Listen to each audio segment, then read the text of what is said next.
Just go ahead. Go ahead. No, Ryan Weiss. Ryan Weiss is who I was going to talk about. I know. Yeah. I had a thought about Mike Burrows because of, but just go ahead. Okay. Off and running on a Tuesday. I'm sorry. We were talking about something like right before the show, and it totally screwed me up. Yeah. I said Matt Sanchez 3 times yesterday during an interview when I was talking about Mark Sanchez. It's been a rough 12 hours. Okay. Yeah. Okay. Was that the interview you did with the Ohio State guy? No, that one went pretty well because I was doing the interviewing. Okay. And then I was on with Greg Rosenthal. Oh, that's right. How did that go? That went well. You know what? It was kind of a shock to my system because he said, "Hey, let's just go through the over-unders for all 32 teams." And I'm like, I haven't paid attention enough for all of this. Hold up. All 32 teams? Well, we looked at each division and kind of had a conversation about each one. But it was good because he texted me about an hour before. I'm like, I gotta bone up because I'm not. I just I've been in my own little draft. Yeah, training camp's going to be here. Going to be here before you know it, man. Yeah, the season will be here. Okay, But as far as yesterday, they start off with an opener, and because the Dodgers have a bunch of lefties, and then Ryan Weiss comes in, and how many runs did he allow? A lot. Was it 47? It was close. It was. I'll look it up. But Ryan Weiss, we got some great audio coming up here in a minute or so with Chandler asking Joe Espada about Ryan Weiss. Chandler was thinking the same thing I was, which is every time Ryan Weiss pitches, he's bad. He's not a good pitcher. His ERA it was almost 7 going into last night's game. And I know that doesn't sound too bad because the Astros' entire pitching staff has an ERA of 6. So that's only like a run more than everybody else combined. Yeah. I'm stalling here, Seth, while I look up Ryan Weiss from last night. Here we go. He gave up 6 earned runs, 7 runs total in 4 1/3 innings. And this is where we're at with the staff. Last night's game, it was the second straight bullpen game. So Callis and Blum, as Weiss is out there just getting smacked around, they're like, well, he's not getting pulled out. He is going to stay in. This will be Ryan Weiss's longest stint of the season because they just need guys to eat up pitches right now and eat up innings and throw pitches. And so it was almost like they were throwing a PSA on his performance last night. Like, hey, guys, just so you know, I know that Ryan Weiss stinks and he's going to get knocked around a ton here. He is going to be staying in for damn near 100 pitches because they've got nobody that can pitch. They're laying this out. I mean, this pitching staff, the injuries have taken its toll, no doubt, but they're bad too. That's the thing. And Ryan Weiss, I can't think of one good outing he's had this year. His ERA is up to 7.62 now. And he comes in and he's a white flag with 2 legs, man. He is a surrender flag, and he comes in and they're just knocking him all over the place. Somebody put up, there were 2 graphics that stuck out to me last night. One was the chart that they put up, Seth, on the broadcast of how many pitches each reliever's thrown over the last 7 days.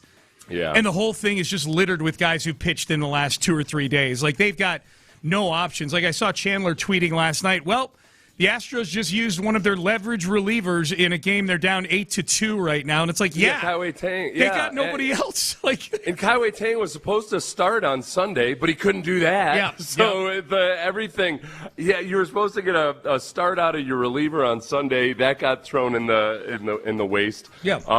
Yiner's on the IL. If anybody missed that, did they put it? I know he missed. Did they put him on yet? According to a league source, Chandler said that they will be putting him on IL. Abdominal injury is not good, man. That was at 11 p.m. last night. Left abdominal injury. Oh, okay. Oblique. It's an oblique. Oblique. Okay, gotcha. They'd said they announced it after. It was an hour before the game that he tweaked it, and so he was out. Yep. And then, according to Chandler, he'll be on the IL. Okay. Well, we haven't had one in 7 days. I mean, now we got to go. What are they down to? 12. They were down to 13. They're back to, I guess, back to 14 now. We can go through the list. A lot of guys playing catch.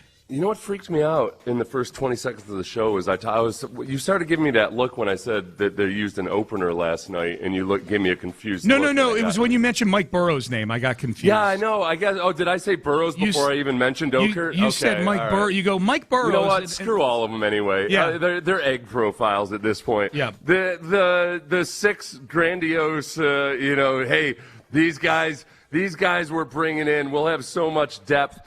And yes, their injuries have been an issue, but of the guys who have actually pitched, those guys have an ERA over 6 right now. Yeah. You know, like injuries be damned. The guys you brought in the offseason that were supposed to give you all of these options in case there were injuries. It doesn't matter whether they're injured or not. They're the worst pitchers in the league. Yeah, yeah. I would say Espada is probably in more danger than Dana Brown, but Dana Brown's been worse at his job than Joe Espada. Like it's just the manager's the guy who's going to catch the brunt of it if the team is doing like the Astros are right now. Firing the GM in May is not somebody that's not something that wakes up the players. Firing a manager that I think generally people like, that can have an effect. I just don't think they're a very good baseball team. That's the problem. And yet it doesn't. You know, Alex Cora gets fired, and immediately the odds are out for which team he's going to next. And, yeah, he's sought after. Yeah, he's sought after. Right. Like that's a classic. Okay, well, we got to do something, and we're not blaming Alex Cora, but let's try to shuffle things up. That's a great point. He's immediately sought after. The Astros are one of the favorites to land Alex Cora next year. I don't think that people feel that same way about Espada. No. You know? And now you know, Cora's had the benefit of being able to manage a really good team to a World Series championship. Yep. Espada the biggest plus on his resume is that he's fought back from some disastrous openings. Yes, teams don't give up to make the playoffs. His teams have not given up on seasons when they could have given up on seasons with him. He's kept it together. Always begs the question, though. Okay, but he was the manager when they got off to the slow start. 100%. Right? Yeah, 100%. That's the old. Hey, quarterback really came back after he threw 4 interceptions. Yeah. Okay, good for him. The old Jake Plummer. Oh, Captain Comeback. Like he's the reason they were trailing by 21 to begin with. That's Espada. So this was Joe Espada last night. We talked a lot about the pitching here in the Open. They lose 8-3 last night. Ryan Weiss came in, pitched 4 1/3 because he had to. He threw 95 pitches. He was terrible. And here was Joe Espada, his opening statement for last night's game. It's just behind the count often. Stuff is really good, right? Just needs to kind of get ahead and force the action for them to chase, but he's got to get ahead. Because once you're behind, you throw your stuff in the heart of the plate against a lineup like this, it's just they could do some damage, Just got to continue to, help him through this process of how to navigate these lineups at the major league level. Okay, so he's got no answers on Weiss. This is a follow-up, Chandler Rome. A couple questions later, Chandler Rome asks a very fair question about a guy with a 7.62 ERA who has yet to, that I can recall, have a good outing. Like every time Ryan Weiss comes out, man, there are crooked numbers going up on the scoreboard. This was Chandler Rome saying, hey, have you thought about maybe a change of scenery for Ryan Weiss? Joe, are you guys reaching a point with Weiss where maybe change of scenery or just... Where is he going to go? Scenery where? He has mine in the option mark. Oh, come on. No, don't. I know, but don't try to play GM. Let us. We gotta help him through it. Maybe it's here, maybe it's in minor leagues, but let's not just start pointing one bad outing, because we could go down the list of guys that we working through this, and we have confidence and faith that he could do this. But let's not get down that path of change of scenery or anything like that.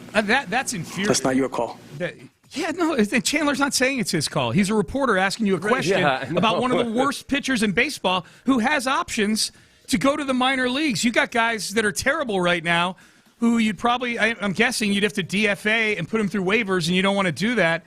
That is a perfectly fair question and an infuriatingly weak answer by Joe Espada right there. What if in a passive-aggressive fashion he was basically saying, hey, that's Dana's call, and he's the one that got us into this mess to where I have to sit up here and answer questions about how the hell do I actually decide whether or not to bring in Kaiwei Tang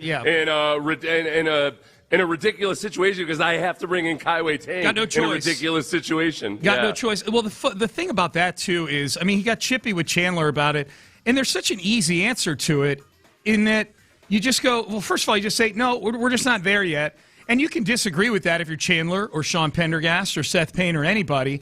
You can disagree with we're not there with Weiss yet, but that can be the simple answer to it. And far be it from me for, do I need to stick up for Chandler Rome? And I don't think Chandler probably even cares that Espada got chippy with him. But I think it's a sign just, okay, is this the guy? Is this the guy who's, leading your team here? Like a guy, reporter asked a question about a guy with an ERA of 8. About if you thought about a change of scenery. He didn't even say the word minor leagues. He just said change of scenery. And Espada's like, don't play GM. Like, he's not playing GM. He's asking you a question. Dude, you know what? It's one thing when they want to be chippy with Chandler Rome because they don't like that he asks hard questions back when they were winning a boatload of games. All right, I get it. Okay, you're the cock of the walk. Okay, that's your right. But you're one of the worst teams in baseball right now. Yes. Are you going to, there's that Chandler Rome asking about why we're losing baseball games again. These are Seth. And he also said, you know what he also said? He said, well, just one bad outing, dude. I'm looking at the game log. This is Ryan Weiss's last 6 games, counting backwards from last night. 4 1/3, 6 earned runs. 3 2/3, 3 earned runs. 3 1/3, 2 earned runs. 3 2/3, 2 earned runs. 2 1/3, 2 earned runs. 2 2/3. 6 earned runs. Like that, I don't know what that ERA is. I suppose I could just do the little thing where you click Ryan, on it. Well, I don't know over that stretch, but his ERA right now is 7.62. 7.62. 9.45 over his last 6 games. Yeah. He's given up over a run an inning in the last 6 games. What are we doing here? Like, don't play GM. Hell out of here. I'm sure man. With the expected ERA, it's probably only a 7.9. 8.09 FIP, Seth. That's what it is? 8.09. So you're right. He's been a victim of bad luck. Victim of bad luck.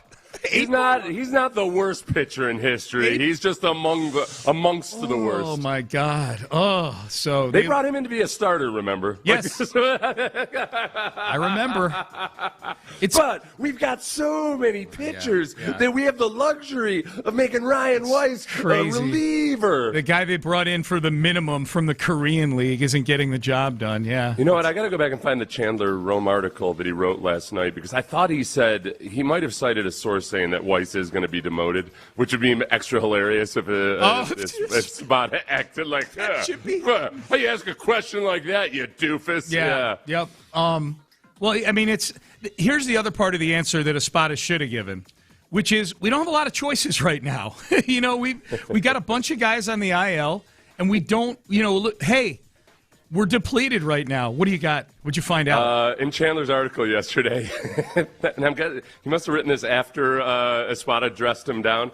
He said the team will demote Weiss to the minor leagues before Tuesday's game, according to a league source. Oh, wow. What time? What's the timestamp on the article at the top? All right, let's see. It was at 1 a.m. Central.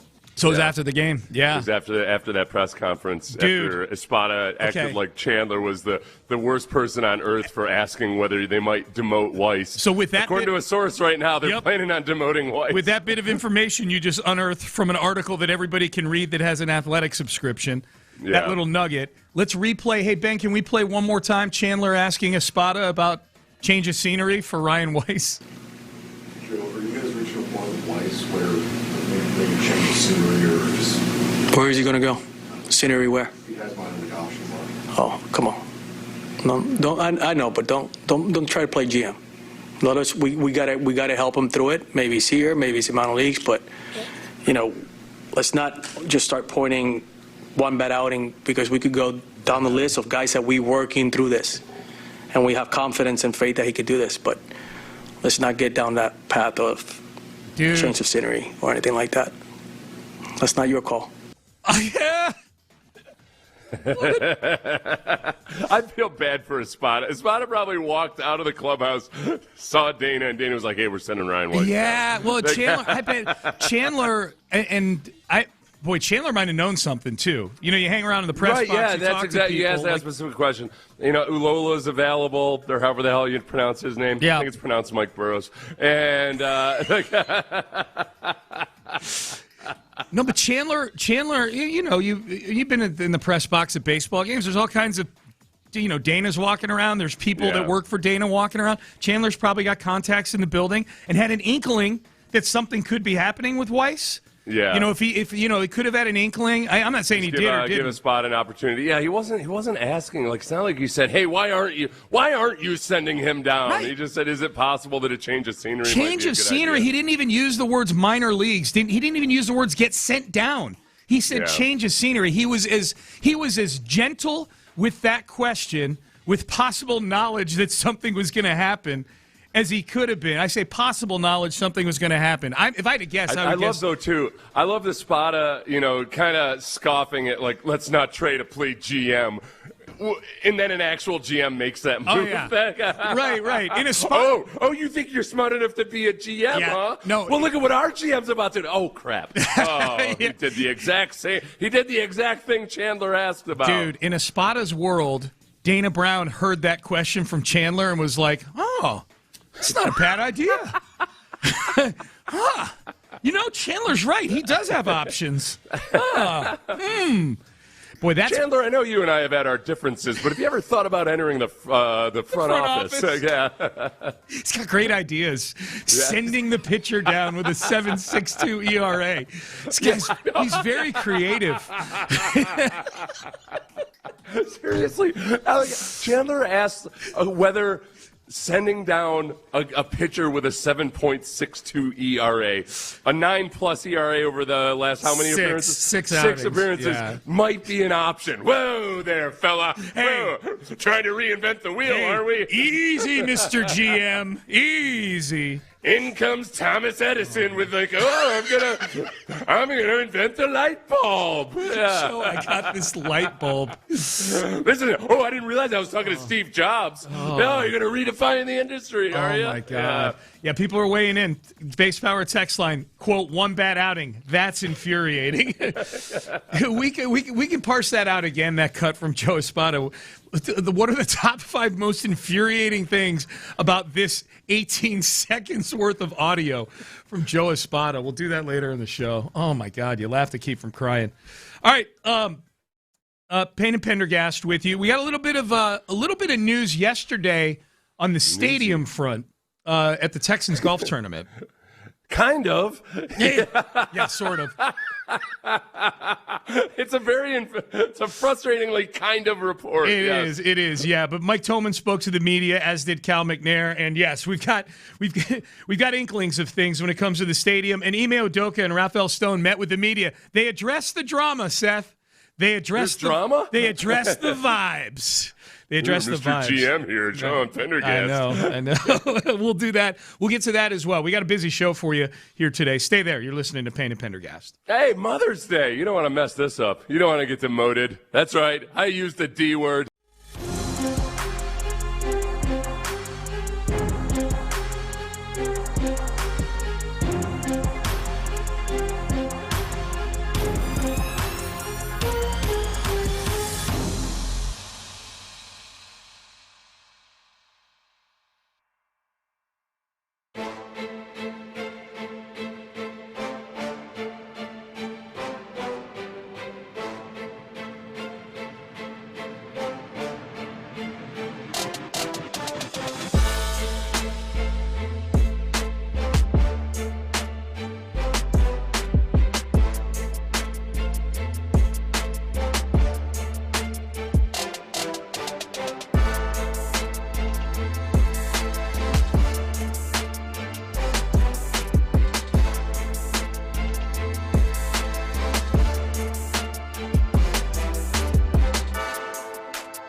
610 presents live from the West Point Lincoln and West Point Lincoln of Sugar Land Studios. Here's Payne and Pendergast. Indeed, Payne and Pendergast on a Tuesday. The Texans had their annual charity golf tournament yesterday, raised a bunch of money, $565,000.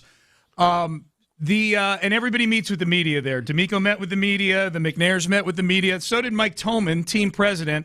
And he had this to say about the stadium situation where the current on-the-board top choice, according to the team, is to renovate NRG Stadium.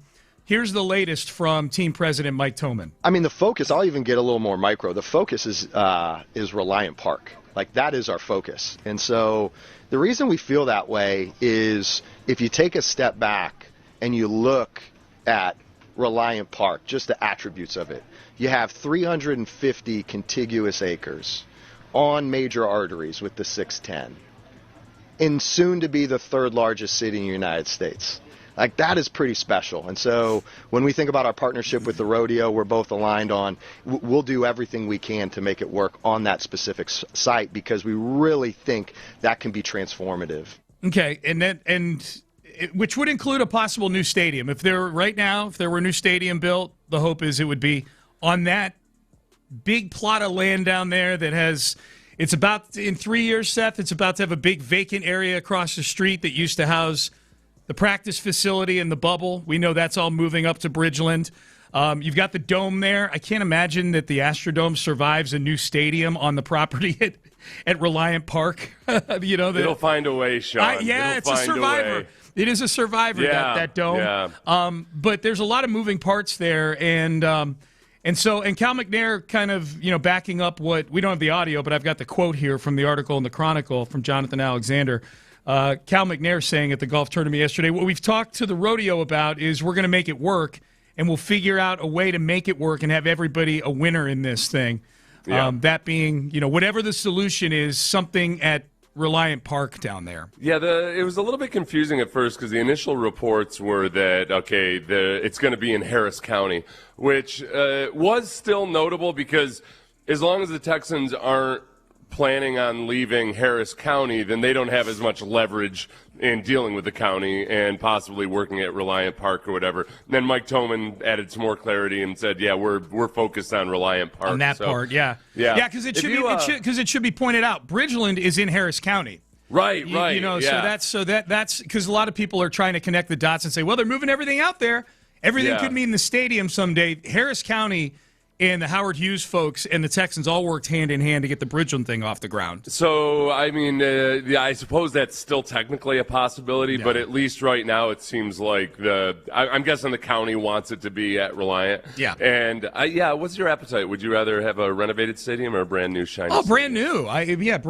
Brand new. That would be exciting. We might get a Super Bowl with a brand new stadium also. What about all the conventions you host and the tourism tax? Well, that's true. I do bring in a lot of people from out of town. And they're looking at those tourism taxes and wondering, I get. Which is actually a real thing, yeah. I mean, totally. People like to scoff at the tourism tax. It does affect things. No, it does affect things. And I will admit I'm coming at this from a somewhat selfish angle in that a line of work that you and I do, specifically a new stadium would be a tremendous thing for us. It would be. I mean, it gets dicey when you start renovating stadiums. You look at the Jaguars, not this year, but next year in 2027, they're going to be playing in Orlando. Yeah. And so, I mean, that's in the cards that if they decide to renovate Reliant Stadium, for those of you guys who missed the update, it's back to being Reliant Stadium. Yes. So it's hard to say, which is weird. But if they decide to renovate Reliant, there's a chance that I don't know where they would go and play. I'd go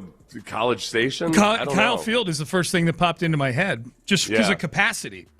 Capacity and distance. Yeah. That probably makes the most sense. Boy. Rice Stadium, that's just not viable. Yeah, I don't think so for NFL games. Probably not. Even though they played a Super Bowl there back in the day, like Super Bowl 8 or something like that was at Rice Stadium. Those were the days. It's 47,000 at Rice Stadium. It's not necessarily the luxury that NFL fans are accustomed to. No. It would be in town at least. Yeah, I thought it was big. I thought it was bigger.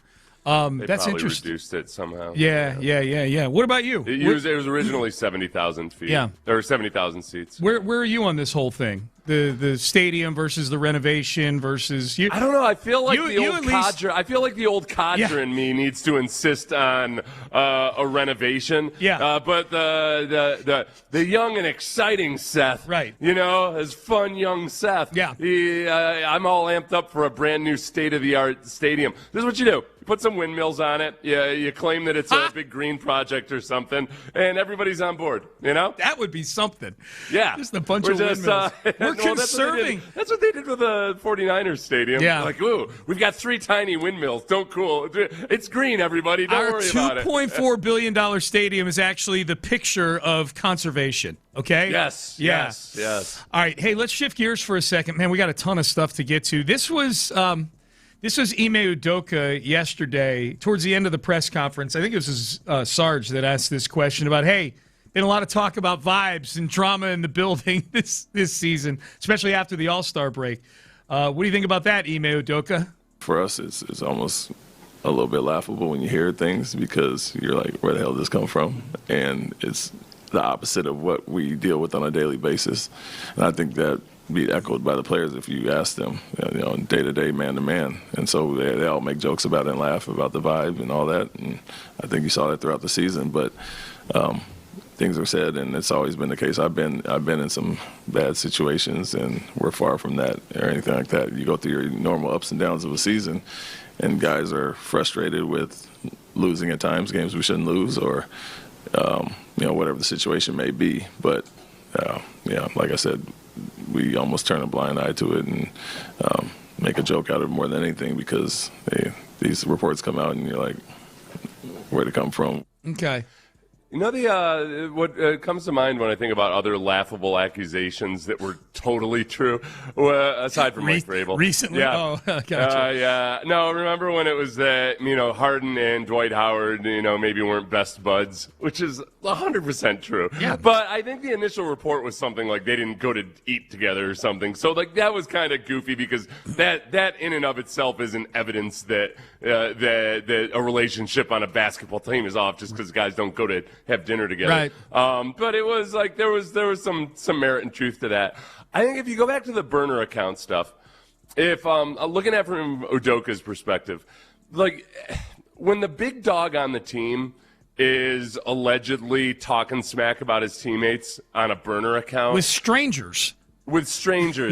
If you go and ask the underlings, the guys that don't have nearly as much cachet or power or whatever as Kevin Durant does, what do you do? Like, put yourself in that situation. Oh yeah, it's cool, no big deal, coach. Yeah, I'm fine, whatever. It doesn't mean that's how you feel internally. No. They talk to anybody who's in a bad work situation, and their boss asks them, "How you doing?" Yep. Like, yeah, I'm great. Everything's fine. And meanwhile, you sent out 100 resumes that morning. Yeah, well, it's a little naive for Ime Udoka, and deep down he may be saying things outwardly. He may be feeling and knowing different things inside. He may be putting a good face on this whole thing. That's a distinct possibility.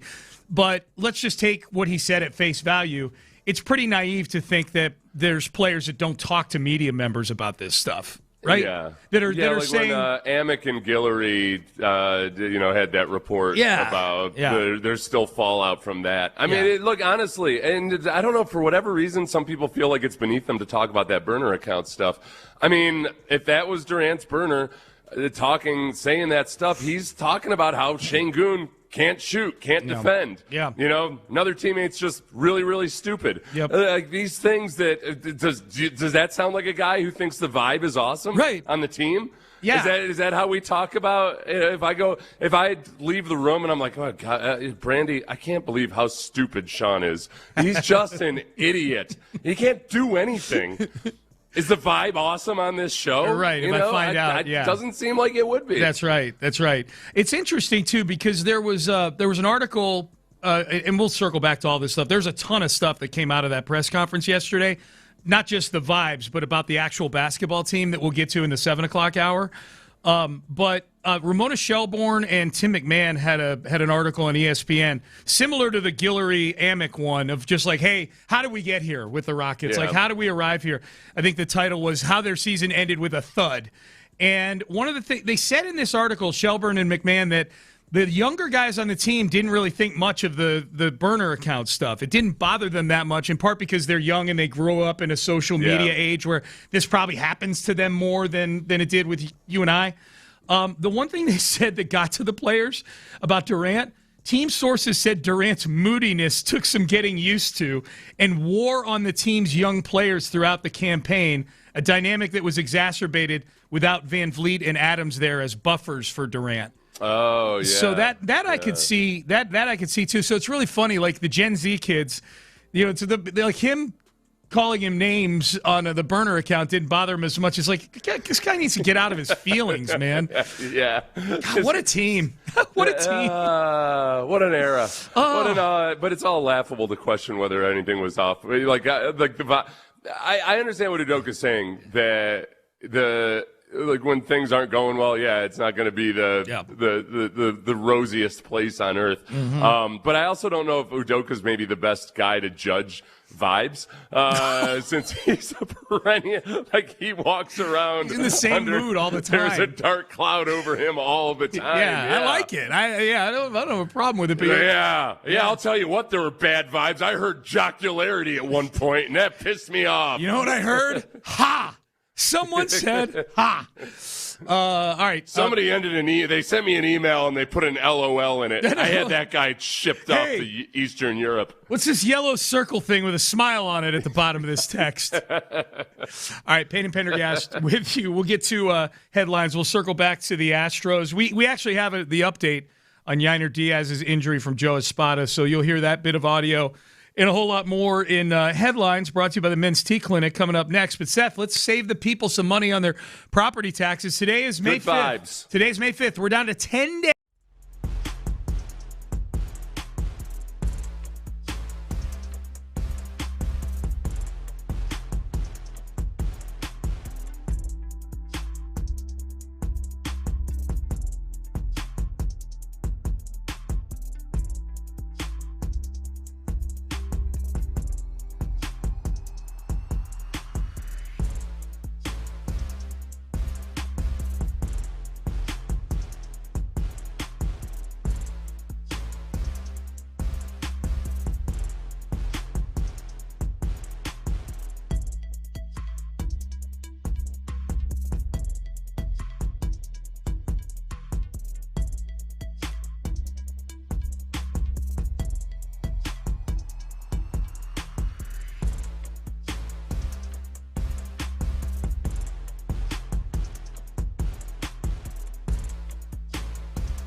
10. Payne and Pendergast with today's headlines powered by Men's Tea Clinic. Ball goes down on 3 pitches as that is strikeout number 15 for the Dodgers. Dreyer strikes out 2 in the inning, and the Astros lose tonight 8-3. Yep, 8-3. They lose to the Dodgers. They're back at it tonight. It was a bullpen game again yesterday. Ryan Weiss, the big culprit in that one, gave up 7 of the runs, 6 of them earned in 4 1/3. They just needed him to eat up as many innings as he could, and in the process, he kind of lost the game for them. Let's do the second cut first here, Ben. This was Chandler Rome asking manager Joe Espada after the game, does Ryan Weiss need a change of scenery, like a call down to the minor leagues? Joe, are you guys reaching a point with Weiss where maybe change the scenery or just... Where is he going to go? Scenery where? He has minor league options on. Oh, come on. No, don't. I know, but don't try to play GM. Let us. We gotta help him through it. Maybe it's here, maybe it's in minor leagues, but let's not just start pointing one bad outing, because we could go down the list of guys that we working through this, and we have confidence and faith that he could do this. But let's not get down that path of change of scenery or anything like that. That's not your call.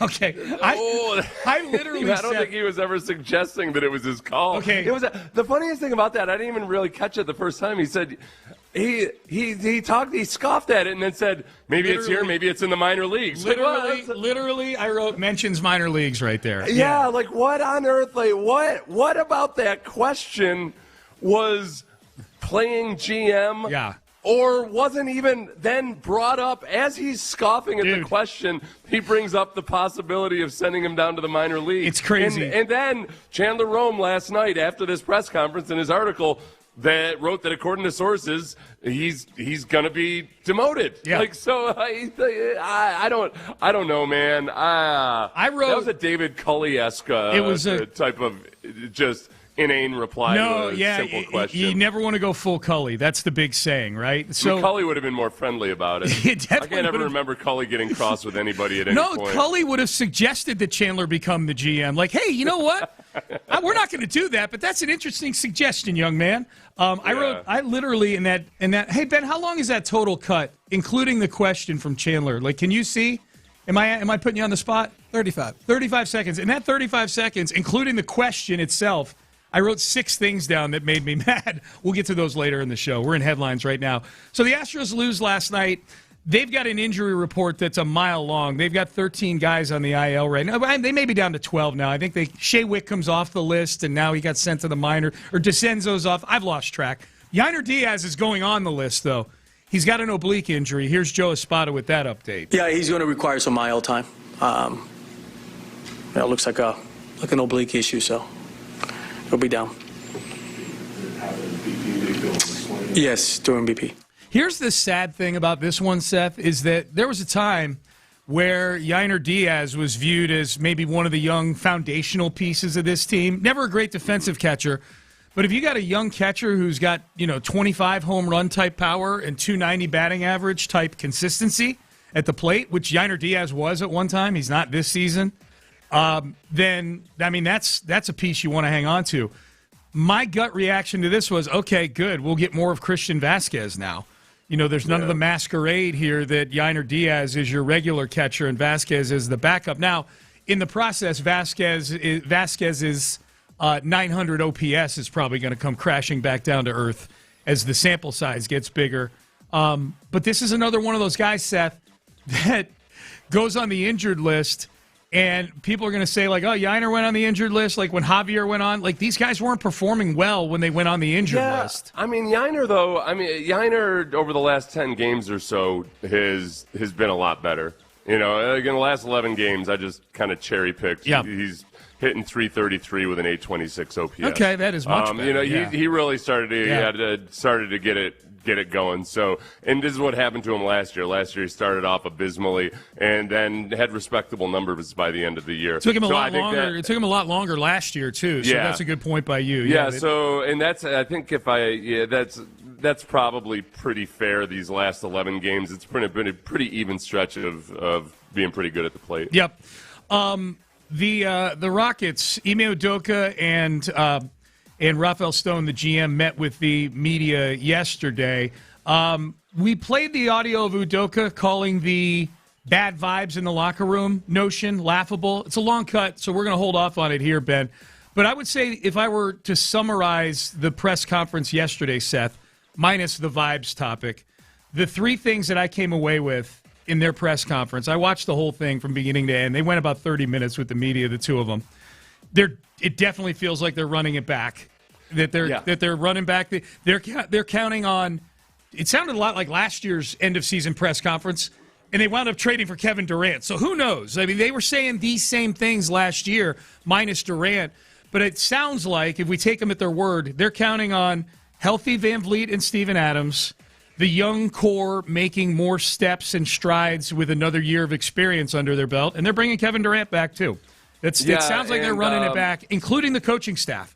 No changes. Rafael Stone, in staying consistent, just made no apologies for not going out and finding a point guard, and kind of scoffed at the notion of going out and getting a guy just because he can play actual point guard, because they want to lean into their defense. See, that's what it's all about. All right, cool. That's great. Yeah. Well, he scoring points at some point. It was frustrating just because I understood his theory and his philosophy of, look, they want to have a point guard who can defend to a certain degree. They don't want to have those liabilities. But your issues versus good teams on offense were extreme. Well, that's the thing, too. You've got to find a balance of some sort. Yes, he brought up both sides of the court, defense and offense. He and we'll play the audio in the 7 o'clock hour, but he said something to the effect of, look, we just don't want a guy who gets it across half court, and then once he gets us in our sets and throws the first pass, he's basically useless out there. He can't knock down shots. He can't defend at the other end of the court. And my gut reaction was, but you didn't have anybody that could even do that first thing you're talking about, right? Getting it over half court and getting you guys set up offensively. So I'm with you. I understood what he was saying. It was a major issue for this team this year. We'll play some of the audio in the 7 o'clock hour. Of Rafael Stone and Ime Udoka. Some interesting things coming out of that press conference. John Sterling passed away yesterday. The longtime Yankees play-by-play guy dies at the age of 87, an undoubted legend in the broadcasting business, which I'm guessing a lot of people played this cut yesterday. The biggest chuckle that you and I ever got out of a John Sterling call came within the last couple of years. If you recall, this was the Yankees and the Red Sox, and a foul ball coming back to the booth. Now the 3-2 swung on, a pop foul back here. Ow! Ow! Ow! It really hit me. I didn't know it was coming back that far. Do you remember that? Yes, it's awesome. Because at the time you would have been, 82 years old? Oh, it was in the last he just kept 3 rolling. Years. Yeah. He rolled right into it. He got hit in the head, didn't he? He got hit in the head. The video skipped off the desk in front of him and up into his head. The video was making the rounds on social media yesterday. That's where I found it. And so I think John Sterling seems like a good-natured guy. I think he'd like that the thing in Houston that we're playing is him getting beamed in the head with a foul ball. I kind of enjoyed his the way he did the Giancarlo Stanton. He put like a Italian flair to it or something. Yeah. When he would That was we only really know him through highlight calls and whatnot. But a lot of times those highlight calls might have been going against the Astros. It might have been, but. Yeah. Not at the end of playoff series, though, very rarely over the last few years, if at all. Oh, yeah. Not in the playoffs, and that's, and like with interleague play, not being a thing back in the day. Yeah, not much at all. Yep. All right, Payne and Pendergast with you. Those are your headlines brought to you by the Men's Tea Clinic. All right, C.J. Stroud. Audio from the golf tournament yesterday from the owner of the Texans, from Cal McNair, asked about C.J. Stroud. And what are the things – I actually came up with the list of things that make me feel really good about this C.J. Stroud offseason. And Colin Cowherd said some really silly things yesterday about C.J. too that we will get to as well here in the 7 o'clock hour. Stay there. Trajan Wealth, some things you might not feel so hot about. Your retirement plan. Maybe you don't even have a retirement plan. That's nothing to be ashamed.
to Houston on Odyssey Sports Station.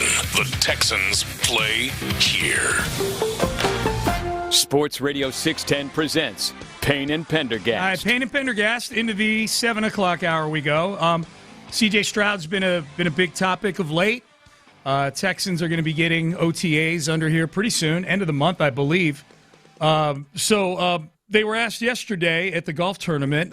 C.J. was a big topic. They asked D'Amico about him. They asked Cal McNair about C.J. Stroud, and here's what the owner of the Texans had to say. Well, as you know, we'll leave that up with Nick, and those communications are behind the scenes. But yeah, we're fully committed to CJ. I think you saw we extended it. We exercised his fifth-year option, and so we'll see how it all works out. Okay, so Cal's deferring to Nick and D'Amico, and that's what you want a good owner to do. Let their personnel people go run things. Obviously, the question was centered around his contractual situation. Yeah, and I think that every time that Nick or D'Amico or now Cal has talked about it, they'll talk about very much in the present tense about how they're committed to him. I think without saying anything about the future, which is partly understandable, just because you're not going to talk about contract negotiations or anything. Mm-hmm. But I feel like there's no. At the very least right now, there's zero suspicion that the Texans are going to try to trade C.J. Stroud, or certainly that they were going to, try to draft Ty Simpson or something like that. So I think that was in the initial offseason speculative phase where people are just throwing out anything and everything. I think it's clear that they're not in that mode. But that's different than saying, hey, we hope CJ's the quarterback here for the next 15 years. Yeah. So they've been.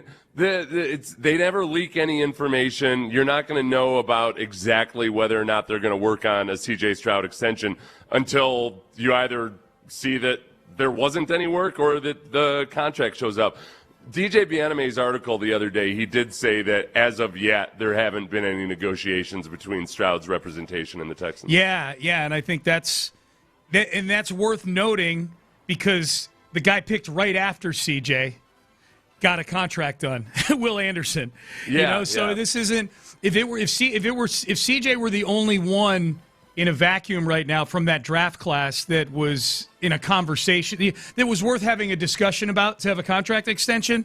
If he were the only one, they would be like, all right, well maybe this is just the MO and they're going to wait a little later for this, but they did a contract with Will Anderson 2 weeks ago that reportedly, according to the article, Jonathan Alexander had sort of an anatomy of the Will Anderson extension yesterday in the Chronicle.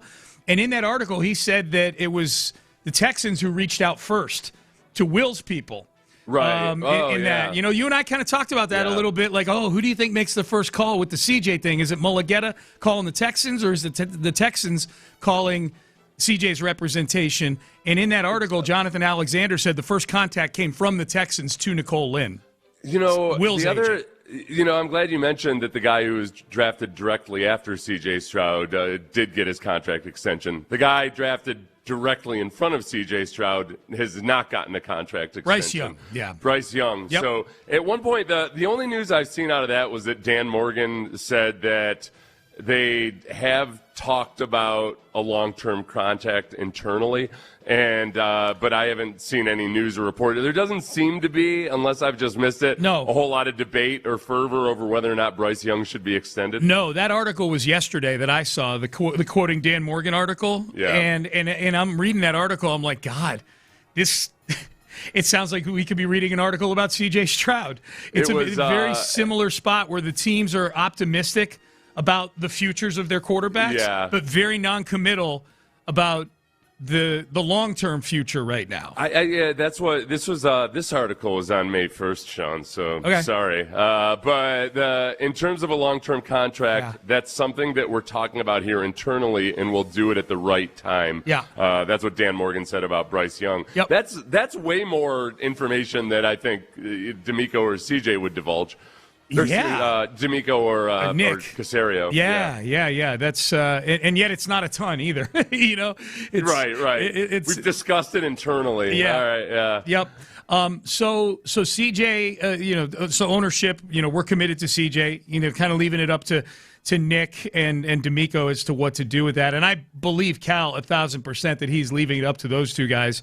Cal strikes me as the anti-Jerry Jones. I don't know that Cal wants anything to do with any of the personnel decisions. And I don't say that in a bad way. I think it's good that the owner lets capable people go do their jobs without meddling in it. Yeah, no, that's my preferred attitude. It's in an owner. It's just always the two sides to that blade is that if you've got somebody like Jack Easterby in the organization and you're just letting him and Bill O'Brien tinker with their toys, it can be disastrous. But if you have the right people, let them do their work. Don't gunk it up with your heavy-handed influence. I think there's one thing Cal understands that some owners don't, which is, you got to be really careful when you're an owner and you're trying not to meddle, but every kind of offhand comment you might make to a coach or a GM, it's 10 times heavier than you think it is. Like you're a little like, oh, boy, I might think about doing this. A GM hears that and it's like, okay, I better commission a project. I better consider this, at least. No, and I think Cal understands that because he's been around. He's been around for a long time. Yep. Okay, so CJ's offseason here. We'll get to Cowherd in just a second. I got thinking about this yesterday, Seth. Somehow I got on the topic of the conversation about the Pro Bowl, and I remembered, like, oh, yeah, CJ had a chance to go to the Pro Bowl this year but said no. And I'm like, yeah, you know what? Like, that was probably, like, the first of the things that make me feel good about how he's handled his offseason so far. I think the fact that we've seen very little of him also is a function of that. Like we haven't seen nor heard a lot from CJ, but saying no to the Pro Bowl, he's done 0 interviews that I've seen. I haven't seen a single podcast that I can think of. And if anybody can think of one, text in to the Base Power text line. But he's done 0 interviews, which I think is good. He's definitely remade his body in some way. Kind of like Matthew Stafford style. Like, remember when Stafford used to have a little bit of chunk to him, and then he came back, he rededicated himself, and all of a sudden his face thinned out, and his body kind of thinned out. And I think, isn't Matt Stafford, though, a guy that's always just had a fat face and not that? And then he stopped having one. He kind of got is his face not as fat? It's not as fat as it used to be. Yeah, okay. But there was a point in Stafford's career, much later than CJ, where he kind of remade his body type, and I mean, like CJ last year remade his body, and it got to the point where he worked out too hard in the weight room and couldn't participate in OTAs. Right, and it feels like he's done the opposite. It looks like he's a little bit more slender. Yeah. I guess the difference would be there. I don't think, like, it's not like he had gotten fat or something. That wasn't like he all of a sudden this year discovered working out. No, it's that he might have decided that maybe being a little bit more slender is better for him. Yeah, he changed it up. Finding his ideal body weight. Yep. Which is it's hard. Sometimes it takes a few years to figure out what your ideal body weight is. Yep. I remember Brett Favre lost a bunch of weight one year, and he got into like October. And thought, man, I am getting knocked around. Well, I gotta eat some more chicken wings. Yeah, and that'll be, then that'll be something maybe, CJ has to adapt to or adjust or whatever. But at the very least, it's a clear effort to be doing something that he feels is going to positively impact his season this year. Yeah, I think there's no doubt about that. Texting the new teammates on both sides of the ball, by the way. I think Caden McDonald even said he got a CJ Stroud text, which would make sense. They're both Ohio State guys, but still. Yeah. Texting his new teammates, showing up for the voluntary stuff, which he's done before, but this would have been the first opportunity for him to use some leverage if the contract is a big deal to him, I'm sure. It would have been notable in the way that, when guys like Kyler Murray or Lamar Jackson or just pick your quarterback who has decided to unfollow his team on social media in a situation like this or not go to OTAs or whatever. Not a peep. That's going to be a story. Yep. So it's a story that it's not a story right now. Not a peep on the contract stuff. And to your point, as you mentioned, there haven't really been any substantial talks on the contract yet, according to DJ Bieneme. So those are all things I'm thinking, like, man, okay, like these are all good check marks for CJ. Now he's got to play well. This was another one that popped up on my Twitter timeline last night, Seth. You're going to faintly hear CJ in the background on this, but I saw this video pop up, and it's CJ clearly at some sort of party or festive atmosphere, and I'm like, oh, no. And there's like 3 really, really attractive women walking up to him that are somewhat scantily clad at this party, and one of them is a streamer by the name of Lil Baby T. And she, sure, LBT. Right. Yeah. She walks up to him. I've got the audio here.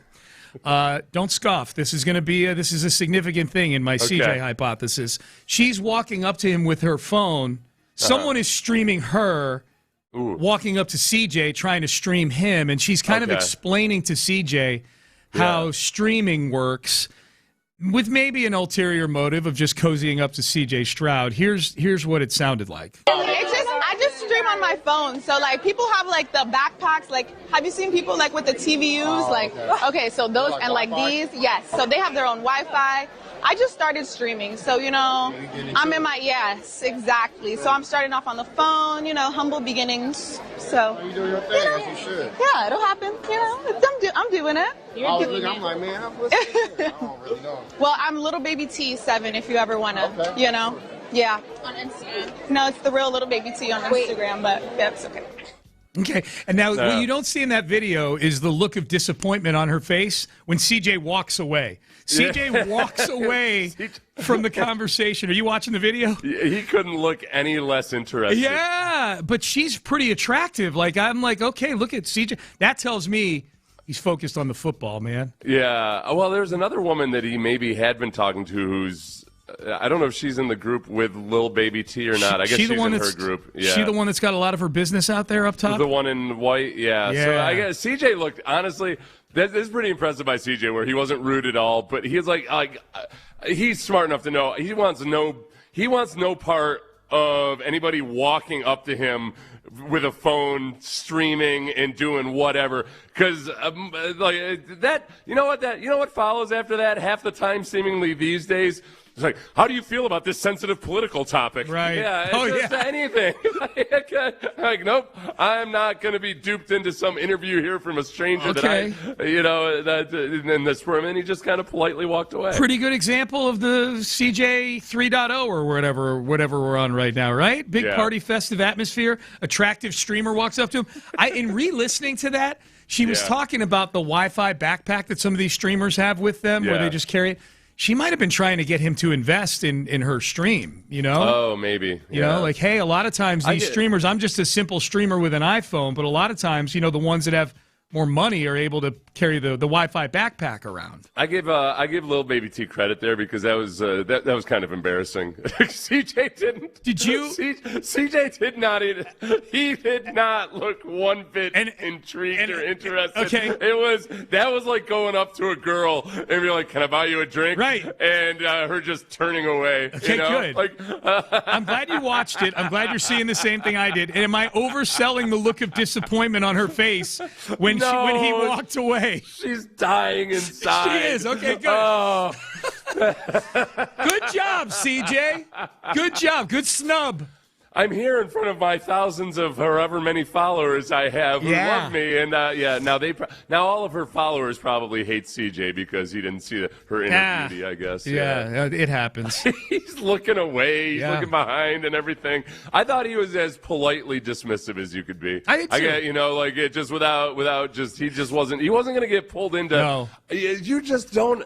You can't. You just can't. Somebody walks up to you with a phone and they're recording. Dude. You just can't anymore. Well, you gotta not. I have to tell this to some of my older relatives at the polls, especially. Yeah. You do not have to answer any question about who you're voting for or why or whatever. Just politely decline. You know what it looked like? It looked like one of those scenes where you're walking through the grocery store, and you walk past the little kiosk where someone's like, "Hey, how you doing, sir? Good. Who's your energy provider?" Yeah. And they try the air conditioning lady at Home Depot, man. Yeah. I don't know how many times the poor lady, I know she asks the question like 300,000 times a day, but I've told her like 29 times. I've been telling her for 5 years that my HVAC is brand new. Right. Brand new system. I swap it out every 6 months. She would just pay attention. She'd know that my warranty has run out. Right. Yeah. Oh, my God. That's funny. That's what it looked like. It looked like she may as well have been asking him to buy candy bars for the local Little League team. CJ had that look of like this feels like a trap. Yes. Yeah. This is a trap. Yeah. I gotta. Okay. I'm just gonna leave now. And she may very well have been trying to get him to buy something for her. her Wi-Fi backpack so she can be a big-time streamer. That's what it felt like. I think to more. me. I know that she'd get more money by getting him to say something controversial or crazy or something. Yeah. Yep. Was he at the Kentucky Derby this weekend? I doubt it. No, okay. I doubt it. Well, I saw there was pictures of him at a party, or this and all that. I don't know. Yeah. I didn't see him at the Kentucky Derby. I don't know what people do anymore. Yeah. How about CJ? Someone bringing up, how about CJ rocking the Soundgarden T-shirt? You brought that up yesterday. Yeah, we talked about that yesterday. Yeah. I'm kind of curious about that. I hope somebody asks him at his first press availability. Yeah, name one song. Stuff with the Soundgarden. Yeah. Yeah, name a song by Soundgarden, CJ. Yeah. Put him on the spot. Put him on the spot. That used to be back in the day. Remember, like when Grateful Dead tattoos became a big thing? Yeah. And like the actual Deadheads would be like, "Oh yeah, what's your favorite song? Ripple, right? Yeah. Or something. Yeah. Touch of Grey. Touch of Grey. Touch of Grey's a big one. Touch of Grey's a big one. I love that was their first actual hit. I think that was their only actual hit. I think that. So if you said Touch of Grey, that was a red alert. Yeah. Oh yeah. You're a Grateful Dead top 40 fan. Touch of Grey. All right. We'll circle back to the Rockets a little later on in this segment, but we promised this as well. This was the DJ Bieneme article was really good with the anonymous executives. It's really interesting how some people read these articles and see and hear different things than what's actually said. So we're gonna play some Colin Cowherd. Yeah. And Colin Cowherd cites a quote from an anonymous executive he saw in this piece.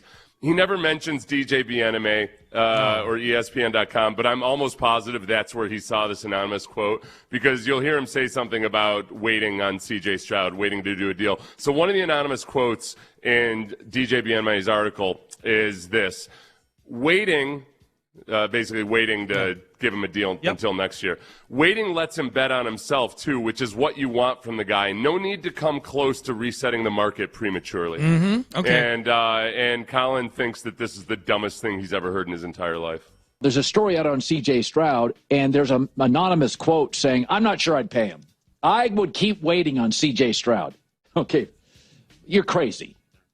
The great thing about anonymous quotes, they let me see crazy people. I just don't know who they are. But AFC executives, just think about this. If he was on the market just in division, the Colts would pay a ransom for him. So would the Jets.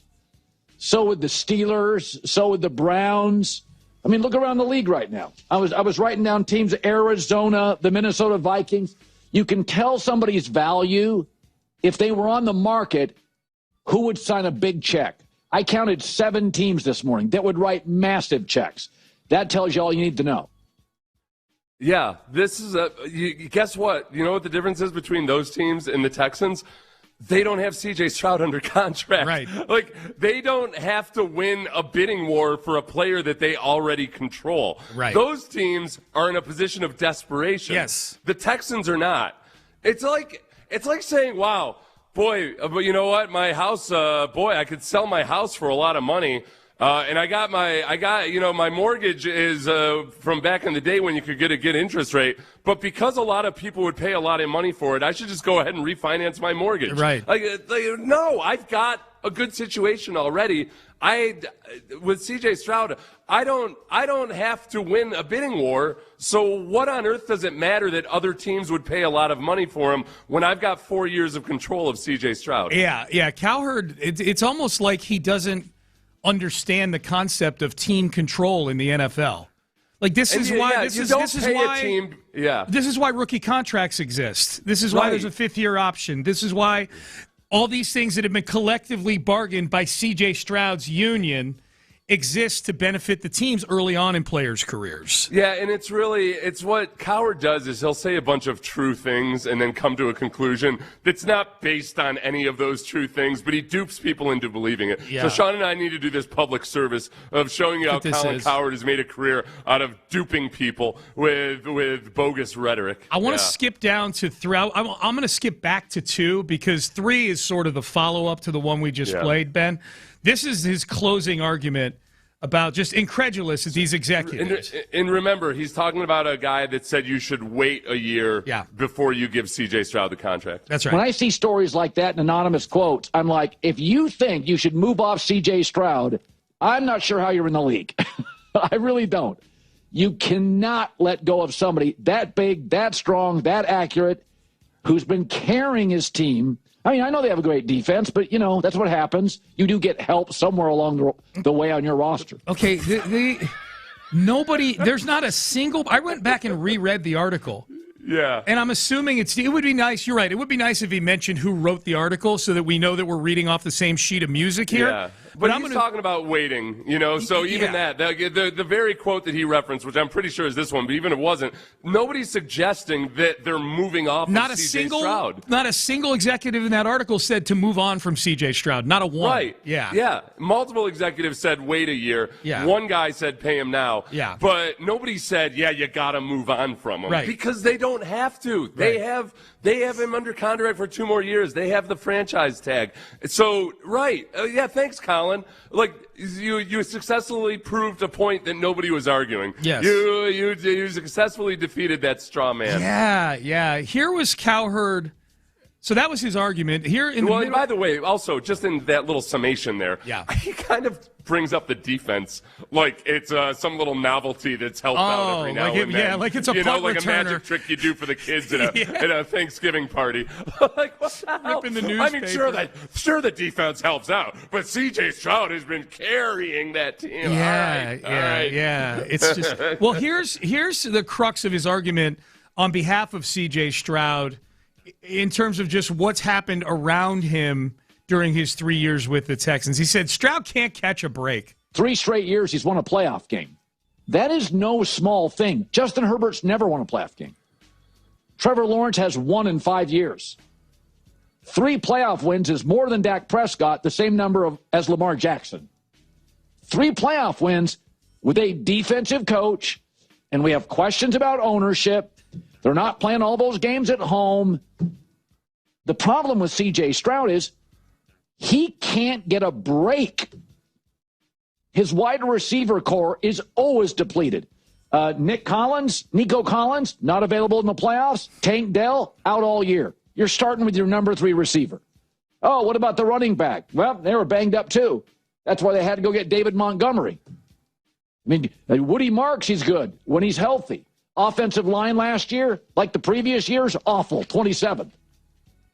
Okay, so it hasn't been perfect. A lot of that's all true. That's again, I would say that those are things that are 100% true. Yep. But also the error though too is nobody's saying that they need to move off of C.J. Stroud right now. Yep. I mean, some people are somewhere, but by and large, that's not a serious argument. Nobody in that article did, but he's citing himself. Yeah. By way of pointing out why there haven't been ideal conditions, that doesn't also mean that, yes, you should definitely give him a big contract now because it hasn't been ideal. As opposed to, all right, let's see if we can get him under more ideal conditions and see how he plays this year, and then we'll have more information, we'll have more data, we'll have all of that. Bringing up the playoff wins annoyed the hell out of me, though, because this is where Mark Sanchez comes in. All right, great. CJ's got the same number of playoff wins as Lamar Jackson. Does that mean he's a better quarterback or as good as Lamar Jackson and is deserved a contract the same way? Right. Yeah, of course not.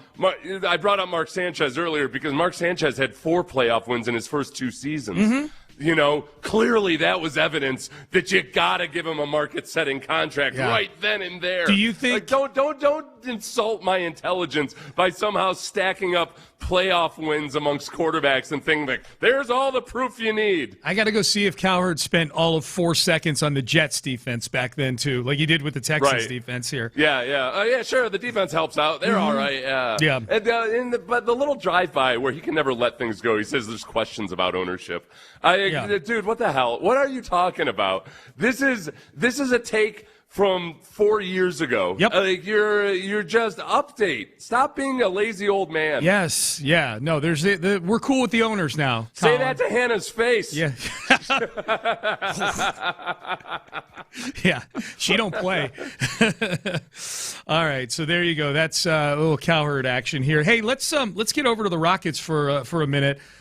This was Ime Udoka. Let's do Udoka 1, Ben. Ime Udoka on the team falling short of expectations. We had expectations that we fell short of, due to circumstances, injuries, and things like that. They may have changed at some point, but when we're whole and healthy, competing is a least of anything, we feel that we can beat anybody and play at the highest level. And so this year changed due to that. But as it is constructed and what we had, we still feel we should have won more than 52.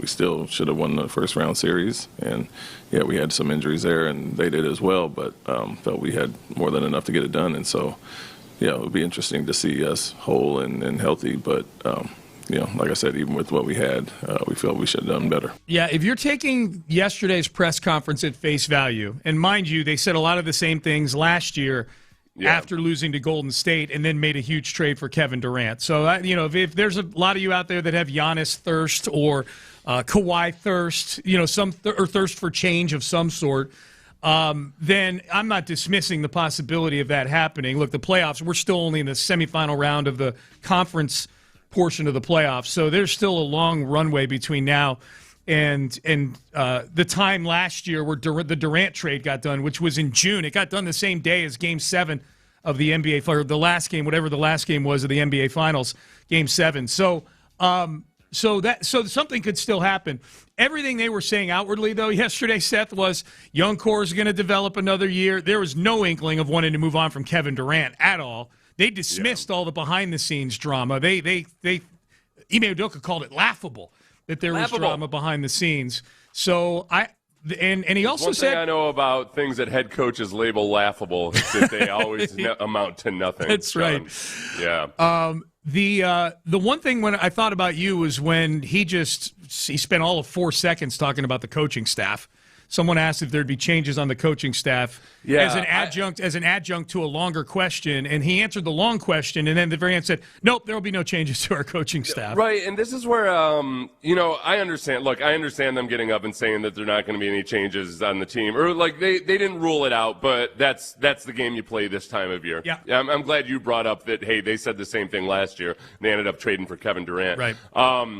That there needs to be. You can't go through this season and then say, well, losing a player because of a torn ACL is some weird freakish thing that'll never happen again. Right. So we don't have a plan. You can't go into next season not having a better plan for what happens if, say, Fred VanVleet, who will be 33 years old, coming off of an ACL. So there's no guarantee that he's going to be as effective as he was before. He probably will be. Don't get me wrong. But that if Fred VanVleet gets injured, that you are so bereft of answers and solutions for that. So at some level, you have to address that in the offseason. And then, on the coaching staff, I know, look, if I'm Udoka, I'm not going to get up in the press conference the day after and say that, we're going to make changes to the coaching staff. And put that amount of stress into my coaching staff, until I actually start examining what's out there, what could we do. I would honestly be surprised if Rafael Stone and Udoka don't have a good long conversation about what is the value of bringing in an offensive coordinator of some sort. How could last year have looked different if, as we're trying to have a bunch of young guys who still haven't gotten their feet wet in the NBA really try to completely change the role on the fly? Would it have helped to have had somebody who's more of an offensive mind in the building? And I'd love to know the argument against it. Yeah. Because I don't know what it would be. I don't either. And to that point, as you lay that out, I'm like, boy, I wonder how that conversation would sound.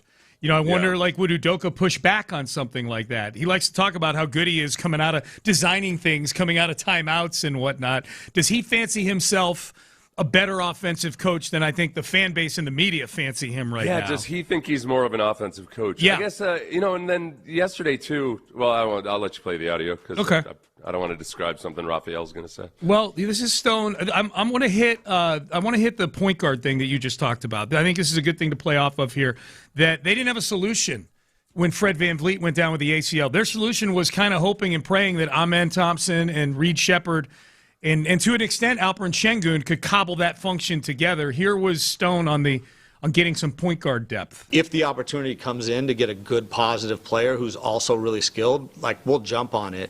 The issue is just what I don't believe in, I guess philosophically, is just going to get a point guard because they're a point guard. And let's just say somebody is a very good ball handler and passer, but they can't defend and they can't shoot. well, I'd rather just cobble it together than, okay, yeah, we can get into our offense good, but like no one guards them after they make the initial pass. And then on the other end, they're just a sieve. And those players do exist in the NBA. There's quite a few of them.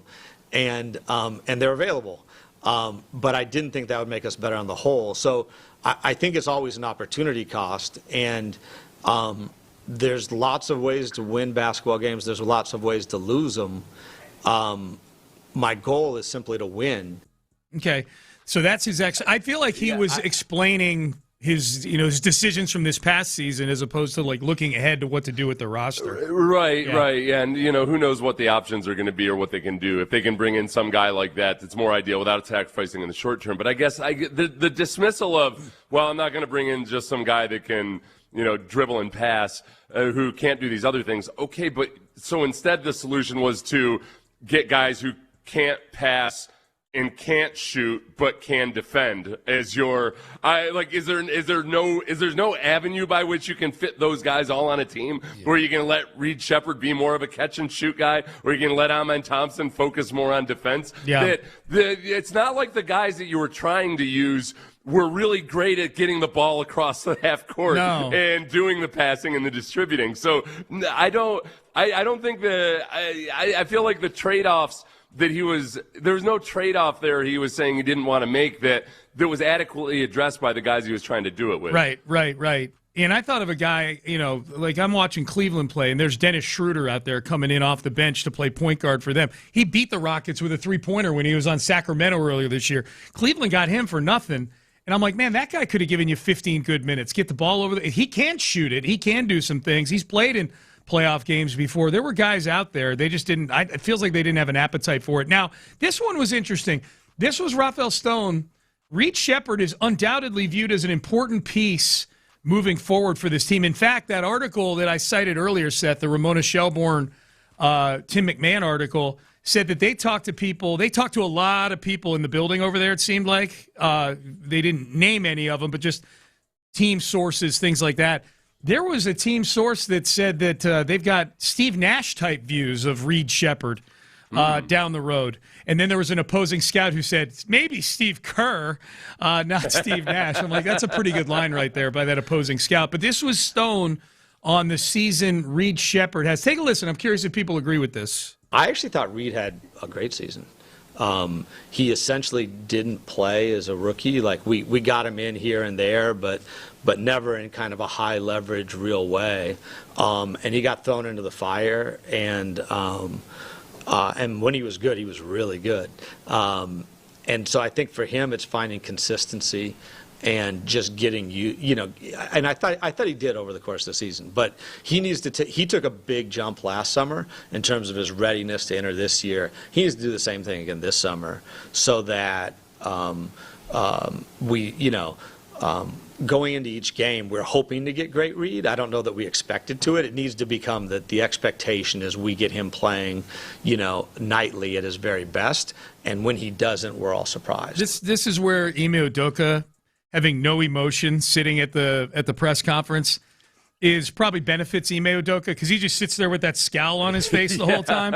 And as soon as Rafael Stone said, I thought Reed had a great season, I was waiting for Udoka to smirk. Waiting him to make some kind of move or something. Yeah, because he clearly didn't handle Reed Sheppard at times like someone who was having a great season. But he thought he was the next Steve Nash. Yeah.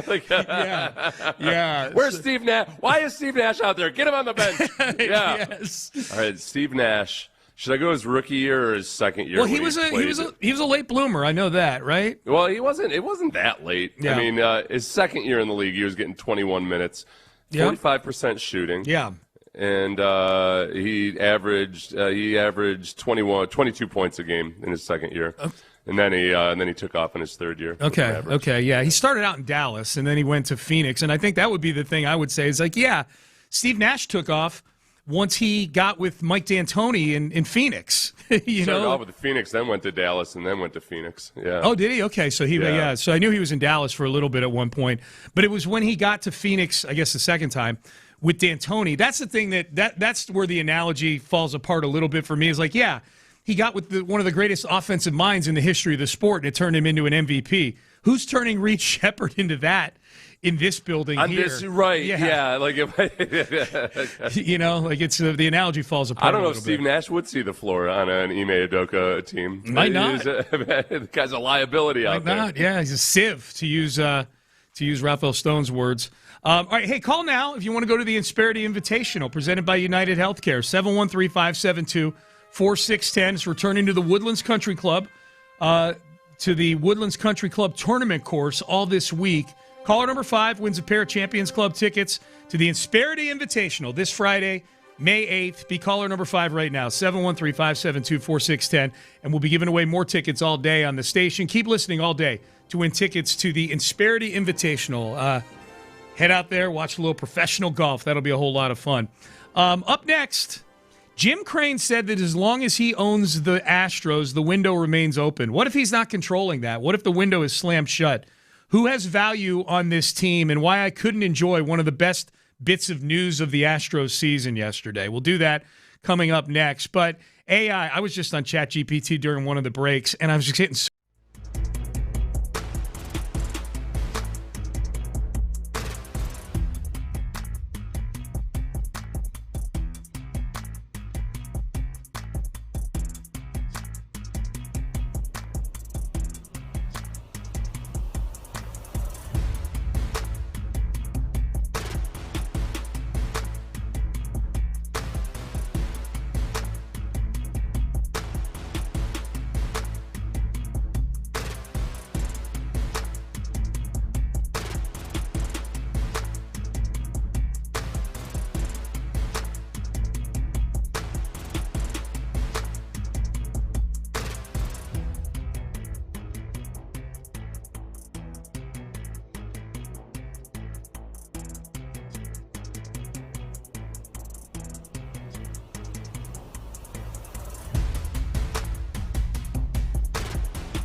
Sports Radio 610 presents live from the West Point Lincoln and West Point Lincoln of Sugar Land Studios. Here's Payne and Pendergast. All right, so Yordan Alvarez, who is one of my favorite athletes, he's one of my favorite Astros of all time. I love Yordan Alvarez. He won the AL Player of the Month for the month of April, and that little nub of March that we get at the beginning of the year. The March-April Player of the Month. We know he was Player of the Week for the first week of the season for the American League, and he, by virtue, Seth, of finishing first in practically every stat, either in the AL or Major League Baseball at large, he was the Player of the Month. I couldn't even enjoy it yesterday when he won that. You know me. I like those accolades more than most people do. Yeah, you're into it hardcore. I'm into it. I track it. I can tell you chapter and verse who's won the most Player of the Weeks in the NFL for the Houston Texans. It's J.J. Watt with 7, Deshaun Watson with 5, and C.J. Stroud and a few others are catching up to them.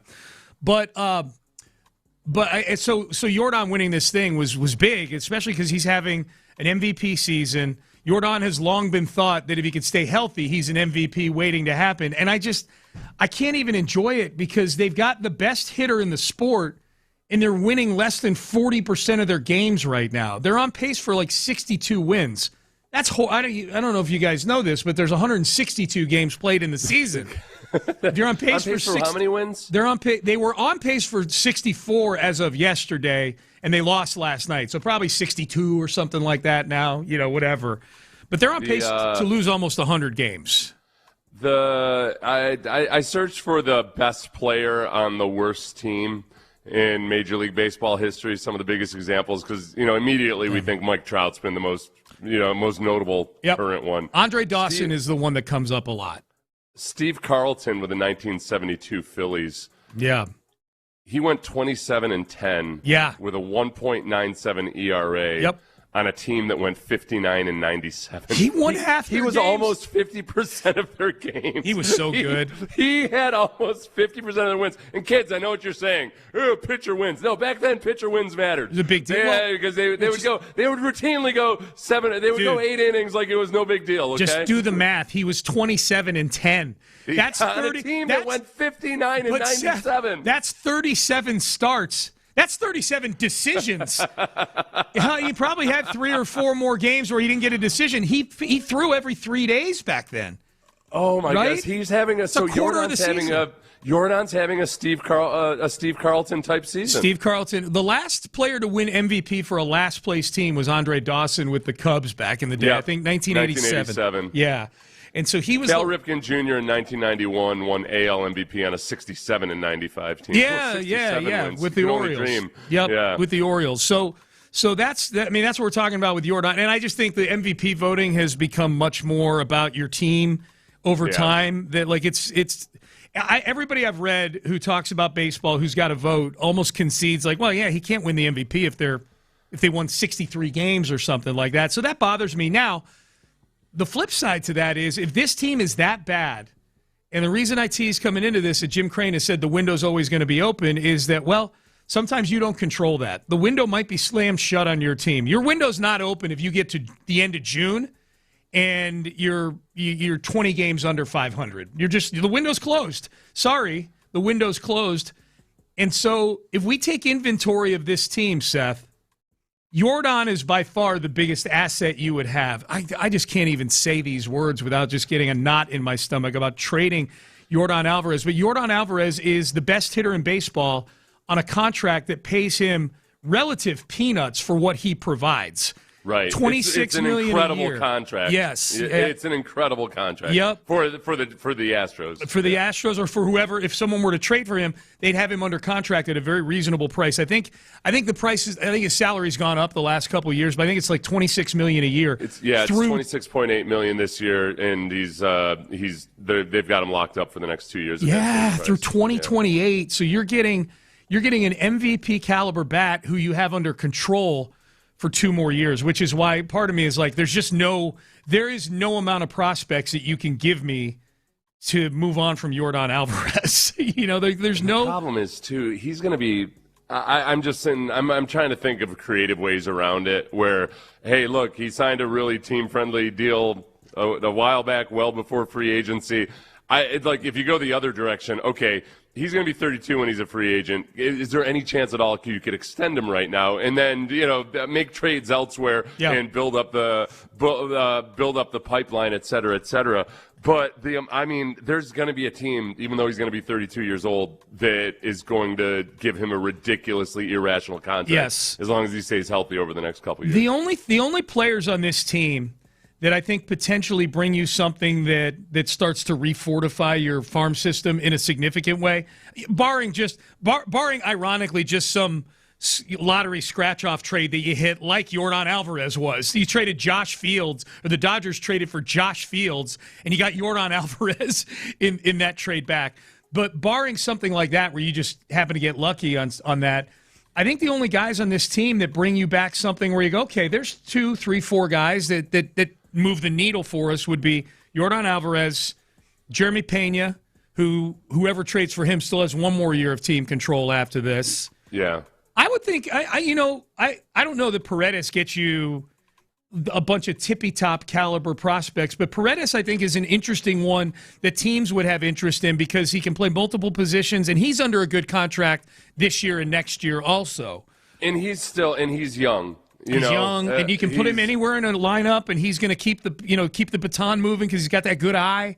He'll get you good playoff at bats. I think working pitches and getting teams into their bullpens and stuff. He's getting 9-pitch walks. Okay, this is the trouble whenever you start talking about things like trading away Yordan Alvarez or anybody else. Especially Yordan. If you trade away Yordan. This is the hardest thing. Okay, you've entered that path to where you're going to hit the reset. There's no going back. There's no pipeline right now. Yeah. The Dana Brown was supposed to come here and restock the pipeline. That's a multi-year process. You're starting to see some of the guys like Bryce Matthews start to theoretically make an impact. But the tough thing about going down that path is, all right, do we trust the guy who's making these moves to do these things? And that's usually that GM doesn't survive his job. No. So we're gonna say, no, we choose to keep Dana Brown to be the guy that trades away Yordan Alvarez and then restocks the only guy I would trust to enter into a process like that Jeff Luhnow is currently running a bunch of European soccer leagues. Jeff Luhnow, yep. Jeff Luhnow. And it would be super interesting because that's the hardest thing about tanking or resetting or anything else like that is that nobody really believes management at the time. We didn't believe in Jeff Luhnow back in 2013. There were a few diehard whack jobs that did, but largely it was, all right, I guess this is what we're doing. Yep. But usually, like, when you go down that path, you have to sacrifice whoever's doing it, and then you bring in another GM. Yeah. Luno would be the guy where people would say, okay, you know what? Yeah, I'm willing to suck for a couple of years. Yeah. And I'm willing to trust Jeff Luno in trading away Yordan Alvarez, but I don't want to trade away Yordan Alvarez without a really good feeling about the organization actually doing something with it. And if you brought back somebody like Luno, I just wouldn't even want to trade Yordan Alvarez after that. I would trust Luno to make enough other moves around Yordan to where you don't have to trade the best hitter in baseball. But if they did decide to do it, it would be a lot easier to stomach. You know? Yeah. If someone you have confidence in is doing that, it's almost like the text page is reading your mind. Before you even said that, multiple texts. Do you trust Dana Brown to make trades? Another text, I'd wait until I get a new GM before trading Yordan Alvarez. These are all fair things. And I don't, we're not standing on the table saying trade Yordan Alvarez. These are just, if this season keeps going the way that it is, and there is zero reason to believe right now that it's going to turn around in any significant way. Look, you're going to get Hunter Brown back. He's throwing from 120 feet now, so I read. You'll get him back. That helps you every 5 or 6 days once.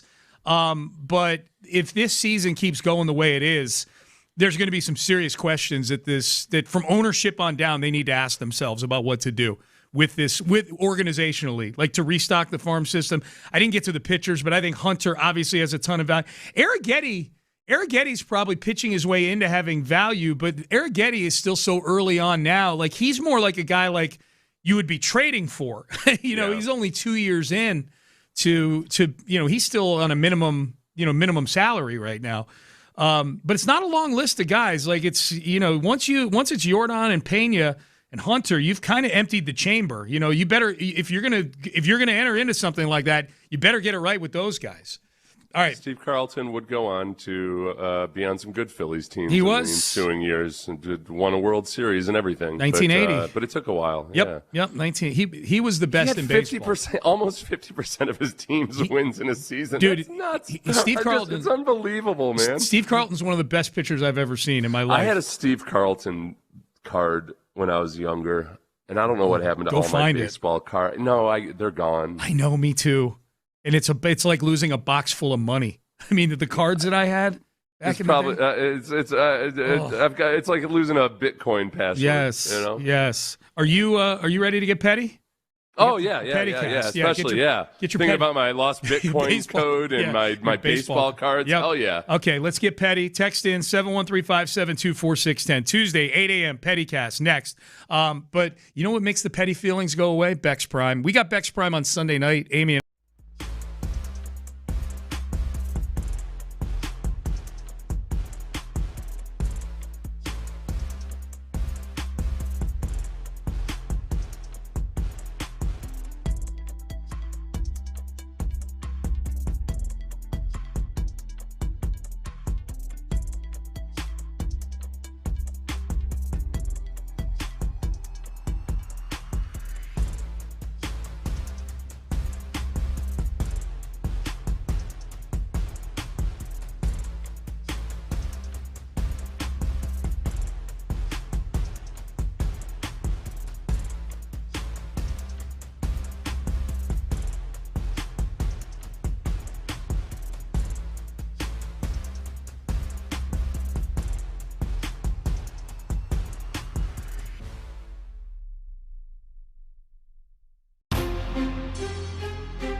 West Point Lincoln of Sugar Land Studios. KILT FM HD2 Houston.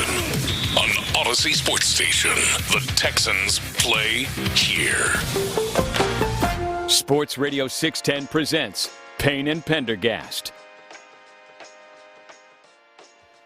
Payne and Pendergast with you on a Tuesday 8 a.m. And it's time for the Pettycast. Let's get petty. Seti, you ready?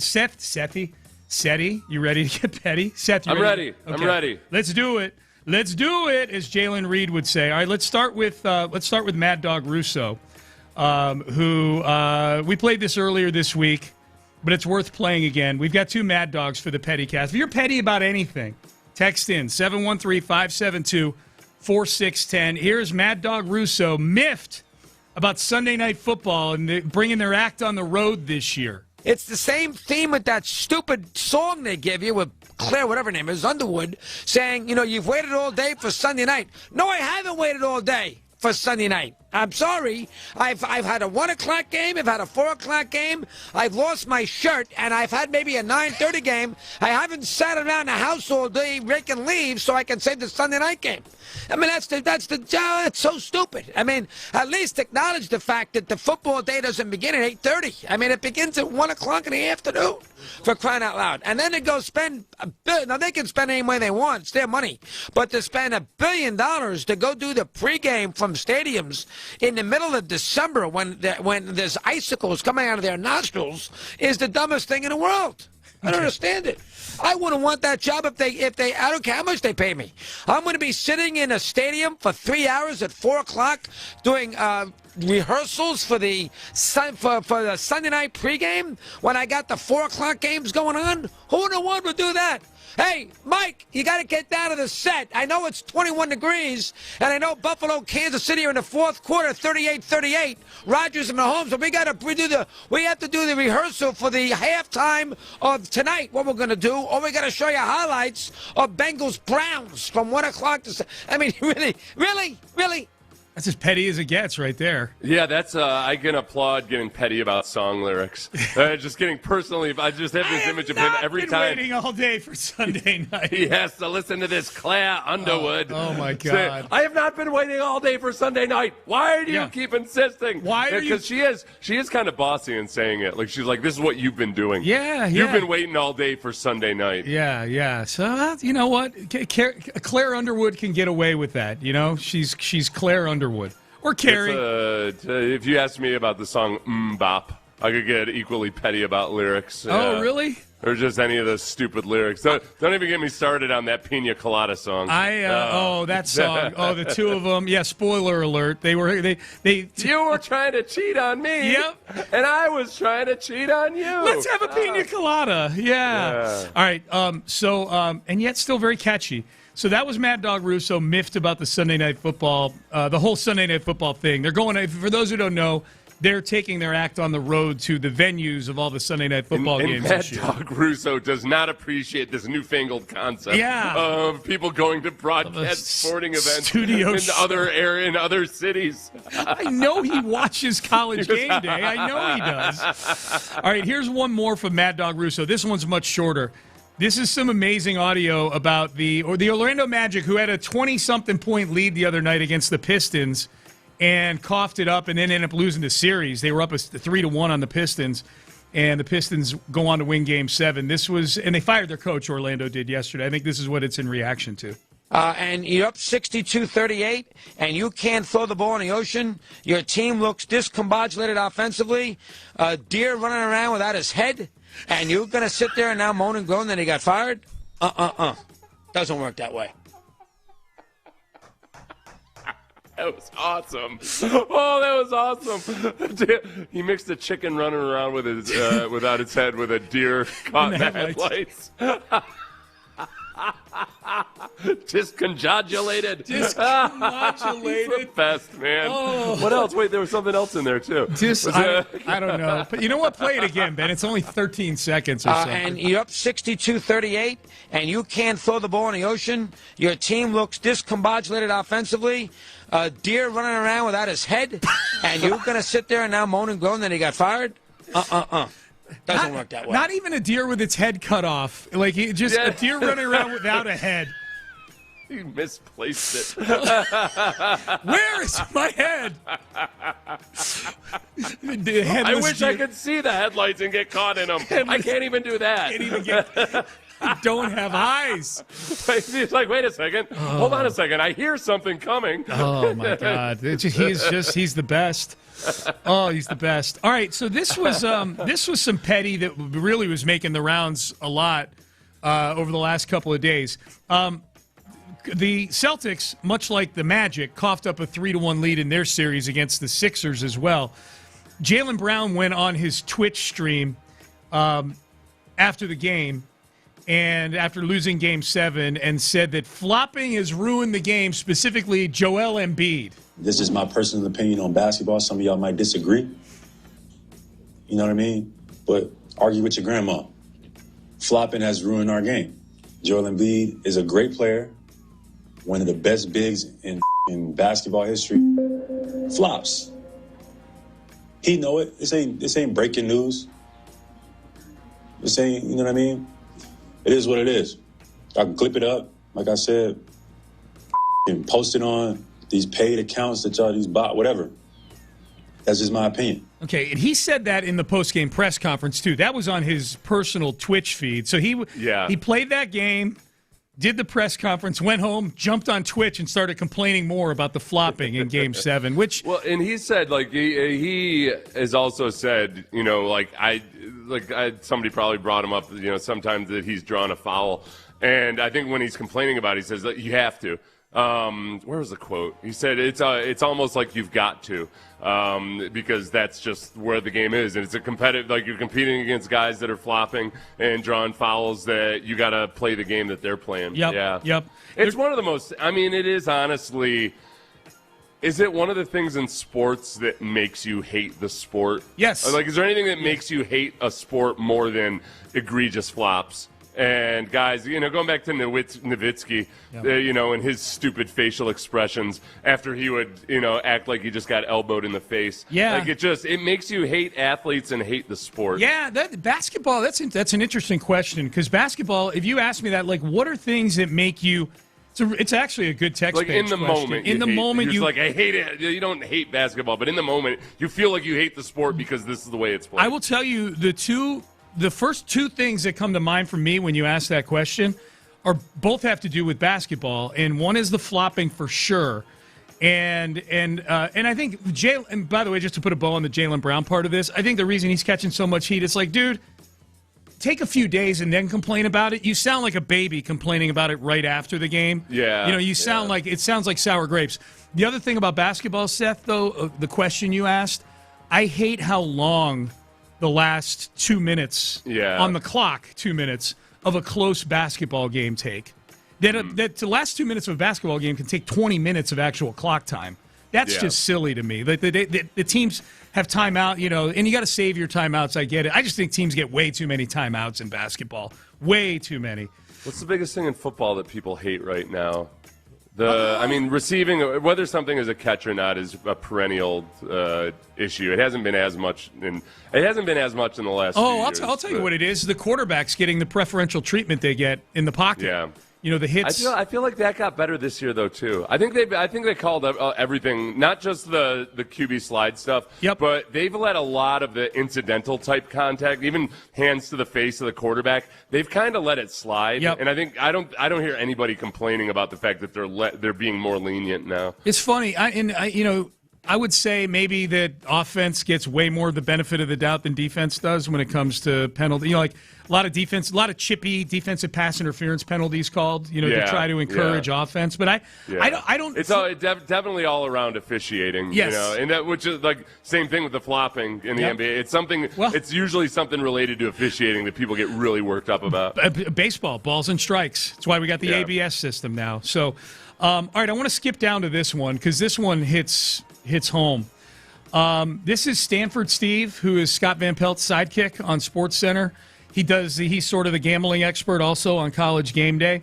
The two of them were having a conversation on SportsCenter, and the conversation veered over to Buc-ee's, a Texas institution.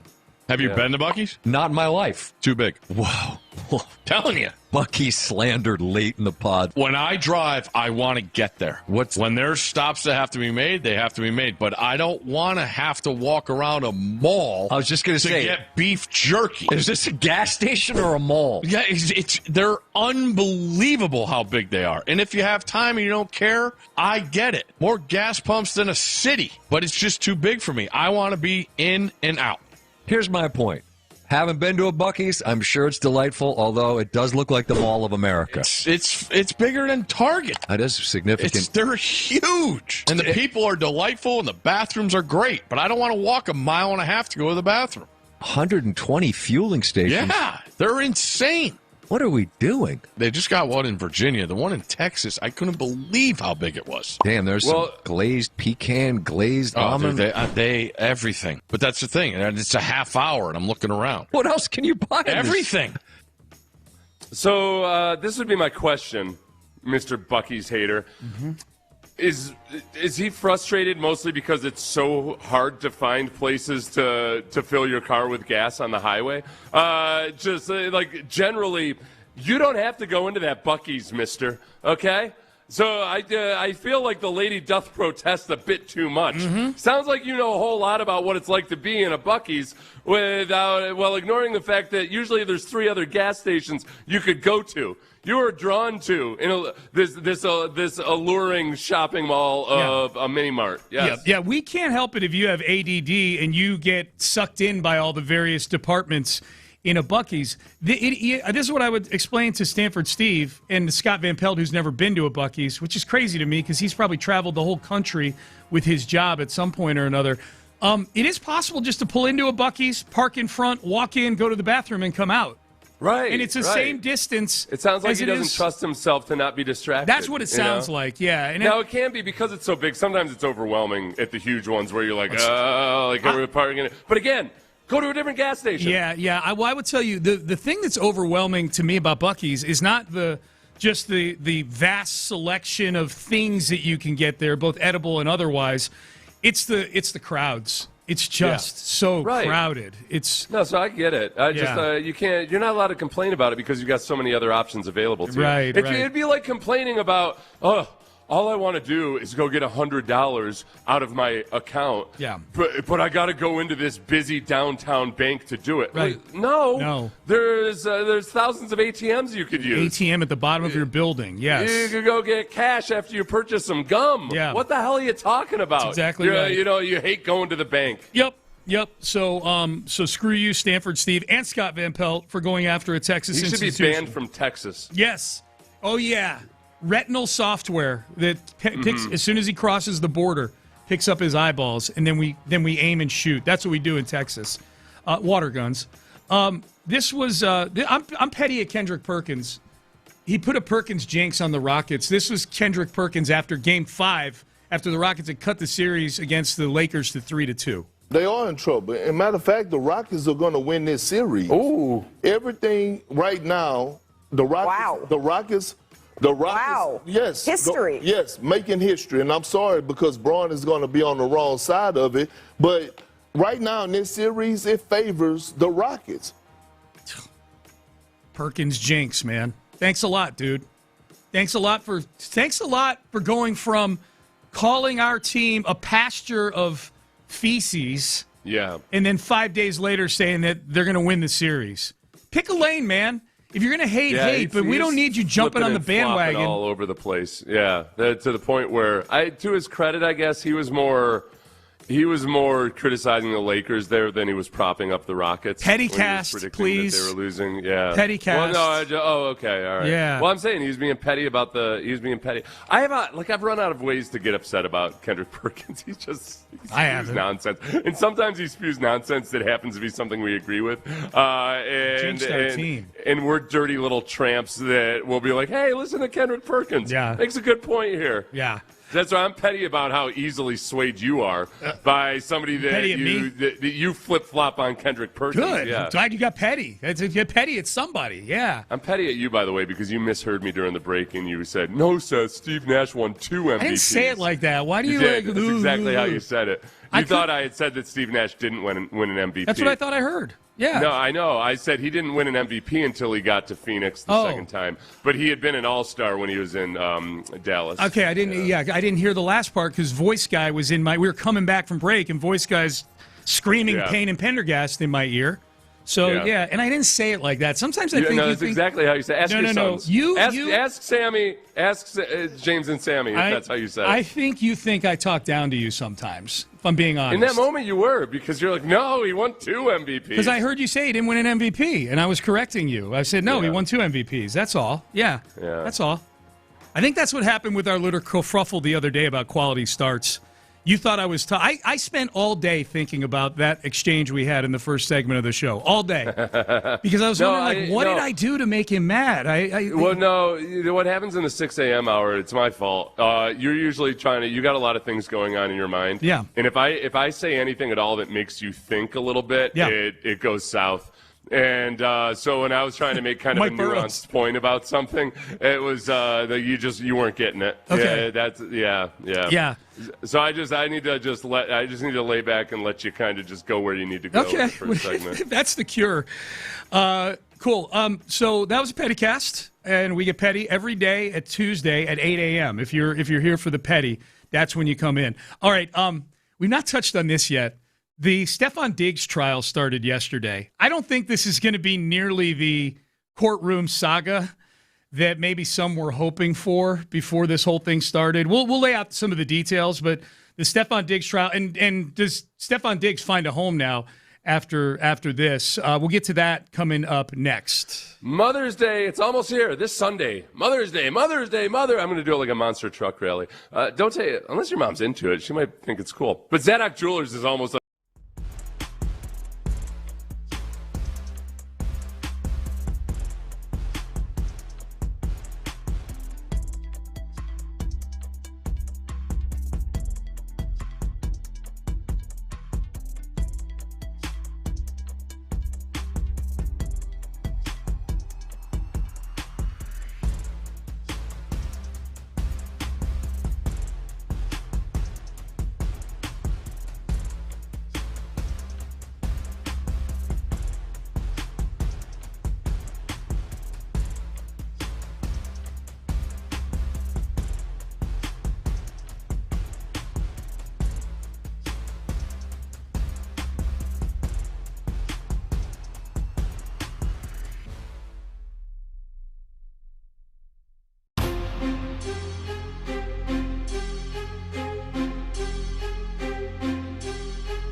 Radio 610 presents live from the West Point Lincoln and West Point Lincoln of Sugar Land Studios. Here's Payne and Pendergast. Okay, we know the list of all those veteran receivers that are out there that teams could still pick up in free agency. I don't know that the Texans are in the market for any of those guys, but we know the names: Deebo Samuel and Tyreek Hill and Juwan Jennings, and people are even throwing Odell Beckham Jr. in there. I haven't heard anything about him since he was in the Giants building last week. There's been no signing of Odell Beckham Jr. Odell Beckham Jr. hasn't played football in how long? It's a couple years. Yeah, he didn't play at all last year. I know that. And then Stefon Diggs is out there. And Diggs is an interesting one because of all the guys I just named, he's the one that's played good football the most recently. Mm-hmm. The Patriots cutting him was a little surprising just from a football standpoint because he was good for them last year. And the Patriots decided to move on, and maybe it had to do with expense. He signed a 3-year, $69 million deal with very little guaranteed money. He only had like 1 year guaranteed. There's a lot of funny money on the back end of it. But he got cut at a time where he still had pending litigation out there.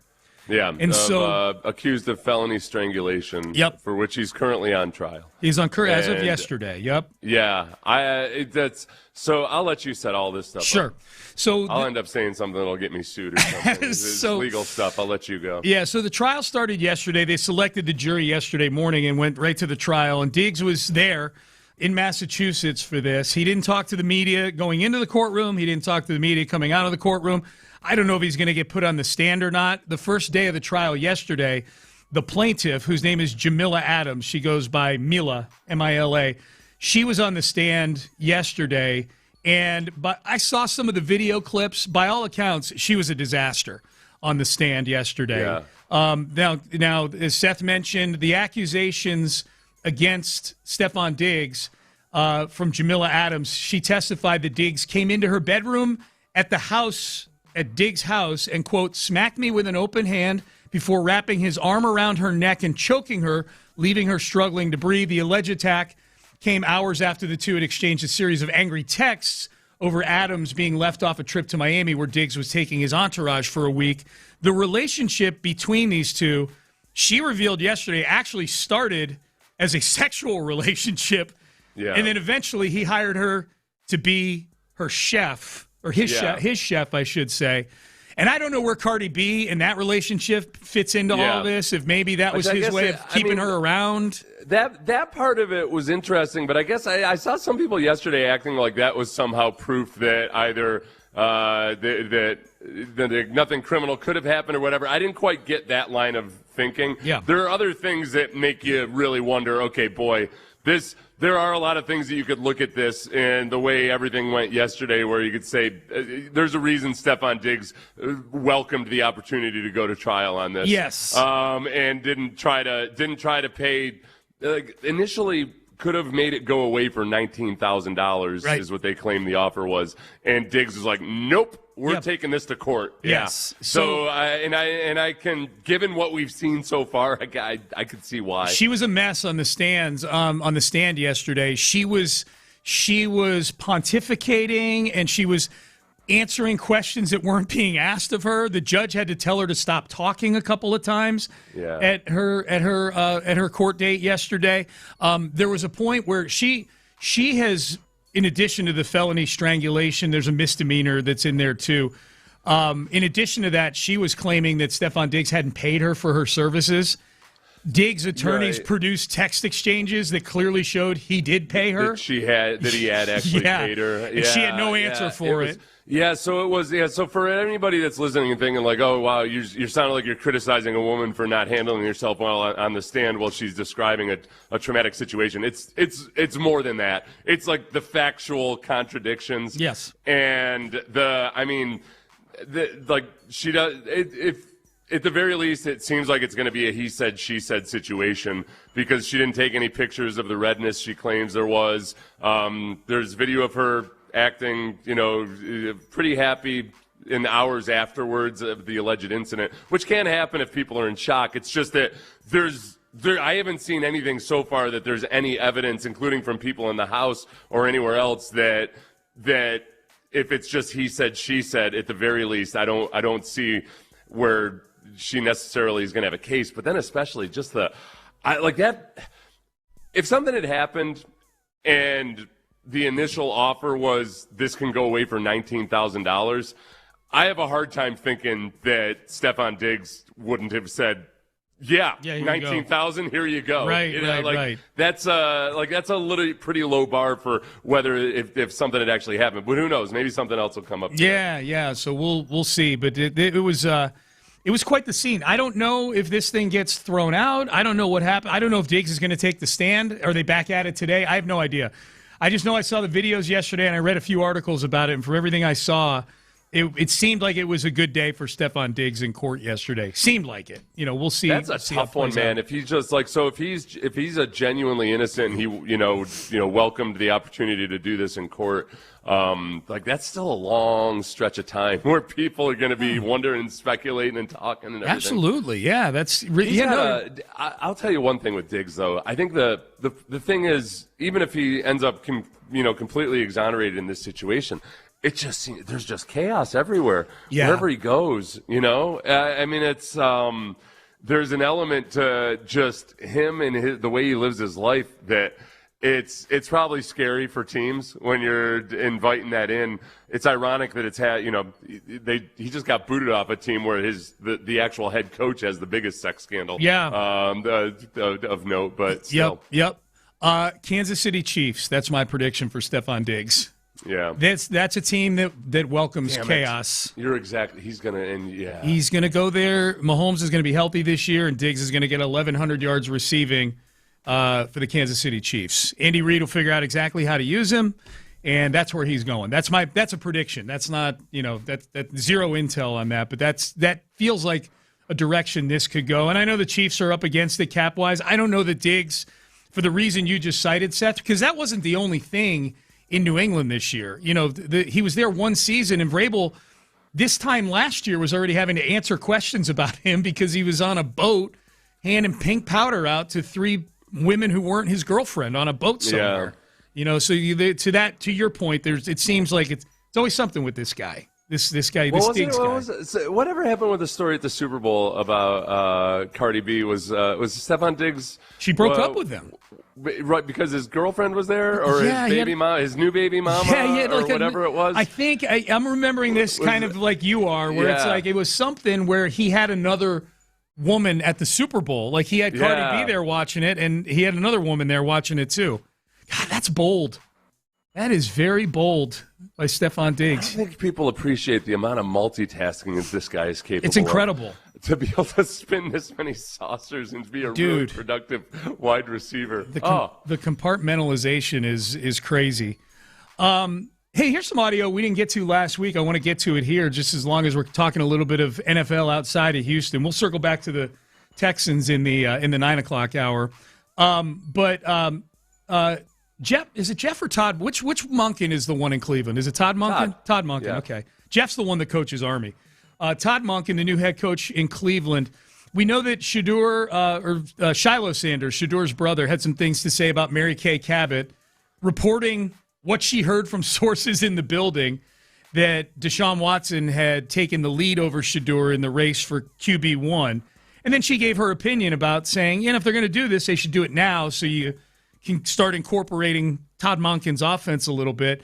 Todd Monken was actually on our sister station on Friday, 92.3 The Fan, in studio with Anthony Lima and Ken Carman. And Lima asked him about Shiloh, and Shiloh possibly being a distraction that would impact Shadur's ability to compete for the number 1 QB job. Here's what Todd Monken had to say. Shiloh Sanders, sexist comment draws backlash, tells Browns reporter to go make a sandwich. How can you make sure to disassociate any of that stuff with a very serious competition that you are having? Because, everybody has a platform now. How can you make sure that stuff doesn't bleed into what you guys are doing? First off, I think it's awesome. That's why we get paid so much. We get paid so much because fans care, and you talk about it. If it wasn't talked about, I sure as hell wouldn't get paid what I get paid. That's part of what we do. But if that's going to bother me or it's going to bother Shadur or Deshaun, they have no chance of being either the head coach here or the quarterback of the Cleveland Browns. For God's sakes, it's the world we live in. What we do on the field is what matters most. Stop the narrative, play well. Okay, it's a good answer. The very first part made me nervous. When he said it's awesome? He goes, I think it's awesome. I'm like, he thinks it's awesome that Shiloh told a female reporter to go make a sandwich? Yeah. Holy crap. I think Shiloh is spot on about this. Which I'm pretty sure I saw a couple of headlines that framed it that way, where it was very much more. Because I remember the first time I listened to the audio, I was like, wait a second. Yeah. Mr. Headline Writer. Yep. He wasn't endorsing Shiloh's comments. It's an interesting dynamic, though, too, where, because Shiloh is not on the team, it is one of those things where, as a head coach, you almost have you have to have a policy of, look, I'm not going to be commenting on what some of my players' family members say, because just as I encourage my players to not listen too much to the outside noise, I'm not going to get into the business of critiquing what Shiloh or Dion or anybody else says. What Dylan Gabriel's second cousin tweeted. You're not going to get into that world. So instead, he talked around it and talked about just all of the hoopla that does ensue and all of the media buzz there is in the NFL. That was well played by a veteran coach. It was good. I think he'll learn his lesson not to lead into just saying, I think it's awesome, without saying what it is. Yeah, what is pronouns. it? Yeah. You got to be really careful with pronouns when you're speaking people in like situations us. like that. Yes, we're gonna proper nouns. Don't let us pick what we think you're saying when you say it's awesome. Or I guess, what is it, a specific noun? If you said this media environment, the environment's a specific noun as opposed to it, right? I believe so, yeah. High school students, text me and tell me whether I'm right or wrong. I go to high school students for most of the actual relevant information. Right. They've just learned all that stuff that you're supposedly they're preparing you for the rest of your life. Yeah. I got news for you. You're going to forget 98% of it. They're also supposed to be in school. If it's a high school student that's answering that question to our show, they're probably not that great at the English. Nah, he's only got a few. He's in the final. He only has a couple classes. He's done his school by. He's got senioritis. Yeah. I don't know if he's done by 8:36 a.m., but yeah. No, yeah. All right, Payne and Pendergast with you. All right, Chandler Rome asked Joe Espada a question last night that I thought was a very fair question. In fact, so fair that whatever Chandler was asking about seems like it's going to come to fruition. Joe Espada was completely taken aback by this. I listed 6 things about Espada's answer that made me upset. We're going to play this audio in the next segment. And we'll let you ride alongside. It's about Ryan Weiss and his horrible performance last night and the last 6 times he's pitched. That's coming up next. But, we get to do this again, Seth? That's right. We get to save people money. Again. This is the second time today. Twice. Twice is good. Twice with Ownwell. Ownwell Property.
610 presents, live from the West Point Lincoln and West Point Lincoln of Sugarland Studios, here's Payne and Pendergast. Another bad night for the Astros last night. They fall to 14-22 on the season, and they lose to the Dodgers 8-3. Close game early. It was nice. They gave up a run in the first inning. Okert did, and then the Astros battled back for a couple of runs against Yamamoto. I was like, okay, maybe we're in for a dogfight here.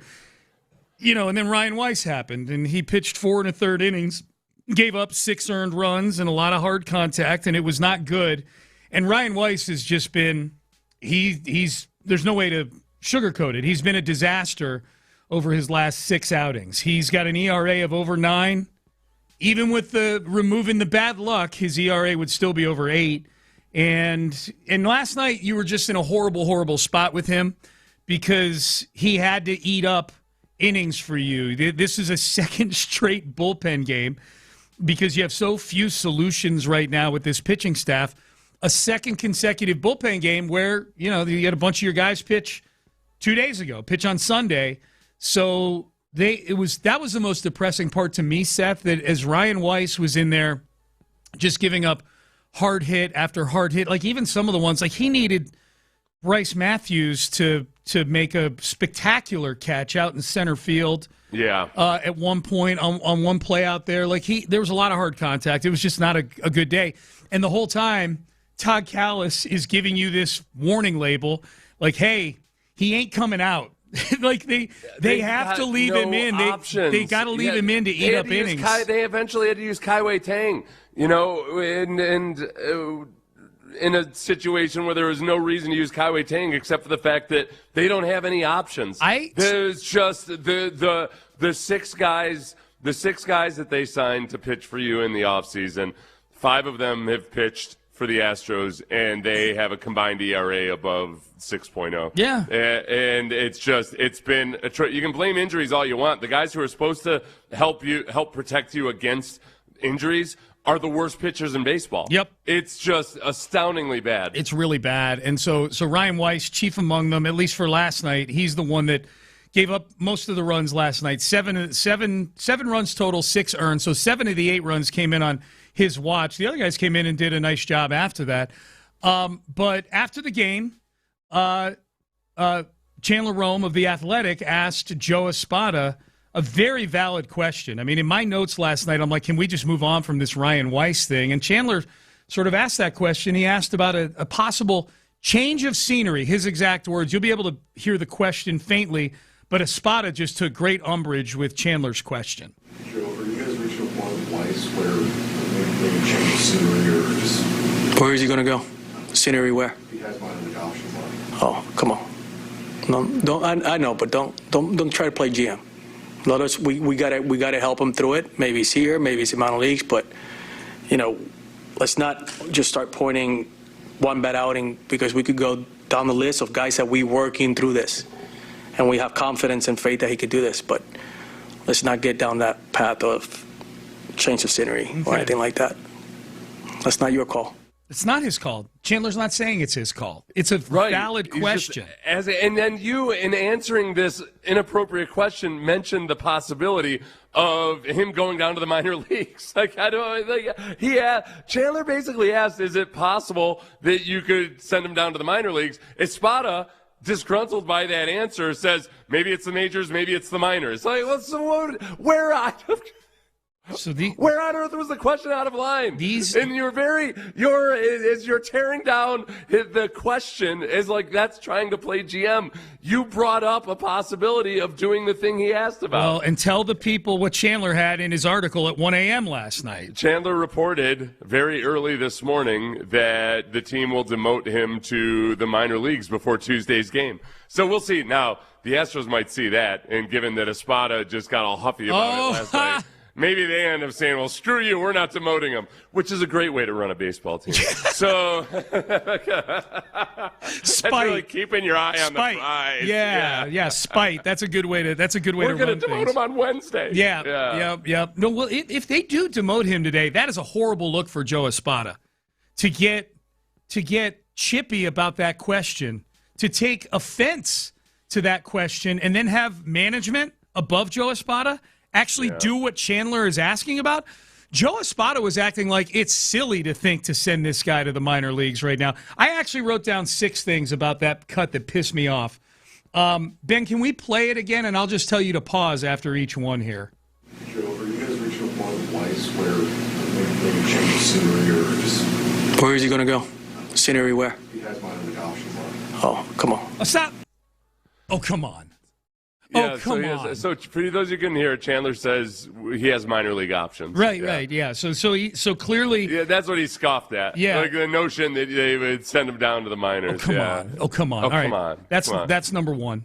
No, don't. I know, but don't try to play GM. Pause. He's not trying to play GM. He's a reporter who's asking you a question about a guy who, by reports, is about to actually get sent to the minor leagues. The most vanilla of questions possible. It was really... It was like, he basically said, the space is yours. Yeah. Just, you know... Yeah. All right, continue. Let us. We gotta help him through it. Maybe it's here, maybe it's in minor leagues. But pause. Yeah. Now you're playing GM. Yeah, now you. Yes. All right, continue. Is it possible you could go down to the minor leagues? Chandler. No. And We're not doing that. Could be here, could be the minor leagues. Yeah. Who knows? You just know Chandler was seething after he said the word minor leagues. All right, continue. Let's not just start pointing one bad outing because He's had 6 bad outings in a row, Joe. Not an exaggeration.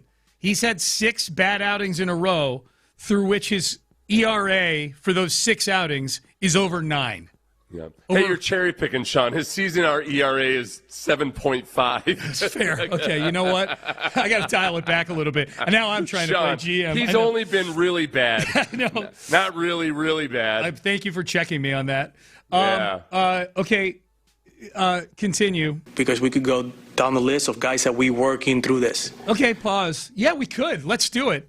Yeah, and Ryan Weiss might be the worst out of all of them. Just because there's other bad guys on the team doesn't mean that Ryan Weiss doesn't deserve to go to the minor leagues. He's been the worst of all the really bad guys, other than maybe Brian Abreu, but you're not sending Abreu to the minor leagues. Yeah. That's not what we do with Abreu's. With Abreu's, we send them down to Florida to go work their things out. That's what we do with Abreu's. Rookie league. Boy, Weiss, I'll tell you, I love this world we live in. As I was early this morning, I was going through some of my old editions of my South Korean newspaper, and I came across this article from January 3rd, 2026, because I'd searched Ryan Weiss demotion to see if there's any news. This is a headline, because remember, he was in Korea. Weiss risks demotion as Imai claims rotation spot for Houston. Big news. This is big news, and we need to get somebody from Korea on the phone. That's true. Get somebody from Korean baseball on the phone to tell us about Ryan Weiss and what he needs to do to work through Ben, can you call Korea for us? Can you book that? On it. Yeah, call Korea. Maybe that's why Espada got all testy when Chandler said, I don't know, could you send him somewhere? Maybe Espada thought that Chandler was saying, why don't you send him back to Korea? Did you keep the receipt? Drop him at Whole Foods at the Amazon. Hey, Ben, do we have the rest of the cut? There was one more thing that made me angry. This is the 6th thing in that 30 seconds that made me angry. And we have confidence and faith that he could do this, but let's not get down that path of change of scenery or anything like that. That's not your call. No, it's not. Chandler is not thinking. Call. What the hell, Chandler is man? not claiming that is one of the softest quotes I've ever heard from a manager ever. It's one of the weirdest responses. Yeah, like in accusing Chandler of somehow trying to play GM. Yeah, that's not your call. Yeah, what the hell? I don't understand. I don't understand where, what he thinks the role of the media is, or his job as a manager is in that whole dynamic right there. It's wild, man. It's wild. All right, let's circle back over to the Rockets. Ime Udoka, speaking of the media, Ime Udoka, Rafael Stone met with the media yesterday. They addressed the vibes. The vibes in the building bad for the Rockets, or is that just laughable? We'll have that for you. And also, what are some of their plans for this offseason to do with this team that greatly disappointed this past season? That's coming up next. Hey, you know what's coming up in a few days? Not next necessarily, but Sunday. And if you're still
Sports Radio 610 presents Payne and Pendergast. It was Ime Udoka yesterday, head coach of the Houston Rockets, talking about the team falling short of expectations in 2025-26. We had expectations that we fell short of, due to circumstances, injuries, and things like that. They may have changed at some point, but when we're whole and healthy, competing is the least of anything. We feel that we can beat anybody and play at the highest level, and so this year changed due to that. But as is constructed and what we had, we still feel we should have won more than 52. We still should have won the first round series, and we had some injuries there, and they did as well. But felt we had more than enough to get it done, and so it would be interesting to see us whole and healthy. But like I said, even with what we had, we felt we should have done better. The big message sent from yesterday, and we don't know if they'll stick to this or not, because they sent the same message last year, is we're cool with the guys we have. Last year they were saying these same things about Jalen Green and Dillon Brooks and the rest of the gang, and next thing you knew, in late June, Kevin Durant is a Houston Rocket, and Jalen Green and Dillon Brooks are on their way to Phoenix. So we should caveat all of the things that are said yesterday with, and nobody's expecting them to be 1,000% truthful, and it's not a verbal contract they committed to yesterday to run everything back. But the sentiment, based on what was said yesterday, Seth, on a surface level, is they're going to do what, frankly, of the poll that we put up earlier this week, the biggest percentage of what fans wanted them to do, which is, hey, let's get these guys back healthy who were injured last year, and let's bank on one more year of experience for the younger guys and just a general, better chemistry in year two than in year one. We'll talk about chemistry in just a second here. But it seems like run it back is at the top of their list right now, but they are going to be presented with a ton of different options to really do a facelift on this team if they want to in the offseason. If they want to. And I think, too, it's that I still give them a bit of the benefit of the doubt in that Fred VanVleet's injury couldn't have been worse timing. It was just a horrendous. September, Yeah, I mean, it was awful, awful timing for something that you had expected to be rock solid going into the season. Now, should he have pivoted? Should he have spent some long-term assets for a short-term solution? You can make an argument that he shouldn't have, that if he's keeping the long-term in mind, he didn't want to go overboard. I still think, in contradiction to something he's going to say in one of these clips, I still think that bringing in a genuine point guard could have helped put some balance onto this team, regardless of what the guy's defensive deficiencies may have been. Yeah. But I think that the biggest thing is that you can't go into next season being so unprepared for losing one of your starters. That Fred VanVleet became the loss that completely destroyed your chances of really being a championship caliber basketball team. That's not a well-constructed basketball team. Nope. So they need to address that at the very least. And it can't be, we're banking on the development of Amen Thompson and Reed Shepherd to grow into their roles as point guard. Because Udoka operated this season by and large until near the end like he didn't want Reed Shepherd to do any of that. Right. So they can't go in with as vulnerable a roster composition as they did this year. No, they definitely cannot. We'll dig back into that in just a little bit. The part of yesterday's press conference that's getting the most attention was about the behind the scenes. Everybody loves soap operas. The soap opera stuff is what pops. And so plenty of stories out there about the vibes behind the scenes with the Rockets. If I'm being honest, I think the Rockets had some rabbit ears when it came to some of the stuff about it, because you could tell they were hearing it. Kevin Durant would sit down at a press conference or two and check with the reporters before their questions about the vibes after wins. He'd do it after wins. Yeah, and honestly, I get that. I understand that part of it. Let's remember that the reason that people really were digging into that storyline was because Kevin Durant, a 40-year-old, has a burner account, allegedly, that he's talking smack about his teammates with. Let's not act like you didn't have any part in fueling all of the vibe discussion. Their social media accounts would post things about the vibes. Like, the team was hearing it big time about what the rumors were about the chemistry behind the scenes, or lack thereof, outside of the building. Here was Very Diana Rossini-like. Here was, yes. Oh, yeah, my husband, yeah, of course, we don't have a good relationship. Yeah. And then he finds out, Not great. So here's Ime Udoka saying, man, all those stories, laughable. For us, it's almost a little bit laughable when you hear things because you're like, where the hell did this come from? And it's the opposite of what we deal with on a daily basis. And I think that be echoed by the players if you ask them, day-to-day, man-to-man. And so they all make jokes about it and laugh about the vibe and all that. And I think you saw that throughout the season. But things were said, and it's always been the case. I've been in some bad situations, and we're far from that or anything like that. You go through your normal ups and downs of a season, and guys are frustrated with losing at times, games we shouldn't lose, or whatever the situation may be. But like I said, we almost turn a blind eye to it and make a joke out of it more than anything because these reports come out and you're like, where'd it come from?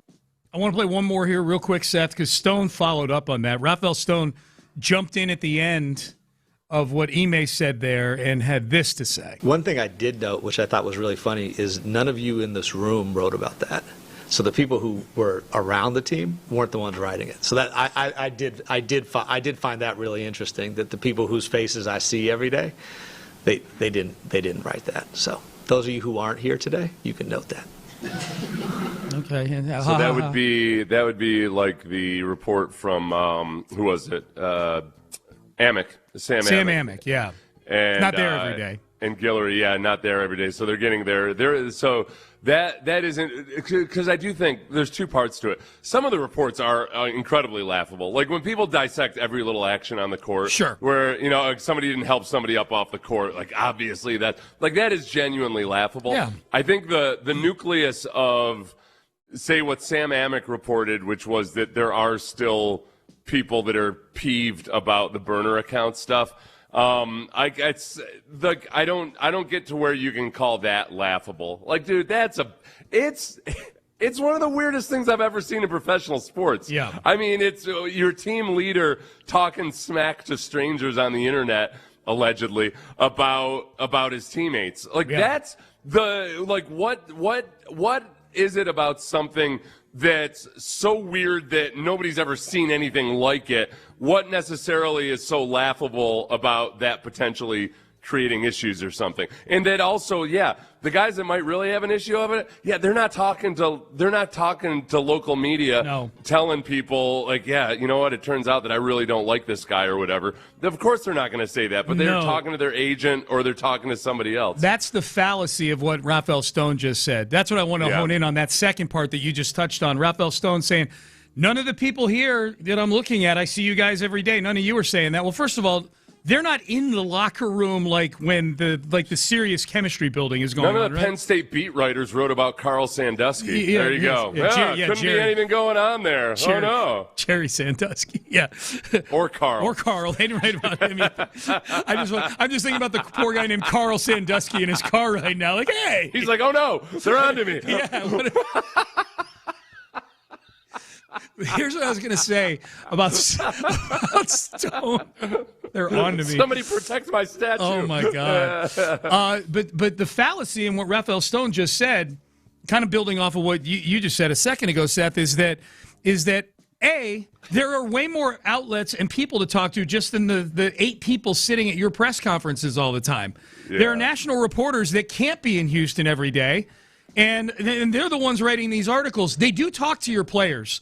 This just in, and I know Rafael Stone knows this. They do talk to your players. That's number one.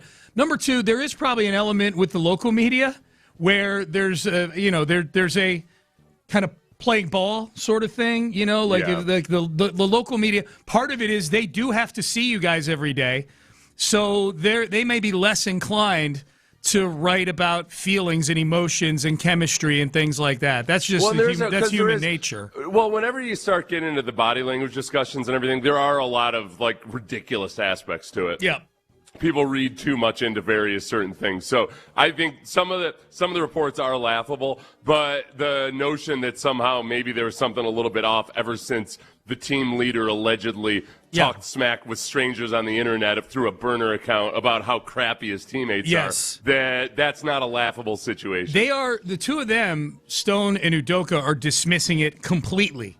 In those cuts right there. Like they are saying there is nothing to see here. Remember when there was no culture issue with the Texans offensive line? Yeah. Because nobody saw that in the locker room or anything. Right. And then do you remember when D'Amico Ryans at the Combine said they needed to change the culture of the offensive line? You know what? I also remember is them trading Laramie Tunsil and then a year later trading Titus Howard. I remember that too. After saying that they had to change the culture in there. Yeah. But you don't know it from 15 minutes in the locker room that there might be a culture issue or how guys are operating in meeting rooms or anything like that. Yeah, that's just. But D'Amico, if I'm going to believe D'Amico when he says into a microphone that we need to change the culture of the offensive line, and then the actions are that they trade away a couple of the guys who are on the offensive line.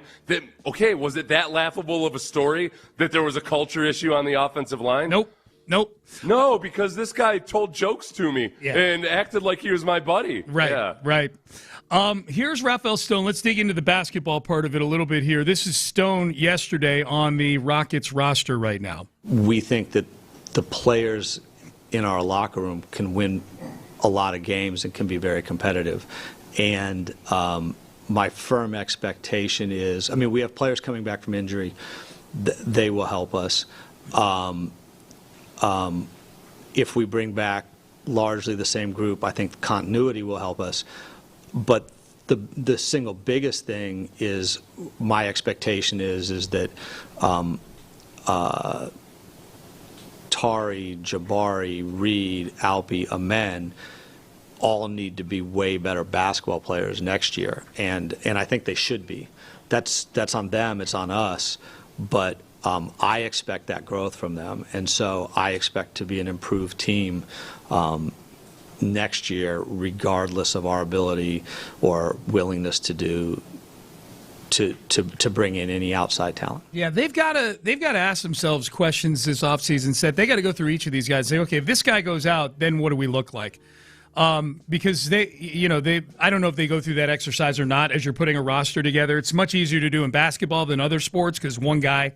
It's only 5 guys. It's a smaller roster. But the first one they got to ask themselves that question about is if Fred goes down again, what does this look like? Because it can't look like it did this past year. If Kevin Durant goes down for an extended period of time, then that's a big problem because he's your best player. But you've got to ask yourself, what does it look like and can we still compete with this? They've got to do a better job of building their depth and having other answers when guys are unavailable. Like that was just plain and simple. Well, and in that part of it, look, they're not going to go out and hire an offensive coordinator, or switch up the coaching staff when Fred VanVleet gets injured immediately at the beginning of the season. Yeah. But what are the options and what are the alternatives? It was going to be what it was, which was you're going to have ask guys to play unconventional roles. And that was the problem this season and why the young core didn't advance and develop the way that they needed them to. If your backup plan to Fred VanVleet going down this year is more of the same, it's an issue. That's negligent. Yeah. So it's negligent. Yep. And now if they make a move and they hire an offensive coordinator of some sort, then okay, that's addressing the issue. That's addressing this huge glaring blind spot that we had. And I expect they're going to, just as you've pointed out multiple times, last year they said they weren't going to make any changes. And then lo and behold, they traded for Kevin Durant. So I'm not saying this is going to be anything that drastic, but they're going to do something to address it. There's no way Rafael Stone wants to sit up, have any chance of sitting up at the podium next year in the same situation. Well, and the other thing too, and you pointed this out earlier, is when they're talking about, we're going to get Fred VanVleet and Steven Adams back. They're both on the wrong side of 30. You're getting them back and you're assuming they're going to be healthy for 82 games next year? They may be fully healthy, with a little load management mixed in probably. It's the NBA. But that's the other thing, too, is just we're getting these guys back. It's okay, well, they're old. They could get hurt again. 30. Point guards stay pretty strong through their early 30s usually. Yeah. But he's coming off of an ACL. And right, so it's not just it's not an easy 100% given that he's going to be as effective as he was before. But I would not. I'm pretty optimistic about that. Yeah. And Adams, it's the multitude of injuries. It's just he was injured when they traded for him. The woman that broke the Jerry Sandusky story, Sarah Ganem, not a beat reporter for the Nittany Lions. Well, dude, in a college town, you really got to play ball in a college town. Yeah. Nobody's broken the Carl Sandusky story. Well, yet. It's funny. That's more to come on that later. Text message, base power text line. Carl Sandusky here, you bastard. Carl Sandusky, you're out there, and I know what you did. Oh, I love that. Tax evasion or embezzlement or something. I'm looking into it. Let's get one more. In here from Raphael Stone, touching on the topic we were just hitting on, which is depth at the point guard position, kind of explaining what his thought process was and may very well be moving forward when it comes to getting some depth behind Fred VanVleet. If the opportunity comes in to get a good, positive player who's also really skilled, we'll jump on it. The issue is just what I don't believe in, I guess philosophically, is just going to get a point guard because they're a point guard. And let's just say somebody is a very good ball handler and passer, but they can't defend and they can't shoot. Well, I'd rather just cobble it together than, we can get into our offense good, but no one guards them after they make the initial pass. And then on the other end, they're just a sieve. And those players do exist in the NBA. There's quite a few of them. And they're available.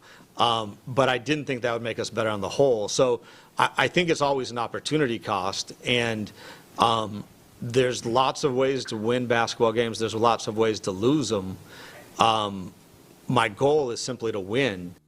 I think he showed his card, Seth, when he said the whole, and I know it was just an offhand comment, but maybe it's not our year. I know it was a throwing comment that probably got made more out of than maybe he meant for it to be.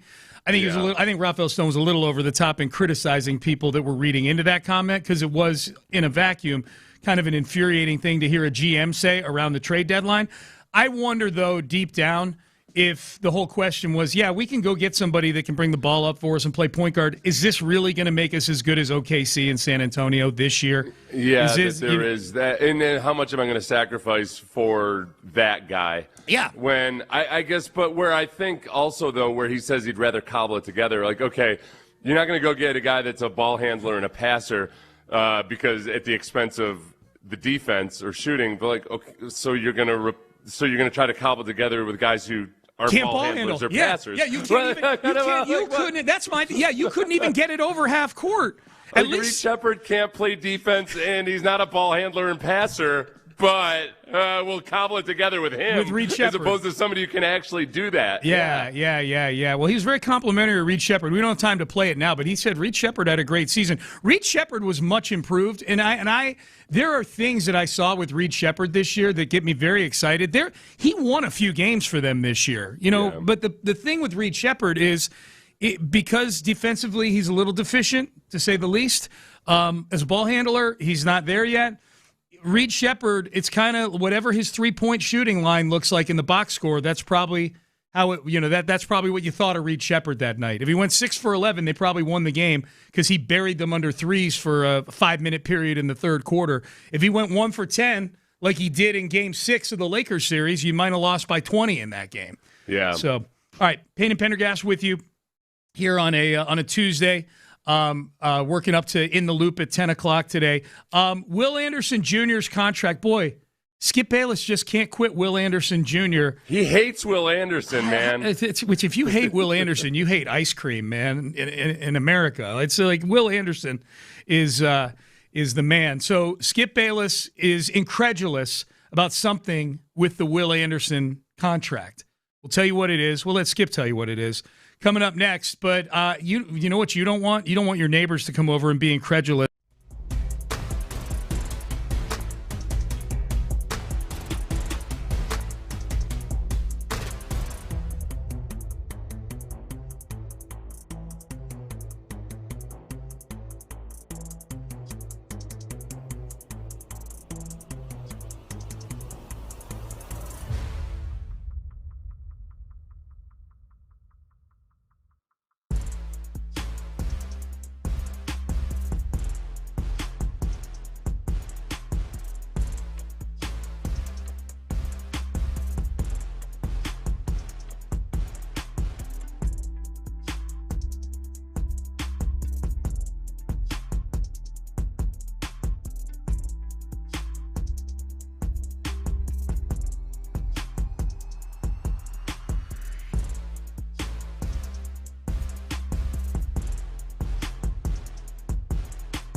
Radio 610 presents, live from the West Point Lincoln and West Point Lincoln of Sugar Land Studios, here's Payne and Pendergast. Okay, so Will Anderson Jr. got his contract. We know that. Got it about, 10 days ago.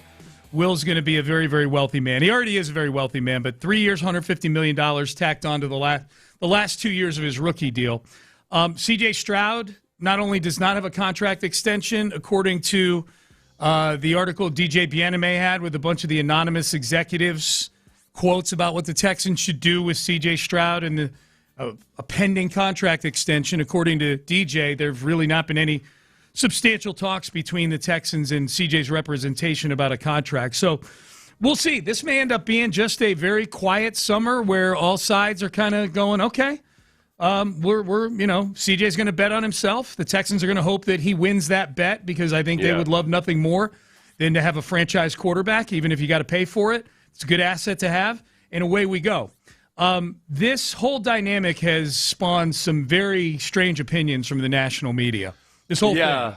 The Skip Bayless, who, the other day we played some audio of him scoffing at Will Anderson as one of the elite pass rushers because he doesn't play with that frenetic energy that other guys do. It's our reigning Take-A-Mania champion right now. It is, yeah. So here's Skip Bayless just disgusted that the Texans would pay Will Anderson before they paid C.J. Stroud. I'm going to take it another level up. I can't believe they paid Will Anderson before they paid C.J. If I were C.J., I would be offended by that because you're the franchise quarterback and you have shown it. And not only did you show it in a great rookie year, talk about pocket feet. It wasn't Jaden Daniels quite, but it was in the ballpark. And he was the offensive rookie of the year and made the Pro Bowl as a rookie, and that's all you need to know. No, it's not. That's all you need to know. That's all you need to know. Honestly, if Jaden Daniels comes out and plays the same way this year, if he stays healthy but still plays the same way as he did last year, is it a slam dunk? Is all you need to know that he had a great rookie year and then that's it? You got to pay the guy. Is Skip going to dethrone himself this week? Don't say yes or no. Don't answer that rhetorical question. That's a horrible. That is a horrible, horrible take. And especially, the whole part about that. If I were, honestly, it's a little bit of a window into Skip Bayless's soul. Bingo. The way media people operate. Yes. Wait a second. Honestly, if you're C.J. Stroud, good friends with Will Anderson, and Will Anderson is one of the best 3 edge rushers in the league right now, and obviously deserves an extension with beyond a shadow of a doubt compared to, based on how other teams are operating and everything. Like, the notion that somehow CJ would be furious about that. Now, is there a little bit of a feeling of being left out or whatever? Who knows? But furious about the fact that the Texans paid CJ Stroud, which, by the way, too, that they paid Will Anderson. And a quarterback contract is going to take longer than an edge rusher's contract. Yes. Yes. There's more moving parts. There's more money involved. And there's CJ would not shy away from saying, the last couple of years hasn't been as good as he wants it to be. That's the part that I don't need Skip Bayless projecting his values and his diva mentality onto my quarterback. I don't either. CJ, if CJ, I'm optimistic that CJ is going to have a better year this year. But I also am not going to sit here and act like a rookie of the year season is the thing that makes it a slam dunk. You got to pay him before Will Anderson. I can't get over how dumb that last sentence was. Ben, can you play just maybe the last 10 seconds of that again? It wasn't Jaden Daniels quite, but it was in the ballpark. And he was the offensive rookie of the year and made the Pro Bowl as a rookie, and that's all you need to know. Okay, no. That's he played 2 seasons since then that are the most recent seasons, and he regressed in those 2 seasons, and he was terrible in the playoffs last year. In fairness to old Skipperino, he might have saying that's all you need to know about his rookie season. He went on to talk about the various injury issues that the Texans have had, just like Colin Cowherd was earlier. Okay. I think that's where I run into these issues where, yes, the offense has had injury issues and offensive line issues, but by that logic, like anybody who puts the numbers up that CJ has in the last couple of years, as long as it happened when there were some injuries, has proven that he is your franchise quarterback and that that he deserves to have a market-setting contract. Yeah. Like, it's not as simple. Like, I can come up with the excuses for, I haven't performed it for various reasons in life, but that's not evidence that I'm actually that good. Right. You know, like the presence of a barrier doesn't prove that without the barrier you would have done X amount of things. That's right. And the part that's frustrating is that people continually decide to just completely ignore the fact that the Texans have him under contract for 2 more years. Yeah. It's not, and there likely isn't going to be another market-setting contract this offseason. Maybe they extend Bryce Young. If they do, I'm going to guess that it's not a market-setting deal. But you're not running the same risk you are in other time periods when, oh boy, between now and when we extend CJ, 4 other quarterbacks are going to get paid, and we're going to have to match that. They're really not in that situation. Yeah. So I think that, like, I don't know when everybody started being such beta males about this. Like, that somehow it's just a given that if your quarterback has any promise at all that you got to pay him after 3 years. Yep. Despite not being one of the best quarterbacks in the league. I don't understand how people got so easily swayed into just losing their cojones on any type of situation where, oh dear, no, but the quarterback might be upset. Well, oh no, you mean we might have a quarterback with a chip on his shoulder? But is that the worst thing that's ever happened? What that's wrong with you? But teams were doing it for a little bit there, right? I know, Yeah. because they lost their cojones. Yeah.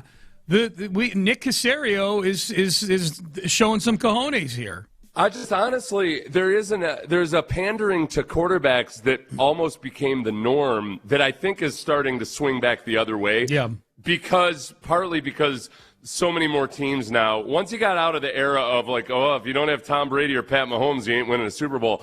We've seen late stage Tom Brady. We've seen Sam Darnold. We've seen multiple castaway quarterbacks make it to the conference championships. Yeah. That I think the pendulum has swung back to where you got to sit back and say, wait a second, like why are we acting like there's only 3 precious diamonds in the world that you need to, like it's the fifth stone on the glove there that gets you that championship when it's not actually as simple as that. I think the return of the run game, too, as a staple for a lot of teams, have made them less elite quarterback dependent, less quarterback dependent overall. So I think there's a lot of things in play.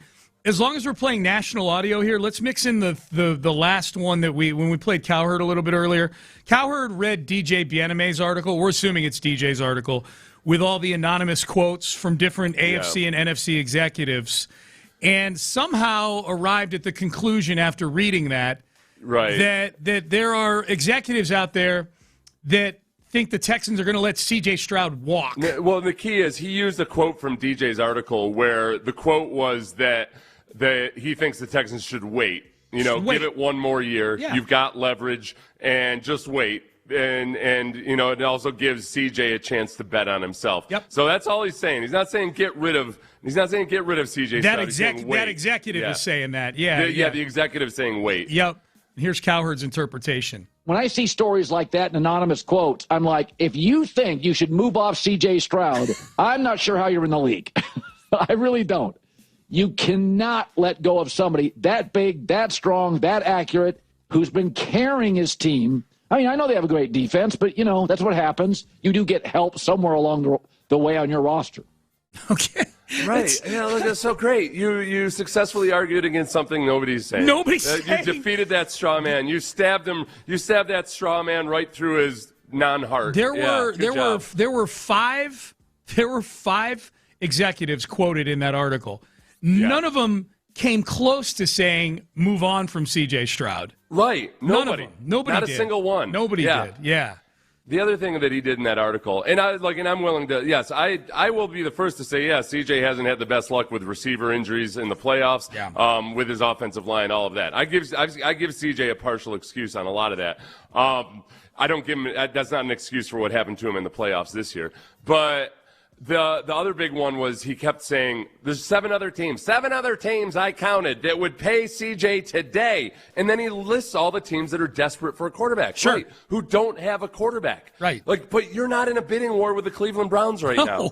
No. Your argument cannot be, well, the Browns would pay a bunch of money for him. Yeah. I guess we got to pay for him right now. Yeah. It's that. Yeah, you're right. You and I were texting about that yesterday. That whole notion of these 7 teams would pay, the sun and the moon for CJ that's a lazy argument.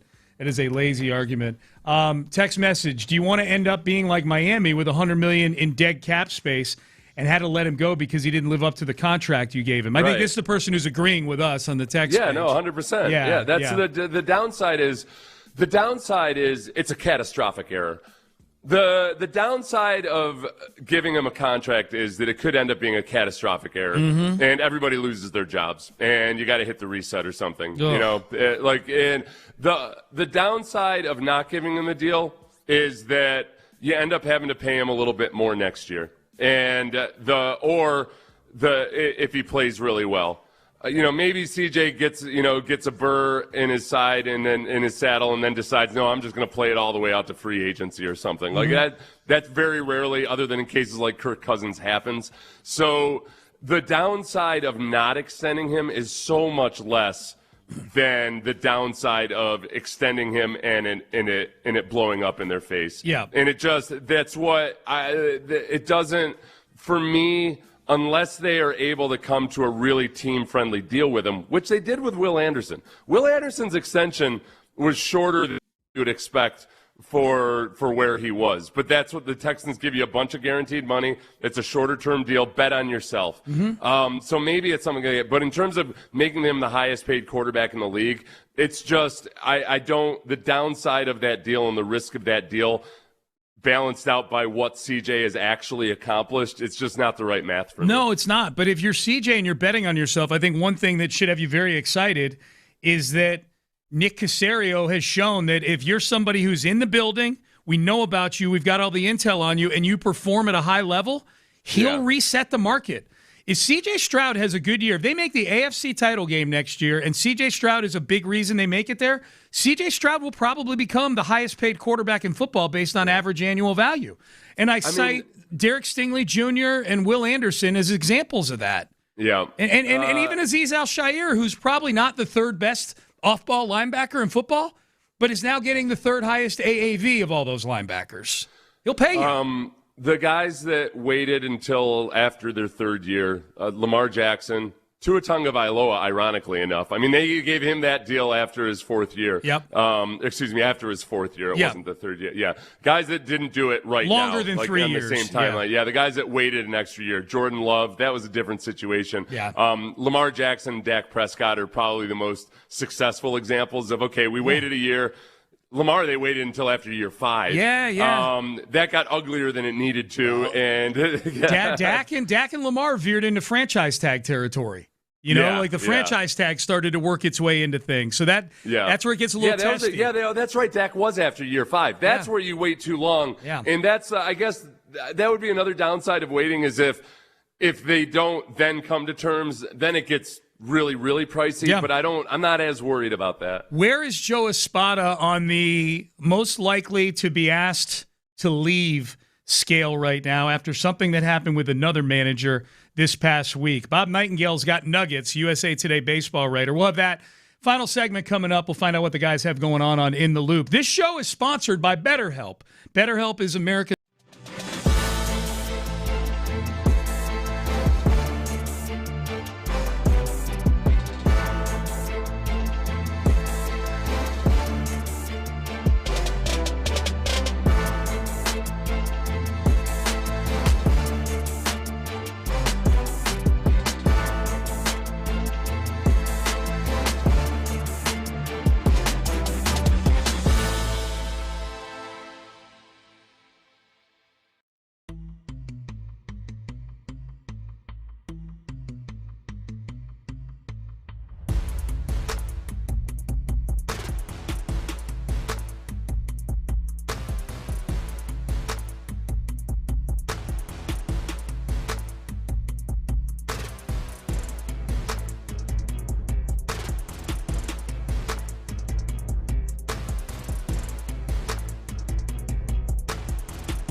Sports Radio 610 presents live from the West Point Lincoln and West Point Lincoln of Sugarland Studios. Here's Payne and Pendergast. All right, Payne and Pendergast, final segment.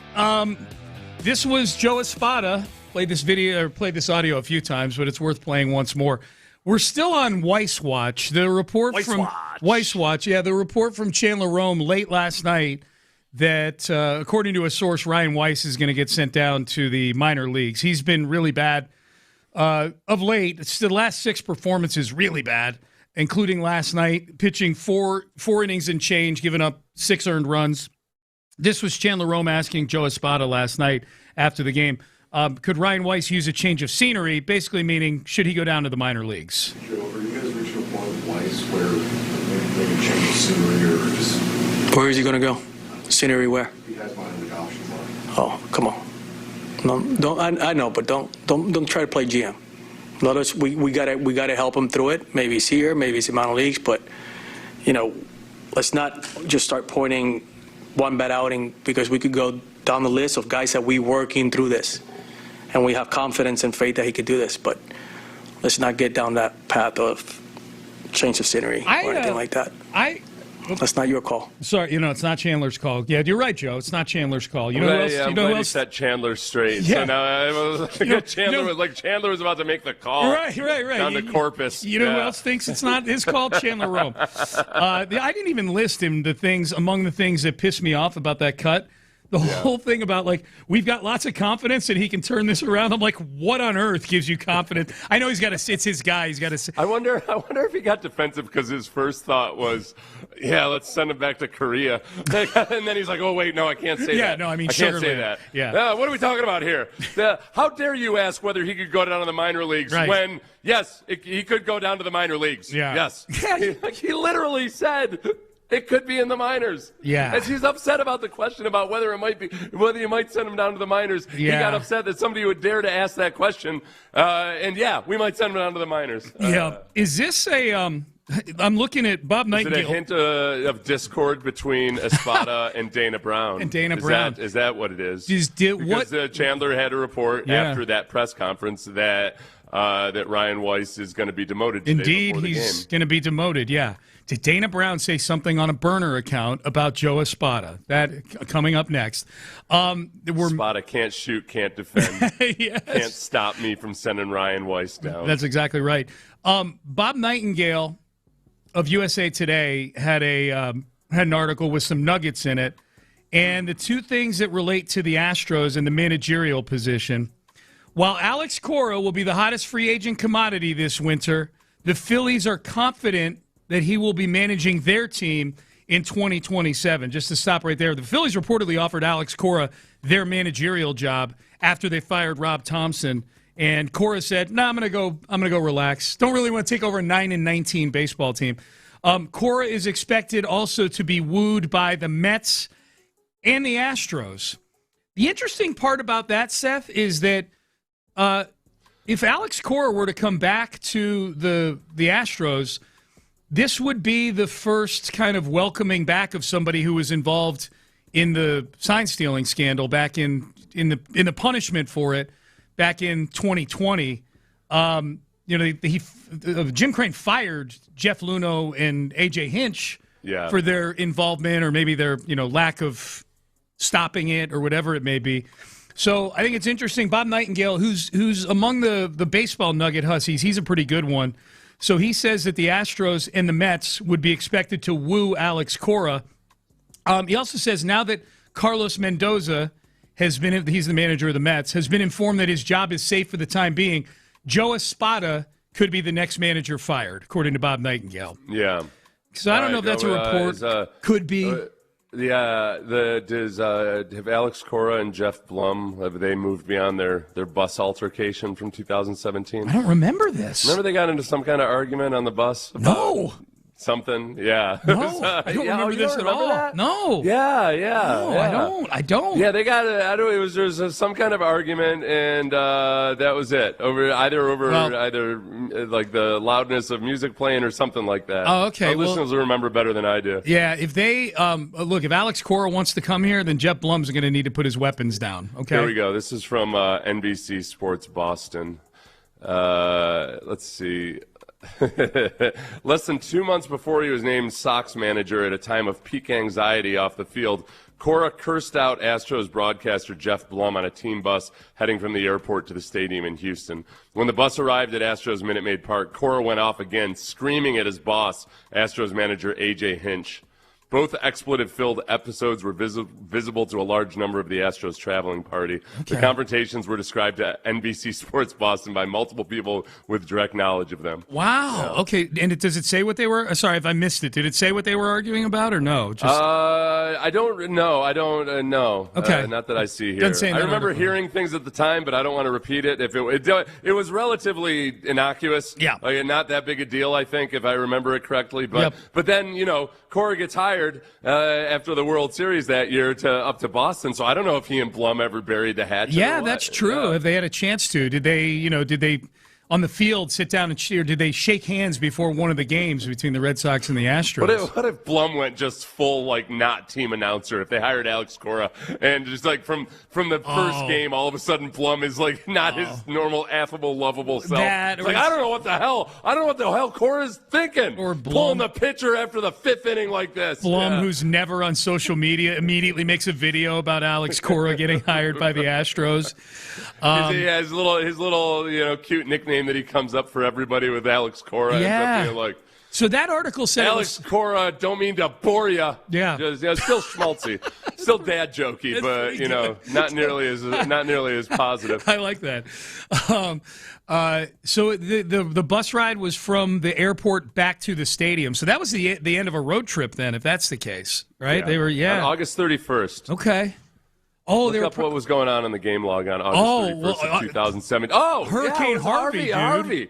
Yeah, and it was everything. It was everything. Everything. Yeah, it was a stressful time. Yeah. I'm going to give everybody I give both those guys a pass, no matter what happened. And I'm going to guess they buried the hatchet, too. I think, Hurricane Harvey they probably had a way of bringing us all together. They probably reached a point in the next couple days where they're like, why were we even arguing over this? Like, what? Look around. There's more important things than the volume of the music that you were playing. I heard that Blum went to pick up Alex Cora at his house in a flat-bottom boat for the rest of the hurricane. He rescued him. Yeah. You're right. Yeah. No, they commuted that way. They did. They took the bayou. That's good. You know what? Let's put our weapons down, man, and hop on this airboat, and let's paddle over to. I remember, because there were some moments. I remember one of our listeners was really got pissed at me about something that I had said during Harvey, to an extreme degree, and it freaked me out a little bit. Yeah, and I was like, I gave him my email, and I emailed him, I was like, why don't you email me and let me? And it turned out he was a first responder who'd been working 48 hours straight, and he just misunderstood something I said. He thought I was diminishing the efforts of the rescuers or something. Yeah. So we made up. So just like Alex Cora and Blum can make up, so can I and some guy whose name I never remembered. Whose friendship with you and him is stronger than it ever was before. Stronger than it ever is. We haven't talked since we realized he was. I realized he wasn't so trying to murder strong me. you don't even need to talk for 9 years. That's how strong the friendship is with you and that person whose name you don't know. The only other grudge I've got going with a listener is somebody who emails me a lot. But the last time I emailed him back, I was a little impatient, and now he's giving me the silent treatment. Really? Yeah. Impatient in an email, huh? Well, this is a guy. He's very brusque, and he insults a lot without realizing he's insulting. But if I insult back, all of a sudden it's it's a worst crime ever committed by. He can dish it out, but he can't take it. It sounds. So I could tell. I read the first sentence of the last email he sent me, and I didn't even read the rest of it. Really? I don't have time for this in my life. I'll pick back up with him in a month or so. That's smart. That's a good sign of maturity. He and I have falling outs about once every 6 months. Oh, so do you? Okay. it's all good. Yeah, good. Okay, yeah, so we know how this story ends with the two of Yeah, you making yeah. friends and then hating each other at various You know when times. there's something you need to confront and there's a discussion you have to have, and yet you're just like, look, I know I'm not doing the right thing here, but I don't have the energy right now to do this. I'm not emotionally up to it. I got So I'm you. just going to push it off for a while. I got you. Happy Cinco de Mayo, John Lopez. Happy Cinco de Mayo. I can be the bigger man and wish you a happy Cinco de Mayo. St. Patrick's Day, you just come in here and you're like, how's your Tier 3 holiday going? No, I said Happy St. Patrick's Day. You did? It's a Tier 3 Go holiday. back and check the tape on that one. Okay, so St. Patrick's Day, like in Ireland, people really don't give a damn about it. Right? Well, Is that right? actually, I don't know if I'm talking about here. I'm talking about here. Yeah. Okay. And by the way, the definitive tier list at 1240. You've revamped it? Revamped it. It's now a Tier 4 holiday. Well, I knew you were going with this tier. You I bastard. knew you were going with Tier 3, Tier 4, Tier 5 holidays, so I didn't know if you like is Cinco de Mayo. Tell me about the difference between Cinco de Mayo in America and Cinco de Mayo and how it's celebrated in Mexico, John. The way I describe it is Cinco de Mayo is more largely across the country. I'm not necessarily saying like in Chicago or something like that, New York. Across the country, Cinco de Mayo is more widely celebrated. We brought tacos in today. Sean had one. Well, that's why I'm kind of slow playing my your excitement about angst the over the tacos? Tier 4. Yeah, no, I'm like, did Lopez bring these in? I'm like, oh man, I'm gonna have to partially agree with him on this St. Patrick's Day take. Yeah, because the tacos. It's were nothing good. against these holidays. I appreciate all the holidays. Yeah. But there is, you can't argue with science. There's a, Are there studies out there saying that Cinco de Mayo is bigger in America? There's one. The Lopez, the great Lopez study? Okay, yeah. Which is the only one you need, right? There's one. I'll be honest. Didn't know what Cinco de Mayo was until I moved to Texas. Victory over the Battle of Puebla. Did not. Did not. Yeah. Like up in the Northeast, not a lot of Cinco de Mayo. A lot of people think it's Independence Day. It is not. That is in September. Is it not? Yes, he says. We never celebrated it up north. It's at least where I live. I feel like I remember. They do now. But maybe not. I don't know. I've spent way more years in the South than I have in the North, so I don't know. Yeah. My biggest thing, I don't remember much before 21. I'm not a big. I don't either, to be fair. I'm not a big fan of margaritas. What? What a delightful drink. Okay, I like one margarita. After that gets too sweet.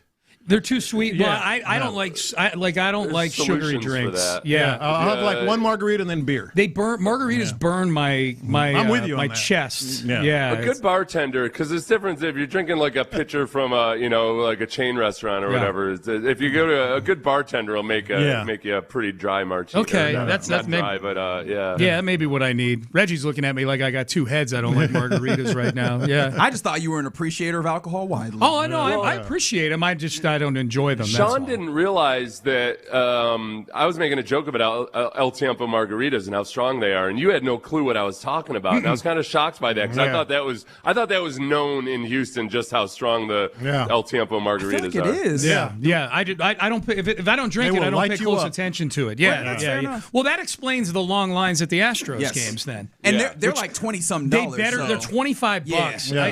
I was trying to explain to you, like if you pay for a double anything, it's and I'm guessing, I don't know. I can only speak from personal experience and many other people who describe what's happened to them when they're at El Tiempo.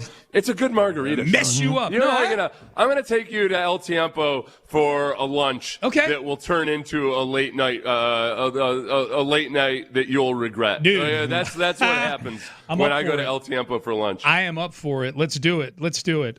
So Cinco de Mayo today. Happy Cinco de Mayo. I end up getting married in Vegas. Matching tattoos. We're doing the show from a hotel desk phone in Las Vegas. Wait, why am I just now learning that apparently $5 Mondays is what is El Tiempo when it comes to these margaritas? What? Oh, buddy, Monday's gonna be a problem. Oh boy, that's a regular thing. Look, I trust our the YouTube page and the folks that are on it. Yeah. Bastion of truth. And if it's not, I'll find out very quickly. Yeah. That's the way that this is going to get played. Absolutely. All right, so you're listening to KLTM FM HD2 Houston, an Odyssey sports station. Crosstalk brought to you by D&M Auto Leasing. What, fellas, is the question of the day? Well, there's been some performances in sports that have been flatly wasted. I know you guys were talking about one of them very frustratingly. Yordan Alvarez has been fantastic this year on a team that is a 12-win baseball team right now at this point. AL Player of the Month even.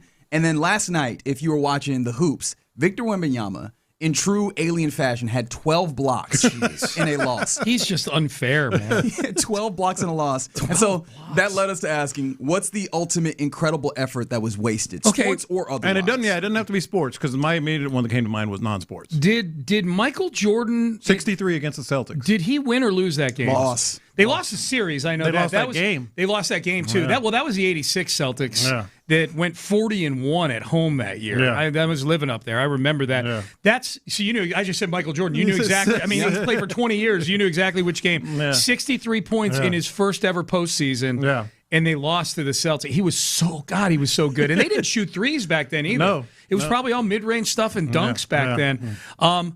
This is not a wasted performance, but for me, and I probably mentioned this before in answers to other questions of the day, for me, there's something about a big moment in sports that when your team goes on and doesn't win the championship or doesn't achieve expectations, it takes a little starch out of it. For me, the Jose Altuve, I can never fully enjoy what should be one of the most enjoyable moments for a Houston sports fan, which was Altuve's walk-off home run against the Yankees in 2019 to win the American League and send them to the World Series, an all-time moment. That's a great one. And because they lost 4 home games to the Nationals in the World Series. So that's kind of a moment wasted. Yeah, that's a really good one. Yeah, that's a really good one. Yeah, so that's. I'm going to let's see. We already did Steve Carlton earlier. Is that what you were referring? Were you listening then, Reginald? When we were talking about Steve Carlton? No, I missed that portion. Okay. Buckle up, youngster. Let's do it. I knew this. I vaguely knew of this. I didn't realize how drastic this was. So Steve Carlton. In the year 1972. With the I love it. As soon as I type in Steve Carlton, 1972 season pops up. Yeah. On my he search. was okay. So listen, he was 27-10 with a 1.97 ERA. That's incredible. Listen. Pitched 30 complete games. Yeah. So he had 27 30 wins. games this season? 30 complete games. Complete game. What? A complete 30 game, Reggie. complete games. A complete game is when they pitch all 9 innings. Yeah, no, the younger generation not in tune with the complete game stat. Never heard of Guys these. used It's to pitch three all 9 Spencer innings, Reggie. Arrighettis in one game. Yes. So 27-10 with a 1.97 ERA, 30 complete games. So he had 27 wins on a team that went 59-97. Yeah. He was responsible for almost 50% of the wins of that abysmal Philadelphia Phillies team. They were with 59. 30 complete games. So 30 complete games. He had 37 decisions. Yeah. Which means there's probably 3 or 4 games where he had a no 7th, decision. 8th inning. Yeah, he left. The game was tied or whatever. Yeah. And so he probably pitched. I'm guessing we can look up how many games he started. Probably a minimum of 40 games. That means he was going out and taking the ball more than once every 4 days, 3 days, that kind of thing. That's crazy. Steve Carlton. There was at one point Steve Carlton was the best pitcher in baseball. Oh God, yes. He was the all-time strikeouts leader. Him and Nolan Ryan were kind of like leapfrogging each other for the all-time strikeout leader, and then Steve Carlton ended up with, go figure, a guy who pitched 30 complete games on the regular in certain seasons ended up with arm trouble, and Nolan just shot past him, and we know how that ended. Steve Carlton on that miserable Phillies team pitched 346 and 1/3 innings. 346. Is he still alive, Steve Carlton? Because if he is, he's got to think the game of baseball is the softest game ever right now. Get him on the horn. Yeah. Oh, I'd love to Jim talk to Palmer's eating chicken wings. We can at least get Steve Carlton appearance on Sports Radio 610 in Houston. Steve Carlton is still with us at 81 years old. 81 years old, and I bet he could still loop a curveball over the outside corner. Steve Carlton. When I first became a baseball fan, was like 1979, 1980. Yeah. Like the Pirates and the Phillies were my 2 teams because I was living in Pennsylvania, and so I loved Steve Carlton. But I didn't know how sports worked. I just knew players did interviews. Yeah. You'll remember this, John. Like Steve Carlton, he was the first player I ever rooted for who would not talk to the media. Nothing. And I remember saying to my dad, I'm like, doesn't he have to? Yeah. Like they have to. Yeah. Like, no, he just doesn't do it. I'm like, well, that's kind of mean. He should talk to the media. Yes. That's not very nice. Hey, Seth, get this. 346.1 innings in 41 games, which means which means he averaged 8.4 innings a game. Jeez. And that's average. So 8 1/3 every game. Averaged 8.4 innings a game. Easiest He job. didn't make it to the ninth. He honestly, he can't. He fills 5 roster spots for the Astros. It's unbelievable. Opener, starter, middle reliever, emergency setup, and closer. If I was the closer on that Phillies team, I would have been so drunk that whole season. There's no need for you. They only won 59 games, so there's hardly any games to save. Yeah. And then half of them, Carlton's pitching, so you know you're not going out there. Oh, I'd be wasted. I'd be so drunk if I were the closer. Did they even have closers in 72? I don't remember. I don't know. They just had the pitcher today. Yeah. This is the guy who's pitching today. That's it. All right, boys. Well, looking forward to another awesome edition of In the Loop.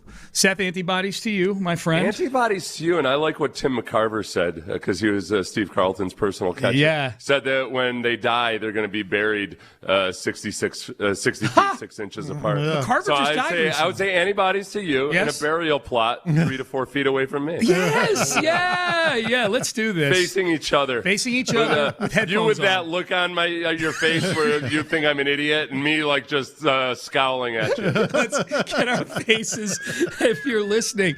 Hey, if you're a mortician that can do specific facial expressions, Seth and I have a request for you. My runner-up for best performance in a losing effort, James Garfield, president, 200 days before he was assassinated. But made sweeping civil service reforms. Honestly, go watch Death by Lightning on Netflix. Death by Lightning. Yeah, it's awesome. Right. It's awesome. There's a lot of historical inaccuracies, but I used to joke about James Garfield. I was like, yeah, James Garfield. Oh man, what a guy. Yeah. So Did you just recommend a documentary with a lot of historical inaccuracies? Yes. No. It's a docudrama. Okay. So there's actors in it and whatnot. It's Michael Shannon. Confused. Reggie, it's based on a true story. Michael Shannon is the guy who plays Michael Shannon every single time, but he's awesome at it. Yep. You'll know who he is when you see him.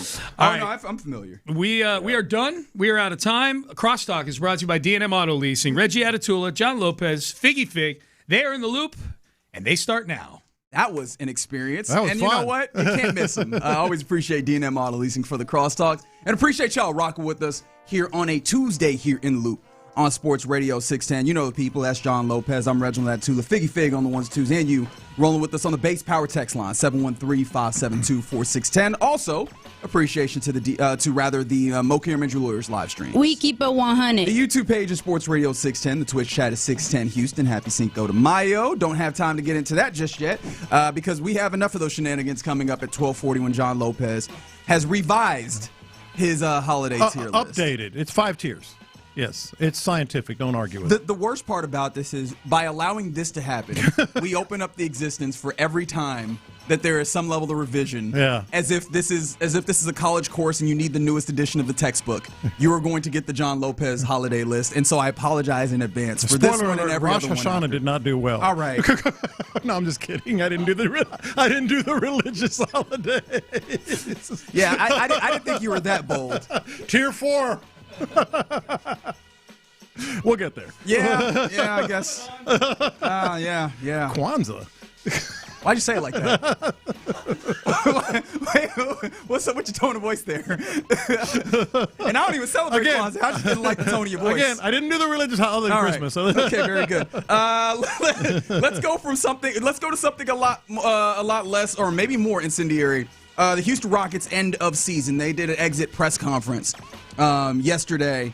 And we, on this program, at the very end of this program, as the press conference started at 1:30, we started to get some of the quotes filtering out. In fact, not even quotes, the paraphrasings of what had happened. And so it's always, I try to be careful in relaying those things because that is an interpretation of something that is said, and you want to be careful about that. Now we've had the opportunity to check out the full press conference. And so one of the big things that we immediately went to was a feeling of run it back, that kind of narrative that it felt like they were going with. And I don't think that is quite accurate. However, is what you heard encouraging? Because I think that's still a question worth asking. 713-572-4610 as we dig into some of this audio of them talking. You are asking me. I am asking you, is what you heard at all encouraging? Because there was a lot of things that happened. In fact, if you don't mind, I would like to start with one piece of audio because, again, the idea of run it back narrative, I think some of it comes from the direct questions that were asked of General Manager Rafael Stone and Ime Udoka. I'll start with cut 2 here, Fig. This was Rafael Stone, the General Manager, asked directly, do you feel that you can compete with the top of the West with small tweaks to the roster, or do you need big moves? In terms of the roster, we'll look at everything over the offseason and look at all potential deals, but we think that the players in our locker room can win a lot of games and can be very competitive. And my firm expectation is, we have players coming back from injury. They will help us. If we bring back largely the same group, I think the continuity will help us. But the single biggest thing is, my expectation is that Tari, Jabari, Reed, Alpi, Amen all need to be way better basketball players next year, and I think they should be. That's on them, it's on us, but I expect that growth from them, and so I expect to be an improved team next year, regardless of our ability or willingness to bring in any outside talent. Look, man, you asked if it was encouraging. I'll give you the in-depth answer. No. It is not encouraging. That was it. That was all. That was the in-depth answer right there. The answer is no. You know me, and just as we get into this, you know how I like to, you react in the moment of these press availabilities. You kind of, whatever, talk about a particular comment or that. But I like to step back when it's all over and just sort of absorb it all. Yeah. What are we really saying here in terms of the totality of everything that they said? All right? So that's what I always do. That's what I did with this one after reacting in real time. And my overarching sort of takeaway is one. They're in either one of three places. And I'm talking about Ime Udoka and Rafael Stone. They're either deluded, because that's not the case. To talk about, running it back and they get better and all problems are solved. Yes, those things could happen. I don't know if all problems are solved, though. They're either deluded, they're in denial, which we know what that is, or they've circled the wagons. In other words, Ime Udoka and Rafael Stone are joined at the hip, and if they go down, they're going down together. They're going down with a united front, because they sort of echoed each other throughout the entirety of this press availability. There are certain things that they said that could happen, including that one. They can get better. Do you expect all of them to get better? Do you expect a guy like Steven Adams to return, and he hadn't played a full season in 5 years? Do you expect Fred VanVleet to come back and be the answer man? To that degree, they're either deluded, they're in denial, or they've circled the wagons and they're putting forth this united front. Yeah, I think that I asked the question in such a way because I'm not encouraged by hearing that, while also acknowledging, hey, the idea that this is just flatly running back is wrong. I take you to a year ago when the messaging was kind of similar. Right? Unless something comes to us in essence, we don't anticipate a move. And then you went and got one of the best scorers in all of NBA history, right? Right. And that changed the way that we felt about it, because I vividly remember our feeling. We were going, hey, I don't think this Jalen Green thing is it, with all due respect to him, right? And do you run it back with just a young core? Well, you don't want to do something that and what breaks did they do? You want to break up. You don't want to break up that young core. Yeah. You want to do something that adds to it, but it still allows you to have some level of growth. And they managed to thread that needle in part because they played it a little coy on the front end, and they allowed the cost to come to them on Kevin Durant. That feels like a plausibility in this, right? Because absolutely, he made it pretty clear in the start of that. It's like, hey, man, we're going to look at anything, and we'll listen, and we'll kind of hear him out. I think that absolutely does point to the idea of, hey, the possibilities of making moves. The problem is that is not a given, that is not a definitive, and I don't know if it's as easy to see that move in this landscape as it was last time. For like a Kevin Durant. And then the thing that he brings on the back end of that is, well, I expect to be a better team with even regardless of what that is. I was about to say irregardless. I know how much you hate it. Regardless of whatever the movements do and do not happen, because of growth that we expect in Amen and Tari and Alperin and all this. And I go, development isn't linear to a point where I just expect those things. It's not automatic either. Right, and the point, the idea that, hey, they need to be better, that's on them, that's on us. That's good to say. Mm-hmm. What are the tangible things that we have that we can bank on that coming about? Mm-hmm. Because I think that you're early on, or I guess you're far enough into these guys' development arcs to start to get a little bit of an idea of what this could be, right? If we're talking about more development, especially in the ways that you would need, we're talking about dudes that are starting to show up on the most improved player conversations, right? If they're able to make some of the jumps that we're hoping for. And I think that might not be a reasonable expectation to have for all the way across the board. Mm-hmm. You know what I mean? Yeah. Especially when you talk about, and this was another answer that we don't have to get into, I'll paraphrase it. Rafael Stone basically talking about, the same thing about the idea of these players getting better. And I have a hard time getting to the place where I go, hey, they're all going to rise. And Right. okay, I remember exactly what it was. He was talking about how, when you define success, good teams, there are good teams that are not necessarily knocked down because they didn't make the championship. Sometimes your most difficult series ends up being in the first round. That's incredibly rare, though, that for a really good team, who will usually be a top 4 team and facing off against a team that is in lesser status or stature, that you would have your most difficult challenge in the first round. And so I believe that you could be a better version of yourself if, or with another year of development, with some of these guys coming back. The bigger question, that's not the question. The question is, can you compete with the teams in the West? And looking at the teams in the West, the amount of jump that would be necessary from all these young guys would be a lot larger than I think is probably fair to expect. And I think that comment was a cop-out. I'm glad you brought it out. You're right. It can happen incredibly rarely, but how often have we heard, in seven-game series, the best team wins. That's just the way it is. More often than not. Yeah, I said rarely. There's some exceptions. So to say that is just a cop-out, it's disingenuous. I think so as well.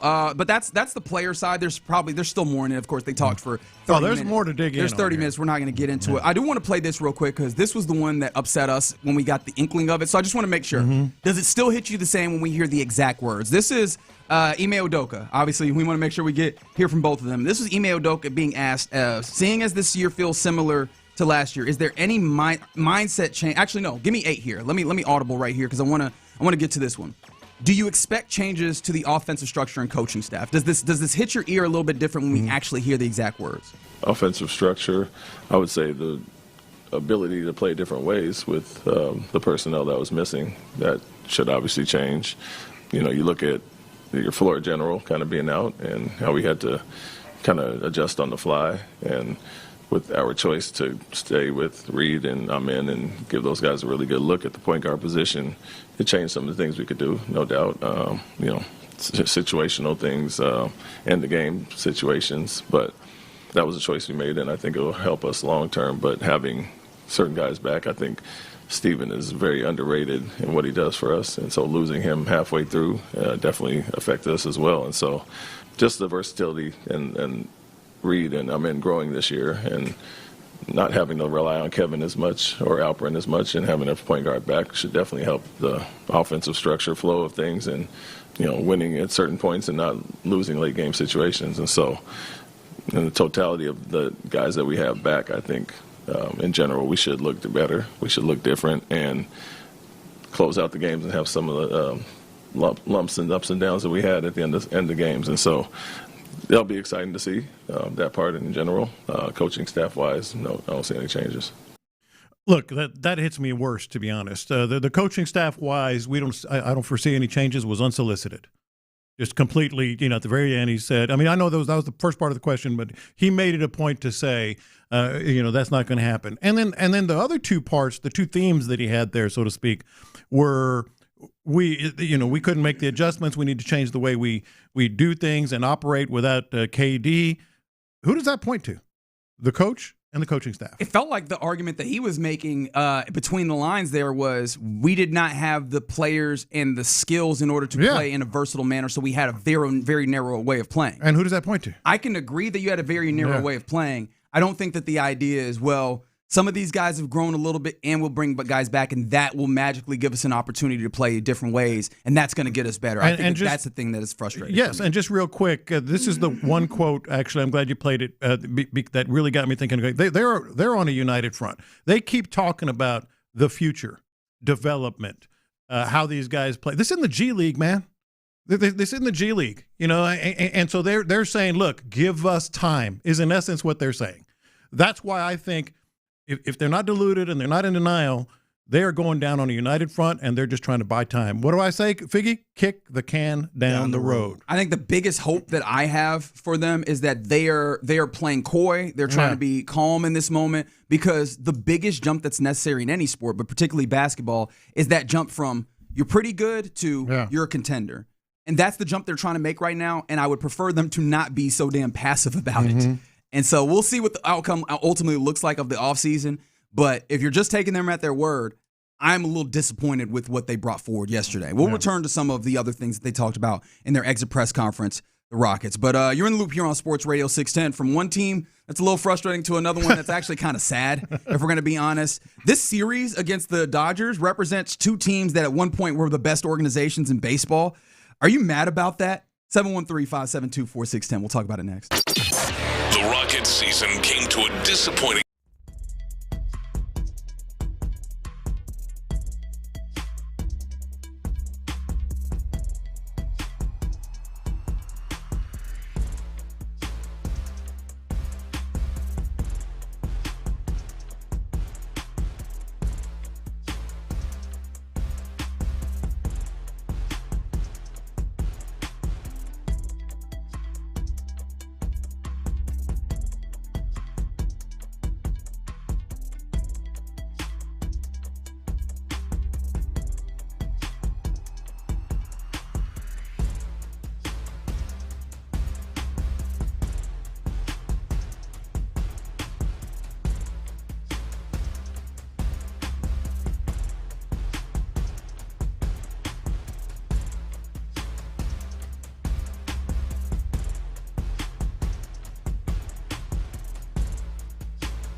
In the Loop is powered by Mokaram Injury Lawyers.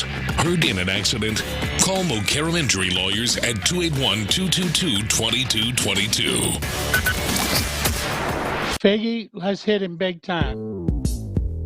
Houston, let's get in the loop. You better get ready because we're going to show up and show out. With John Lopez and Reggie Atatula. Always live, always local. Coming up next, what happened?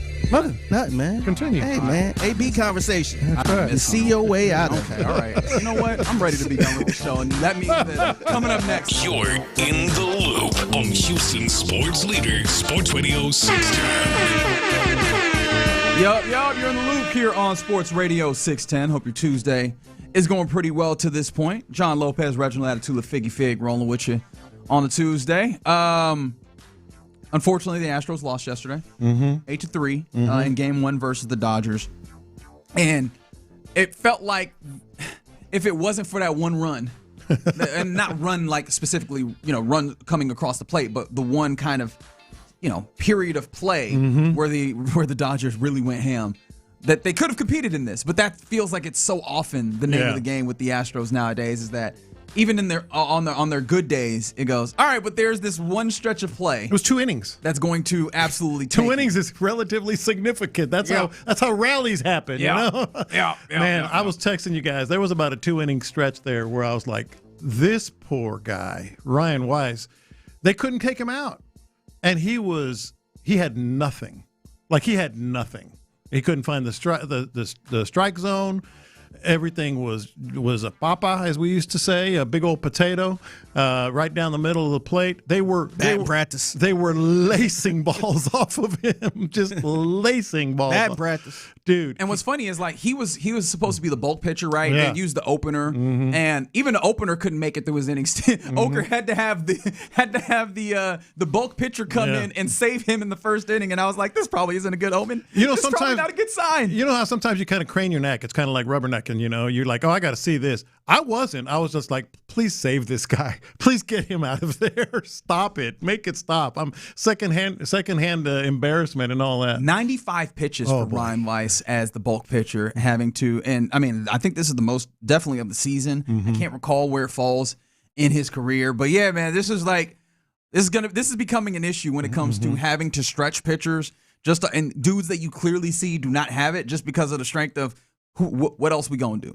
And it's all cumulative. This is why yesterday we were talking about my big frustration, how nobody can go more than 6 innings or even 5, because it all dudes can't even finish their outings. It all accumulates, and you end up with having to throw Ryan Weiss 95 pitches because you had an opener and your bullpen has 3 dudes that are down. If you had some guys that could go and eat some innings yesterday and the day before and the day before, then you're not in this situation. The biggest problem with the Astros is the starting pitching can't eat up innings. Correct. It just can't. They just can't. That's the big problem. Yeah, no, 100%. And it's the big problem on the field. It feels like there's bigger problems because you talk about the starting pitching not being able to eat up innings. I mean, just think of the 6 new pitchers that they brought in. No. Only one of them is holding his own in Kai Tang, and that's not how this is supposed to have gone, right? This is an organizational issue at this point, which because of this game and you juxtapose it against the team you're playing against, feelings have to pop up, right? Because there was a point in time not very long ago where these were the standards of their respective leagues. The Dodgers, obviously, in the National League, and the Astros were the standard in the American League, not just in playing good baseball on the field, but also in being an organization. And that does not feel like the case just these short few years later. How does that make you feel, John? I was sad, and that's what I wanted to talk about with you guys as well and get your thoughts, because there was a 6-year stretch when the Astros or the Dodgers won 4 World Series. There was a 6-year stretch when the Astros or the Dodgers won more than 100 games 6 times. The Astros were the best team in the American League. The Dodgers were the best team in the National League, and there wasn't an argument. And now the Dodgers are the best team in the National League, the best team in baseball, and the Astros are on a severe collapse. They're on a severe downfall. So I'm not going to sit here, but I wanted to get your thoughts. I'm not going to sit here and say, oh, the Astros needed to spend $350 million on payroll. I mean, if they wanted to, I wouldn't be mad. That would have been fun. Like Jim Crane, do your big one. Okay, maybe I am saying that. You know what I mean? That would have been a blast. I mean, ain't nobody calling you a broke boy. However, Okay, so realistically, maybe I put it that way. Oh, okay, my bad. A lot of teams wouldn't spend money like the Dodgers are spending. We know why the Dodgers have been able to sustain the thing that they shared with the Astros.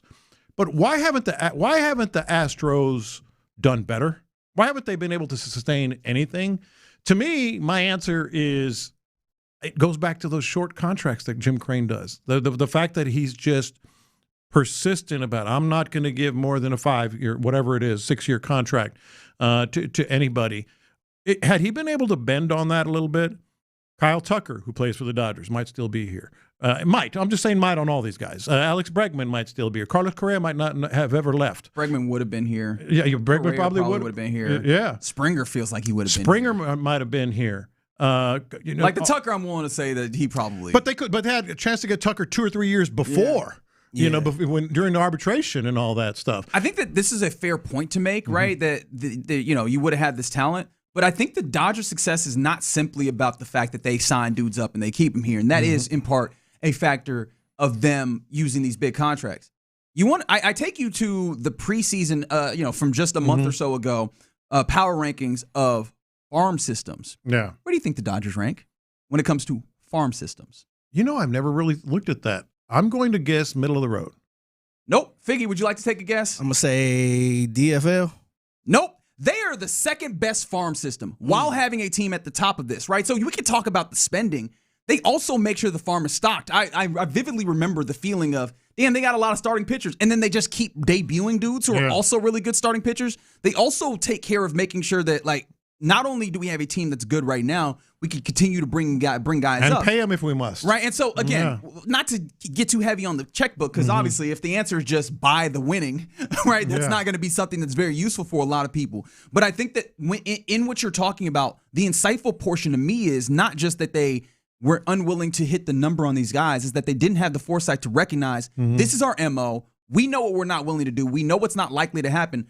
Let us get young guys. Let's get prospects back so that we continue to take the value that we have, that we've built, that we've developed, and then bring it back to the bottom of this cycle and start it back up. It's the water cycle, right? If we got a puddle and we know it's going to evaporate, put it into the sky, let it fall back down so that we can get this rain, right? They're letting this value, or they've consistently let this value trickle out of the system, and now you're seeing the results of that, which at the major league system, you don't have pitching that's consistent. Your outfield is kind of sneaky, and you look to your farm and it's dry over there too. Yeah. The Dodgers have both of those things going, in part because of the money, but I think even if they weren't paying crazy numbers, they've continued to have a farm system that it'll sustain what they do as a team. Even if they weren't paying the 300, I think it's $356 million, something like that. That's a lot of money. It's ridiculous. Even if they weren't, the Astros could be on par with them with some of these moves, and had they been replenishing and trying to build up and not sacrificing a lot of this farm system. No, it was frustrating, not just like watching Ryan Weiss and watching how this pitching staff is and those outfield blunders. Boy, did you see some of the mistakes they were making in the outfield last night? Whoo, baby. Was that Zach Cole that Cam Smith had one? Zach Cole had one? I know that the gate was coming up there in left field. The idea of jumping, he didn't hit the wall. It was in front of the wall. Yes, but that is. But he could, mental. That is the mental. Oh, that gate is coming. Like, what is that? And going Cam to do had a ball go under his glove. And I mean, he's underhand. He's underhanding a ball that he's jumping at about like chest level. And I'm just like, there's a whole bunch of things with this that are wrong. But it's part and parcel of a dude who has not played there very often. Right. That's what I'm saying. That is making his way back up, and you just don't have the solidity that you should. It wasn't just frustrating watching that game because the Astros looked bad and the Dodgers looked like world beaters. It was frustrating to me because the Dodgers have been able to do what the Astros almost refused to do. We just illustrated it. Just two of these guys. Just two of these guys. And I was even thinking, as you was rattling off these names, I was thinking like, damn, even like maybe this year probably would have been similar if they signed all of these guys. I don't know, but they would at least want maybe another World Series if they did sign up. Let's say a Springer. I know Springer was older, so I kind of understood why they just let him go, but Bregman. Let's say they did try to keep the band together. Yeah, I think maybe they could have won the 2019 World Series. Maybe they could have got to another one. The other thing that they've stopped doing, is going after the proven starters. You know, they had a good stretch there of, you know, just go down the list of all the great starters they brought in, you know, from Greinke, you know, to all of them. Verlander multiple times, you know, and they haven't done that anymore. And I think some of that is part and parcel of what is the currency of getting those starters a lot of times. Mm-hmm. It's prospects. Sure. Where have those been for you? Mm-hmm. You know, I really do think that the thing that upsets me the most, I don't even know if I'll say that this is absolutely the biggest issue that has been there. I don't think it's a small one by any means, is the neglect for the future in the prospects, in the farm system. It's something we've kind of talked about. You are seeing the full effects of it now. And I think that as much as the Dodgers spend a lot of money and defer money, and that is not to be taken lightly, the big thing that is the differentiating factor in the way the directions that these two organizations have gone is the continual effect of we're going to make sure that we're stocked. Mm-hmm. We're bringing guys up, and that they are factors, even if we use them in order to bring in other players again later. But yeah, we'll see what the Astros are able to do against the Dodgers in Game 2 of this. I know that you don't have high hopes of this. Am I wrong in that regard? Oh, no, they're losing today. Oh, you're just going to guarantee that? Doesn't Shohei have a 0.6 ERA? He's a better pitcher than he is a hitter. I need you to say it specifically. The Dodgers will beat the Astros. Okay, very good. Yeah. I think we can reverse jinx this. I think we can do this. Do y'all believe? Let's go Dodgers! I forgot about that. Shohei Ohtani. And Shohei's pitching. Shohei's pitching. Let's go Peter Dodgers. Lambert's pitching, though. Come on, we got our guy up there. Yeah, Dodgers. Good old Pete. Yeah. Pete gonna make it, man. It's gonna happen. All right, you're in the loop here on You Sports. want to double down on these tacos? Oh, are we betting tacos? Is that what's happening here? That's right. Yeah, on your man Pete. Yeah. You know what? I got you. Yeah. I got the next round of tacos if my guy Pete does not show up and give me a quality start. Quality start? Quality start today. Oh, my gosh. What kind of taco you want? Figgy? What kind of taco? I believe. Or I just want tacos again. All right, you're in the loop here on Sports Radio 610. You gonna turn to Peter Frampton out there, I'm man. gonna go with that. I'm gonna go with that picadillo. I think picadillo is gonna be good. So you don't think we're gonna like the way, huh? Yeah. All right, very good. All right, coming up next, let's get to our question of the day. What's the ultimate incredible effort that was wasted? Looking at you, Yordan. Sports or otherwise, mind you. 713-572-4610. We talk about it next. Yordan Alvarez is your AL player of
by Base Power. Save money and switch today at basepowercompany.com/610. Sports Radio 610 presents live from the West Point Lincoln and West Point Lincoln of Sugar Land Studios. Here's In the Loop with John Lopez and Reggie Atatula.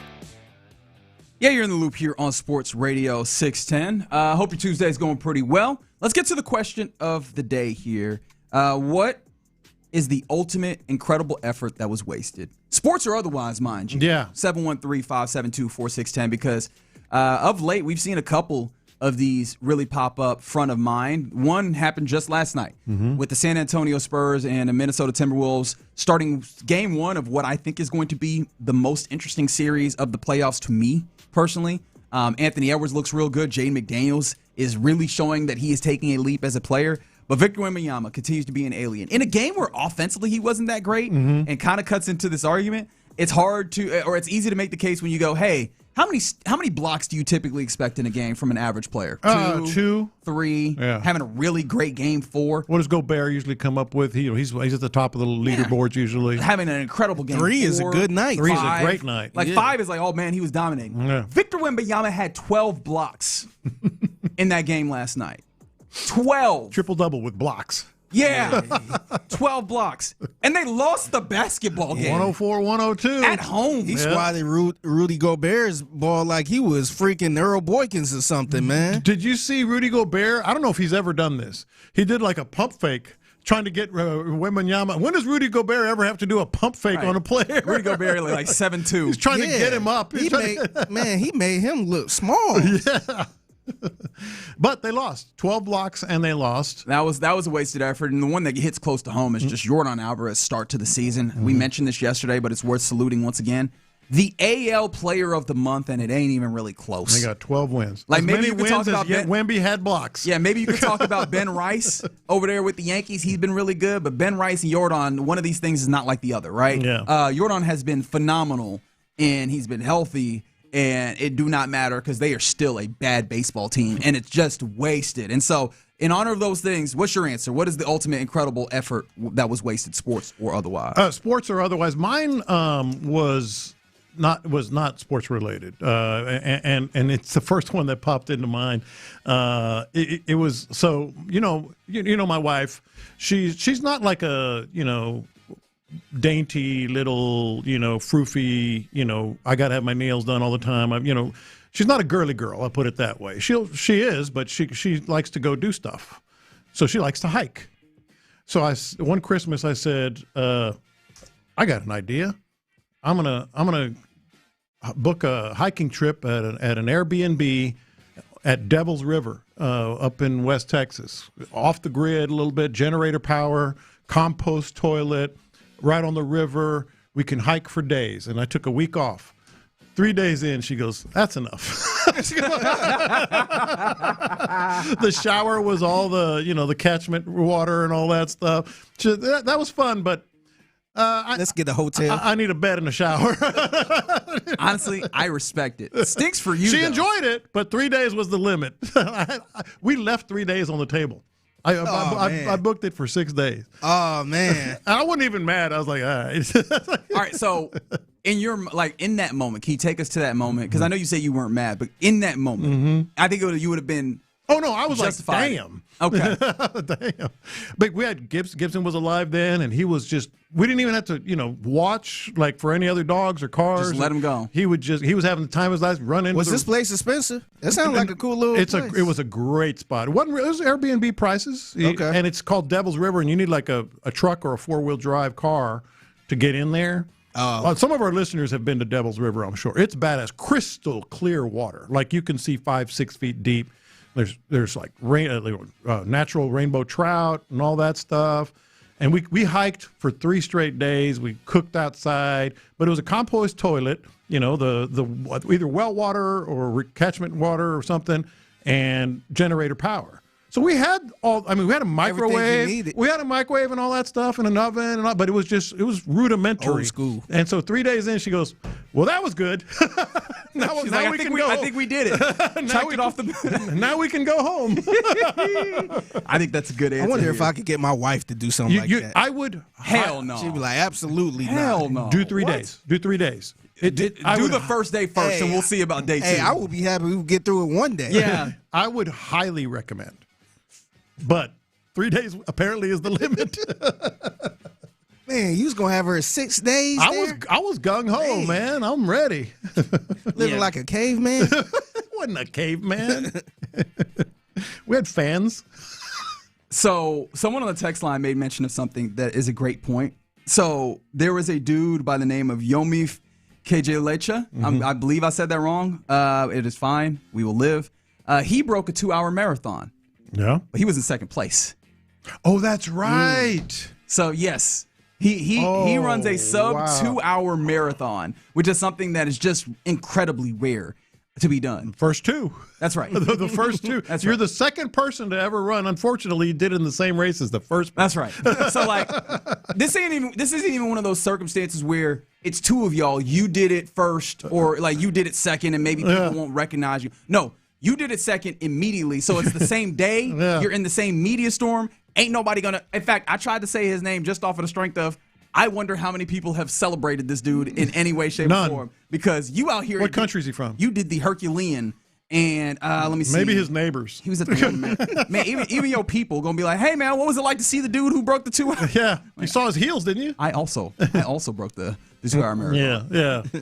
How about you, Figgy? Yeah, so the one I thought about, I got a sports one. So the first one that came to my mind was LeBron James in 2015 in the NBA Finals. You want to hear his stats for this one? Oh, yeah, let's do this. This is always fun. 35.8 points a game, 13.3 rebounds, and 8.8 assists. Yikes. Over 6 games for the Cleveland Cavaliers, and they lost. Yeah. And not only did they lose, LeBron became the first player in NBA Finals history to lead both teams in points, rebounds, and assists for the whole series. And he was not the MVP because they were like, Andre Iguodala did a great job slowing him down. I was like, this is slowing him down. They were talking about maybe he should be the MVP, and he lost. He was that good. Yeah, he should have been. And then I take you to a year later after that.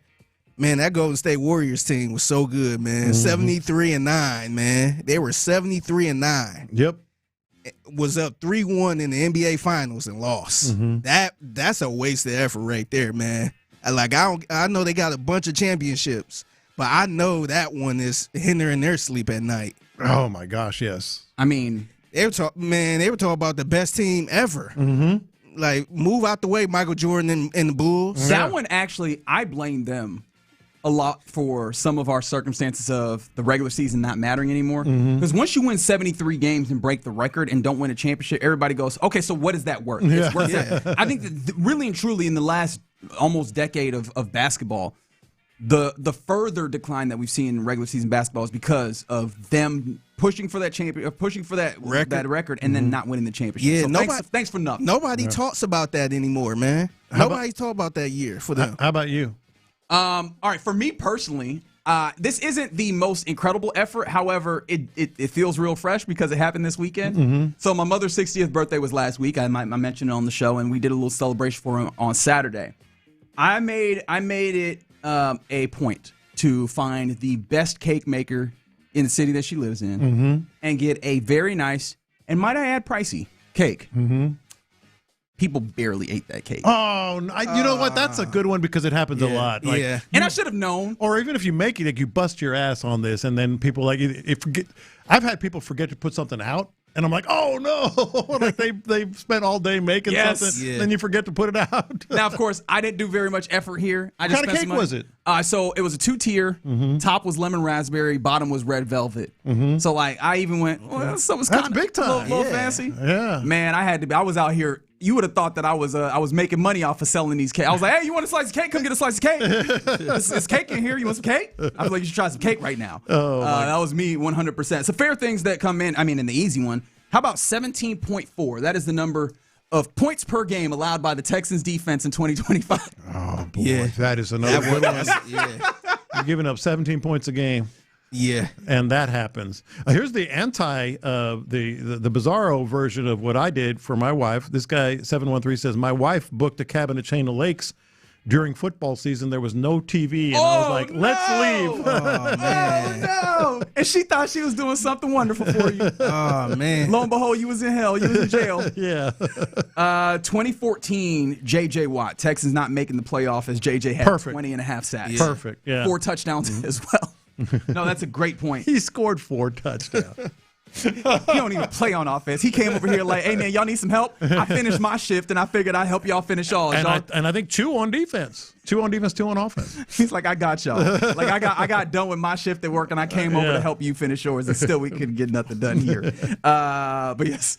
And then, some other and then I appreciate this from the 720. As a Colorado Rockies fan, which let me just stop there and say, condolences. Yeah. 2007 run to make the playoffs, sweep their way to the World Series, and then get swept by the Red Sox was brutal. Yeah, no, yes. As a team, as the Colorado Rockies, not frequently very good. You get to the playoffs, you show dominance, and immediately you get on the stage where it's our time. Flatline. Yeah. Flatline. That is rough. Yeah, I would even say even the Guardians last year when they remember the Tigers blew that big old lead. Yeah. In the AL Central, just get getting beat there. I think they got beat by the Tigers. Yeah, and all that meant nothing. They made history by how many games they was behind. Yeah. They don't mean nothing. Yeah. All right, so keep those coming in on the Base Power text line. The most incredible efforts that were wasted, sports or otherwise, 713-572-4610. All right, you're in the loop here on Sports Radio 610.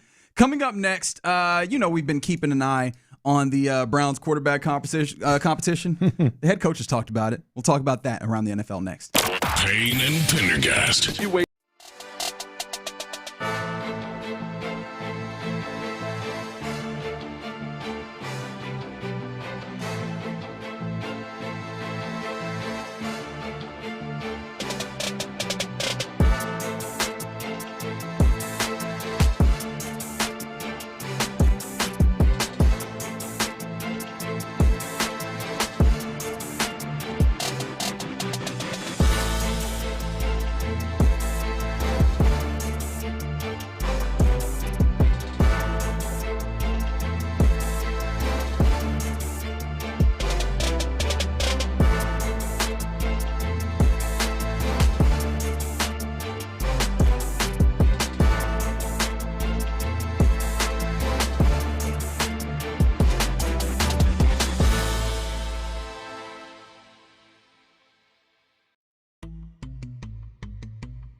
Houston on Odyssey Sports Station.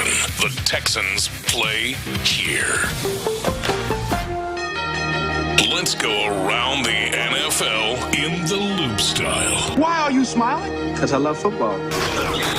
Here's John Lopez and Reggie Atatula. I'm going to tell you all about how much fun you're going to have this season. On Houston sports leader, Sports Radio 610. All right, we're about to go around the NFL here in the loop on Sports Radio 610. We were just talking about the most incredible efforts that were wasted, in line with Yordan Alvarez being the AL Player of the Month to start this year for the Astros. And you understand why that fits in here. Victor Wembanyama having 12 blocks in a Game 1 loss versus the Timberwolves last night. And some great ones keep coming in. And I had forgotten about this, but I vividly remember it now that you mention it from the, where did I lose it, the 832. Carson Warholm in 2021 at the Olympics, obviously that were postponed due to the pandemic. Beat the world record and broke the 46-second barrier in the 400 hurdles. Ryan Benjamin and Alison Dos Santos came in second and third, respectively. They would have also had world records. And I remember this because there was so much conversation about the new track. There was technology advancement that made dudes go so much faster, right? Had the runners go faster, and you saw that. But it's got to stink. Well, I guess you end up with a medal there, right? Like, you end up with a medal, this but ain't the worst thing in the world. I remember it because it was the record of Edwin Moses that lasted for decades. Decades. All we had to do was get a new track. That's it. Yeah. Obviously, people mentioned the Oilers blowing the 35-3 lead. That one's obvious. Was that a good effort? I mean, it was a good effort to get you up 32 points. Yeah, I guess. That's quite the effort in my opinion. And then of course, Sean mentioned it. 2019 Astros. He mentioned specifically, Yordan Alvarez in the ALCS, and then whatever the hell you call it. Jose Altuve. Or walk-off home run against the Yankees. Yeah. Who did I say? Yordan. Oh yes, Jose Altuve. Yeah. I was picturing the little guy. Garrett Cole too. Yeah. God, they should have 3. Garrett Cole was money. They should have he was 3. so good. And then he was a representative of himself. That one still hurts you, doesn't it? Really, every time you mention it. That one was wild, man. I couldn't believe that. That was not even. I mean, the body wasn't even cold. They were still tearing down the plastic in the back of the clubhouse. He said, "I do not work here. My contract is expired, ladies and gentlemen." He took that Astros hat off real quick. 27th out. I'm done. 27th out. Which I'm not gonna lie, I feel that spiritually, especially when I used to work, just the general hourly. Shift work. That's when hourly. I punch out. Hey man, I'm off at 2. Hey brother, it's say 2:05. I'll catch y'all tomorrow. Yeah, I ain't doing nothing work related. All right, we go around the NFL now here. And yesterday we mentioned, I think it was yesterday, we were talking about the idea that Andy Reid said Patrick Mahomes is going to get out here at OTAs. You asked, what was the question that you asked John Lopez when we were talking about Mahomes? Is he way ahead of schedule? Brett Veach, general manager of the Kansas City Chiefs, has let us know, indeed. And I will give you a direct quote. I will say this. I think it wouldn't surprise you guys that the way it's been really inspiring just to see in my mind. I've been there before with Pat. He had the dislocated knee, worked his tail off to come back. I knew this bump in the road wouldn't slow him down at all. And ultimately, he got to the point where he said that Patrick Mahomes is way ahead of schedule. No kidding. We got it. Hey, man, this time of year is good for a lot of things, but it is very good for the cliche, and that is one that I wish we could get that news with Tank Dell. We never did that.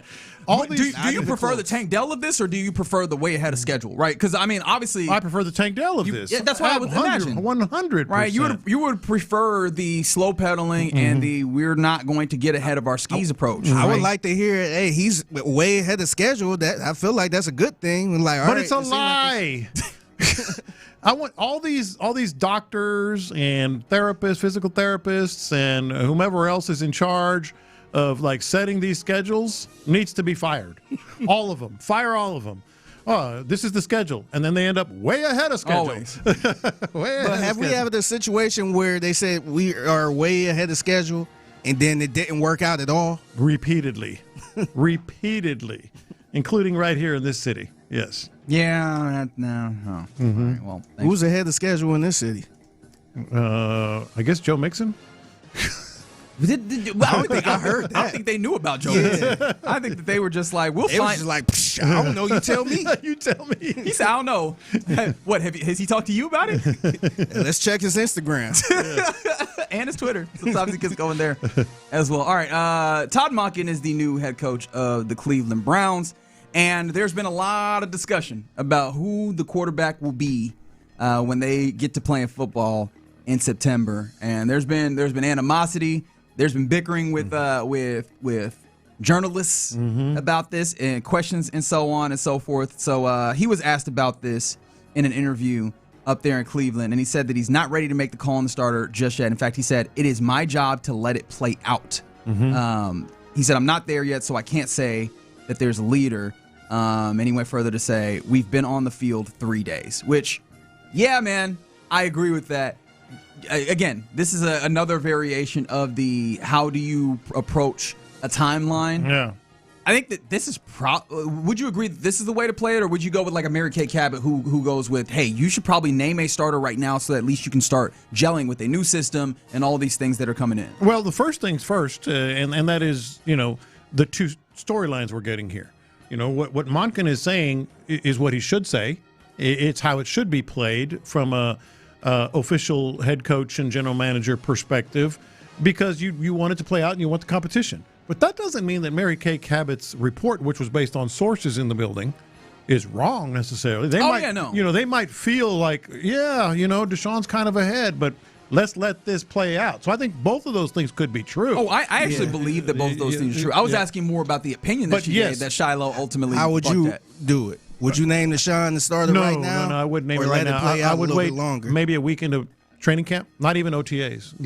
Let's go to training camp. Let's start popping a little bit, and see how it plays out. Yeah, I agree with you. I don't think Deshaun been playing that damn good where it's like, okay, he's the unquestioned starter. I would at least like to wait into training camp. At least, and not long into training camp. You do want to get that repetition and all that definitely stuff. by preseason, you should have a starter. I think a week into training camp, 10 days, that's when you say, that's the starter that's right our starter there. quarterback, yeah.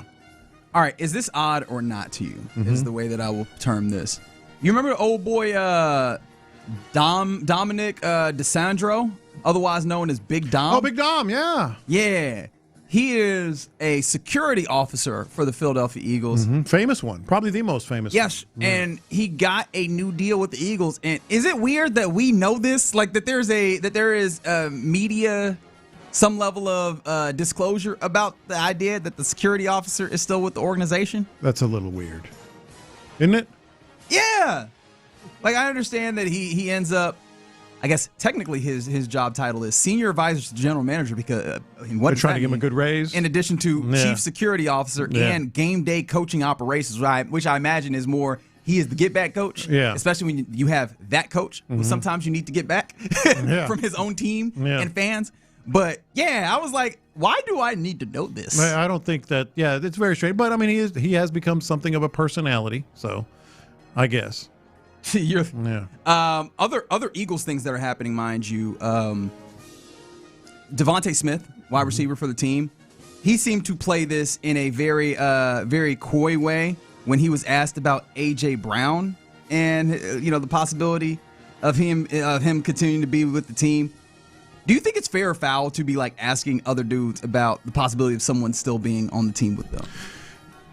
That's a good question. Because I looked at it. I didn't even want to get into like the specifics of what he said, because again, I don't know how he's supposed to speak on the. He was asked about this. Yes, he was asked about the possibility of A.J. Brown remaining. Yeah, I don't think that's so bad then. Really? Yeah, I don't think that's so bad. Okay. By the way, did you see Devontae Smith on Abbott Elementary? He was good. Yeah, he was actually. He did a pretty good job. Yeah. He looked real fluid in a way where I go, hey, should he do some more acting? Yeah. Should he have more opportunities? Everybody be pretty good on that show, man. They've been kind of killing it with just the random appearances. On that show. Side note. Okay. We all know that there's some athletes that aren't great at acting, right? Some of them look like really stiff. Shout out to Kyle Tucker when they might be reading, I don't know, about HEB. Yeah. Things or others. So, who of Houston sports would you like to see jump into some level of cameo role like Devontae Smith? Current? Yeah. Ooh, that's a good question. C.J. Stroud. I think Will Anderson would be good. Will Anderson would be really good. He would have the excitement. I'm going back to the. You remember before last year, I believe, HEB dropped their bloopers of one of those commercials, and it felt like he was messing up a lot. He was. Yeah. You know what I mean? I feel like he was messing up a lot, which does. But he's got the personality, obviously the smile, the. I think if you wanted him to just play him, just be normal. Yeah. Let's say it's a scene at Reliance Stadium. Yeah. And he's walking in the locker room or something, just playing him. I think he'd be good. Yeah. But I don't think he could play anybody else. Right. He's not a thespian. What do you want me to do with that? He's not. I'm proud of you for knowing the word thespian. But yeah, I was like, Carlos was really good in this latest HEB commercial. It was a perfect the setup. telenovela. Whoever wrote it did a great job, or whoever came up with the idea. I'm having a hard time thinking back to his prior stint here in the HEB commercials. Then was he that good in those as well? Because I'm trying not to lean into too much into the what happened recently and making that the whole. I don't remember him being bad, so it was probably acceptable. Yeah. But this whole I thought you were in a coma thing is hilarious. Nico would be good. Nico feels like he's in another way. I feel like Nico is becoming the forgotten stepchild, whether it's like contract wise or sometimes when we're talking about dudes like, hey, who's the best player or who are the best guys or most important guys, can't miss guys on the team. It feels like Nico does not come up as soon as he should for how good he is. I do wonder. I feel like he generally just has a good vibe to him and probably would do well in a cameo type. How you think Calvin there would do? Cal would be awful. Not well. Cal would be terrible. Hannah would do well. Hannah would be incredible. Yeah. Cal would need Hannah there. And Cal Hello, would, everyone. and I say this with all the respect that I can muster. Cal would be a personified prop. Like, he would just kind of be there to smile and wave. Well, you know what I'm going to say? They should lean into that. Like, that should be the HEB commercial. Like, you're asking Cal about, the queso. Wow, or what whatever. do you have on the grill? Yeah, and he looks to Hannah, and that looked like a good hot dog. Yes. Lean into it. It's awesome. We're a little removed from the NFL draft. Yeah, I didn't have a segue. I did not have a segue for that Jerry one. Jones is pretty good. Jerry Jones is really good. Really good. He was good in Landman. Jerry Jones is really good. He's done all sorts of almost commercials. shedded a tear. He really enjoys being front and center. Oh, I had not considered the possibility of Henry Toto. Henry might actually be pretty He's good. got great personality. Yes, he really does. All right, keep those coming in on the Base Power text line because I am now intrigued. Just for my own personal edification. We have to continue around the NFL, though. And SI.com, Sports Illustrated, or at least whatever is called Sports Illustrated. It's not the same as what it used to be, but that's neither here nor there. They put together a top 5 most likely NFL draft busts in the AFC. Do you agree with Is there this a Texan on the list? I'll ask you that. I'm the one with the list, damn it. Yeah, I'm going to close it then, so I can just guess. I was like, how am I supposed to be the one answering when I got the list? Do you believe that there's a Texan that could be a bust on this list? Is it just first-round picks? No, it is not just first-round picks. Well, then I'm going to say yes. Just first-round pick? It's not just first-round picks. So what's the question? The most likely NFL draft busts. From this draft. Do you think there's a Texan on the list? I'm going to say yes. You're both wrong. There's not. Okay, I was thinking Marlon Klein. No. Yeah, I guess that... Yeah. That is a fair point. Marlon Klein okay, so do you think Marlon Klein has more of a possibility of being a draft bust than person number 5 here, quarterback for the Pittsburgh Steelers, Drew Aller? Oh, good question. I think they both have their questions. I'm going to say, you know what? I'll trust the tight end. I'll trust the tight end analysis. So I'll say no. I think Drew Aller probably would be closer to a bust. Yeah, I mean, I thought just off the position quarterback alone, what we're talking about, the barrier to clear in order for this to be valuable is so much higher. All right, how about this? New York Jets tight end, Kenyon Sadiq. I'm kind of amazed that they put him here at all. There's legitimate questions about whether the team drafted him will utilize his talents correctly is ultimately where they go. This is getting interesting. That's the reason that they go is just the New York. They're going through an offensive overhaul. Will they utilize Kenyon Sadiq properly is probably more of what they're getting to. Where I imagine, do you wonder if he looks a little bit like early Kyle Pitts is maybe what they're trying to get to? Right. So we would, I could see that. I don't agree with it. We're up to the top 3. That was 4. So Ty Simpson's got to be one of the top 3. Davidson Igbinosun, the cornerback from Buffalo, is one, as they're switching schemes, is one of the ones that is one of the things that come up here. And so that is the question that they have. when it comes to him being a highly penalized guy. That's the corner from Ohio State? I believe so. Man, that brother always getting the penalty. God, so I'm surprised he got drafted, man. Figgy, watch this. Figgy, you ready? Watch this. Number 2, wide receiver for the Cleveland Browns, Casey Concepcion. Oh, wow. And that's because of the drops, which is overstated. I imagine that's a part of it. And then also, like, look, that's an offense that you have no idea what it is. Plus, it feels like they also took another wide receiver in Denzel Boston in a way of, hey, can we mitigate some of the possibilities of bust here? So it almost feels like they have some of that in mind already. Yeah. You don't seem to believe strongly that he has a high possibility. And I'm the guy that said don't draft who was the defensive end last year. Shamar Stewart. I said Shamar Stewart, Aggie. I don't trust that guy. I think it's fool's gold. I think that he's somewhat first off the bus, but last on the stat sheet guy. So this isn't like I'm being honest with these Aggies. Last year I said I wouldn't draft that guy. This year I'm telling you, Casey Concepcion is really good. Really trust good. John Lopez, Trust Cleveland me. Browns. Trust me. I mean, look, they trust need to me, bro. Browns need to find some new people to trust anyway, is the way that things have been going over there. All right, according to SI, the number one possibility for a draft bust in the AFC, tackle for the Dolphins, although we found out that he's going to play guard, Caden Proctor. And that's just because, look, we talking about the size. Eating. You said, don't say it like that. Fat. He's fat. You know how they do, positives and negatives, pros and cons? I forgot about this. One more time for me, please. Food addict.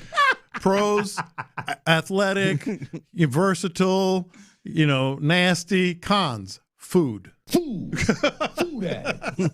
Fat. Well, I would just say maintaining the playing weight and being viable in that way is the question that you have for Caden Proctor. But do you feel good about Marlon Klein not being on this list here, or do you think that this was just an oversight by SI? I think, if they were digging deeper in the draft, they might have put him on there because he's one of the more polarizing guys. No, and that is fair. That absolutely is fair. All right, you're in the loop here on Sports Radio 610. Coming up next, speaking of Marlon Klein, there's going to be a dude who's going to be throwing footballs to him, and he's looking a bit different. CJ Stroud's had a physical transformation that's been notable. Is it meaningful to you? 713-572-4610. Let's talk about that next. In the Loop. Which of the newest additions will actually...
Yeah, you're in the loop here on Sports Radio 610.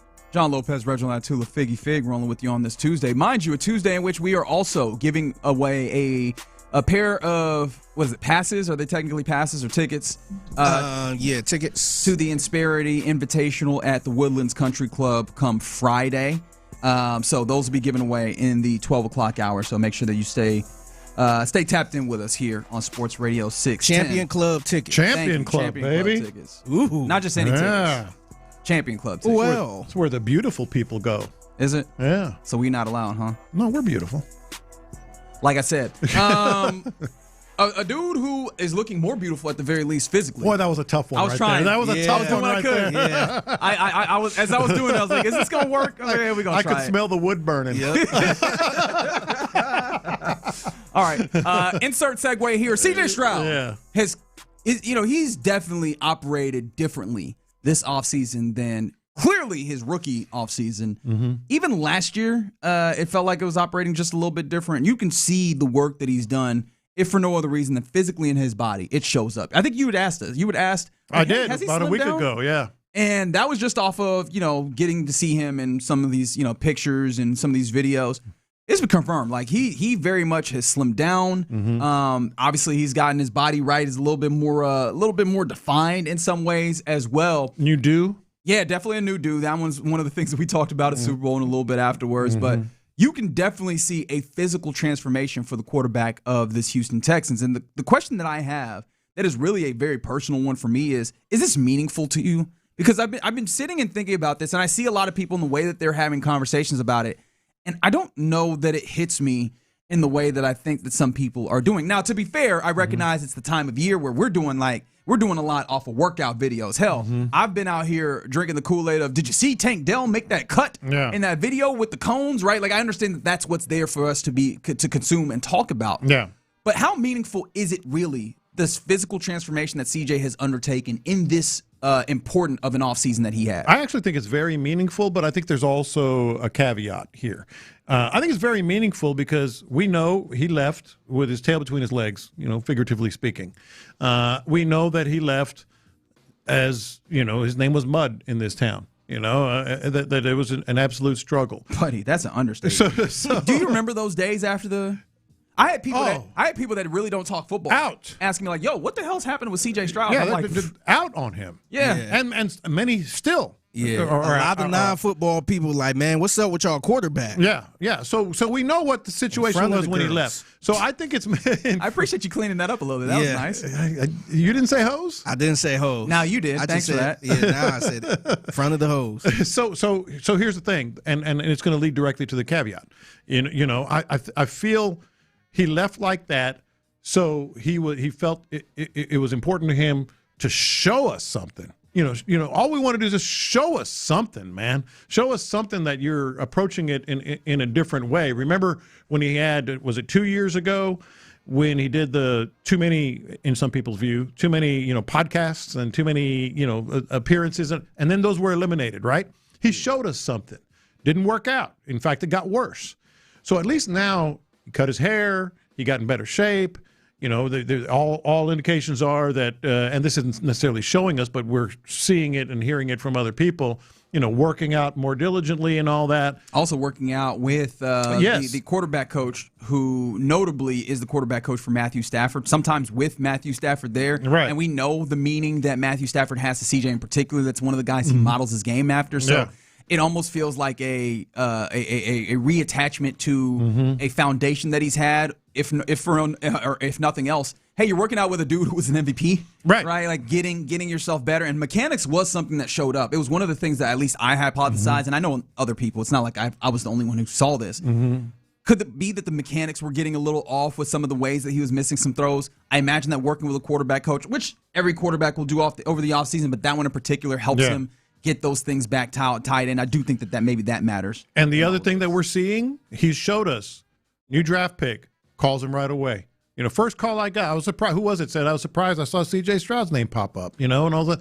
So he's, in terms of like just showing us something, I think it's very, very meaningful. Here's the caveat. Yes. What's going to happen when the waters get choppy? And I've been saying that consistently. This is where the question originates from, because I mean, it's better that he got in shape rather than not being in shape, right? That is something that is always optimal in a vacuum. The question I have is, what does that tell me about between the ears? Because ultimately, I think that that's the question we're having, right? C.J. Stroud in those games in Pittsburgh and New England, in Pittsburgh and New England, respectively, it wasn't just that he was bad point blank, period. It's that it felt like he was making the wrong decisions. He was forcing things at times. And that is a between the ears that I don't think is fixed by having, tricep pulls or whatever, right? I don't think that is the speaking to it. Now, the idea of he is taking this seriously, I mean, I think that is a demonstration that shows when you lock in. It's an effort. We've all seen this in our lives where we go, okay, I'm going to focus in. My life is a mess, so I'm going to, work. I'm going to work on going to the gym 3 times a week or whatever, and I'm going to establish this discipline in my life, and hopefully that translates to the larger form, right? I do understand that as a concept. I just don't know, especially at the stakes that we're talking about, that it feels super meaningful to me in that regard. I do want to push back on something that I see on the Base Power text line. We do appreciate all the texts that come in, mind you, but somebody said the notable thing for them, and they wanted to qualify that they are a sports critic, a cynic rather, so this comes with that framework. They say is that it took until year 4, head into year 4, that he took this seriously. I wouldn't agree that is the perspective here. You could maybe make the argument that last offseason, he maybe took it too seriously, ended up with that shoulder injury because he was out here doing too much, throwing the football, it seems, or whatever. Maybe you could make that argument. I wouldn't quite say that, but this does seem like a different level of lock-in. I just don't know if that speaks to, hey, we get to these moments where you have to make the decision of sticking with the plan and making the right decision is the way that they want you to. Do you go rogue, or do you do the things that led to the turnovers that ultimately were your demise? I don't even think it's necessarily going rogue, because the waters will get choppy. Even if the defense is consistent, the offense is going to have a learning curve. There might be some play calling issues, as we've talked about. We're not exactly sure how good a play caller, and others aren't as well. Of Nick Caley, new quarterbacks coach. Maybe an injury here or there that puts more pressure on him, and the offense sort of breaks down or struggles or something. That's when I want to see a new CJ. I care. I just said I think it's meaningful. I care that he came back and he's coming back in good shape. He's got all these other things going on that we've talked about. I think it's meaningful, but what's more meaningful is what happens when it gets choppy. That to me is going to be the real test. We saw Zion Williamson come back in shape. Wow. I had not considered the C.J. Stroud Zion Williamson connection there. Thanks for that. I'm sure there's a lot of people in their cars like, what are you doing right now? Food. That's what made me think of it. One more time for the people, if you don't mind. Food addict. It's just fun. It's just fun to hear. But you know what I mean? It's good. It's like when you go on a crash diet. Hey, look at them. Look at Bobby. He's looking really good. Look at Sally. She's looking great.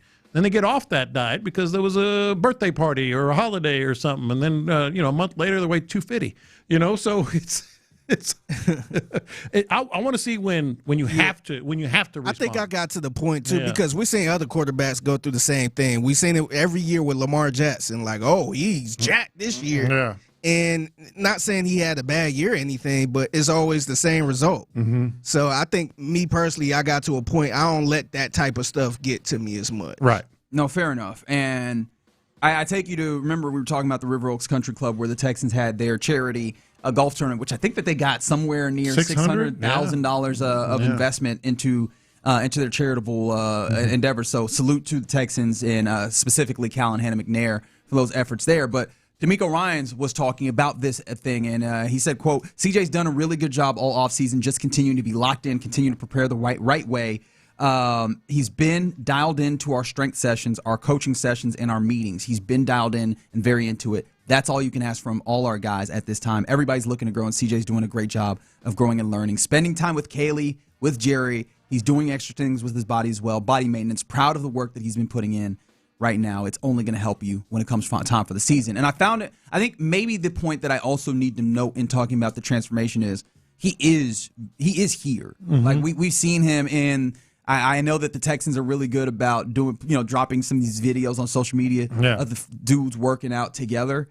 You see him right in there doing that work alongside his guys. And so I do think some of the value of him being in the building as well, I think shows up. That would almost show up as more meaningful to me than just the nature of he's been able to have a transformation in his Absolutely. body. Absolutely, 100%. Yes or no, is it meaningful? Yes. But there are just, let's see. Let's see when it goes down the road and things are not always, perfect.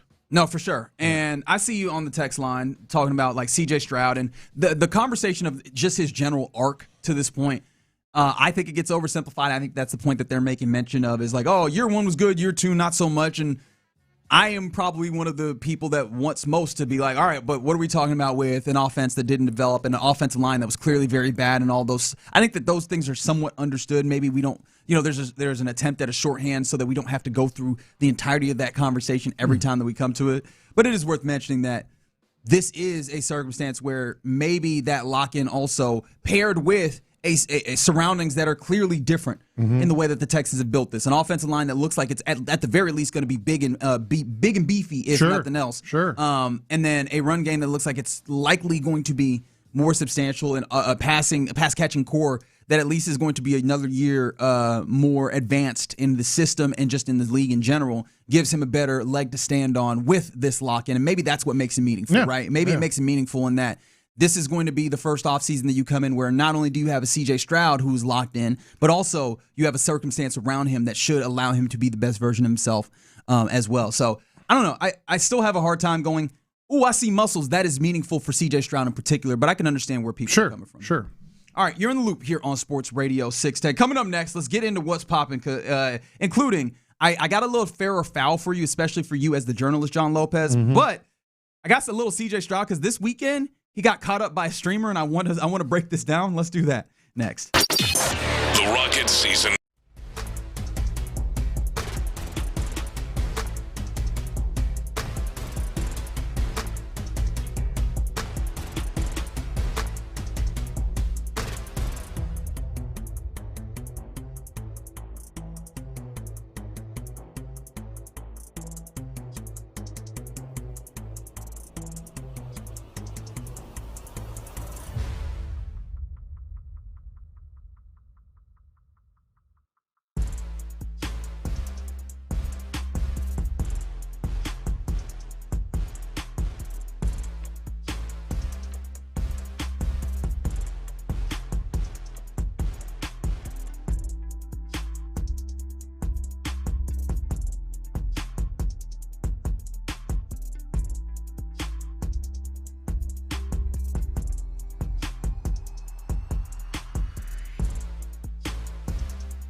The Sports Radio 610 text line is energized by Base Power. Save money and switch today at basepowercompany.com/610. The biggest stories in sports and entertainment. Sports Radio 610 style. In the Loop presents What's Poppin'. Yeah, you're in the loop here on Sports Radio 610. Let us indeed get into what's popping. And we were just talking about C.J. Stroud, his weekend that was, where he posted his workout videos.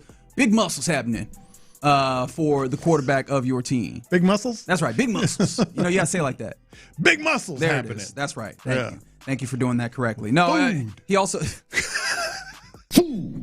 Food addict. People were just going to be like, why do they keep playing the clip of him saying food addict?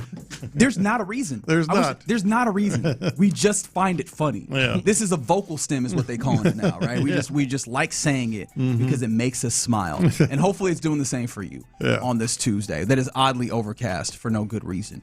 But, CJ Stroud, definitely in a place that isn't overcast, Miami, this weekend. And he was working out. There's pictures of him working out with Tank Dell. And ostensibly it was in South Florida because he ended up at the F1 Grand Prix in Miami. And during the course of doing that, he ended up on some streamer's stream. Mm-hmm. I would like you to kind of get a feel for what this is. This is some audio from a streamer named Lil Baby T.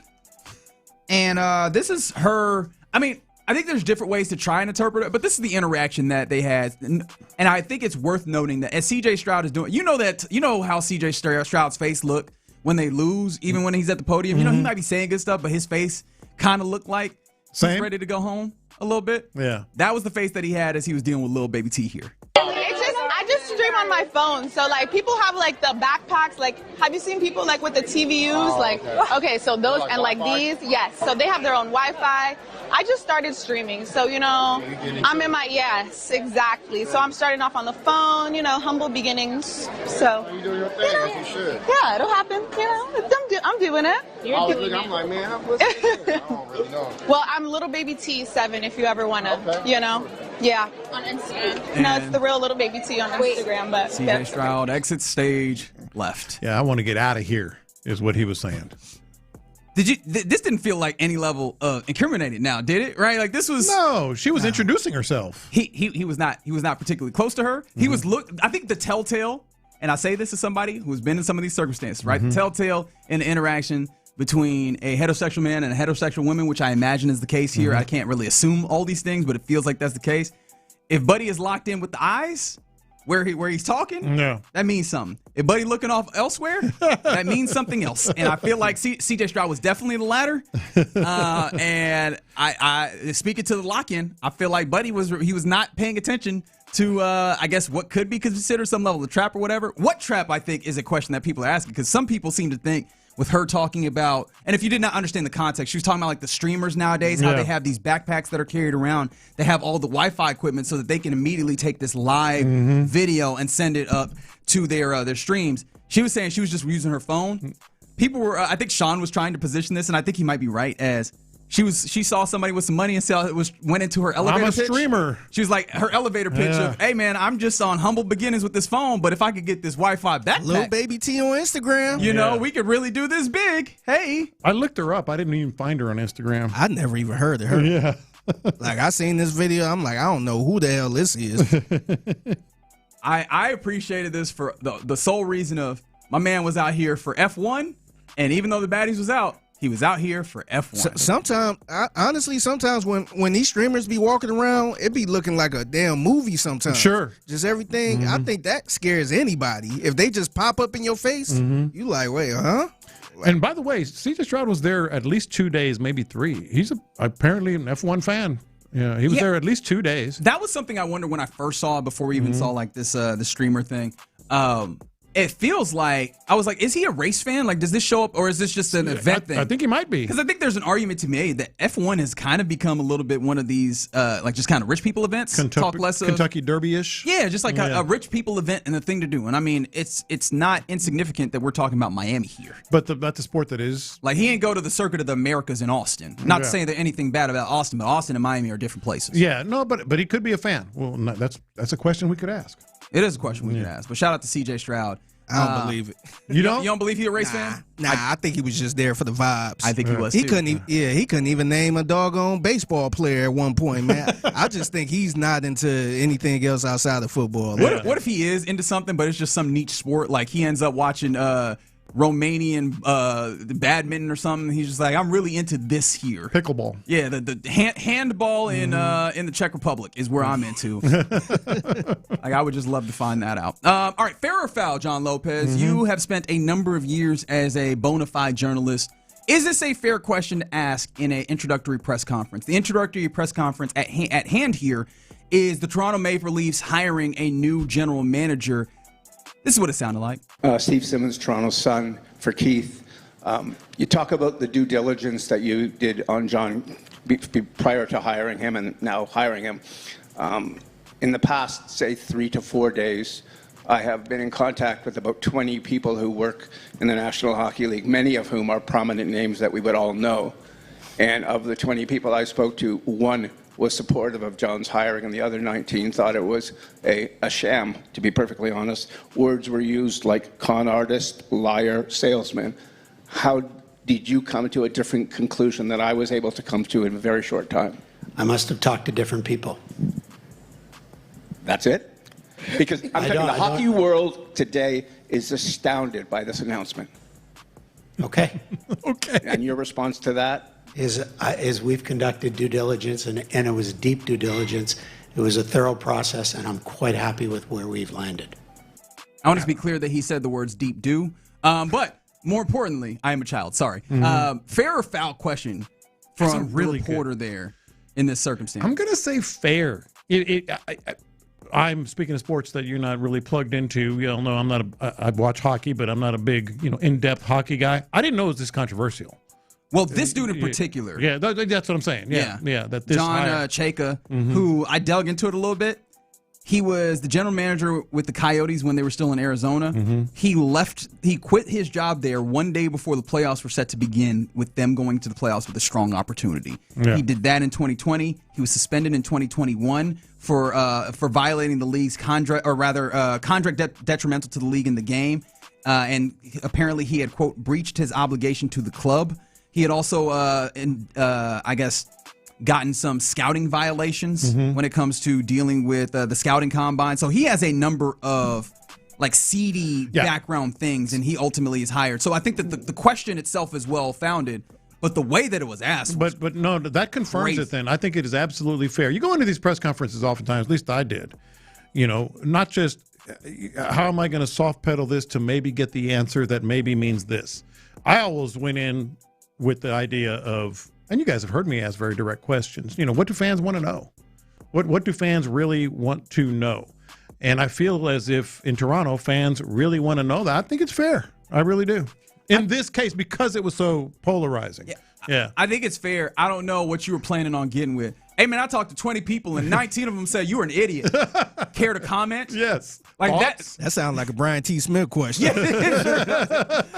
Shout out to Brian T. Smith. I know, man. Yeah. We miss you dearly. Do we? No, I think the contents of the question were absolutely fair. I just wonder if you were going about it, I wouldn't have added that part. And, maybe some along the lines of, there are a lot of people, in this league who question this because of blah, blah, blah, blah, blah. Why would you feel compelled to still hire him? Something along those lines. Yeah, I found that fascinating. And I was like, in thinking about this, I go, I don't think that this is the right way to do it. But at the same time, if he does it the quote-unquote right way, it does not end up on my radar. Yeah. I'm not watching or checking for Maple Leafs and what they're doing. Sure. The way that he asked this is part and parcel of why I know that apparently the Maple Leafs are unserious. I bet you fans were applauding it.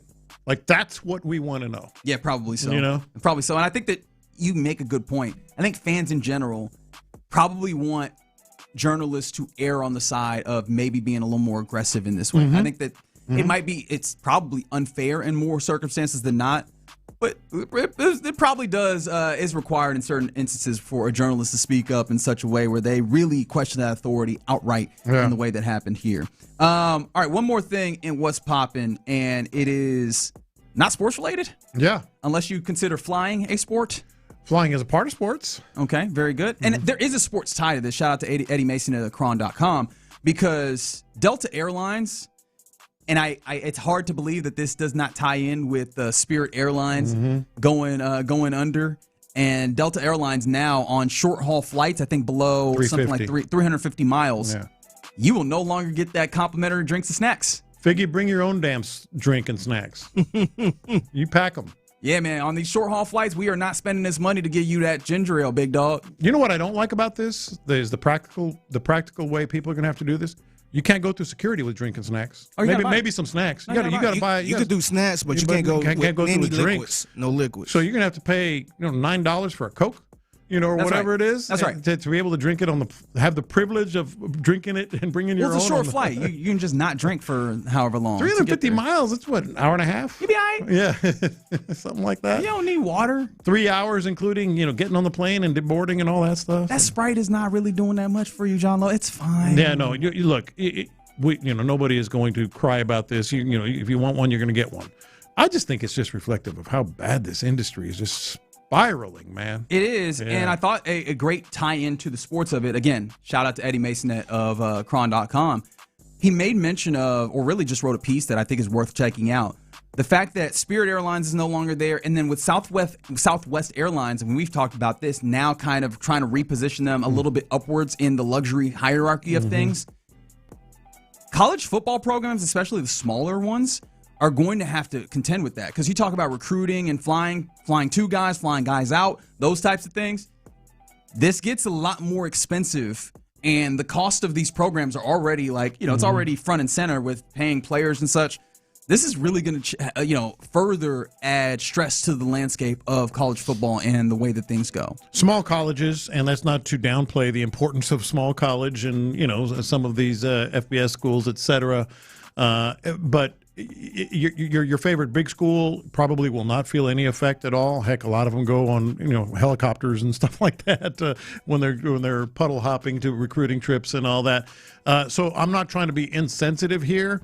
I do feel as if these are the flights, even on Southwest, which is you said is kind of positioning itself differently, even though I wouldn't call it necessarily luxury. No, but they're moving themselves. They're trying to move themselves up. I still think the budget is not going to take as huge a hit, because these are short flights if you're recruiting in terms of regionally. Like say A&M Kingsville is recruiting a kid from Dallas. Still going to be pretty cheap. You know what I mean? Something like that. But yeah, it's going to affect it. I don't know how seriously it's going to affect those colleges. Well, the reason why I do think it's worth noting is this was the whole complaint, and the reason why people were talking about not paying players, was it not? The idea of, the big player teams will be able to do it, but the small schools won't be able to. If you have that same concern for the small schools, then this is the portion of this that also shows up, and these are the things that are outside of the bounds of the NCAA and any level of rule impact either. So I thought that was interesting, and then obviously just a reminder for you, if you get on that Delta flight, being like, all right, here we go. Quick flight to Dallas. I'm gonna get some get my ginger ale, get my Biscoff cookie. No, you're not. No, you are not. Someone said flying is a privilege, not a right. I think we're getting a lot closer to it being closer to a utility than it's a necessity sometimes. It really is becoming more. Grandma died in Ohio. Okay, I got to get there. Yeah. I mean, I guess you could drive. I guess that's the thing. It depends on when the funeral is. Yeah, I found out when I moved down here, air conditioning is not a luxury. It is not. Yeah, it's an emergency. Yes, it is a necessity. People be out here. Mexican food's a necessity. Agreed. Especially on Cinco de Mayo. I agree with that as well. I know what you're setting up, and I'm looking forward to that as well. I really wasn't. Mind you, also, in the 12 o'clock hour, we'll be giving away that pair of tickets to the Insperity Invitational. But coming up next, we got to talk more about this Houston Rockets exit press conference. What did the powers that be in the Rockets have to say about the experiment when it comes to the point guard, and how they are looking to turn this thing over next year? We'll talk about that next. Yordan Alvarez is your AL player.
Lincoln of Sugar Land Studios, KILT FM HD2 Houston. On Odyssey Sports Station, the Texans play here. Sports Radio 610 presents In the Loop with John Lopez and Reggie Atatula. If you ever want to get into the spirit of Cinco de Mayo, just have a mariachi perform at your place of work. It's a good day, man. Yeah, man, it really is here at Odyssey Houston. Day. I can feel the music through the floor, Yeah. and I mean that literally. I'm not saying that figuratively. There's music happening on the floor here.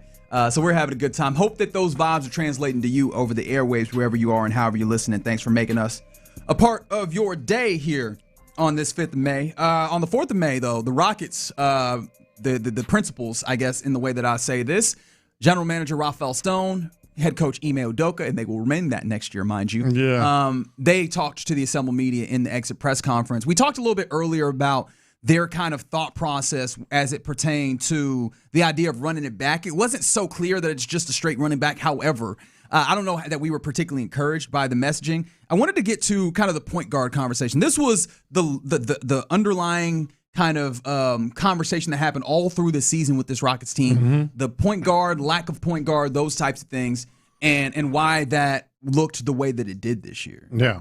If the opportunity. And I wanted to jump into, honestly, it felt like, and we knew this, like that they were kind of looking at the lack of Fred VanVleet as a matter. We talked about this in some of the other conversations that they had earlier, just, you know, them talking about him coming back and returning. I found this to be an interesting question for Rafael Stone. He was asked about the prospect of adding another primary This is the one I want to hear. To play along Fred VanVleet. If the opportunity comes in to get a good positive player who's also really skilled, like, we'll jump on it. The issue is just like, what I don't believe in, I guess philosophically, is just going to get a point guard because they're a point guard. And let's just say somebody is a very good ball handler and passer, but they can't defend and they can't shoot. Well, I'd rather just cobble it together than, okay, yeah, we can get into our offense good, but like no one guards them after they make the initial pass. And then on the other end, they're just a sieve. And those players do exist in the NBA. There's quite a few of them, and they're available. But I didn't think that would make us better on the whole. So I think it's always an opportunity cost, and there's lots of ways to win basketball games. There's lots of ways to lose them. My goal is simply to win, and aesthetics just aren't that important to me. And so, like, understanding the concern people have about the way things sometimes look, there are trade-offs. And our team this year was very big and we were very physical. And when Fred went down, I think we made a conscious decision just to lean into that. And I think it paid off at times, and at times it hurt us. But again, there's a trade-off. And if you can get a player who's big and physical and a point guard, that's optimal. Those guys are kind of hard to find. So sitting here today, going into the summer, we would like to be more skilled. We'd like to be better shooting. We'd like to do all of that without giving up defense and rebounding. I hope we can do that. Like that's always the goal. But if you can't, then we'll have to make some hard decisions around the margins. This is the one that basically made my skin crawl. It really did. He literally said the words, "I'd rather cobble it together." Yep, I heard that as well. Literally said, you know what?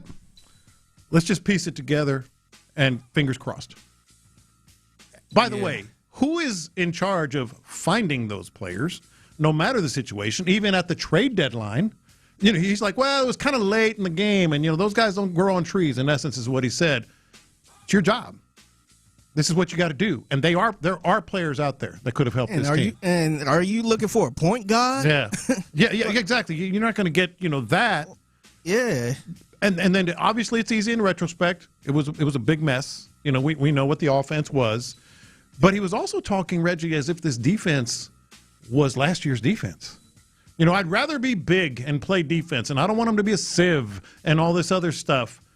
Your defense wasn't that good. It was okay.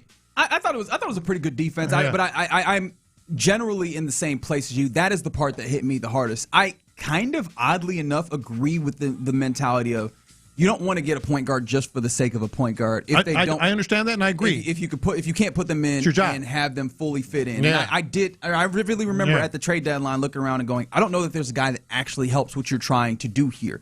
The problem though is he was talking about that both in the rear view looking backwards view and in the forward looking view, where the only way that we would be looking for somebody who is a distributor is if they also fit in with all these things. And he rightfully said they're not super readily available. Everybody's looking for those things. It's like what we talk about in all the other sports where you have something that is of great value and is not readily available. That's where he gets to the I'd rather cobble together. And the big thing that I noted is him talking about trade-offs and that they would do it if they don't have to give up defensive rebounding. And this is where I also had a little bit of a skin-crawling moment because I went, what is the game ultimately about in its essence? Basketball in its essence. And I'm kind of doing a little bit tongue-in-cheek because I love this commercial that used to happen with Kyrie Irving. You remember the Uncle Drew commercials that they eventually made into a movie? There was one of those commercials where he's sitting down with the late, great Bill Russell. Yeah. And Bill Russell's like, Drew, the game is and has and always will be about getting buckets. Yeah. And that's ultimately, right, something that you have to keep front of mind. The game's about scoring more points than the opponent, right? You want to stop the other team from scoring buckets. But the game is about scoring buckets. And so the idea that we don't want to give up defensive rebounding at all costs, and we will allow ourselves to suffer when it comes to creating offense, which, again, is necessary to win basketball games, feels like an absolutist stance that you cannot have. Look, I know that this was one of the best rebounding teams in the league, if not the best rebounding team. This was a pretty good defensive team. I don't know that you can beat that while also having a woeful offense. And if you have to do some level of sacrificing, I think it's, hey, maybe can we be a top 7 rebounding team and defensive team in order to have a passable offense? I think that is a logical thing that you should make. And it feels like that is not a thing that fits within the logic matrix that he established there. Yeah. And that's really problematic in my mind. And also keep in mind that Ime Udoka said, again, not in retrospect, as it was happening early in the season, that they preferred to go into a developmental mode with Reed Sheppard and Amen Thompson. Let's see how they develop. So you're seeing how you're in developmental mode, and these two guys are lockstep. I feel Ime Udoka and Raphael Stone, they are putting up a united front because they're kicking the can down the road. They're trying to prolong their careers here. They don't want to look bad. That is what I feel. You can disagree, but I feel like they are just in survival mode right now for the very high-paying positions that they have. So Ime Udoka is saying, we decided, not after the fact, not during the season, but we decided as this was happening, let's see what these developmental guys, let's see what these guys develop into. That's Reed Sheppard and Amen Thompson. So you're trying to see how they develop. And you're also saying, we don't want a point guard, not any point guard. Those two things don't go together. If you're trying to develop these guys, you need a point guard, even if there are some shortcomings. You need a proven point guard to maybe help them. It's not just going to be Kevin Durant who's going to cure all ills and give everybody, an example here. And they talked about that yesterday, and it was a good example. And he was a good pro, and he taught a lot of things to these guys. But you're trying to develop a point guard, but you don't need a point guard? Doesn't make sense. Well, and I think the idea is, hey, we think that we'll develop them, give them reps, right, and allow these. And I thought that was the game plan for this year, and part of why they didn't ultimately go and get somebody from outside to try and make this, to try and add into what they were doing. I think that is a position that is defensible in some ways, and I know that I'll be out here largely alone in saying that. I don't think that going forward having that similar mindset is a one that I would view as reasonable. And I see someone on the text line who is saying, hey, just give the guy some times. You guys were also bitching about Nick Caserio not getting offensive line free agents in the same way. I think that it's less about time and more about. Well, how did that work out? Well, they've we're talking about. No, I'm saying like this. Yes, we were bitching about it because it cost them the playoffs. No, we're talking. They're talking about this offseason. They mean this offseason when early on we were like, "Yo, you have not made a move yet," and then they ultimately start making moves. I'm not even talking about what's actually going to happen. I'm talking about the mindset that they will use to then go into those things right now. And these are things that I'm not cobbling together. I'm not creating. These are things coming from his words. Like this is his mindset that he's setting down.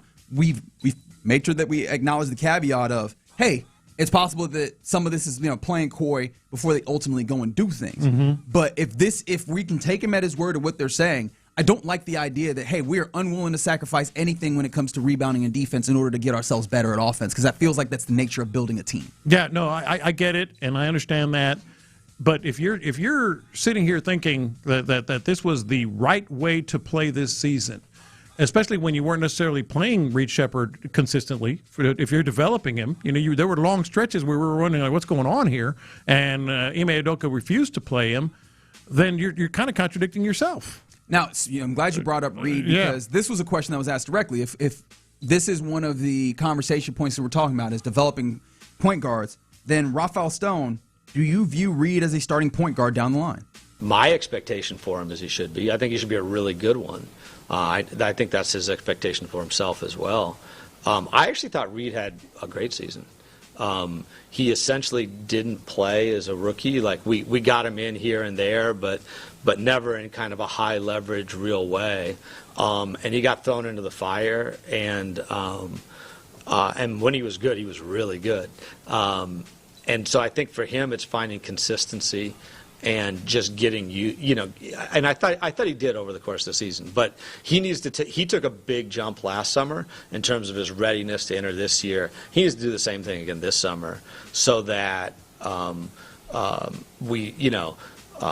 going into each game, we're hoping to get great Reed. I don't know that we expected to it. It needs to become that the expectation is we get him playing, nightly at his very best, and when he doesn't, we're all surprised. That should be his goal going into next year.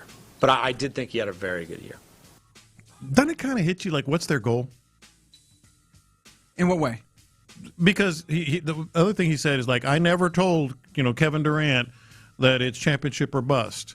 We all know what you got Kevin Durant for, because you were the number 2 seed last year and you want to take another step. So you don't have to say it. Yeah, and he's 37 years old. And I don't know if he's looking at the next 10 years. You're not developing Kevin Durant, and you brought him in he's trying to win now. For a particular reason, to win now and take another step from the number 2 seed, which means you should be a contender. So he goes, well, I never said that. Okay, you never said that technically, but we know what you did. And that ties in with this. You're also trying to run it back and hope for development.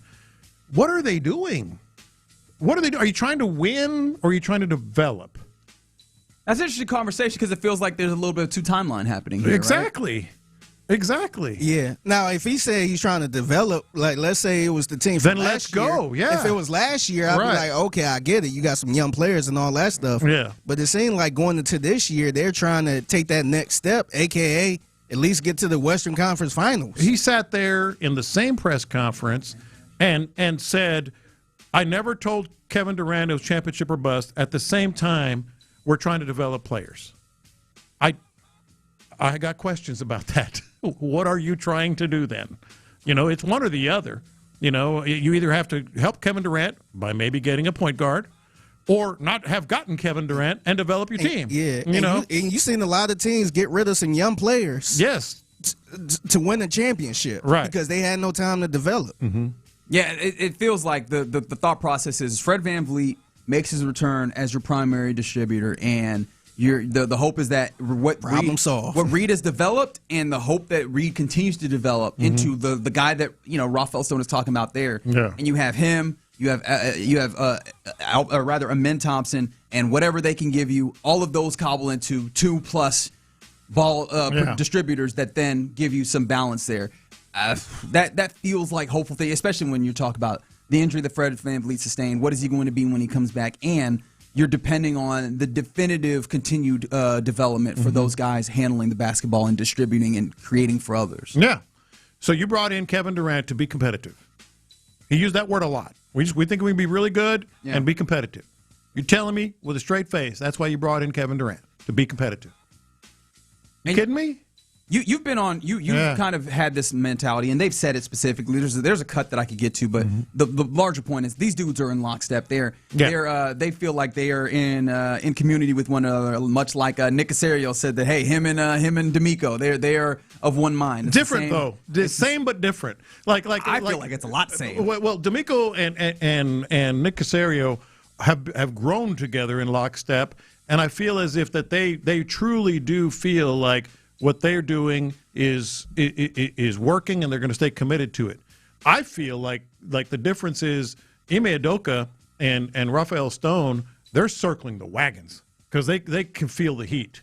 You know, they have social media. They have friends and family that tell them what's going on out there. They know that they should not have been, they should not have exited in the first round and had the season they had and won as many games. It's more circling the wagons and, hey, we know we're right, than what the Texans are doing is like they are proving that they are right. Yeah, I feel like circling the wagons would come with a little bit of flexibility in order to try and appease whatever we're talking about here. It feels like there's a level of defiance here in a comfort in what they do and with the way that they're going about things. But okay, if it's not going to be and of course there's still the distinct possibility that they do find that player that we're talking about that they could be just that adds into fibbing. defense and does all this stuff and also creates, right? That's a possibility. Maybe they find that. But if they don't, what is the addition? And I'll take you to Ime Udoka, who was asked, what do you feel this team still needs, right? If we all on the outside have got this wrong, Ime, what do you see as the head coach of this team? What does this team need? I would say, variety is good for us, and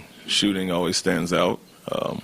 We want, as we've mentioned, our guys have internal growth in those areas, but there are some needs addressed there, and I said at the final press conference where we have some guys that do a lot of the same things, and so to have a little variety there, specifically shooting, would be good. As Rafael mentioned, whether it was before the season or trade deadline, talking about point guard, the decision we went with Amen and Reed, it really came down to the names that were there, and is anybody going to supplant those guys in their role or take away? We obviously looking at big picture. We didn't want to take away from Reed and Amen's development. And so, to this point, if there's a name there or something that makes sense, you look at it. But we also hope that they took steps and grew enough this year to, back up or couple with Fred. And so that's that. I think the shooting is always a thing, like I mentioned.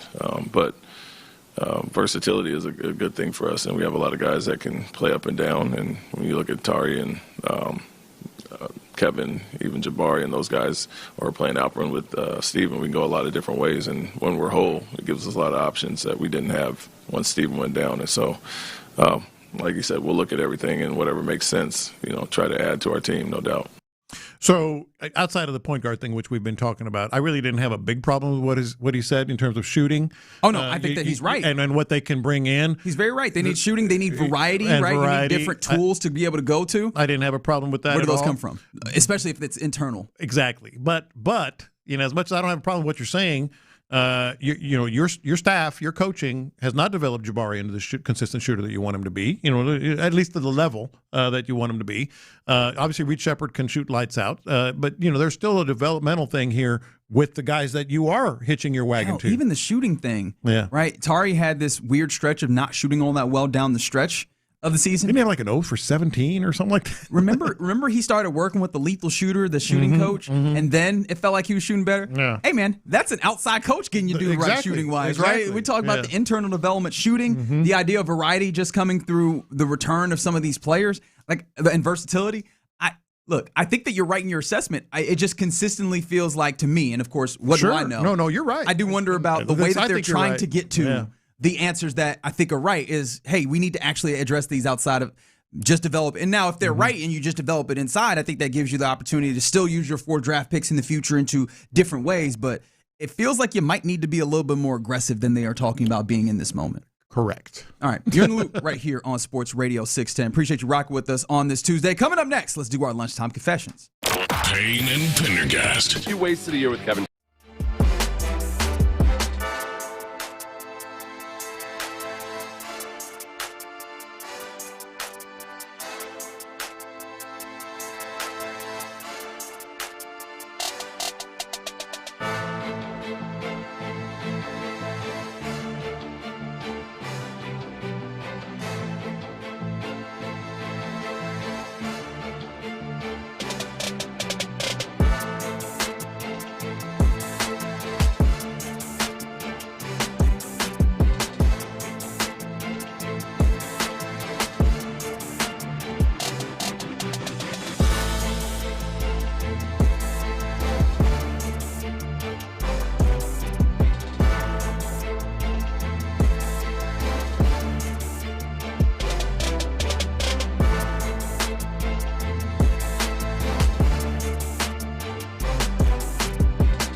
7 on the Odyssey app, iHeartRadio app, tune in, and wherever you get your podcasts. Houston's sports leader, Sports Radio 610. In the Loop is powered by Mokaram Injury Lawyers. Heard in an accident? Call Mokaram Injury Lawyers at 281-222-2222. Sometimes it's sports, sometimes it's not. Whatever it is, Reggie and John are keeping it real. It's In the Loop's Lunchtime Confessions, presented by the Men's Clinic on Sports Radio 610. Watch this. These are my confessions. Man, Mexican food is good. Before we get started, breaking news. This is a good plate right here. Little chile relleno. Little picadillo empanada. What's the name of the place? La Chingada. Yeah. Okay. I guess you can say it because it's the name of the restaurant. It's like FCC. Yeah, I wasn't sure. John. Yeah. So shout out to them. I'm just enjoying real Mexican food. But anywho, let's get to the confessions. Who was that shot directed at? What do you mean? Enjoying real Mexican. No, like not just Tex-Mex, like real chile relleno. Do you like real Mexican food like better them or both. Tex-Mex? Like them both. You got to pick one, man. It's a Don't sit on the mood. fence. It's a mood. Sometimes I'm in the mood for some good Tex-Mex. Little cheese enchiladas. There's your mariachi right there, big dog. Let's go. Let's sing, man. Okay. So confession time. You guys know this. I'm a big soccer fan. I love soccer. Mm-hmm. Love soccer, and I love about as much as me. Probably not as much as you in general, to be honest. But when it comes to the World Cup, I am a World Cup fanatic. Just an absolute crazy for the World Cup. My confession, I couldn't do this. As much as I love the World Cup, I could not do this. You would see what Fox and Indeed are doing? And Indeed, you mean the Indeed.com. Indeed.com. Fox and Indeed. Did you see this one? You know where I'm going with this? Launching a nationwide search to fill the position of Chief World Cup Watcher. $50,000 is the salary. Here's what you have to do. You have to watch all 104 matches across the 39-day tournament. Now, I love me some World Cup, but you got to watch all 104 matches for 39 days. I think that would compromise some of our regular daily activities and routines and stuff. But you get $50,000. But you get $50,000, man. $50,000. Could you do it? If I wasn't working this job, absolutely. Absolutely. Well, that's a little bit of a qualifier right there. I just take time off. I just take that time off. Y'all wouldn't see me for a month, which I feel like people listening might enjoy a little bit. Yeah. And then I'd be $50,000. If this job gave you the okay to take off to do this for an extra $50,000, yes. Yeah. Now, I think I would. It would still be hard. I mean, you've got things, in your lives, that are going on. Oh, I'm a deeply unserious person. You don't think you'll get fatigued from it? 104. I would get fatigued. That's what I'm saying. Like, I love the World Cup. I mean, is there a sporting event for which you could do this, right? Like NCAA tournament, MLB playoffs? Oh, we kind of do at the NCAA tournament, not directly. But how many games is it, though? 104 matches. Yeah, if I had to do that in a certain time limit, in 39 days, I would get tired. I would maybe towards the end. I could probably do it, but towards the end, I would definitely get tired of this. Right. There's no NFL playoffs. There's no tournament that you go, I could watch every single minute of every single game all the way. It would eat into your Astros. It would eat into some of the other things that just in your daily life. Is that the worst thing right now? That's right. And mind you you probably gonna be watching some bad games too. Yeah, some exactly. You don't give a crap about. Exactly. This is tougher than you think. I think so too. Yeah, this is tougher than you think. But $50,000 speaks, says a lot. I feel like I could do this more than I could do the Waffle House challenge at the end of the Waffle House for 24 hours. What about for $50,000? Can you watch every single NBA game throughout the regular season? No, that one's impossible. Hell no. But you give me the NBA playoffs, I get close. NBA That's playoffs easy though, man. No, NBA playoffs is a lot of games, man. Yeah, and it lasts forever. It lasts 2 months, 3 months. Somebody said, "Oh no, I have to watch the Astros, please, God." No. Give me the World Cup. These are my confessions. Oh wow, somebody said that they vote for me. I appreciate that. I mean, y'all know I'm a sicko. I got 3 TVs in my life. Y'all don't think I could do this? Come on now. I feel bad because I had a real doubt for one of these, human interest good stories. Sometimes you hear something and you go, Man, that's awesome. Mm-hmm. I'm so happy to hear that. And there is one particular place where I did not have that emotion at all. What's that? You remember former NBA player Delonte West?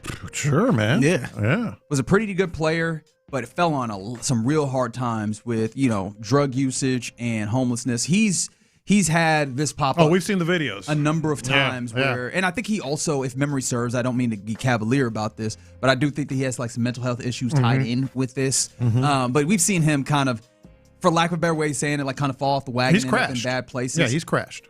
Well, recently, and I say recently because this has happened a few times, we got one of those.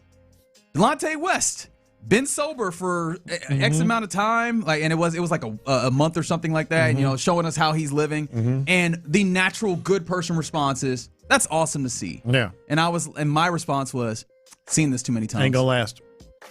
Yeah. Yeah. And I really hated that, that skepticism, that jadedness absolutely hit me. You can't lie from your real emotions, man. We've seen the videos. We understand that it's very, very difficult.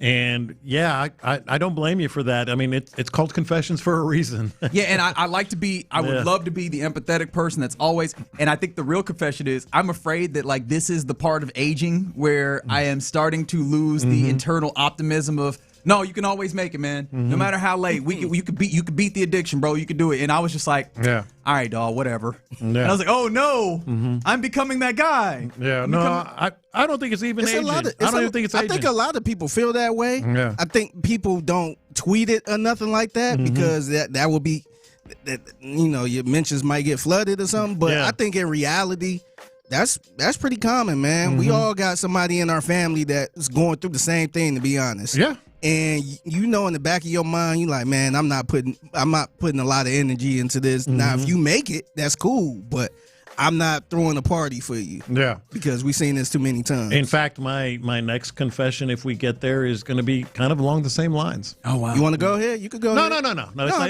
that big.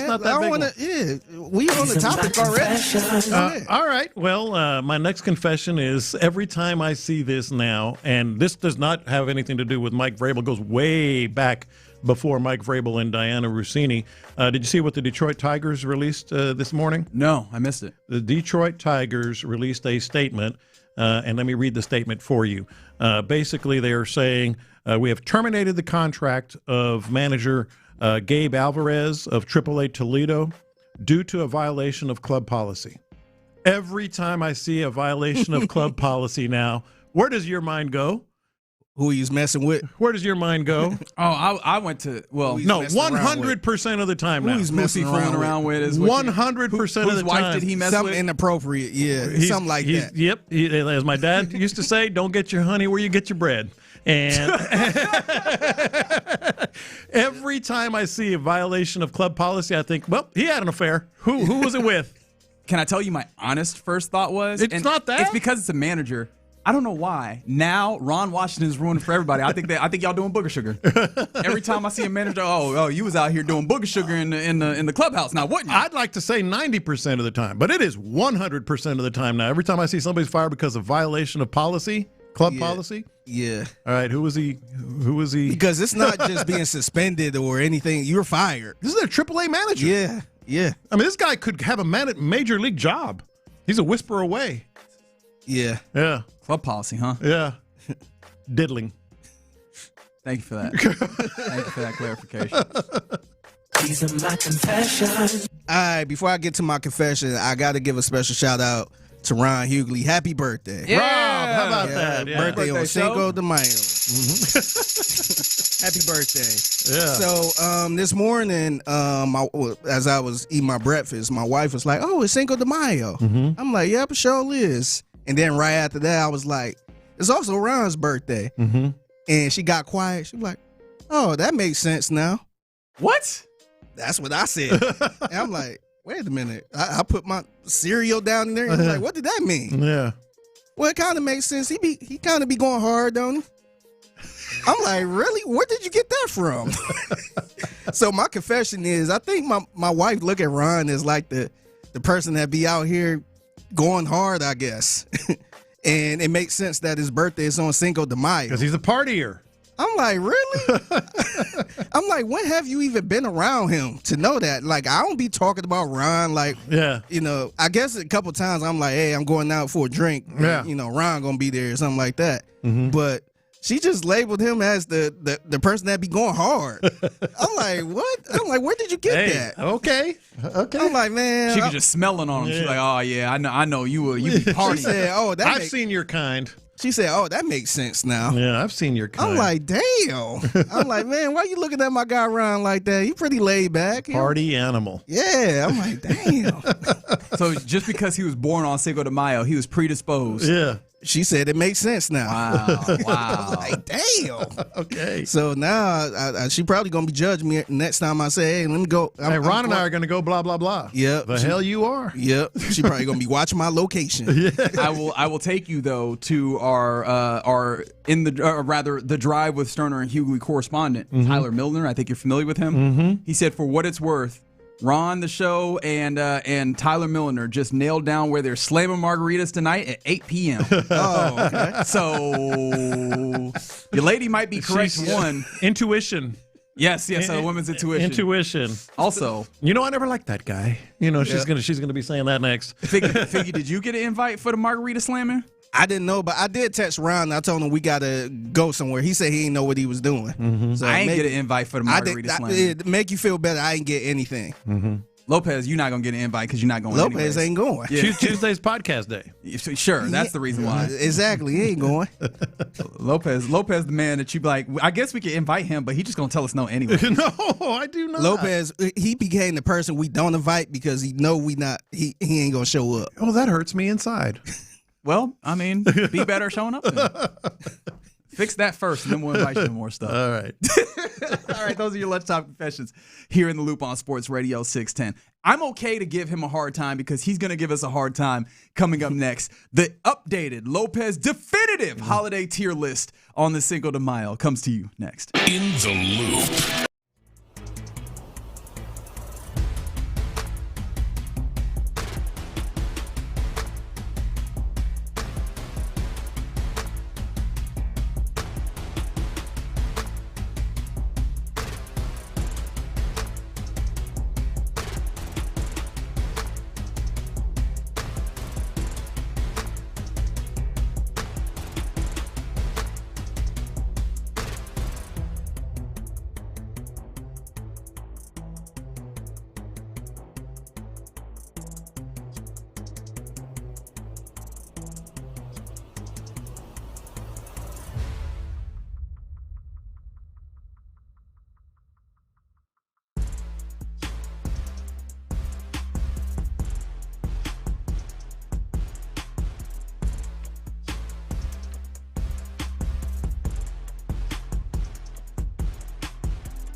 line is energized by Base Power. Save money and switch today at basepowercompany.com/610.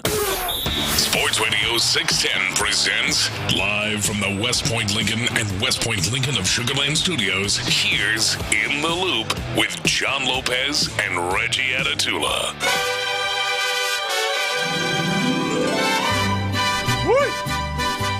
Go ahead. Look, you can let the grease out if you want, man. You don't got to keep that, kind of cooped in here on this Cinco de Mayo in the Loop on Sports Radio 610. Shout out to all who are celebrating, including Ron the Show Hughley, who will be triple celebrating, I think, because the text line put it best. We got Cinco de Mayo, we got Taco Tuesday, and we got Ron's birthday on the same day. Drunk Ron? I mean, if there was ever a day to get it done, today's the day to get it done. Mm-hmm. So I imagine there's going to be a fun edition of The Drive. And then whatever the post-show edition of The Drive is, I imagine it'll be pretty fun as well. Are we crashing the party? Yes, I'm crashing the party. They don't even. I will be there, 100%. This is entirely unrelated to anything. I just saw this text and I found this absurd. Shout out to Ocho though. He said that his confession into the previous segment was that he put sugar on his grits, on rice, and on Frosted Flakes. And I went, rice? Because I know Frosted Flakes, you just made it more sugary. I get that, man. The grits. It's contentious, but there are some people on your side with the sweet and savory grits. Yeah. Since when do people put sugar on rice? That's a Cinco de Mayo thing. No, is it? Am I just missing something? My people. Oh, okay. Little sugar and a little cinnamon. I see some black folks putting some sugar on rice. Really? The strangest one of those three things is the Frosted Flakes because they're real sugary. Like rice on grits, you said it. I put honey on grits now, sometimes. Regular corn flakes, I'm down with putting the sugar on there. Yeah, but he said Frosted Flakes, right? That's insane. The craziest one that Big Mama your arm. The craziest one to put sugar on is the Frosted Flakes. Like they call it a sopa. The little kind of runny rice with some cinnamon and some sugar. Not familiar. Okay, so like a rice pudding. I know some people that put sugar on spaghetti. Now that one I have never done. Yeah, and other than Elf. More power to y'all on that. Yeah. Is this segment going to get weirder? Possibly. Yeah. Because John Lopez, this was St. Patrick's Day. John Lopez, on St. Patrick's Day. He said, Lopez said, nothing to see here. Yeah. Well, I said, then I called it a Tier 3 holiday, but now we have 5 tiers and it's a Tier 4 holiday. Yeah, he foisted upon us. Yeah. Although I was complicit. I will acknowledge. I was just like, I am curious. I would like to know more about this. I recognize the error of my ways. I apologize to our listenership that I started this beast. And so here we are. John Lopez with an active ranking of holidays on this tier list that has only gotten bigger over the time. So, John Lopez, if you could now update us as to what the holiday tier list is and where this day that we currently sit, Cinco de Mayo, falls. Yeah, so the interesting thing about this is, first of all, when I did the list before, I was surprised how many people agreed with me because I think more people, when you're honest with yourself, there are tiers to your holidays. Now, maybe some are more important to you personally than others, but in terms of just tiers of the big holiday, so I have 5 tiers, okay? Tier 1. For now. You may even disagree with some of these tier 1, but I think it's pretty common, the tier 1, top tier holidays, Christmas, Thanksgiving, Halloween, I feel, is a tier 1 just based on, the breadth of it all, breadth with a D, from adults to the hoes, that like to dress up, it's funny every time. To the kids.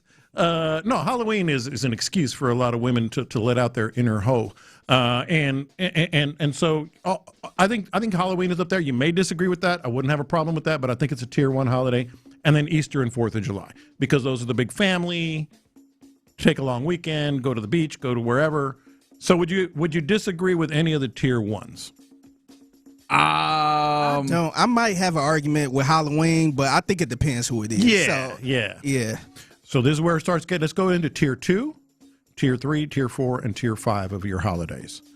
You know what? I'm gonna do tier 5 first because those are the ones. Who cares, right? Like, is that the name of the tier? Have you named the tiers at all? We can. It sounds like fun to me. The who cares tier 5. Flag Day, Groundhog Day, April Fool's Day, and like Arbor Day. That got a tier.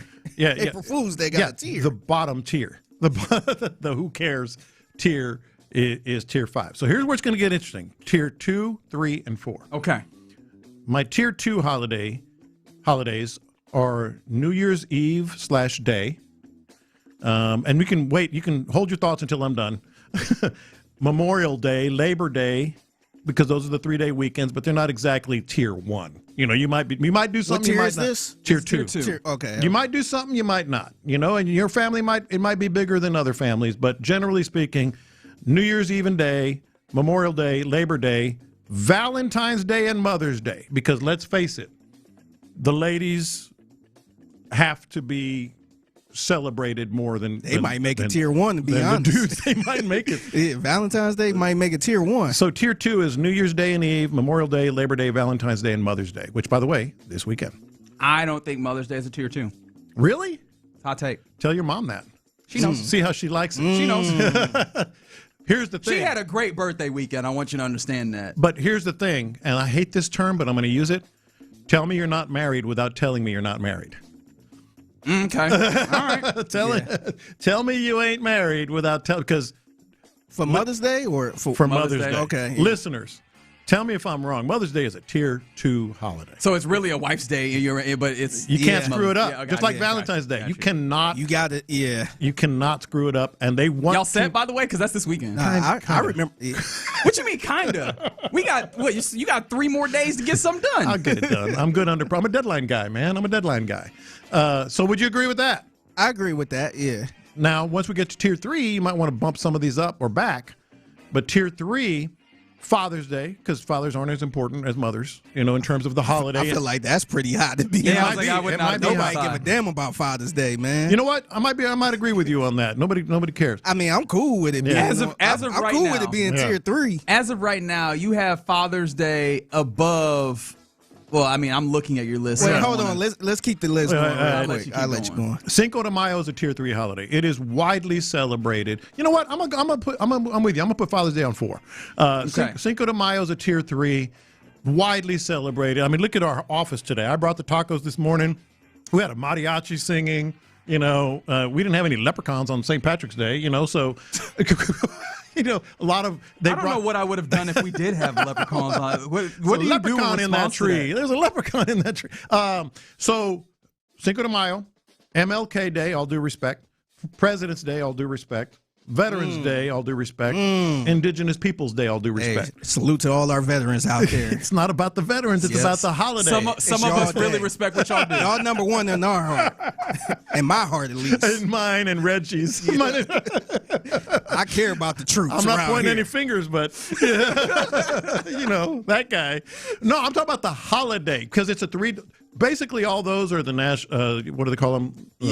Like bank holidays, basically. National holidays, whatever. MLK, presidents, veterans, indigenous peoples, some people call it Columbus Day.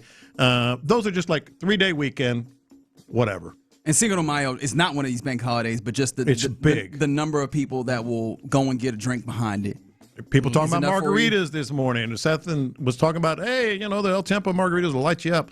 Like I said, we had mariachis in Mexico. I think Cinco de Mayo is there in tier 3. I think we are setting up for more tiers here soon, because there's people pointing out that don't nobody get no days off for Cinco de Mayo. There's also people pointing out, especially as high as you have Halloween, considering that nobody's getting the day off for that either. It's the holiday, though. The idea that there's no sub tiers that'll come up in here. That is a good point, because I feel like the ones in tier 1s usually they have an off day. Right, you got you schedule around that. You don't schedule. Sometimes you get a week off. Yeah. Halloween, that's the one that you don't get a day off. It's a fun holiday, it's but huge though, man. It should be right there with Cinco de Mayo though, right? No, it's bigger than Cinco de Halloween Mayo. and Valentine's Day basically operate the same though, don't they? No. Like the ways that they take over the grocery store and the candy every aspect holiday. of it. Every holiday grocery stores put everything. Yeah, out but there. I think that we're talking about 2 singular things with Valentine's you Day. going to Walgreens for Halloween candy and Valentine's Day cards. I don't know, man. I mean, that's like y'all's opinion, man. But I think Halloween is huge. Okay, so the hugeness that you're talking about is like celebration when you talk about parties and dressing up. People dress up to go to an NFL game. I think you could similarly then do on the other side the way that Valentine's Day just absolutely murders the opportunity to get a restaurant reservation. Yes. Should be taken into advantage. Yes, that's fair. That's fair. I think that those things are a lot closer than where you've currently situated them. So tier 4. And this is where maybe, you can raise an eyebrow. But, again, they're not as big as, like, MLK Day or Cinco de Mayo or whatever. St. Patrick's Day is tier 4. Juneteenth. And both of y'all at the same time. I wonder why. And Black Friday. You know, Black Friday. No, huh? not I feel like different you Black thought about Friday. that the wrong way. Different Black Friday. You thought about that one the wrong way. I'm sensing the theme. On this show, every Friday is Black Friday. Ain't it? It's all right. It sure is, ain't it? I got to talking to about the Black Friday show at work one time. Oh, that's right. I remember that. All right, so I would argue for Black Friday ain't really a holiday that I care too much about because it's more. You want to put it on 5? It's less about Black Friday itself and more about it's the day after Thanksgiving. It's a day off. It's usually a yeah, work but that's day not about off. Black Friday. It's about Thanksgiving. Like we just shoehorn something else in there. No, but I think the holiday aspect of it, the day off aspect of it. Yeah, but the day, it's not the day off just because it's Friday. It's the day off because Thanksgiving is so big that these are the ripple days off. You got to unbuckle your pants on Friday. Maybe. What does that mean? You know what? Not a lot of pushback on my tears. There's not a lot. Somebody said, "Careful, Lopez." Buddy, this whole segment's a careful Lopez. Careful now. I don't know if you noticed. I'm just trying to tear your list apart. That's all I'm doing over here. Right. Yeah, I think the one pushback I would have, I feel like Cinco de Mayo and St. Patrick's Day is similar, man. Incorrect. I think it's similar. Similar, but different. I think maybe in the South y'all celebrate Cinco de Mayo way more, but St. Patrick's Day was a big deal. They used to dye the doggone, Lake Michigan green, or whatever river that was green. Yeah. I feel like that's pretty. I feel like it's on the same level as Cinco de Mayo. Involves drinking. Now I'm gonna go. You think we're not giving your people enough love here? I think they should be on the same tier. Wherever tier it is, I think it should be on the same tier. And I think you're They wrong. looking at each other like that Spider-Man meme. All right, so let Lopez know how he's wrong. 713-572-4610. I got a lot of support. You are getting a decent amount of support, and then there's people throwing in various different holidays or pseudo holidays and asking you to tier them. I think by the time we're done here, you're going to end up with 7 tiers. I really do. I'm a veteran, and it's a lower tier holiday. Oh wow! Thank you for your service, I guess. Yeah. He said, I guess. He's like, you don't want to celebrate yourself right now. How does that happen? Father's Day should be tier 1. Man made the wheel. I don't know. I didn't even know. Might not have been a dad. Hey, I would love for Father's Day to be number 1. But, man, people don't give a damn about it. Nope. You be sitting there with your dad like, oh, it is Father's Day. That's right. Happy Father's Day, man. I don't think dads care about Father's Day like that. I don't. What was your best Father's Day gift that I don't remember. the kids got you? You got me. You're right. Sometimes the dads. Yeah. Like Mother's Day, I want to do this, and then I want to do that. It's stressful for Mother's Day. Oh, it's man. like Valentine's. My mother used to put the pressure on me. Yeah. Mother's Day coming up. I'm like, yeah, I know, Mom. Great. Someone said Easter takes over stores too. Yeah, but it's a tier 1. Nobody was arguing for that case. Easter got it, man. Yeah, Easter's a tier 1. Yep. Like whether you are religious or not, Easter does it 100%. Yeah, no one does Black Friday. It's all done online the week of Thanksgiving. That's also a great point. Black Friday, whatever relevance you want to give it, is waning due to the online sales. This is true. Yeah, go ahead and lower Black Friday. It's right there with Juneteenth. Hey, we need to put Juneteenth up a little higher, man. Just off the strength. and it's here. Just to protect your image a little bit. It's here. Yeah, it like all these other places in the United States that they just got on, that's one thing. It's a here holiday, man. Just put it up a tier just to protect your image a little bit. Yeah, because you really not You're protecting doing it for me? Yeah, you need to do it for you. I ain't gonna trip off of MLK, but Juneteenth, bump it up. That's MLK at least. Damn tier 4 holiday. The definitive holiday list, which I feel like isn't all that definitive right now, is it? All right, you're in the loop here on Sports Radio 610. Just how definitive was this comment from Texans president Mike Tillman, who said that Reliant Park can be transformative? How do the Texans make Reliant Park transformative? We'll talk about that next. But right now, would you like to win a pair of tickets to go and see the Insperity Invitational that's presented by United Healthcare, which is returned to the Woodlands Country Club tournament course this weekend, in fact. And so if you want to go to that, you want to be caller number 7 right now to 713-572-4610. You'll win, if you are indeed the winner, you will win a pair of Champions Club tickets for Friday. In fact, we'll be out there on that Friday, May 8th. And the tickets are courtesy of the Insperity Invitational. So be caller number 7 right now, 713-572-4610, and you can win those tickets. Go ahead and look for tickets as well if you don't win them, because the Insperity Invitational, as it always is, the Woodlands Country Club this weekend. All right, you're in the loop here on Sports Radio 610. Coming up next, let's get back to that Mike Tillman conversation. We do that next. The Rockets season came to a disappointing end.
The Texans play here, an Odyssey sports station. Sports Radio 610 presents In the Loop with John Lopez and Reggie Atatula. You're in the loop here on Sports Radio 610. Almost said it, man. Oh, my goodness. Yeah. I think part of that was I was in the middle of eating some of this fantastic Mexican food. Shout out to, again, La Chincada for bringing food up on this Cinco de Mayo, which, again, a Tier 3 John Lopez holiday. Mm-hmm. I do wonder. Strong Tier 3. Where do you put the Houston holiday that is June 27th? That's got to be a Tier 5, right? Wow. Wow. Man, no disrespect. No respect for DJ Screw, There is man. clearly disrespect. Is it recognized other than in pop culture? Real ones know. Real ones know indeed. All right, let's get to the Texans a little bit because we've talked a number of times at this point about the charity golf tournament that they had on Monday and some of the conversations that we had that have come out of it. And one of them from the new president, or I guess he isn't that new anymore, but Mike Toman, president of the Texans, he was talking about Reliant Park and, the ways in which, the possibility of the new stadium, or not maybe even a new stadium, but whatever they're trying to do to secure long-term viability for the Texans and where they play. Yeah. And he described the Reliant Park as possibly being transformative. Transformative. Do we have it, Figgy? The whole comment? Let's hear it. I mean, the focus, I'll even get a little more micro. The focus is Reliant Park. Like, that is our focus. And so the reason we feel that way is if you take a step back and you look at Reliant Park, just the attributes of it, you have 350 contiguous acres on major arteries with the 610, and soon to be the third largest city in the United States. Like, that is pretty special. And so when we think about our partnership with the rodeo, we're both aligned on we'll do everything we can to make it work on that specific site because we really think that can be transformative. All right, so I'm going to get to the transformative question because and a legit question for both you and Figgy and our listeners. But they've all, and this is not a very difficult conclusion to come to, I'm sure you guys would agree, they all have said Reliant Park, Reliant Park, Reliant Park, and Harris County. So it's not necessarily a stretch to say they could have a new stadium there. Not just a refurbished stadium. Would you disagree with that? I would not. Yeah. Figgy? We've seen the. Oh, sorry. Yeah. Go ahead. I would. Yeah. Yeah, we've seen it enough in the world of sports where whether it's, hey, this is an outdoor stadium that we really need a roof on, and well, I mean, for the cost of the roof, if we just put a little extra on it, we could just have a new stadium. Like the mental gymnastics to get there aren't that impressive, and so the idea of, hey, there needs to be a number of renovations to this.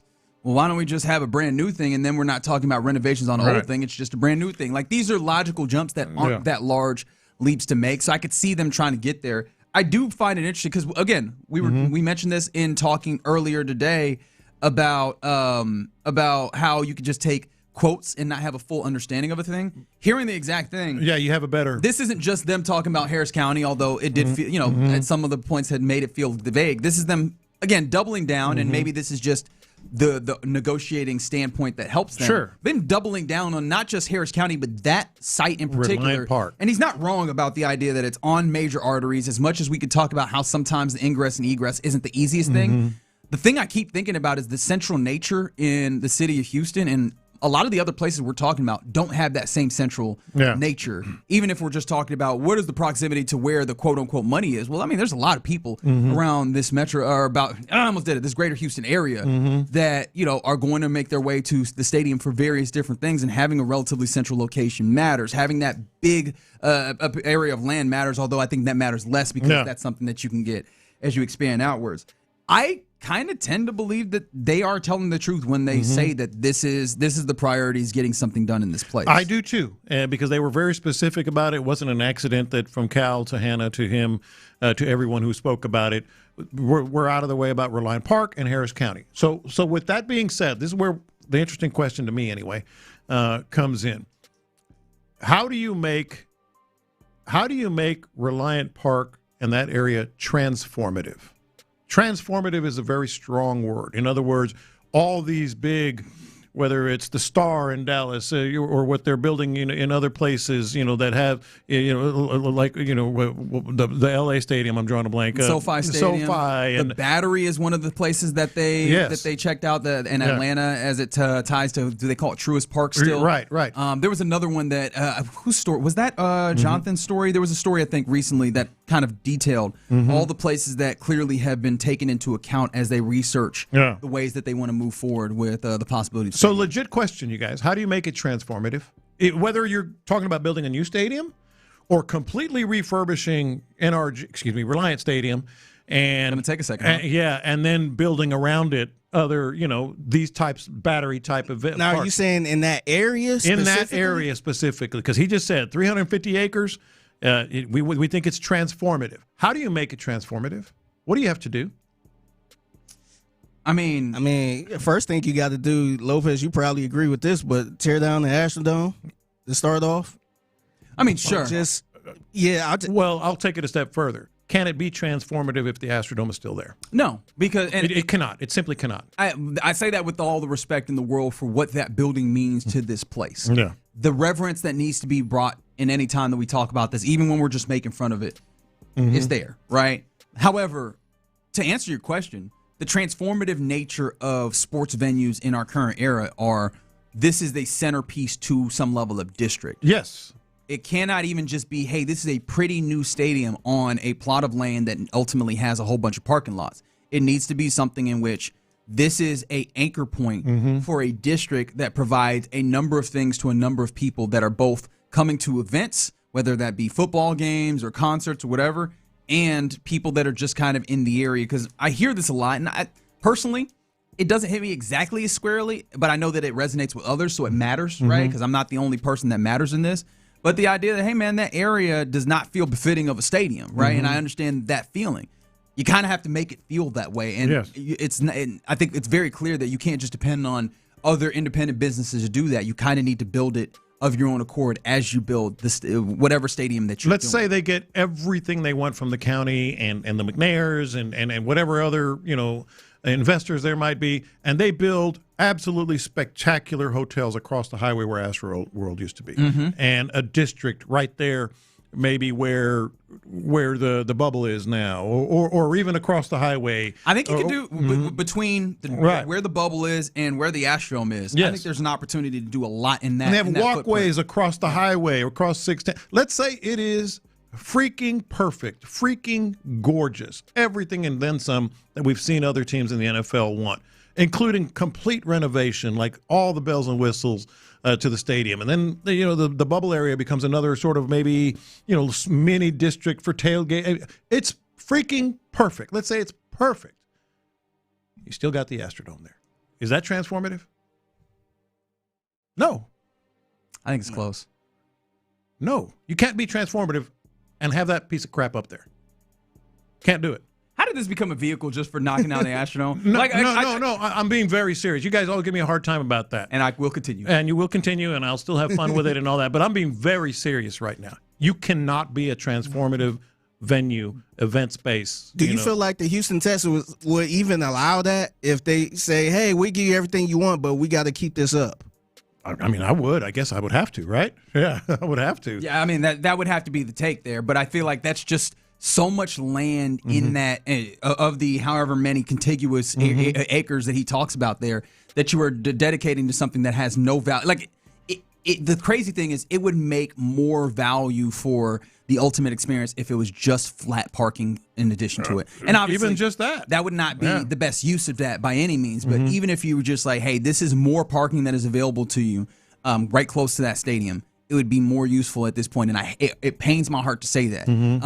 But yeah, I hear what you're saying. Ultimately, though, I think that if you can get those other things done and have more around what the stadium is, that matters. I don't think that what can be ignored here, because I think there's a possibility that this gets done with whoever's money, right? Outside of, city money coming in. I do think that there probably needs to be some city money or some county money in here, which is the part that very much shakes up those of us listening, because that's the part that comes out of our collective pockets. But infrastructure is necessary for this to be transformative, right? This can't just be, hey, look at all the pretty new restaurants and you bars. mentioned ingress and egress. You can do some spectacular things with that. Right, you're on the arteries, but it needs to be these arteries, like the transition from one to another needs to be smoother. Yes. For that to be the case, we talk about rodeo. Getting in and out of rodeo is a mess. There's another rodeo aspect there. Maybe some permanent rodeo, sort of facility or whatever it may be. It is. I kind of like the fact that they're talking Reliance Stadium and Harris County more so, because I think that he's 100% right. To have that big of a space and turn it into, something really, really special, there's a lot of potential there. It's probably closer proximity than, some of these places outside. I love it.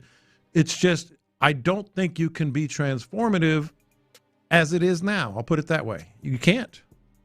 No, it feels like it's gonna take quite an undertaking, and that comes with all the conversations of what is the actual call, because it is easy to talk about the abstract of these things. We've all planned, hey, I'm going to do this and I'm going to do that, and then we start looking at the balance sheet of what it costs, and we go, hey, I'm not doing none of that, right? The actual idea of it is wonderful.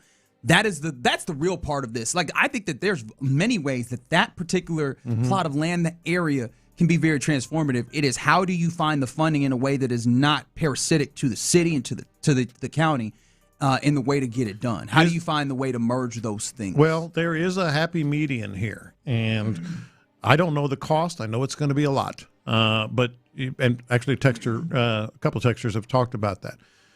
Just a complete gutting of the Astrodome and turn that into part of the whole thing. I think that's probably cost prohibitive. All the asbestos and everything else that they have in there. So it's a big ask, but that would be the only sort of compromise that could be out there. Somebody said just box up the dome and send it to Amy Adams Strunk. She probably wants it. Look, I know that this is a joke of an idea. If that could be done, that'd fund a good amount of it, right? Just like, hey, old girl, just pay for it. You can have it. If somebody had the money to do that, I would just do that without even asking her. just put it right on her doorstep. There you go. Big old Astrodome. Y'all got it. And then send her the invoice with it too, and see if that can't help you fund whatever else you want to get done. But yeah, I appreciate the aspiration that's going into it. They've said a lot of the right words, but it almost feels like everything is too chummy for this to have taken so long. Well, I think this is the next step in the negotiating. Like they haven't, these words, the way they've talked about this, have not been mentioned before. Specifically Harris County, and specifically we want to stay here. So maybe they're kind of progressing, slowly, and they're like, all right, we're in a place where we start talking about this now. Maybe so. Yeah. I've seen this a lot, and I kind of tried to allude to it. Somebody said the bigger question is the neighborhood around it nice enough to be transformative. One of the things I think is funny is, who are all these people that think that all the big stadiums in America are just in these fantastic, lovely places? And I also feel that you change the district, as you put it. You change that. It changes. I will. You may not politically, you may not like it, but you do change that. Yeah, I will say, as somebody that stayed right around the corner from NRG Stadium, that since I've been there, that area was going down. There's a lot more businesses going out of business and all that. It have went down from the years I stayed there. I stayed there for like a good 5 or 6 years.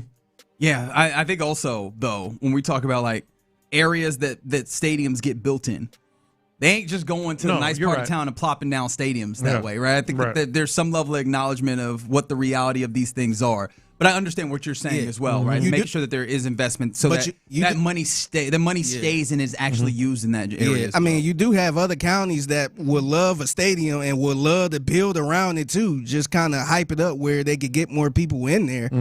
I'm just not sure if Harris County is focused on that area, to be honest. No, it's one of the weird conundrums here is that I think the history of the team that used to play in the Astrodome really confines that particular lever that a lot of teams we're seeing the Bears starting to go entirely out of state. The Chiefs getting money out of state in a slightly different circumstance in order to use that kind of leverage there, that it just feels like it'd be some level of suicide if the Texans tried to utilize it. I agree. All right, you're in the loop here on Sports Radio 610. Appreciate you rocking with us on this Tuesday. I turn it to the man himself for the mixtape. It's Figgy Fig. What you got, man? Man, I got a crazy story about a guy who stole somebody's identity back in the 80s, and he was finally caught. Wow.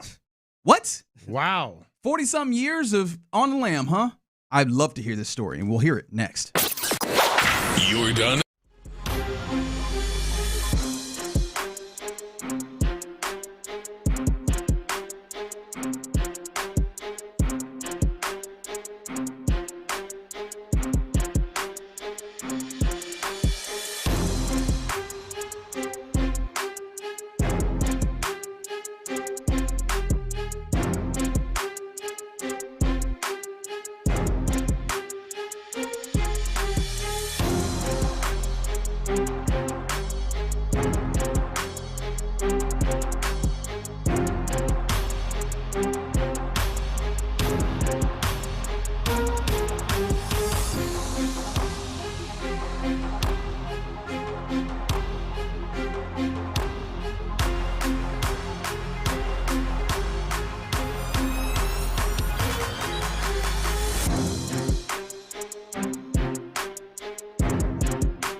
610.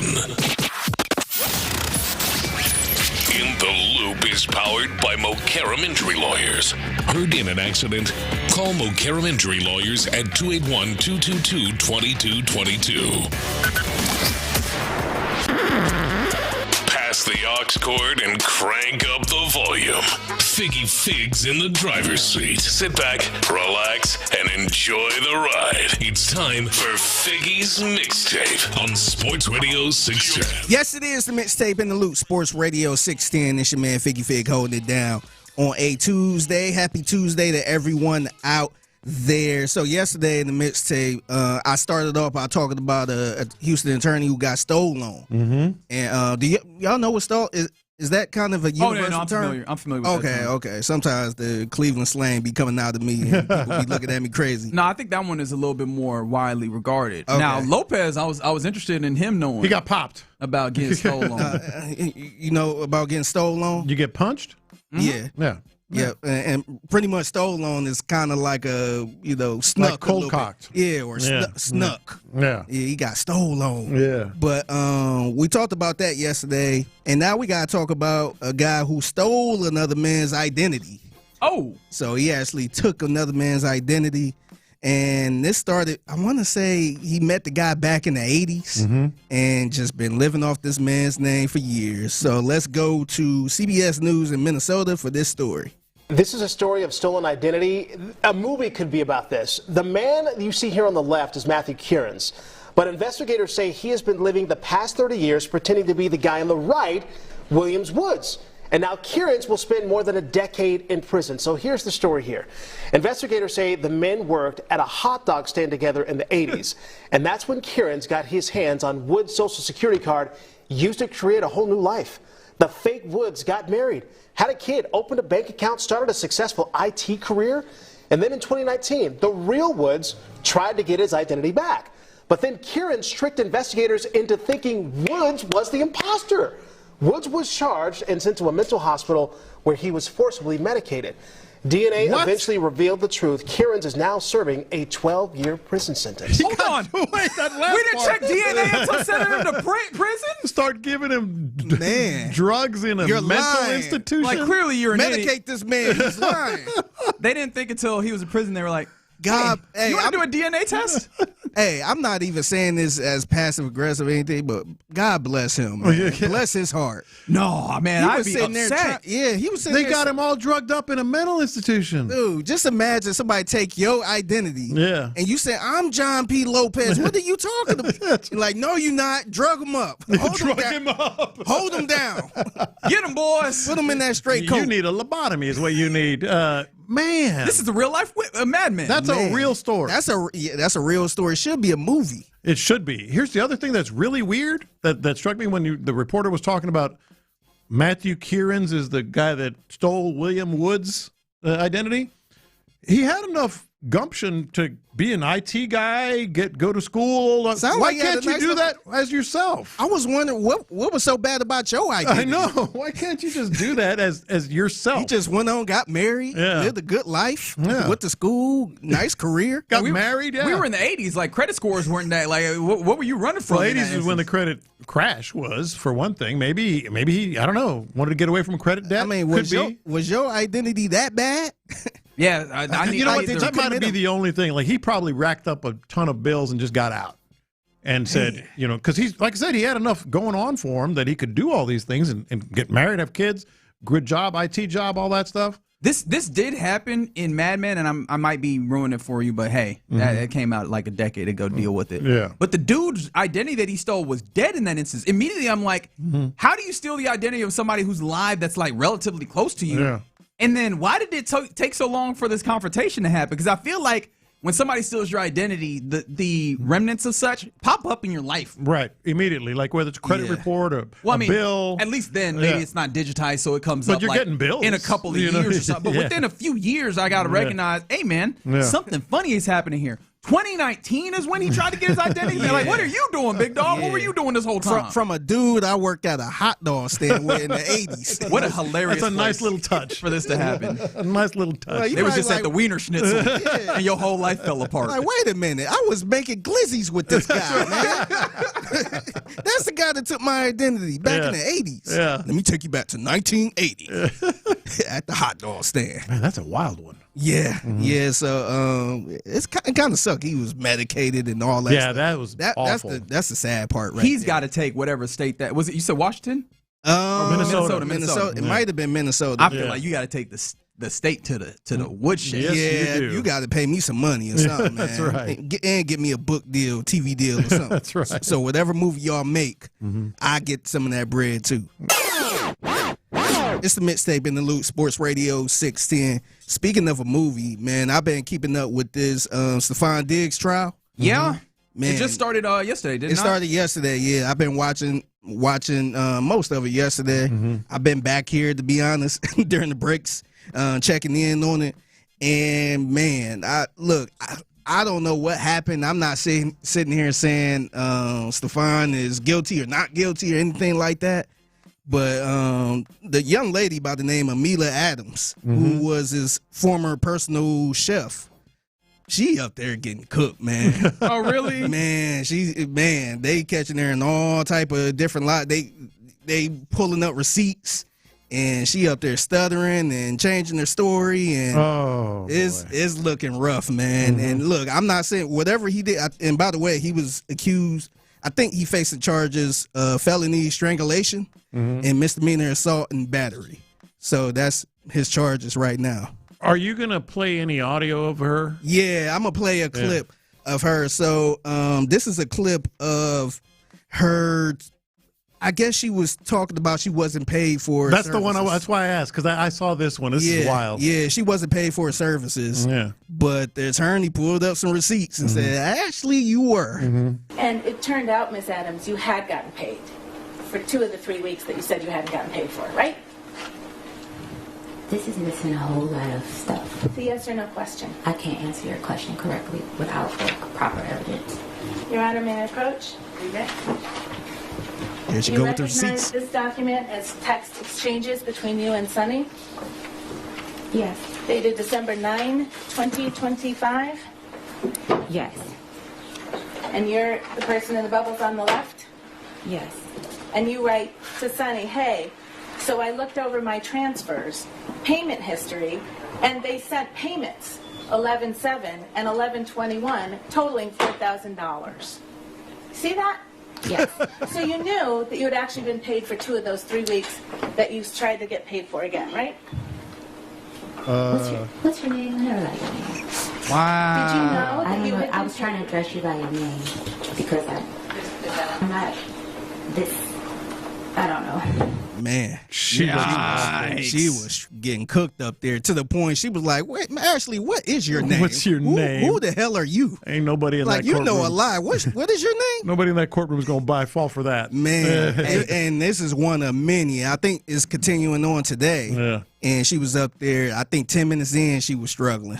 Hey, I'm like, man. And look, I'm not saying she's guilty or he's guilty or not guilty. I don't know what hell he probably did it. I don't know. It doesn't sound like that part. But the way she's up there, man, struggling with her stories and stuff like that, and just, they pulling up receipts, man, it's not looking good for her. I like to say often that I come to sports to see incredible, like people do incredible things. That defense attorney was cooking. Yeah, she was. When she started being like, right? I was like, oh, I know you were in your bag. She's Your like, Honor, can I approach the bench? Here you go. These receipts right here. This you right here, right? You said that, right? Yeah. I was like, oh, she's in her bag. She might as well have done a 360 fadeaway in your eye, pull up jumper. She blew a kiss to the sky, man. She's in there cooking. She did the Michael Jordan shrug on the way back down the court. Yep. So, it was a lot of this, to be honest. I ain't gonna play it all, but it was a lot of this. She was struggling, and she, of course, she's getting cooked online as well. What's her name? Mila Adams. All right. I thought you were talking about the defense attorney. No, What was your name again? Yeah, well, we can find that out. Man, she sounded like a man trying to come up with her lie. Yeah. Yeah. She was like, "What's your name? I need to address you by your name, ma'am." It is a yes or no question. Yeah. So it's a lot going on with this case. If you're interested, check it out. It is kind of crazy how Stefon Diggs had this live-in chef that, by the way, she did admit that they had a relationship before she was his chef. Oh, really? Yeah, she admitted that on the stand. And what did he do? He decided to move her in so she could be the chef. What'd you say about honey and bread? What was that again? How did that go? Yep. So best of luck to everybody in that trial. Hey. Man. It's the Mixtape in the Loop, Sports Radio 610. So I ran across this podcast called Two Guys on the Plane Podcast. And I'm guessing... I like it already, by the way. Yeah. So I'm guessing this is about a podcast with former flight attendants and all that, telling wild stories they heard or witnessed. Yeah. So here's one of them. And whenever you get on the plane and flight attendant saying, "Hey, make sure carry-ons, put your carry-ons up there, put your carry-on, your personal bag down there." Well, a flight attendant did this, and somebody took it literally. She was like, "Okay, the infant's seated in this seat." And I was like, "Okay." So I walk over and I look in the row, and there's nothing that even leads me to believe that an infant was carried on. There's no diaper bag. There's no toys or blankets or anything. It's just a lady sitting there. And I was like, "Excuse me, ma'am." And she was like, "Yes." And I was like, "I'm being told that you have a baby on the plane with us today." And she said, "I do." And I said, "Okay, but where?" Can you tell me where the baby is? Where is the baby? And she was like, "Oh, it's in the overhead bin." And I was No. Excuse me? She was like, "Yeah, you said to put carry-on items in the overhead bin." And I carried the baby on. So I opened the overhead bin and laid out on a pile of blankets with all of her toys is the baby. And she thought her baby was a carry-on item? She placed her baby in the overhead bin because we had instructed them to put everything that they carried on either under the seat or in an overhead bin, and she did not think it was safe for the baby to be under the seat because it was gross. Yeah. So she laid out all the blankets and put the baby in an overhead bin. So, as polite as I could explain, because it's clearly a first-time traveler, this isn't something we're new to babies, obviously. Goodness gracious. It's kind of brilliant in a very dark way. It's kind of brilliant. Baby's laying down up there, man. As long as it's a smooth flight. I'm just trying to imagine objects may move around in the course of flight. You don't want any turbulence, but there's blankets and pillows. Imagine if you sitting there, you in row 25C, and you see this lady pick up her baby, put a little blanket up there, put the baby up there. And I don't know. I guess night, baby. Yeah, she clearly closed it. Yeah, because the guy didn't know where the baby was. Well, you don't want the baby to fall out. You don't do anything radical. Goodness gracious. Yeah. If I was a parent, I was like, whoa, hold on, what you doing? You can't put no baby up there. Yeah, you got to say something. This is not mind your business territory. This is say something territory. Can I? Is this your first time? Worst part about it, baby was probably up there chilling. That's what I'm saying. Baby was probably like, "Hey, man, we cool." It's like, man, I can stretch out up here. Now again. That could take off and landing in turbulence might be a little dicey, but wait, you said take off and landing as if the middle of the flight is not going to do that as well? I said turbulence. Okay. Hey, I know definitely takeoff would have been rough. So thank Baby goodness. would have been way back. But then flying in that overhead bin. Well, now I'm curious how it played out. I guess you got to hold the baby, ma'am. Oh, I didn't know that. This also feels way too close to child endangerment to not. Of course, yeah. Even though hey, we rectified this before the real issue hit. I feel like as the flight attendant, you got to be like, all right, so who do I tell about this? Yeah, at that, who do I notify? If I'm the flight attendant, I'm like, hold on, we can't take off just yet. We got to get this lady checked. I kind of, unless there's before we get up in the air, unless there's some other issue, I kind of feel sorry for that passenger in a way too, because they're clearly from the country or very, whatever, not very worldly in terms of flights. Yeah. So, still no excuse. I will say, the one thing I thought, it was the most terrible thought of all the things that we could have thought within this. I was like, I bet it's acquired a flight that way. It might be. Mm-hmm. All right, I'll get y'all out of here on this. It's the Mixtape in the Loop, Sports Radio 610. Shout out to this girl who I guess was visiting New York City.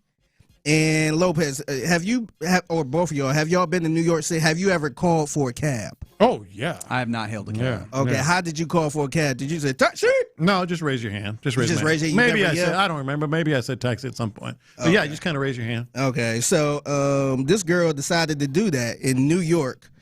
I want to say this was 2026, so I know people were still actually calling for taxis like that, but here's how it went. And mind you, she's in the streets of New York. Yeah, busy. So it's pretty busy, and she decided to get a taxi a call. A taxi. Taxi. Okay. Okay. Taxi! Shut the up with that. Sorry. So sorry. I'm so sorry, actually. Wow. Wow. We just gonna call Uber. She went a little overboard on that one. In New York fashion, shut the bleep up with that. That is so New York. That is so great. He came out of nowhere, too. Oh, my gosh. That's good. Oh, man. I love it. All right, there you go. Another fantastic edition of the Mixtape here in the Loop on Sports Radio 610. Appreciate you rocking with us. 1:20 p.m., mind you, every weekday is when you hear the segment. Hit them up on social media if you see anything Mixtape worthy at the Figgy Fig. All right. Appreciate you rocking with us. One more segment as we get ready to hand things off to the fellas of the drive. And maybe, wish Ron a happy birthday. We'll do all that next. Payne and Pendergast. You wasted a year with Kevin.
610. Thank you, Figgy. Sports Radio 610 presents live from the West Point Lincoln and West Point Lincoln of Sugar Land Studios. Here's In the Loop with John Lopez and Reggie Atatula. Appreciate you rocking with us on this Tuesday. Been a fun one to this point. Getting ready to hand things off to the fellas of the drive. It'll be Clint and Ron, the birthday boy, the show Hughley. That was a lot. How old is Ron? Yes. 42. I'm going to say 42. That's the guess you throwing out there? Yeah. All right, we're playing the guessing game. That'll be the first thing we ask him. I'm going to say 41 is what I'm a price is right. I'll do the sandwich. 43. Haha, we done unless he is perfectly right. We done prices right. Yeah. We'll find out when he heads in here to take over, get his day going here on the program. Y'all make sure y'all be nice to the show today on his birthday. Do something nice for the man and enjoy the program. Do you think the Astros will do something nice for you today, especially with one Shohei Ohtani on the mound? I don't expect any nice things from the Astros today. 0.60 is his ERA. Yes. That's. You think it's going to go up or down? Ooh. I think it could go up. It could go up. This is a good offense. It's a good offense, but nevertheless, I don't know how much they're going to be able to. I mean, even if they score 3 runs, it'll go up. 2 runs, it'll go up. Yeah, I think that they can make the number go up. I don't know if that's going to be actually sufficient to help the Astros do something here. Peter, I almost called him. Peter Lambert. Peter Frampton. Yeah, I almost called him Peter Frampton because of what you Peter did. Griffin. Definitely didn't call him no Peter Griffin. That'd be a little much. Peter Lambert on the bump for the Astros today. I have already said that I got the tacos next time if he does not get a quality start today. He said quality. You could have won the bet. Yeah, but what would I have to say otherwise? Just if he has a good start? He said quality start. Well, if I just go, he does well today, which means what exactly? Well, that's true. Right, there was not really. There's not 6 innings of 3 run or less. Keep them in the game. Mm-hmm. All right, I'll take 6 innings of 3 runs or less. All right, very good. That's a quality start, isn't it? Like that's all, I'll take that. I feel all right about that. Mm-hmm. And you know what? We'll just get tacos otherwise. That's not the worst thing in the world. It's like we're getting tacos. Yeah, I'm not shaving my head or dyeing my eyebrows. Yesterday, obviously 8-3 loss. You saw some good things, but there was just a couple of innings where Ryan Weiss got absolutely battered. In the midst of this, we find out Yainer Diaz going to the injured list, so you're going to have a lot of Christian Vasquez. Like, what was your reaction when you saw that? Well, look, they already called up, I forget the kid's name, but they already called up catcher. They're going to put him on the IL. Probably shouldn't be as long as an abdominal strain. My reaction, it wasn't like I was, dancing on anybody's grave here, but I think if you're going to have one of your catchers injured, Christian Vasquez is playing better. He's much better defensively, and I would choose him if you had to do the old Sophie's Choice thing. That's where I was. No, I feel you on that. Yeah. You do see him like better defensively, but I guess it's weird because things of this magnitude just feel like they don't make a big difference until you can see some big changes, especially when it comes to starting pitching and going deep. In fact, we had the conversation. These two teams were the top of their respective leagues when it came to organizations, not just teams, but organizations. And there's a clear, almost like a K-shaped reaction, and one team continuing to go upwards, and the Dodgers and the Astros going the other way. One of the big things I identified is, hey man, you can see it very much in the farm and the inability to replenish. But one of the very evident ways is just look at the starting pitchers that you have. In this one, you had Steven Okert open opposite Yoshinobu Yamamoto, who's been fantastic. Boy, he was dealing too. Today it is Peter Lambert versus Shohei Ohtani. Yeah. Which how does that make you feel? Not well. Right. Not well. At least you got Tyler Glasnow. Oh wait, he's 3-0 with a 2.56 ERA tomorrow. But Lance McCullers Jr. though. All right. So his ERA is 6.3. But he is, the name. I do know the name. There you go. No, I think that's a clear distinction of what's happening here. Until you can get the likes of Hunter Brown back, it feels like you're still so far from what you're doing here. We did get a 13 players updates from the trainer's room. The ones that are the most interesting to me are the 3 who were going to be at AAA Sugarland. Tatsuya Imai should start his rehab assignment tonight. Josh Hader is scheduled to make his first minor league rehab appearance tonight as well, so he'll come out of the pen, and Nate Pearson as well. scheduled to make his third rehab appearance in that same game. So you've got 3 dudes in this game in Sugar Land. If you at all are interested in a minor league game of the day, that's going to be one that you pay attention to. We got some ideas of some guys, throwing, whether it's 120 feet for Hunter Brown or, tossing light baseball, light running, things of that nature, all up and down. I think Jeremy Pena is probably one of the ones that you would like to know about. He continued baseball activity in Boston over the weekend was all we got. Right? The Hader thing is very promising. That's probably the biggest of the 3 that are going, that is the most interesting. But it feels like Imai would be the most important because if he could come back and be a starting pitcher for you, it's one of those drastic needs. You mentioned it. Getting guys that can start games and give you some level of length. And, just start with 5. Give me 5 innings. Let's start with that. But having Hader back. Having Hader back would definitely help, on the back end. But the starting pitching is the big issue, and it was kind of I didn't plan it this way, but we just mentioned yesterday. Like my big issue is these guys not taking up innings, and then lo and behold, poor Ryan Weiss. I felt so bad for him. They just left him out there hanging out to dry, man, because they didn't have a choice. And it's getting to be. I mean, it was already an issue. Remember early on in the season when you find out that Hunter Brown, has to go to the IL and you go, was it because he had to go 100 or something? You're seeing that all this stretching is absolutely hurting. Like now there's no conversation to be had. And some of this is like just straight up necessity, but even the necessity feels reckless at this point. I hate the feeling. I hate the feeling of not just watching the Astros. It is the existential dread in the immediate source of answers. And you brought up a really good point earlier because it's not just it feels weird and it feels sad to see the Dodgers on the other side of the field who with you, as we mentioned earlier, were the 2 best teams in their respective leagues for a long stretch of time. 4 out of 6 World Series were won by those 2 teams. They each won 100 games 6 times over a good stretch. Dodgers, again, I'll mention this again. Nobody's expecting the Astros to spend $356 million on a roster. But there are things that the Dodgers are doing, and you brought up a really good point. Their farm is strong. Their farm system is ranked, number 2? Yeah, second of 30. It's just roster construction, management of the roster, giving out those short contracts that Jim Crane is hell-bent on doing. It's coming back to bite them. It has just come back to bite them. They have fallen off a cliff, and the Dodgers continue. No, 100%. And the one that feels most inexcusable from my perspective is the one that I've always hated is just the talent drain that happens when you lose great players for nothing. And they've done that a number of times, and this is the chickens coming home to roost. And you see it specifically against opposite a team that has made sure to keep their coffers stocked while also simultaneously using the money to have the top end looking really good.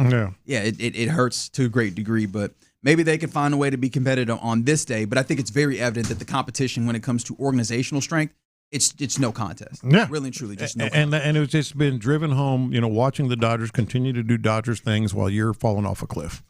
It's just sad to me that this is where you are, and you could still be up there. Maybe not them, but you could still be up there with just a little different management of the roster construction. Yeah, it feels like a change is coming, doesn't it? Like I'm having a hard time seeing the redemption for Dana Brown.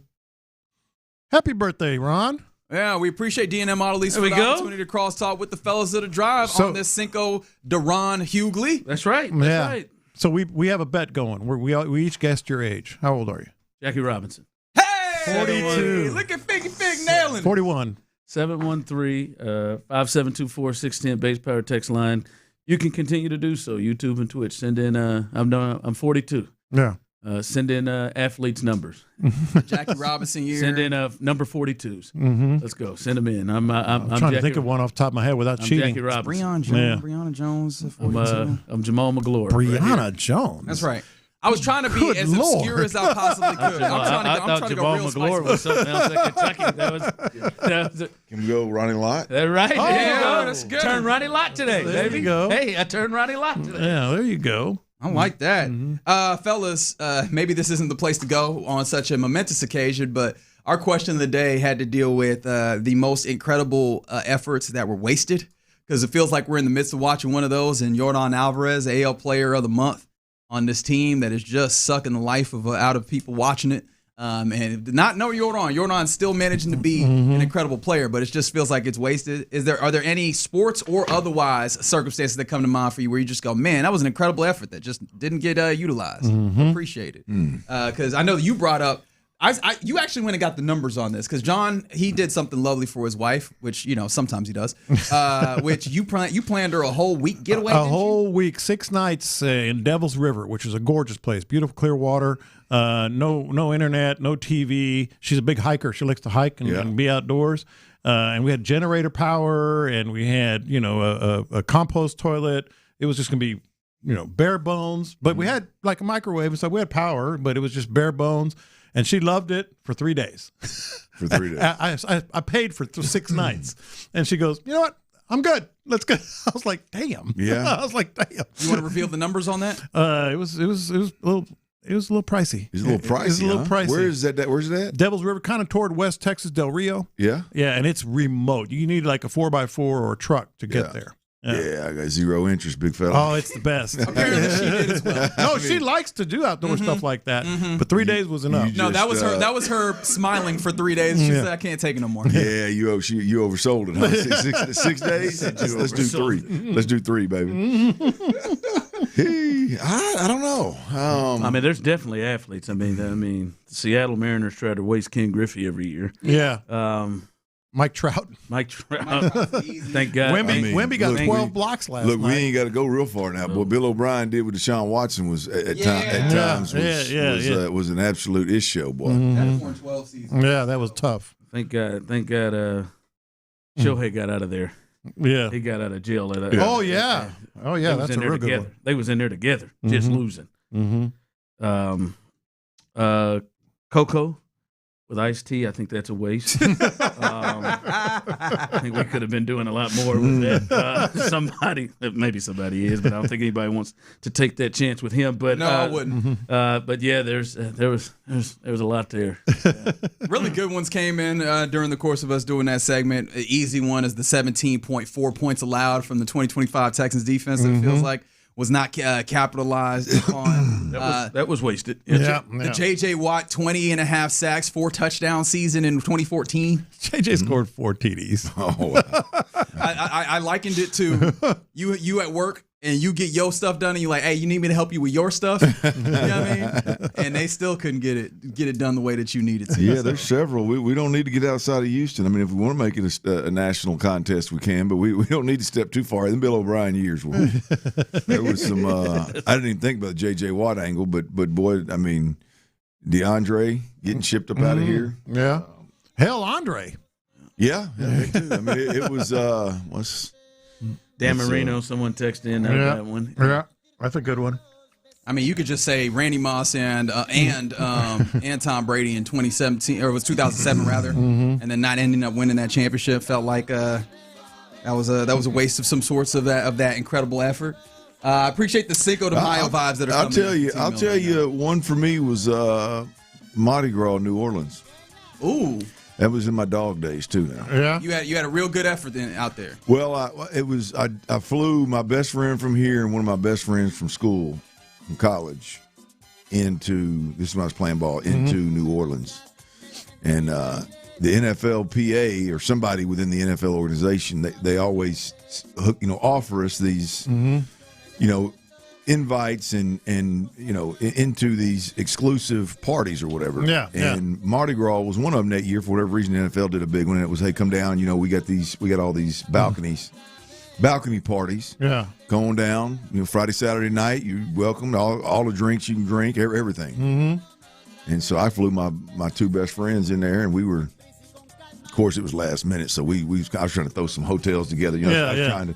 First one, boy, turn the water on. There's rust coming out of the pipes. New Orleans. So I was like, no, they ain't gonna cut it. So we finally found a decent hotel to at least lay our head. We're gonna be in there long. Yeah. And man, we get that first party. We get up on that balcony, man, and I walk in, and it's there's strippers everywhere, and every one of them was either getting cocaine snorted off of them. Come on, wow! Or was snorting cocaine off, and I was just like, "Yeah, this is not a good. This ain't my get down right here, boys." Yeah. I mean, I don't mind having a little fun, but Yeah, I had to get my ass up out of there, boy. We sat on that couch for about 30 minutes, and I was like, no, I'm lucky to have my career. I'm gonna try to get me. I'm trying to get me 3 years in at least.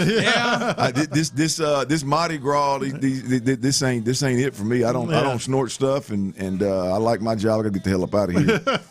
So I built that one up too. Well, that was gonna be a monster weekend. Yeah, Coach. It still could have been. I think so. No. I mean, just wasn't your type of weekend. Hey, look here. I mean, I've had a lot of fun with one of those angles we was talking about. You throw cocaine in the mix, I'm out. I am out. I am out. Well, I got accused of doing some dirt one time with one of my first gals. And the only way I know that it was a lie was the party I was supposedly at. I walked in that joint and they were snorting coke on the coffee table. I hurt my nose. Nope, I'm out. Chucked up the deuce. Hey, I'm out. Wayne McGarry, get your ass in the truck if you leaving with me, Chief. I'm out. This ain't it for me. 3 o'clock in the morning, loud music, snorting coke off the table in an apartment complex. You're gonna hear that? Nah. He said, we got to at least be in the house. I'm good. They was hot, too. There was about 3 to 1 women in there, and they was scantily clad, beautiful. I hurt my nose. I'm good. That's why the Lord didn't give me that. I'm good. Buddy, you would not be here to tell the tale. I think I would have made the right decision. It wouldn't have lasted. No, you wouldn't have. I think I would have. Yeah. I saw it in your eyes when he mentioned it. I'm going to tell you, Wayne McGarry didn't want to make the right decision, but I said, no, get your ass. I'm just thinking at that age. I'm thinking at that age. Yeah. Because in my mind, trying to think, can you work around this? Is there a way you can work around all that, around the other stuff? That's like, do I got it? Yeah. And then try to get to what you work around all of it until that individual you're talking to's got a badge on and you can't talk. Yeah, until they knock on the door, That's pound right. on the door. That ain't nothing. No, I'm. Well, I've arrived in here, so I'm already. I can't do it. I got to. You're right. I mean, like I said, I think that's what I just need some alcohol, a velvet rope, and a VIP, and I can get down with whatever you want. There we go. But you introduce some kind of them recreational drugs, your boy's out. Look, I'm proud of you for that. Then and now. I'm with you. Now. I'm out of there. I'm happy that particular wasted effort was for a good cause. But it'll never be a wasted effort when you ride home with the drive. John, I'll catch you tomorrow. Yes, sir. You're listening to KLTAM, KLTFM, HD2 Houston, and Odyssey Sports Station. Appreciation again for the crosstalk with the fellas of the drive. Shout out to Clint. Big happy birthday to Ron the Show Hughley. And right now, the drive is live. That's right. The drive is live. It is Cinco de Mayo. Happy Cinco de Mayo. Apparently a tier 3 holiday according to John Lopez today. The best part of the show, I don't think we'll have anything better than anything on the station today, and that is no disrespect to Payne and Pendergast, ourselves, John and Mark, or Area 45. And yep. Juneteenth is a tier 4 holiday. Damn. And then Reggie and Ficky at the same time. Because I did it in the car too. All 3 of us. Damn. Oh, come on, man. You need to watch an episode of Blackish. Talking about tier 4. 2 foods at the same time. It's all right, man. But no, man, it's gonna be a fun day, fun Tuesday. It is. I am turning, as someone texted in, Kevin Love. Yes, I am turning Kevin Love today. That's a good one.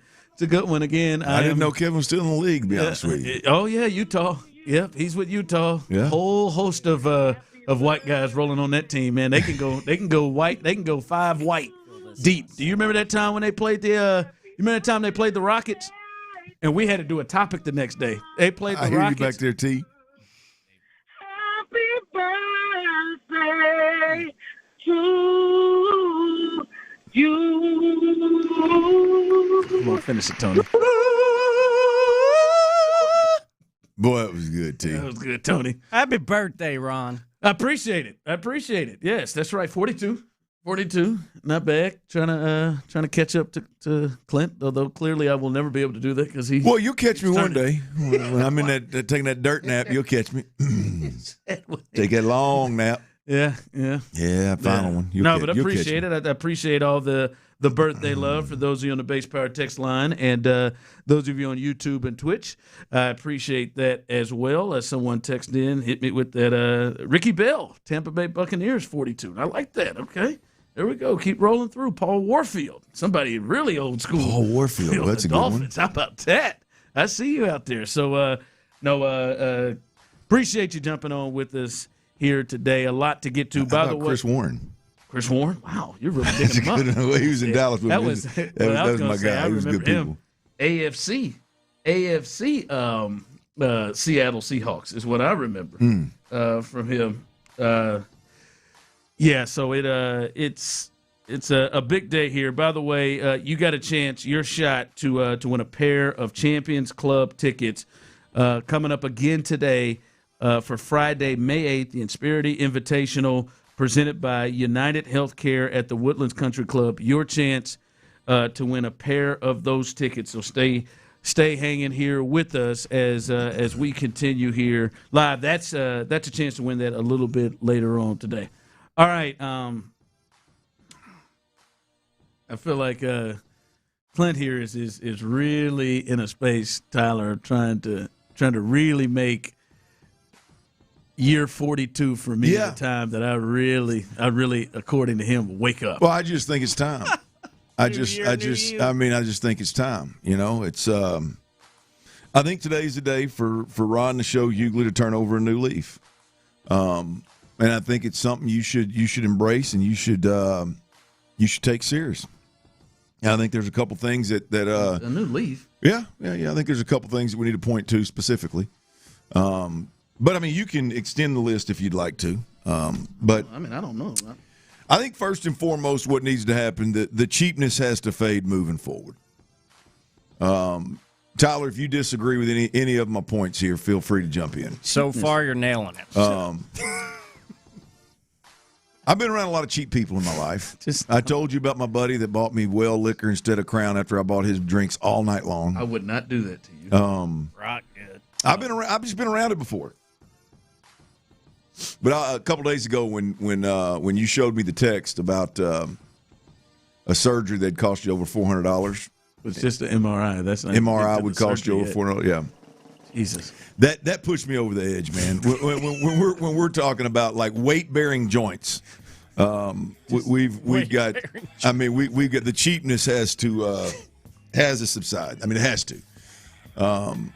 When every conversation, hey man, you want to go do this? When we immediately go to what's it going to cost? I just want to know. I just want to know what I'm dealing with. Well, that's fine. You can know what you're dealing with. You can even decide you don't want to go because of the price of the ticket. But the immediate, like the next breath you take is what's it going to cost? Can we just enjoy the thought of maybe attending something before we think about the cost of it? Yeah, I mean, when you brought up, it's got to fade. When you brought up going to that Rockets Lakers game, you can't. I mean, I ain't more added out of my mouth. Oh, no chance. The biggest red flag ever was when you were pricing surgeries for your gallbladder. No question. That was a moment for me where I was like, damn. I knew I was going to get it. I'm just saying, why not just take it? It's everything, Tyler. But I'm glad you brought up the gallbladder because that's the second thing, right? And this it's funny that Tyler, you just light bulb moment for us here. This is why we work together so well, right?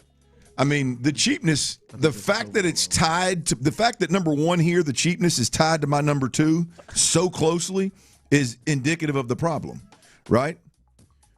Timely doctor's visits on major issues. Just not a fan of like gallbladder problems, right? I mean, you walked around with indigestion for about 4 years, like dire need before you found out it was a gallbladder. The root canal, which you somehow weaseled your way out of with high blood pressure. Oh yeah, right. Where are we at with that? I still got to get that. I'm paying. Still, he ain't going back. I'm paying for that. No, I'm going to. Debris. I'm paying for that. You got debris in your again in your knee, a weight bearing joint. These things have to be priority. You're 42, man. Said debris. You're 42. I mean, these things have to be priority. And again, to tie 1 and 2 together, you can't go pricing root canals and knee surgeries and gallbladder removals. We can't do that. All right. So there's 2 things for you: cheapness and at least the big things. At least, I mean, if you got a root canal that rots, I mean, next thing you know, your jaw's messed up. Next thing you know, you're going to be like Big Earn. My dad had all his teeth pulled out. Right? I mean, what's that going to look like? I really think it's unfair for you to say I weaseled my way out of it with high blood pressure. I think you. I mean, you found made yourself stressed No, out. Didn't look. you? I felt like I drove right to the ER. That was, I mean, and I know that cost. You found a way to get out I of wasn't it. going to get an ambulance there. I tell you that much. All right. I'll drive with a broken leg. Well, here's no. Yeah, you damn sure ain't gonna pay that ambulance fee. I'm still pissed off about that when I had that gallbladder. Well, here's the other thing. Number 3. You got to acknowledge that you may be the problem. This is unfair. Or at least, part of the problem, right? There is at least there's a tendency. This is unfair for you to surround yourself with over the top confrontational people. All right, and situations. All right, I just put fires out, Clint. I'm sorry. There was an incident with a professional coach in town that somehow got blamed on your assistant coach or actually your head coach. Well, it was. There was the parent incident in a recent AAU basketball team that was blamed on her for cussing too much. 15 F-bombs. What else was I supposed to do? Now the granny and the Russian fella is getting into it. You're having to break it up in the stands, and it gets blamed on the referee. At some point, you got to realize, this has all happened within about 2 months. The showman. This is not like you running out of gas. This is not. I just happen to be in situations where Well, I mean, you surround yourself with confrontational people. The odds are you're going to be in the middle of confrontation. So I don't know if you need to pull Trey aside and say, "Hey, bub, we got to get out. We got to get into an AAU league where we're not going to." I mean, it's twice. I mean, you have been involved in screaming matches with multiple F words twice in the last month. And I would like to say I never used any of the F words. But you're there and you're dead in the middle of it. All right. And so I think these are just I mean, you're probably thinking of 2 more things you could change, but these are the 3 things: the cheapness, timely doctor visits, take care of your health. At 42, it ain't no joke. At 22, you can take care, you can handle it. 42, you can't. It's gonna go downhill quick. and then we got to get you out of these confrontations. You're too old, man. I'm not fighting anybody. You're too old. Not yet. I mean, you may not fight nobody, but you're going to get caught with a stray. Granny would have 2-pieced your ass before you knew it if the chance would have came up. She was a young grandmother, by the way. I bet your reflexes aren't the same as you age. I don't know, man. Did you see how fast I got down those bleachers? I'm going to tell you. It was adrenaline. If she did, you went back over and apologized, and she said, "Oh, I knew you didn't mean to do that." If she would have just the whole situation would have happened just like that. If Granny would have thought that you hip checked her on purpose and you were on the Russian side, you would have got 2-pieced right there in your right ear as you were trying to break that thing up. It would not. I mean, I just think we need to consider. Hold on, so. I mean, maybe a different league.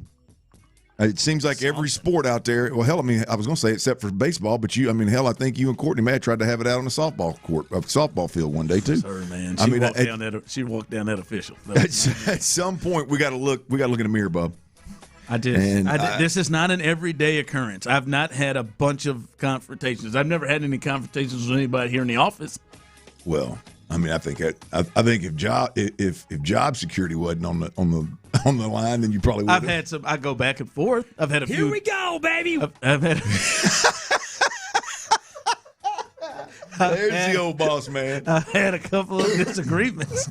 I wouldn't say confrontation. Here we go, baby. We've had a couple of back and forth. That is good. I thought he was going to have sleep on here for a second there. I thought that was definitely coming in. Listen, I'm trying to get a little bit better.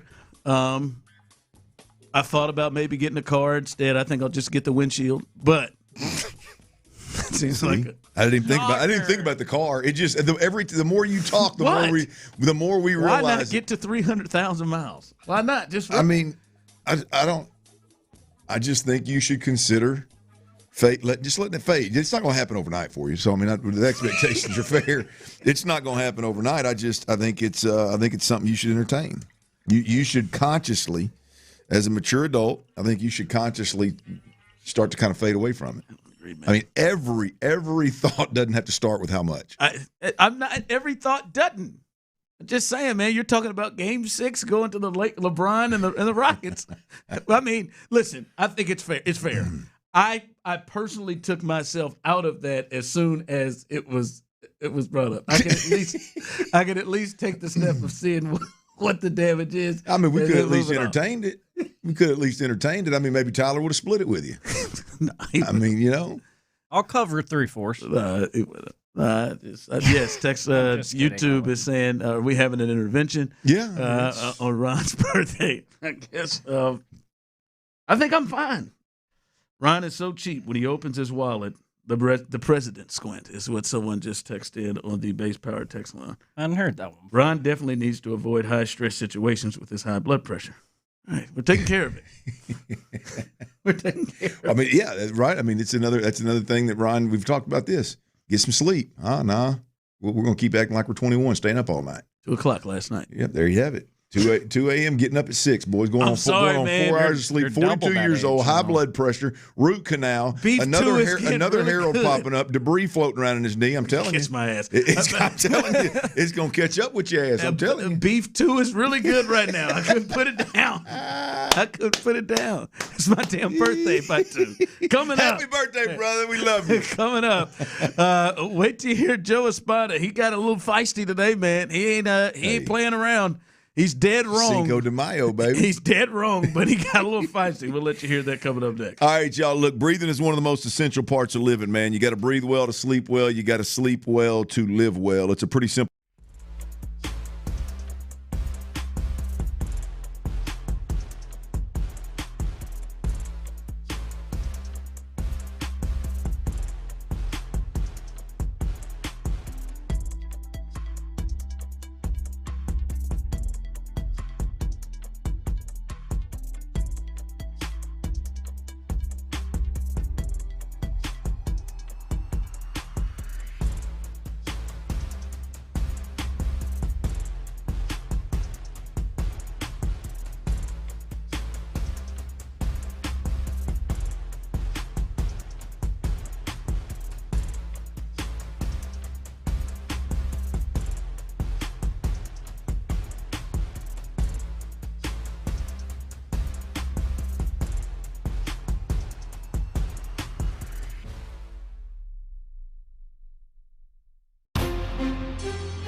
24/7 on the Odyssey app, iHeartRadio app, tune in, and wherever you get your podcasts. Houston's sports leader, Sports Radio 610.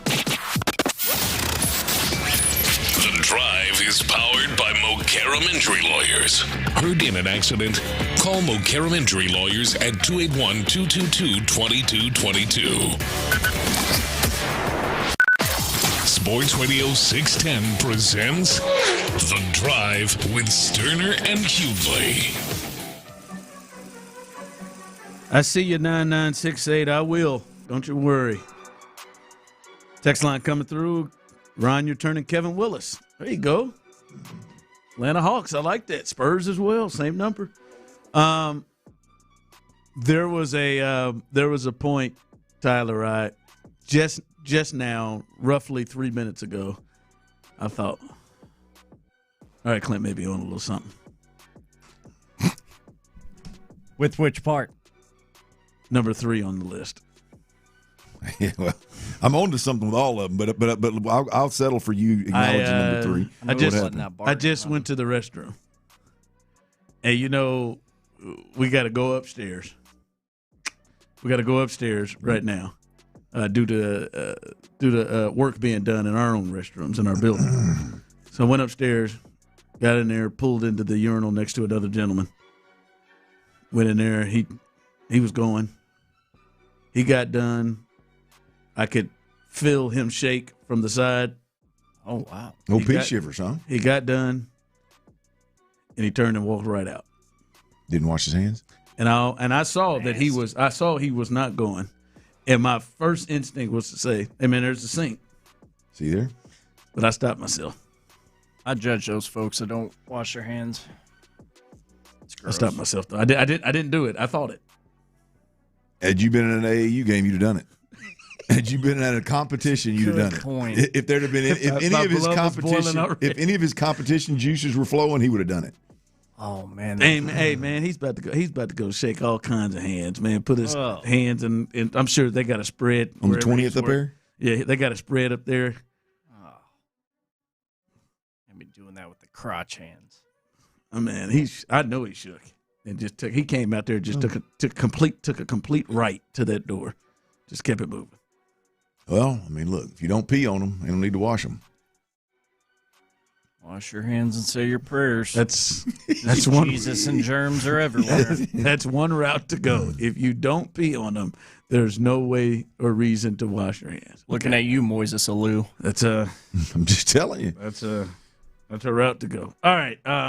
Okay. All right. Trying to think the last time we shook hands, didn't you? Ain't you?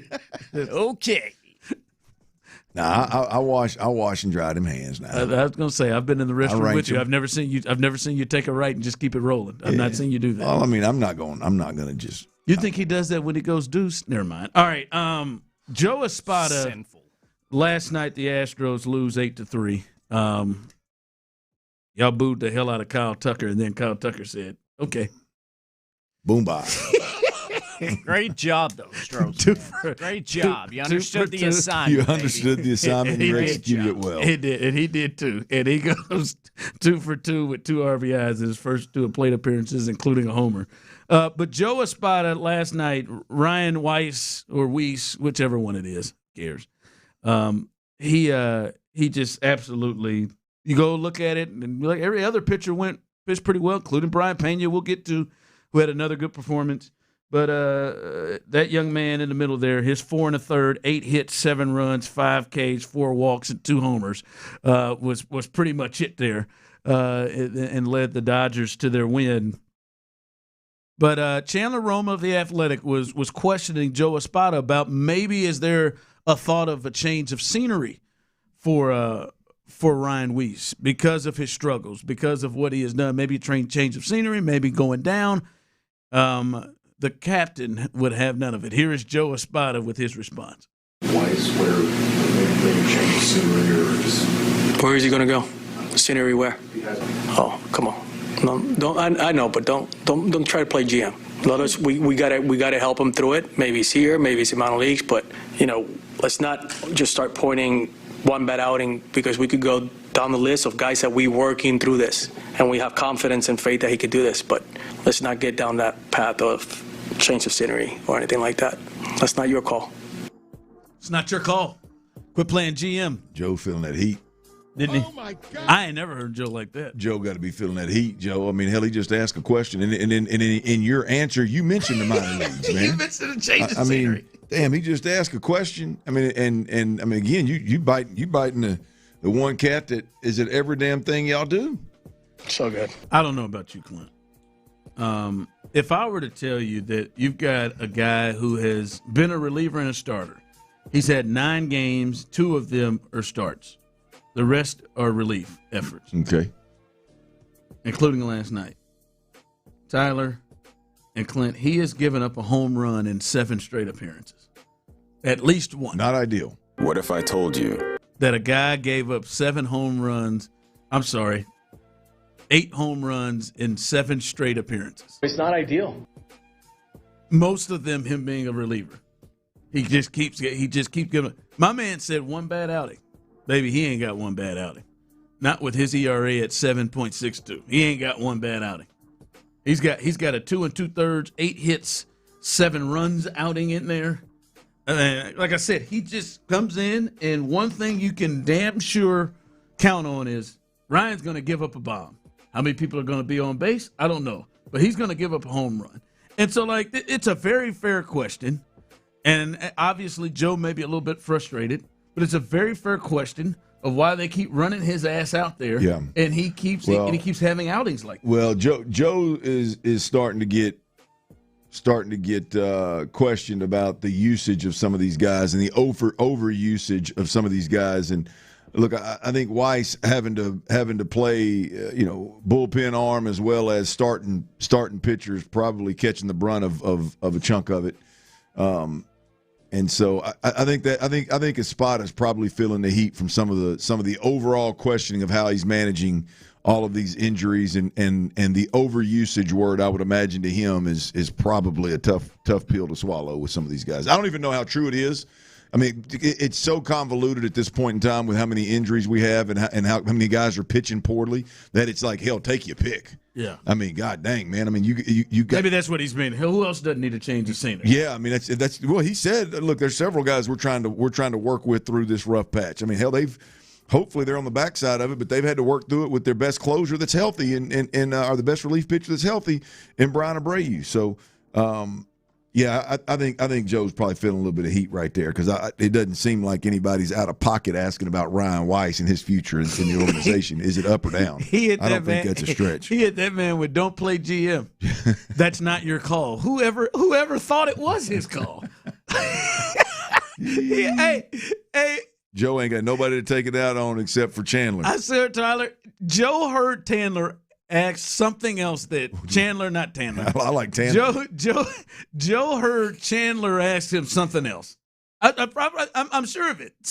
He heard something else come out of his mouth when he says, it's not your call. When did Chandler ever say, hey, man, you need to get his ass up out of here?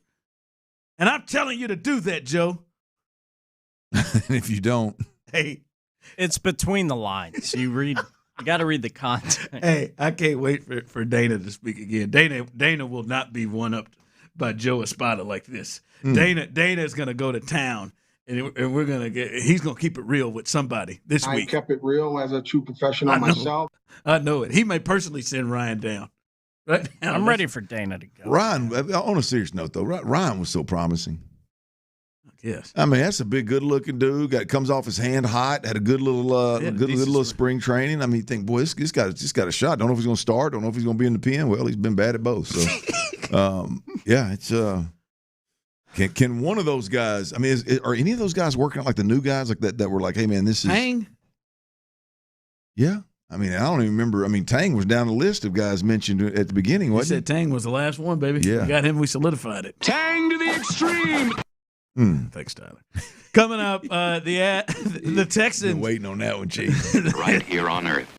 The Texans have they've made a lot of moves, some changes to this roster. This team is going to feel different, but there are still some notable guys out there that you don't even have to give up anything to get, no trades or anything. There's some guys out there that could be of help. Which free agents that are out there would you like maybe the Texans to add to see if they can make the kind of last finishing touches to this roster? We'll discuss that coming up next. Well, I don't know about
text line is energized by Base Power. Save money and switch today at basepowercompany.com/610. Tang, it's a kick in the glass. Sports Radio 610 presents The Drive with Stoerner and Hughley.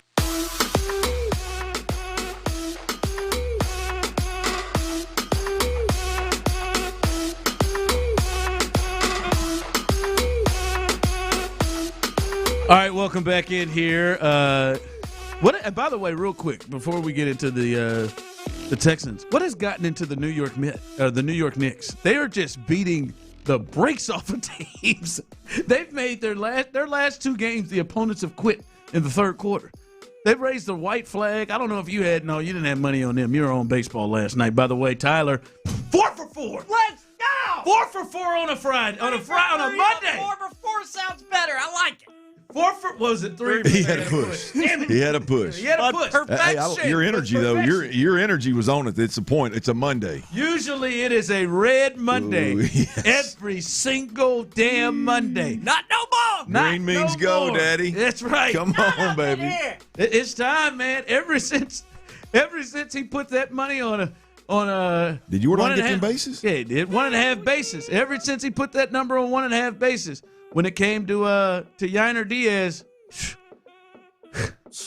now Yainer got hurt in the process. Yainer personally has gone south, but Tyler's betting win percentage has gone up. He squeezed every bit of that. You called it. Out of the juice out of that. What are we getting on tonight, T? I think I'm gonna I'm getting ride hammered. the hot train. I need frozen margarita and queso. Oh, that sounds so good. I think y'all doing it on purpose. By the way, what? I'm just saying I do.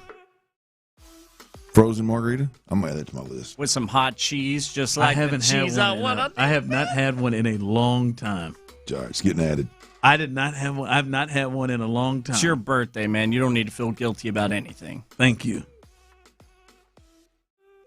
Oh, that's not true. I did succumb to one. When was that? That was over the weekend. But that was the first one I had in a long, long time. I'm going to be feeding you frozen margaritas after the show, and I'm going to get you a pitcher of hot cheese. Oh, damn. Yeah. I don't need a pitcher. I mean, just a cup. Of hot cheese? Okay. Where'd that come in? Queso, man. I just don't know. He was going to get a picture of it. Queso makes the folks go crazy. It does. All right. Clint, we've talked about it. This roster feels pretty set right now. They've gone through free agency, trades, and the draft. And you look at it, Clint, this is, and I think most teams feel like they want to be here, but I feel like the Texans, for what they want and what they're looking for, Clint, they are a team that is definitely ready to play football today. Right? When you look at their roster and their lineup, the quarterback, the running back, the line, I think they're ready to play right now. They've got the places in-house in which they could be ready to strap it up and play a game with the personnel they have.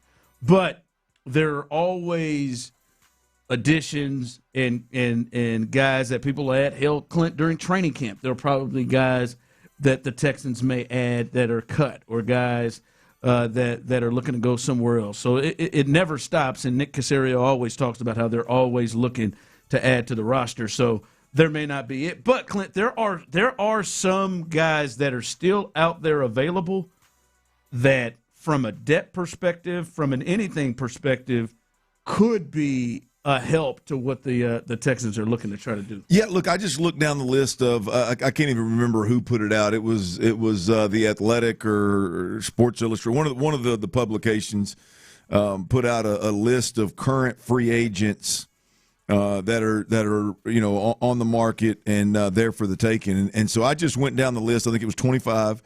I went down the list and just looked at a couple of different positions that the Texans obviously now, again, I mean, clearly Nick Caserio and I don't think much alike. That wouldn't be good for most Astros fans, Texans fans, if Nick Caserio thought like me. But however, the thought is a couple of positions where they could use quality depth. I'm not just talking about, hey man, you ain't got enough bodies.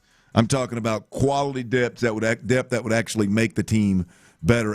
And I think we can start just with the order of the list. One of the top free agents right now on most lists is Najee Harris, the running back out of Alabama, obviously a few years ago. I believe he had 4 straight 1,000-yard years in Pittsburgh. Then he flipped over to the Chargers last year and ruptured an Achilles. I think it was early in the season.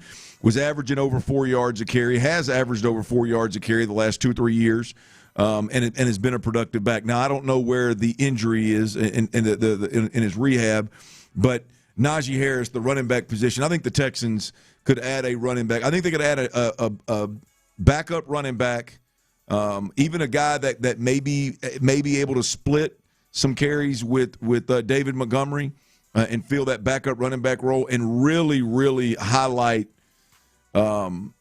Woody Marks as that third down back. We've talked about it multiple times. I don't want to rehash it, but I just think that's the best version of the running back room for the Texans is if you got David Montgomery as your head horse and then you've got Woody Marks as a guy that you can keep fresh for moments in the game, whether it's late in the game when you need to make a push, or it's late in the game and you need a 1-2 punch, a guy that you can trust to pass protect, or it's in critical situations, 2-minute situations, got to have it type situations, or a package to where when you get across the 40-yard line, you're going to get the odds are you're going to get a certain look between the 40 and the 30. Well, now we get Woody in the game, and boom, Woody's fresh and can run routes and can do some different things as a weapon. I think that's a reality for the Texans. I think they look at the running back room. I do think they realize they've got to make an ad there, and I think the ad that you make is a number 2 back that makes David Montgomery better and Woody Marks better in that mix. Najee Harris was up there, Ron, and here's the interesting thing. Again, because we felt like we were surprised they didn't go back in the draft.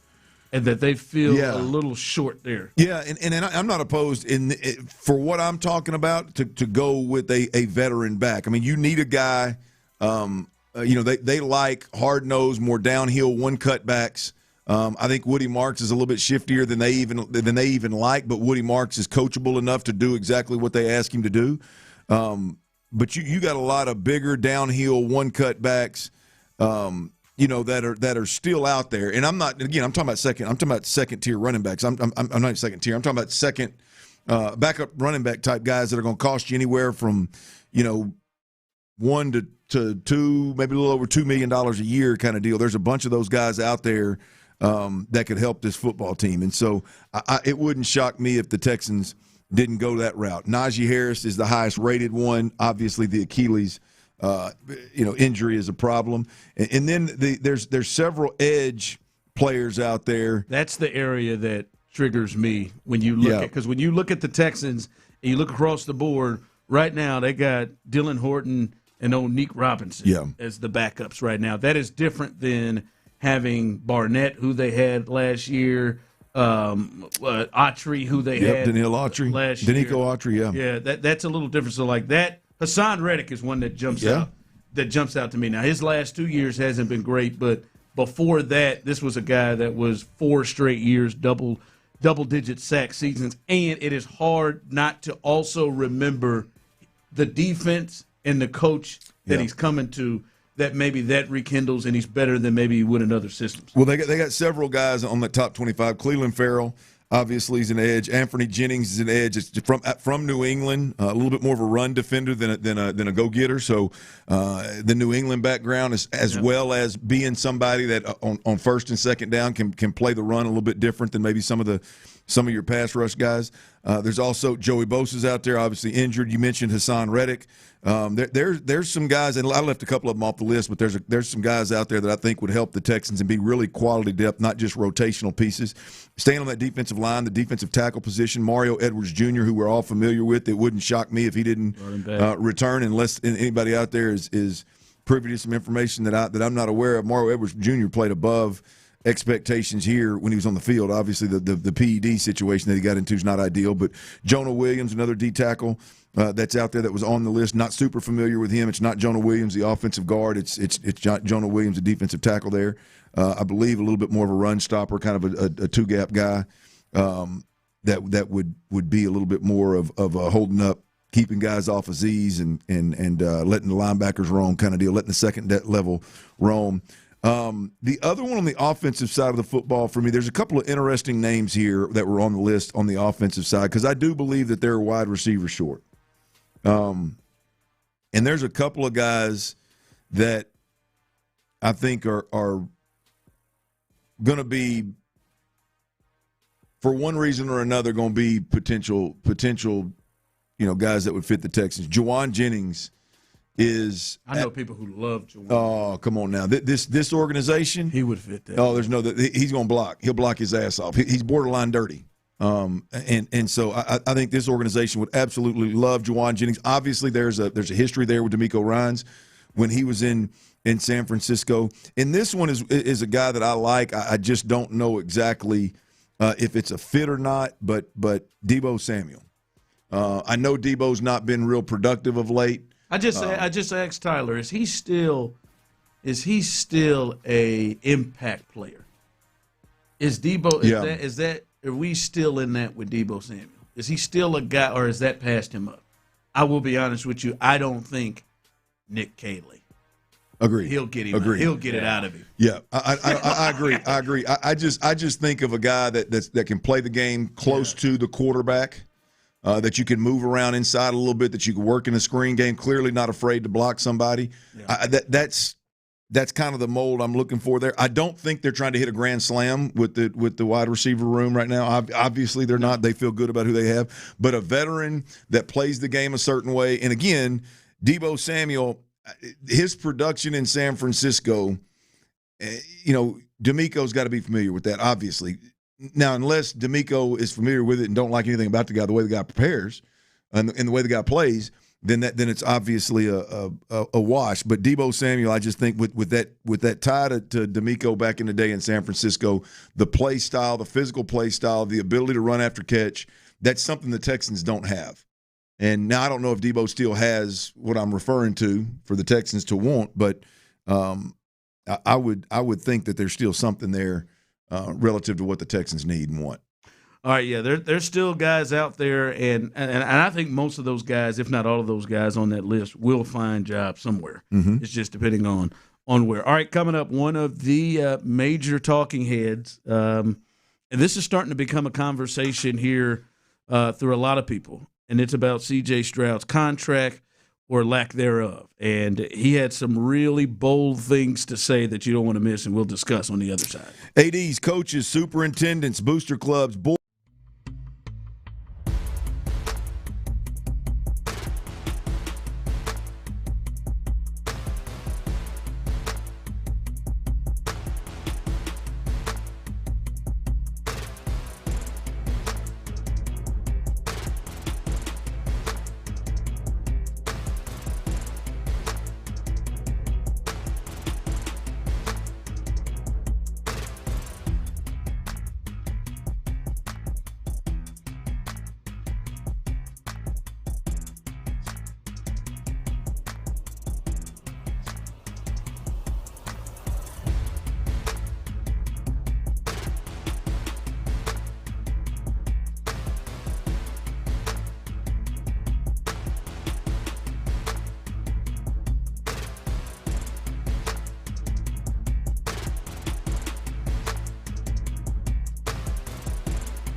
details.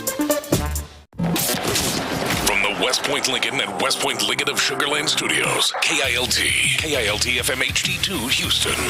On Odyssey Sports Station, the Texans play here. Sports Radio 610 presents The Drive with Stoerner and Hughley.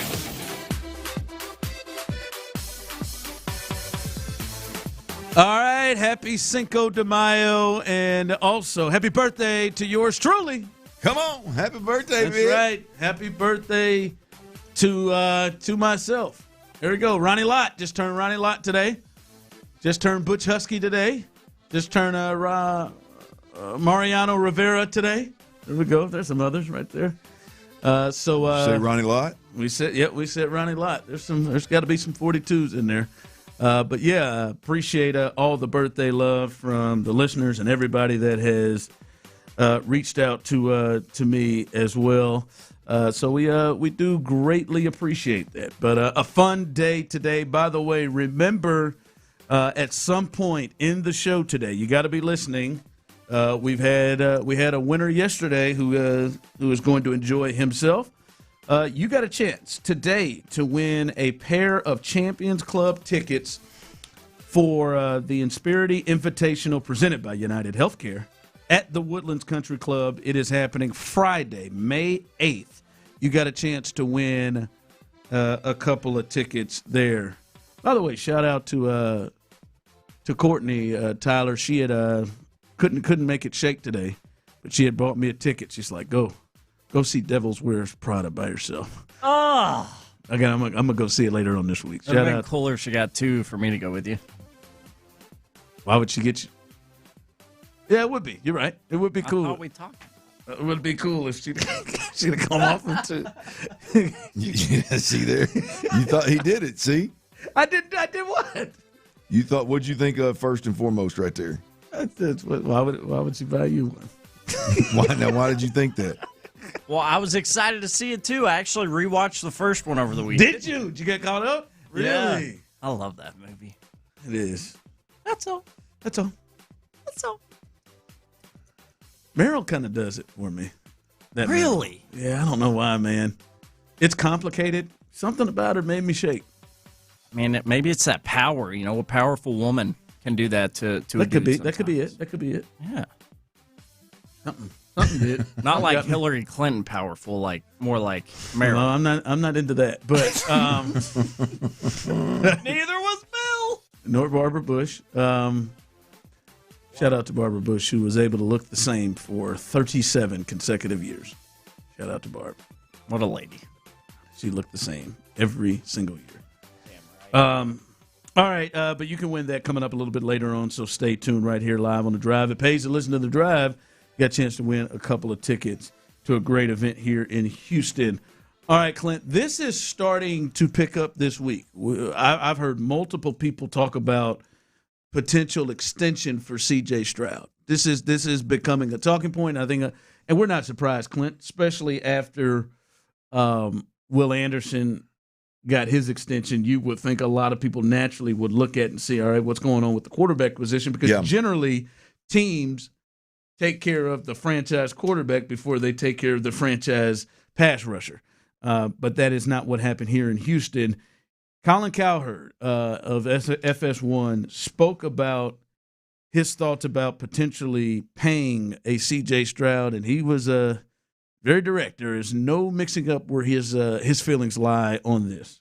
The C.J. Stroud, there's a story out on C.J. Stroud, and there's an anonymous quote saying, "I'm not sure I'd pay him. I would keep waiting on C.J. Stroud." Okay, you're crazy. The great thing about anonymous quotes, they let me see crazy people. I just don't know who they are. But AFC executives, just think about this. If he was on the market just in division, the Colts would pay a ransom for him. So would the Jets, so would the Steelers, so would the Browns. I mean, look around the league right now. The problem with C.J. Stroud is he can't get a break. His wide receiver core is always depleted. Nico Collins, not available in the playoffs. Damn, Tank Dell, out all year. You're starting with your number 3 receiver. Oh, what about the running back? Well, they were banged up too. That's why they had to go get David Montgomery. So, I mean, the reality of it is there's 2 quarterbacks in this league that cannot get a break. All right, that's his thoughts on it. And I think we know a lot of people's thoughts, and I think probably many of you disagree with where he came in on that, and I think you probably do as well. Before we get into maybe the deeper conversation of it, your response to what he had to say. Well, I mean, look, I put my name on it. You may think I'm crazy, but I put my name on it. I would wait to pay C.J. Stroud. I'm not saying I would never pay C.J. Stroud. You're not saying you'd be out on it. Yeah, I would take the risk of whatever extra it's going to cost me, and the risk of pissing the quarterback and his representation, his agent off. I want to see more from C.J. Stroud. Now, I don't believe that any of the points that Colin Cowherd made there were wrong. In fact, for Nick Collins. Well, yeah, it was Nico, obviously. But I don't think I've said it a million times on these airwaves. I believe that C.J. Stroud, since his rookie year, has been dealt a less than desirable hand by D'Amico Ryans and Nick Caserio and the organization.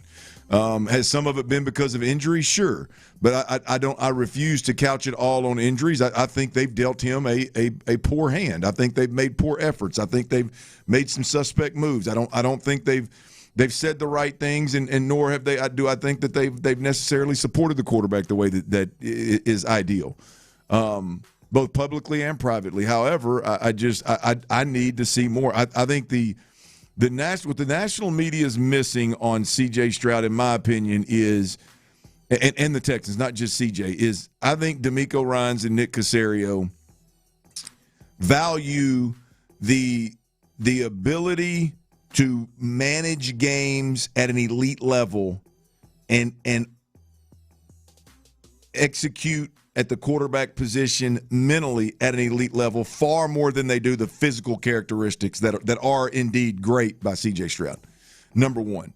Number two, I believe that they value the intangibles of being your best in the most adverse moments, in being an elite leader in the organization. And I think they still doubt whether CJ can do either of those things at the level of $50 to $60 million a year. So I think that's what the national media is missing on CJ Stroud in the big picture. But I'm not completely out on paying CJ Stroud. I need to see another year of C.J. Stroud, and I will acknowledge in saying that it's not just about C.J. Stroud. It's about C.J. Stroud and his fit in Houston, right? There's a really good chance that C.J. Stroud could still have the same – I mean, this dude can physically play the game at the end of this season and still not be a really good fit for Nick Caserio and Nick Caley, and the Texans need to move for that reason. But yeah, look, I'm call me crazy. My name's on it. I would wait and see another year of C.J. Stroud before I paid him money. And see, I know that answer. We've had this conversation. Yeah. I think many of you are, and I see people texting in on the Base Power text line 713-572-4610, YouTube and Twitch as well, jumping in and saying, giving their thoughts on it. And I think I've seen this a lot. People are saying on here, he's too far away. He's not here to kind of see everything. And I think there is some fairness to that. I do. I think there is some fairness to that. But the thought that it gave me was, will the Texans eventually regret this? Because if we're looking at it, the Texans are putting themselves in a situation where they have by far the highest paid non-quarterback on the game, in the game on their team in Will Anderson. They're paying big time to a defensive end as well. They've just committed big money to a middle linebacker with all of that. They got a receiver that is going to need a new deal coming up. They've got a hopeful left tackle in the future that they're going to have to pay big money to. They've got guys in the secondary. They got another corner who is maybe seeking around $25 to $30 million in Lassiter. They got a safety who's probably going to want big money on this. So they've got a lot of stuff in there. And my wonder is, will they regret not going to get it? Because we've talked about $60 million a year. I don't think right now if they had to pay C.J. Stroud, he would jump over and reset a market. I think he'd probably be in that 53 to 55 million range where Purdy and Trevor Lawrence is. I think he'd be in that range, and you maybe save some cap going up and everything, and you get him maybe at a pretty good deal. I think if he has a really good season, like everyone hopes he does, he ain't giving a hometown discount. and you're going to have to go and pay him big time. And so I do wonder if they'll regret this. But, Clint, I have to always remember the Texans, I believe, potentially operate differently when it comes to the quarterback position than most teams in the league. Like, I'm trying to think of usual teams, Clint. I think it would be hard for a player who has done what CJ has done and has kind of ingratiated himself to the organization and the franchise like he has over the 3-year period, for him to have it would take a catastrophic season generally for that player not to get re-signed. I don't think it does. Like, I think CJ can have a pretty good season, and I think the Texans would say to themselves potentially, I would not be surprised if they said, you know what? Yeah, he threw for 3,500 yards this year, and he threw for 26 touchdowns, and he had 8 picks. I think we can do better. Or not better, but I think we can still stay afloat and be the team we want to be without having to drop $55, $60 million.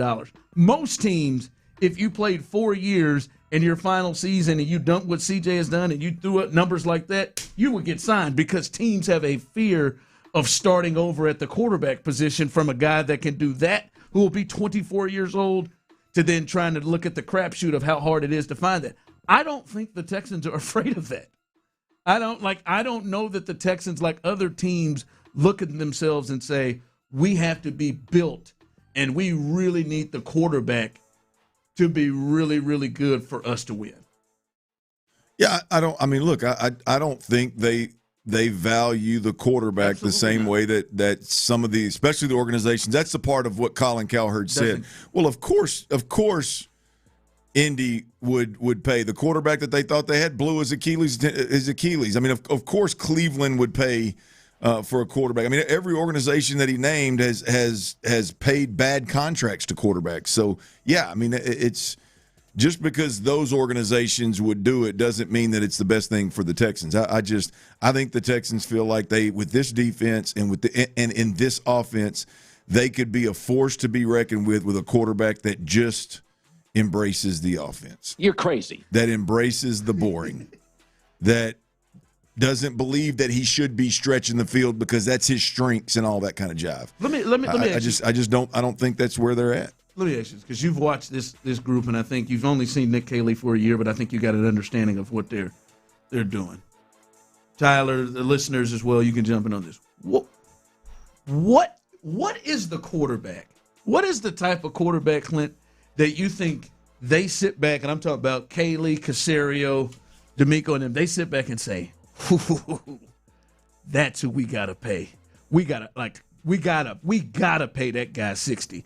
I think D'Amico fought that after year one with CJ when he was with the Bobby Slowick offense and what he was doing. But now, I agree with you. I don't think they value the quarterback position that much. I don't think they'd have paid Trevor. I don't think they would have paid Trevor Lawrence.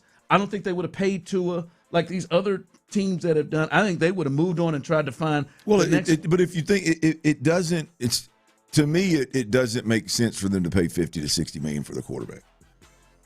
They're literally telling you, we don't believe it's about one guy. We don't believe in building around one guy. They're literally showing you, like, after being awful in pass protection for 2 years, they went out and signed a bunch of road grading offensive linemen, right? They've traded away their best pass blocking offensive lineman the last 2 years. Like, it's not a. I just don't think that in their formula of winning, it doesn't seem like a $50 to $60 million a year quarterback, regardless of what stars we connect, or so-and-so paid this guy this much, so-and-so paid that guy. Like, I do not believe that D'Amico Ryans looks at a roster in how you handle your salary cap and says, I need a quarterback. I can go win a Super Bowl, and I need a quarterback that's a $50 to $60 million a year guy. I think D'Amico and Nick both look at it and go, one, you can find serviceable guys that are high-level processors that can make all the throws, that can manage the line of scrimmage. You can find those guys year in, year out. And now you don't get that. You don't get that. Put the team on your back. Yeah, and that's not something that they value. I think they look at it and you go, man, you can get that guy for $20 to $30 million. You can get a Mac Jones for 20 to 30. Hell, Davis Mills.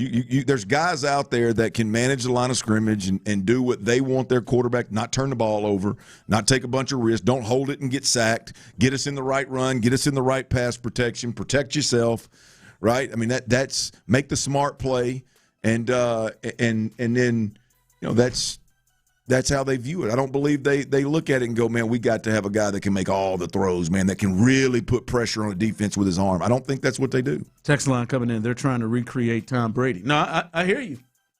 No, they're talking about it right now. They're trying, like, that's what I was going to say. That's probably the style or the type where they're like, we got to. Like, that will make it worth it for us to pay for that quarterback. And you're probably right. They're probably looking for somebody that is Azeez Al-Shire leader. Look at DJ. DJ Bieniemy out there on get him some TV work. At the hell with that suit jacket. That's what I'm talking about. But no, they probably would value to have the leadership mindset value of Azeez Al-Shire in the quarterback sense, and that kind of stuff, and just doing exactly what the game plan says, not making mistakes. That may be something that would push them more to pay a guy big money, as opposed to, man, this dude right here, man, it's a difference maker in a major way, man. If we got to go head to head with Mahomes, he can go and get it done. I think C.J. Stroud would have already been paid if he was the undisputed leader of the locker room, the way Will Anderson is. Right? If he had Will, I think he would have already been paid. They would have been forced to pay him if in the big moments you don't even have to win the game, but it just wasn't a disaster. Right.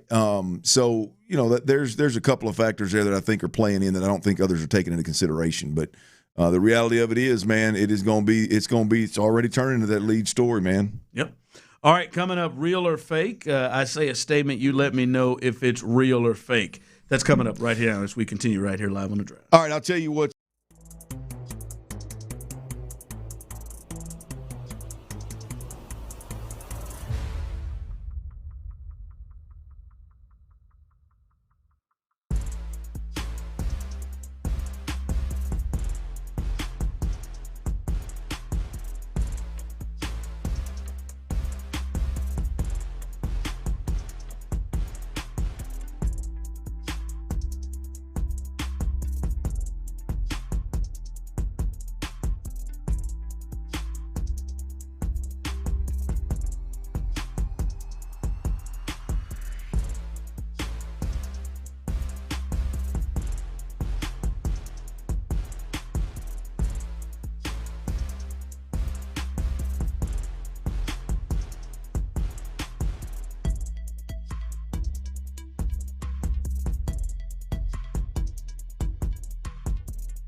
22. The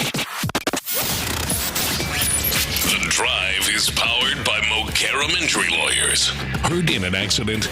Call Mokaram Injury Lawyers at 281-222-2222. Sports Radio 610 presents The Drive with Stoerner and Hughley.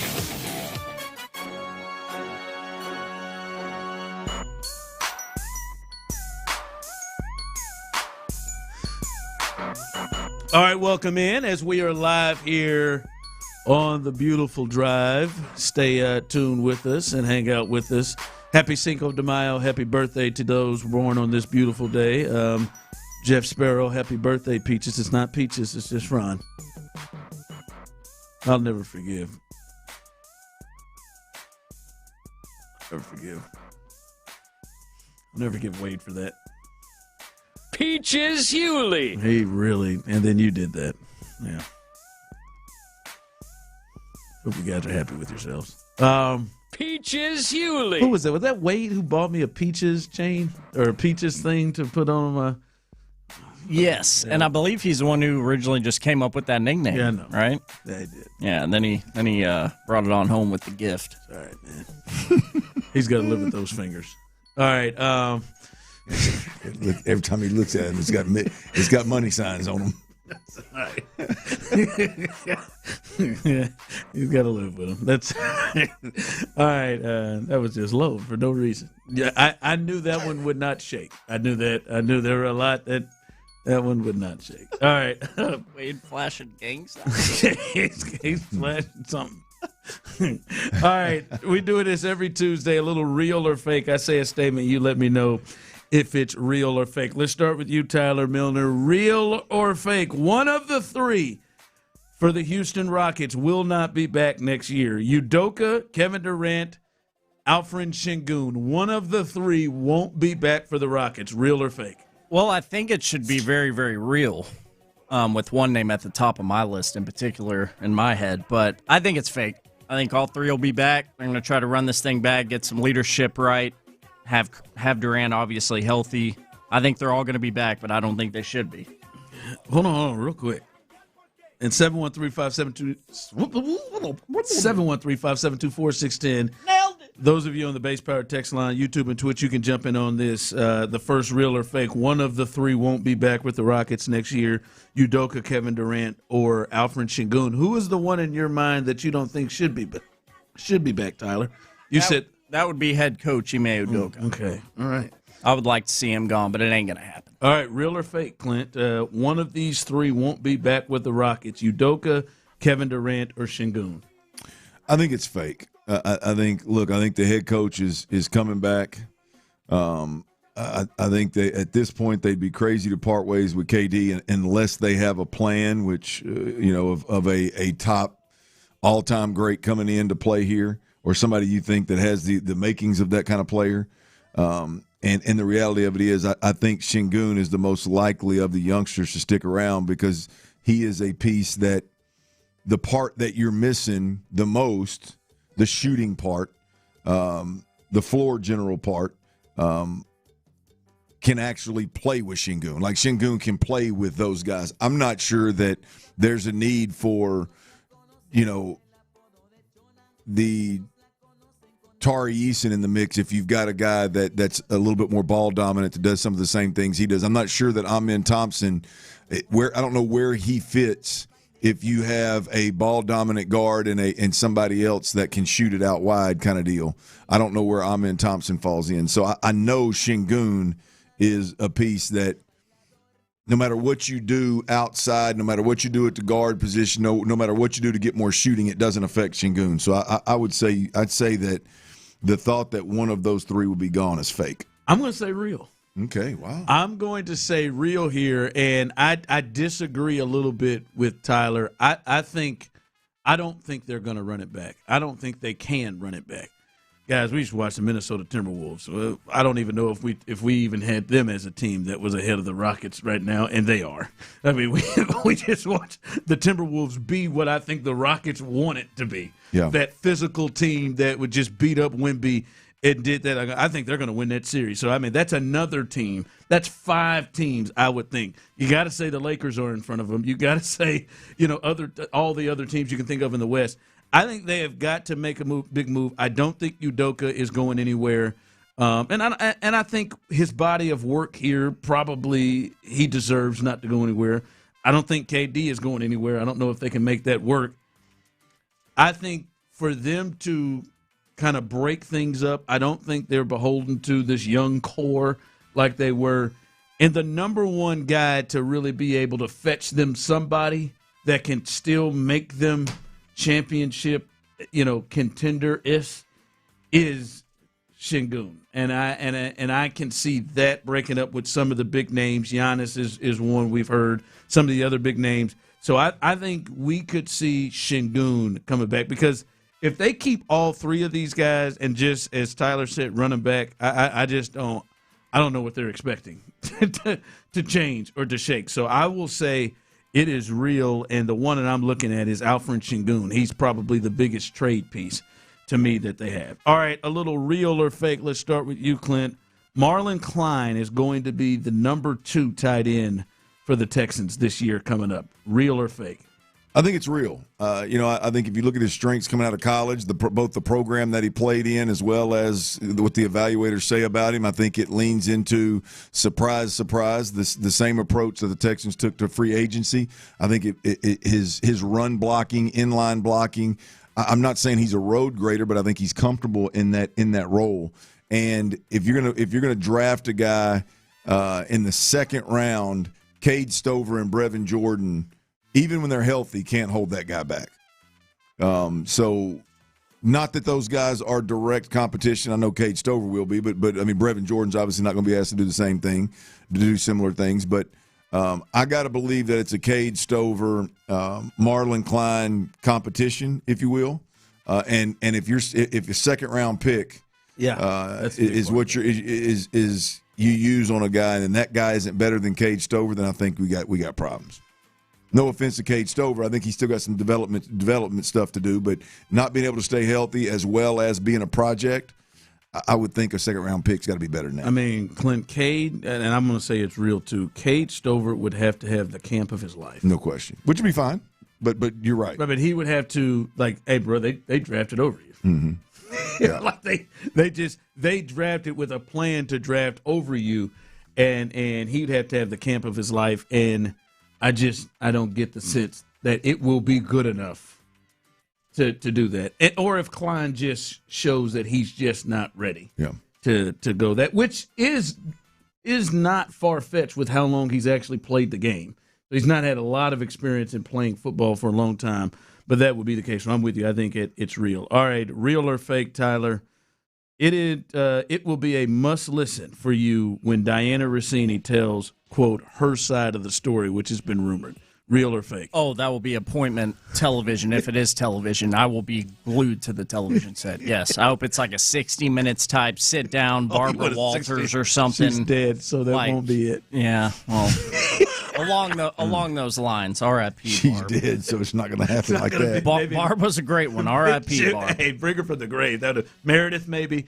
That might be it. So yeah, you're into that. Oh, I'm watching every second of it, and we will be using the audio most likely on this very show. This is interesting, Clint. Real or fake? It'll be a must listen for you when Diana Rossini comes out and tells her side. 100%. I'm gonna call later. I mean, this is. I didn't know if you were over this, or you didn't give a damn about this. I mean, I don't really. I mean, it is what it is. But it's the inability for adults to just come out and go, "Hey, man, I made major mistakes, and I made it for an extended period of time, and I wronged some people in my life that didn't deserve it, and damn it, I got to get myself together." Like the inability to just do that is entertaining to hell. It's like the Mike Vrabel stuff. I'm gonna go miss the draft so I can be with my family, and my family's that. Look, bro, your family clearly was not that, because for several years you've been smashing Rossini. Your family clearly was not. I mean, now you're caught. So yeah, I don't know. I just, sometimes divorce is a definitely must see. I find it fascinating how they try to weasel or pity their way out of it. I mean, her and Mike are telling two different stories. No at this question. point now, so it's like, is she going to hang on to this? She can't. All right, we've already seen the kissing photos. How does she shake out of that? She said she's going to tell her own side of the story. So Well, she should. I mean, because the picture that's being painted, she needs to more than Mike, to be honest with you. Yeah. I mean, because the picture that's being painted because of her own words, flippantly, in the past about her husband are being used against her. And fair or foul, it's what you sign up for when you're in the media, and it's damn sure what you sign up for when you make those kind of comments, and it's damn sure what you sign up when you make those kind of comments when you know you're banging some other dudes. So, there's alleged. There's when you're hanging out in a bar. I just want to throw. I'm not saying you're incorrect. I just want to make sure just throw that in. I mean, just alleged. Look, He was putting it on her. Yeah, allegedly. He's about 300, about 280. Over the years, I think he's gained a little bit over the years. So he started out anyway. Allegedly. Coming up, how far away now? We've watched this season with the Rockets. I remember how we felt at the end of last season when they were the 2 seed and they lost in 7 games to the Warriors. How far away are the Rockets to being a true championship contender now? We'll discuss. Yeah, so I got in the face, Craig. In the Loop. Which of the newest additions will actually have the biggest immediate impact? I think short term, it's a very obvious one. It's going to be Keelan.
Base Power. Save money and switch today at basepowercompany.com/610. Sports Radio 610 presents The Drive with Stoerner and Hughley.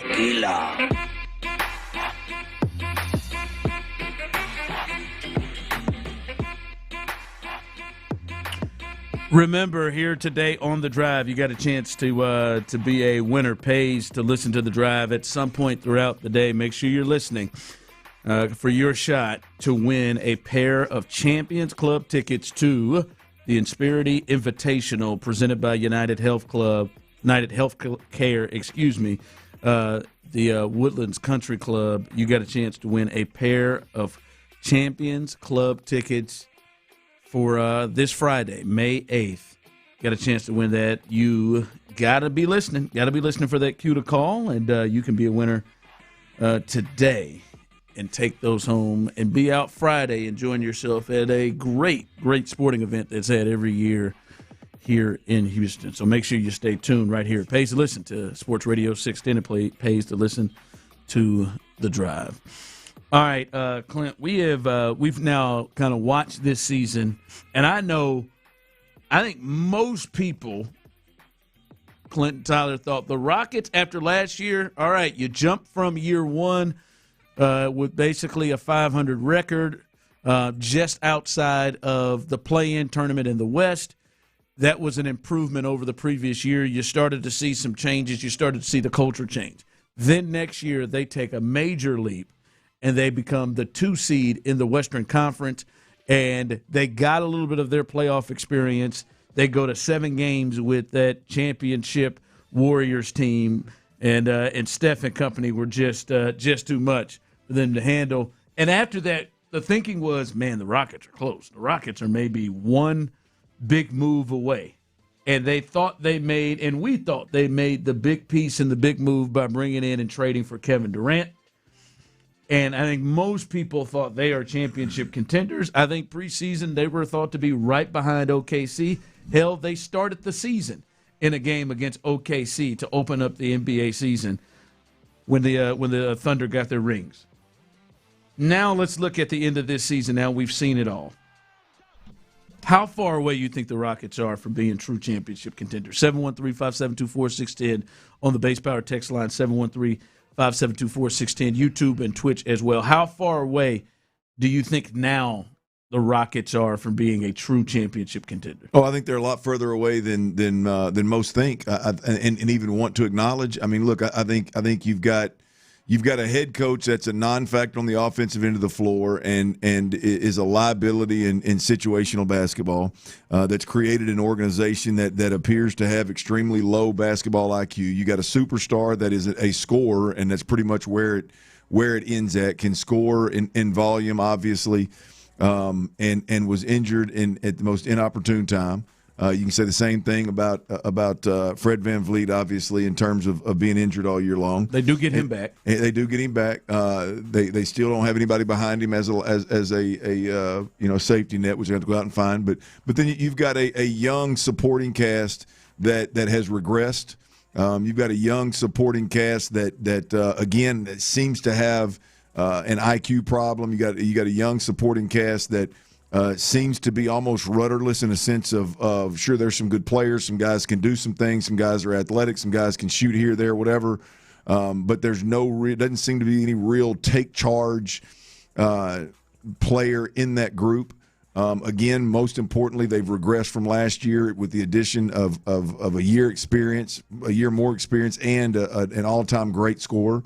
So, I think there's major issues in Houston. I think they're further away from a championship today than they were a year ago. Yeah, when it ended. Yep. Yeah, absolutely. They are further. Someone text in and absolutely nowhere close to a championship coming from the Base Power text line.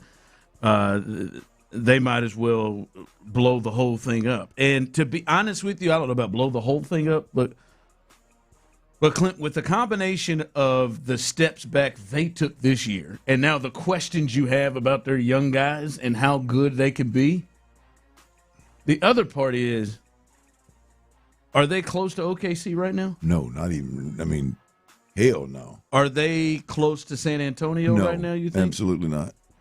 Denver, do you think they're in the range of Denver? No. Minnesota? And you got to say what we're watching right now, no. Yeah, that Minnesota team. Hey, Wemby better get it together. he better get ready in that weight room because they are. I mean, Julius Randle is trying to beat his ass up. But Minnesota, I'm with you. Like with Edwards and Randle and what they got going over there. No, I don't think so either. McDaniels is starting to emerge, and you can't say they're ahead of the Lakers. Right now, we just watched them lose to without Luka. Yep. And I know Kevin Durant was out, but they lost the one game that Kevin played. Yeah, he didn't win the game they played. So, I mean, that's 5 teams in the Western Conference right now that you can feel comfortable definitively saying that the Rockets, you can argue, are behind those teams right now. And well, I don't know, and you'd be better to answer this question because I don't know the NBA as a whole, Ron. But I wonder if there's a team or two that's coming that's on an upward trajectory. That's got like San Antonio. But I'm talking about more that hadn't caught the Rockets yet. Maybe that's coming. That's what San Antonio was this past year. Right. Like San Antonio. Right. Is there another one of those that's coming? Because the truth is the Rockets aren't just sitting steady and teams are getting better. They're sliding while teams are climbing, and that's obviously going to be a problem. So I think it's a lot worse in Houston right now than I think folks want to admit. I mean, the KD injury and the Fred VanVleet injury seemed to be real easy to lean into, and I just don't know that was that big of a deal. Portland is interesting. They just made the playoffs. They won one game. They've got some young guys. They're interesting, although I don't think I would put them there yet. I mean, and then it's always like, how healthy is Golden State, right? Yeah. They get Jimmy back, and what does Jimmy look like at this age and Steph? So there's some there. Does Phoenix get better from this past year? I'm not sure. You just look at this group, and it is insane how close it felt like they were last year. And now this year, to me, it seems like they have to make a major move to put themselves in that situation. Because we can no longer look at this and say, all right, man, Şengün's going to grow, and next year he is going to take a step to where he's one of the best centers in basketball, flatly one of the best centers in basketball. Amen Thompson's going to take a step where they can carry things. Like it's hard to expect to say that's going to change without them having to make another major move. So, that part was concerning to where they couldn't touch that Lakers team that was injured like that, and you couldn't take advantage of that. And that's an aging team, one of the teams like that without Luka. Well, that was concerning. If you don't have a coach that can create opportunities for these guys, you're going to have to overhaul the entire roster. Getting Fred VanVleet back is I'm not going to minimize it like it's not. It is it's big, but that's not going to all of a sudden get you a bunch of man beaters that can shoot the rock. I mean that's just not, it's just not at that level. I'm talking about at the playoff level and at a level where you can win playoff series. It seems like you've got to find multiple pieces along with get Fred VanVleet back to be the floor general. To manage situational basketball, along with keeping KD healthy and somehow overcoming, this whatever this offense is, roll it out there and let it play. We'll see. No, there's no way coming out of last year that I would add this many teams. That's it. With KD, this many teams. That's it. Agreed. Oh yeah, agreed. They're ahead of him. Disappointing as hell. No doubt. They couldn't. Şengün couldn't solve DeAndre Ayton at times in that series, and that is very well. We've talked about it. We've talked about it time and time again, right? Ron is like we get enamored with these regular season, and you should when you're a rebuilding team. Like I'm not saying you should ignore the positives, but you get enamored with this regular season basketball, and all of a sudden you bump up against even a guy like Ayton, right? I mean, is all of a sudden that guy's playing for his life. I mean, that guy's playing to. It's win or go home, right? It's trying to win a championship. It's no longer just getting through a season. Yeah. And all of a sudden, that guy's too much for you to handle, right? I mean, so that's the if you can't rise with the teams that can in the playoff with the playoff caliber teams in the league, if you can't rise with them in the moment, boy, it's going to be a struggle. What you got coming up? Well, it's your birthday, man. It is Ron the Show Hughley's birthday, and I think this is one. on the heels of some of the changes that I made my last birthday, I think it's time. I think it's time that Ron, the show Hughley, makes some changes. And I've got them laid out for you, man. I got you a good starting point. Again, I've done it with experience, but it's time to grow up. It's time to grow up. You're 42, man. We'll do that next right here on Sports Radio 610. Before we do that, speaking of growing up, right, if you consider yourself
West Point Lincoln and West Point Lincoln of Sugarland Studios. KILT FM HD2 Houston.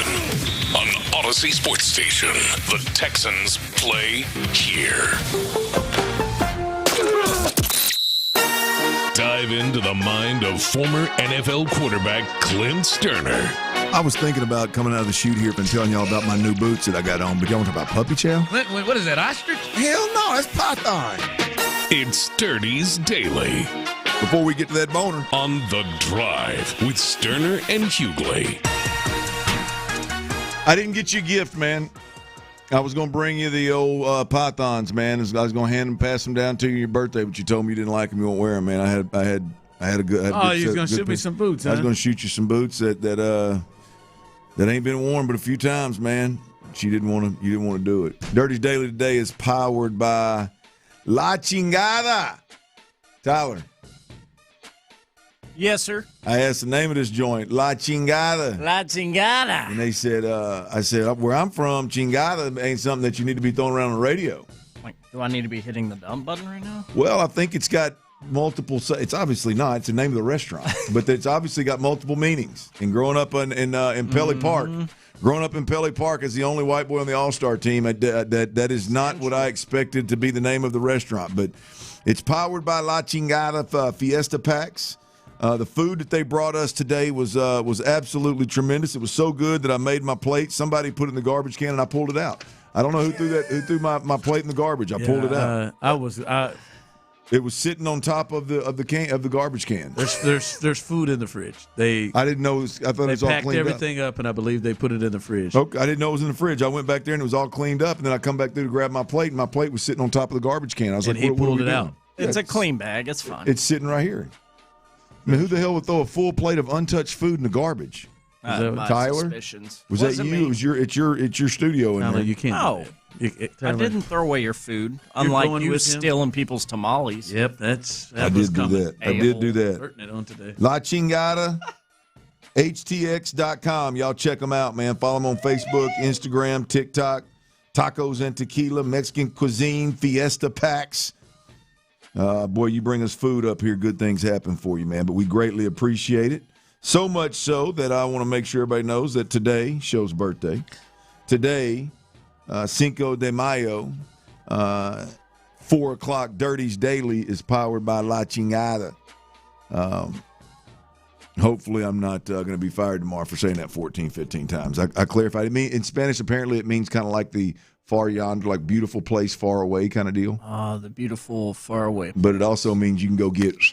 So go get busy. I know what it means in Pelly Park. It did not mean far away place. But anyway, today's your birthday, Bob. Happy birthday, man. Appreciate it. We got to. I just believe in sometimes, man. You know, birthdays when you're younger, you're supposed to celebrate them in a certain way. As we get older, especially north of 40.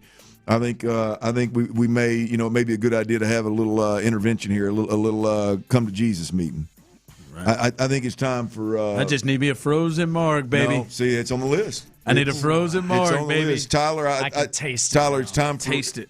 I don't need you helping him, Tyler. Maybe strawberry. Maybe a little strawberry. This is serious. I know. I need to get focused. This is serious. Let's stir it right now. All right, it's time for you to turn over a new leaf. You need to take this seriously, Ron. You do.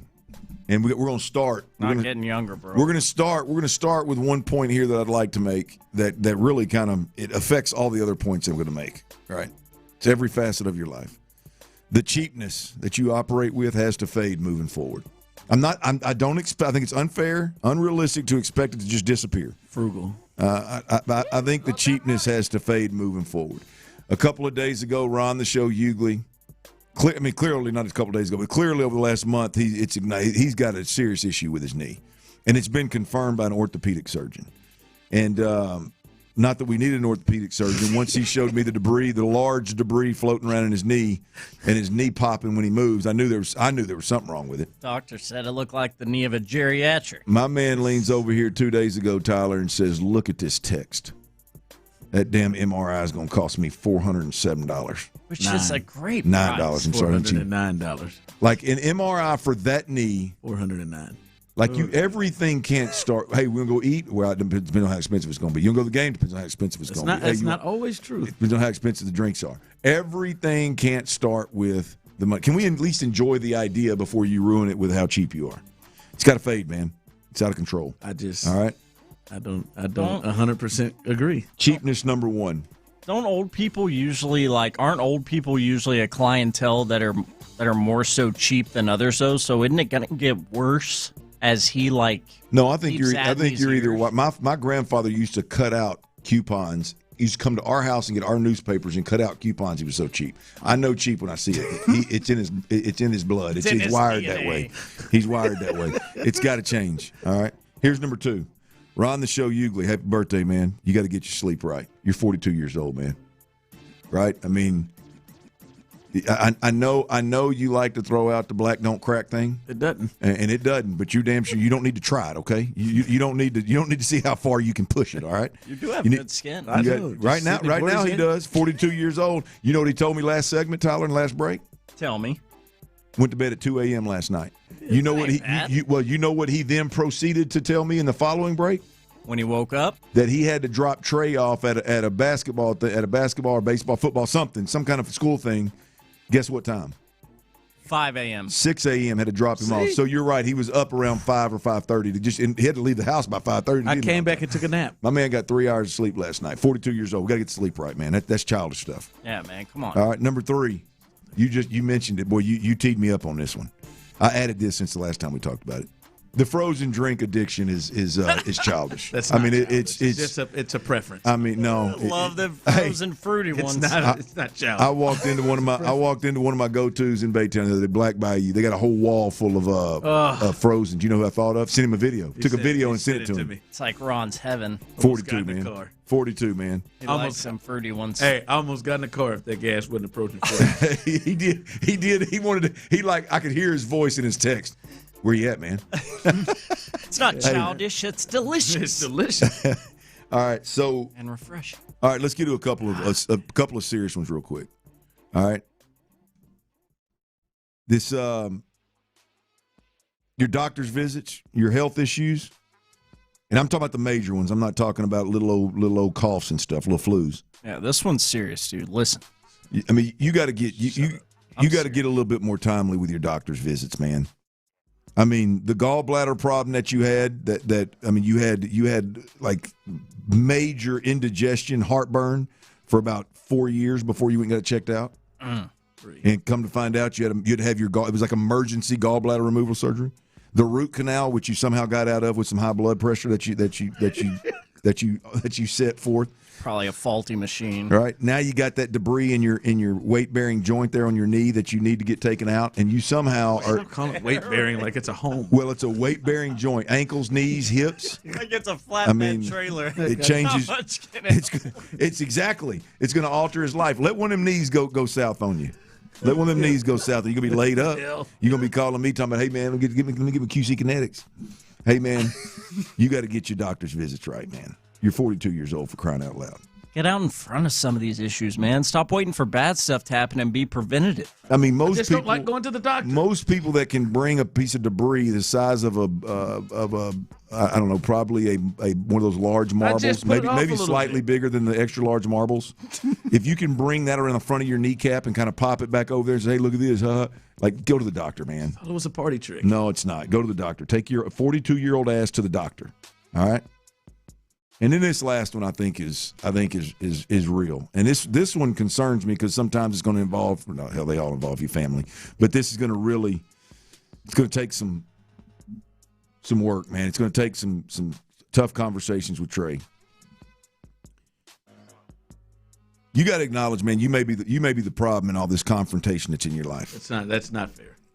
All right. You got to acknowledge that you may be the problem, or you're at least there's a tendency that you have of surrounding yourself with situations and people that are confrontational. It finds me, and I have a cape, and I got a job. Well, you have a cape and a bad knee. I'm gonna tell you, the knee doesn't matter. I got a cape, and I have to put it on from time to time again. If I didn't do it, nobody else would have. Well, I mean, the showman. Here's the deal. You blamed the confrontation that you had with the professional coach in town. You blamed it on the assistant coach or the head coach on your team. Is that my boy? Somehow. I'll put a little bit on the head coach too. The parent incident where she was cussing. Apparently, you blamed it on her cussing anyway. I believe you have said that you would have done the same thing on all of them. Well, we're not talking about me right now. It's not my birthday. It's your birthday. All right, and then the most recent one, Tyler, that's caught on video of the young. It's the first one on video. The young granny and the Russian father, right? That you get in the middle of. You somehow weasel your way down there and get in the middle of it, and you blame it on the ref. At some point, we got to realize, like, hey, man, I'm putting myself in situations that are probably not ideal situations, being 42 years old with debris floating around in my knee. Yeah, there's a softball situation too. It happens every. At some point, we've got to realize, like, hey, man, this may be a Ron the Show Hughley thing. God.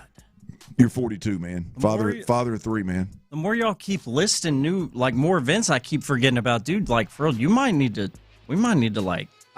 Listen, man. This is. Like, you got to reel it in, dude. I'm reacting and saving lives. You need to either reel it in or go on, like, Dr. Phil or something. I don't need to go on Dr. Phil. I'm not. I am just – I can see something happening. I'm not afraid of confrontation. I just want to just end it. Well, you need to be afraid of it. You almost caught a couple strays from Granny, trying to defend or get in between her and the Russian. It's like defensive driving. You got real lucky that the husband of the F-bomb dropper was seemed to be a level-headed man. Like you need to be. I mean, you could have caught a jealous husband that was just trying to earn a brownie point and come over there and done something stupid. Granny's son and his friends could have been waiting in the parking lot for you because you hip checked her. He may have saw it from a distance and been like, I don't know about the Russian, but the black gentleman just hip checked my granny to the ground. I'm going to catch his ass in the parking lot, make him pay for it. You have to think these scenarios out, man. You got to think 10 steps ahead. I generally do, but I was just into saving lives. Yeah, I mean, these things could have went south in an absolute hurry, and I don't know that at 42 years old that you're able to handle those situations the same way you were at 25. And I think some changes need to be made. Now, you're lucky. He's lucky on every one of them, Tyler. Mm-hmm, to be honest. Which one of these? Forgot about the airplane situation too. I did. Oh yeah, see, dude, they just keep coming. I'm sorry, we might need like a full ass interview. Come on, Tyler, but you do. I mean, that loses you too. That particular thing, yeah. Hey, those people are assheads. He got to save everybody. I feel like he got to be the one to save everybody. Put the cake. Got to save everybody's ears from hearing the F-bomb. He's got to save Granny from the Russian. He's got to. He's got to say, it's just, I mean, just. Peter Parker didn't stay Spider-Man at 42, bro. Yes, you got to hang it up. Stay your ass back there on the other side of the bleachers and just let it unfold the way it's going to unfold. 42, man. It's time. How you feel about him? Where do you want to start? Let's do that. Where do you want to start? That's the cheapness? Great question. The cheapness, the sleep, the frozen drink addiction, taking care of your health better instead of letting every serious major issue roll into the absolute worst before you get it handled. You let Harold take over your entire hairline before you got it addressed. It was towards the back. I mean, you're right. It was towards the back. It was sucking the blood out of your hairline. But I would not have known the hairline was ready to be saved if I didn't let Harold take over. Since Harold was removed, you now have Jalen Rose. You have a Jalen Rose bob somehow. People thought you were a leper, man. There ain't no doubt. And you need to change your surroundings. Which one do you want to start with? Which one do you think? I'm trying to do better about the doctor stuff. That's a good one. I think I'm going to go take that MRI on May 15th. I think. What do you mean you think you are? See, this is what we're going to get through. God, you're not learning anything. I think you got it. I think there's two. I think you're right. I think the cheapness has to fade moving forward because that impacts everything. It impacts your doctor's visits. It impacts your. I think the reason that you try to save everybody in these basketball games is because you had to pay $10 to get in there. I think the entry fee is what's really bugging you. On what? You're on edge because you got to go in and watch your kid play. You got to pay $10 every time you go watch him play. It's 27. It's not 10. Oh my! It's 20 and it's 40 for the tournament. So one more reason why you need to get the cheapness and the doctors. I think those are two great starting points. I think cheap is unfair. I just like to kind of know what I'm dealing with. He's not ready for this. I'm gonna get myself in a good spot, man. He's not ready for this talk. It's becoming clear. Go, man, Parker. The one that I feel like he has no way of disputing is the one he's choosing to attempt to. I don't feel like that's I feel like solid one. I think I may have enough evidence in my phone via text to hold him accountable, to get him prosecuted. Guys, listen, Parker, fire me any day now. All right, we just got to be ready for it. You just never know. Just got to be ready for it. You got to be ready for it. You never know. Okay, I go out there and buy a car, and bam, something changes. Hey, what are we doing here? When I could have been sitting with this car, I don't have a car payment on that is purring like. Well, I'll be honest with you. The car thing is one. The two, I did leave something off. The cheapness about the $409 MRIs. We're talking about a weight bearing joint on your that you need to get corrected before you age even quicker than you already are. I'm not at home. Weight bearing is killing me. The other point is. The other day when you found somebody to do a job for half off and you still tried to get him out of $50. I don't think there's anything wrong with negotiating. It's got to be exhausting. I don't think there's anything wrong with negotiating. You don't sleep much. You don't sleep much, and the exhaustive nature of your cheapness has to stop. That's what you got, man. Text line coming in this economy, cheapness should be applauded. I don't think it's cheapness. I don't. Hey, you look here. Good or bad economy, you're going to cheap your way through it, man. Ron's not afraid of confrontation. He seeks it out. I really don't. Starting to feel that way. Well, I'm okay with not being afraid of confrontation as long as you're part of it. Like you are inserting yourself into it and choosing to go.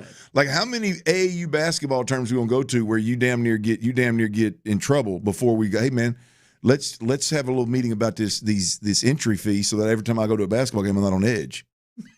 I mean, can we have a meeting about this?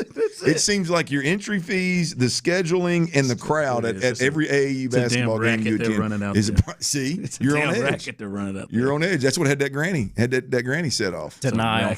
Everybody's in there with a short fuse because they paid $27 to get in there. Unbelievable. Just a racket that got run out there.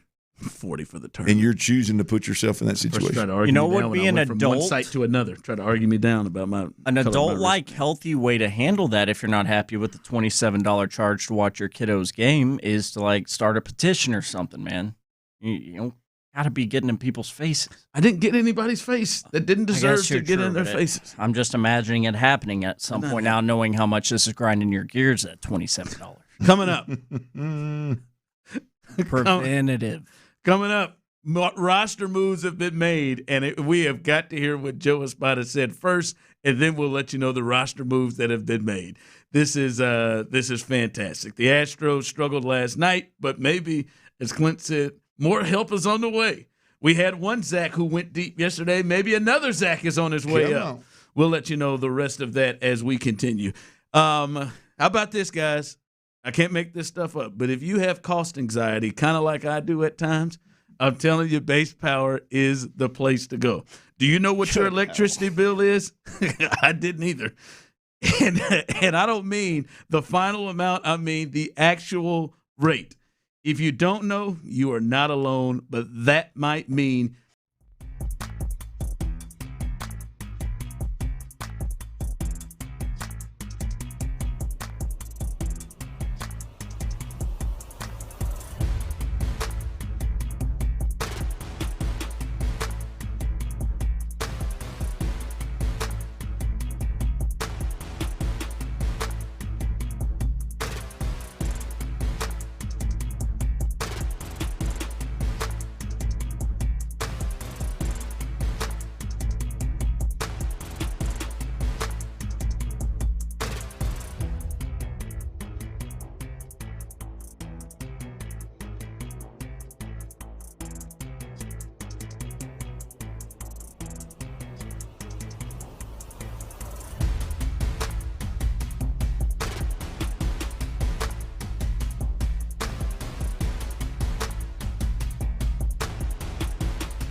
Sports Radio 610 presents The Drive with Stoerner and Hughley.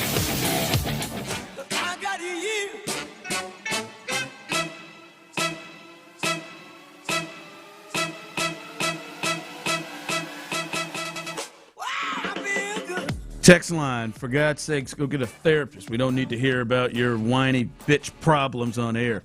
For your word I'm looking for?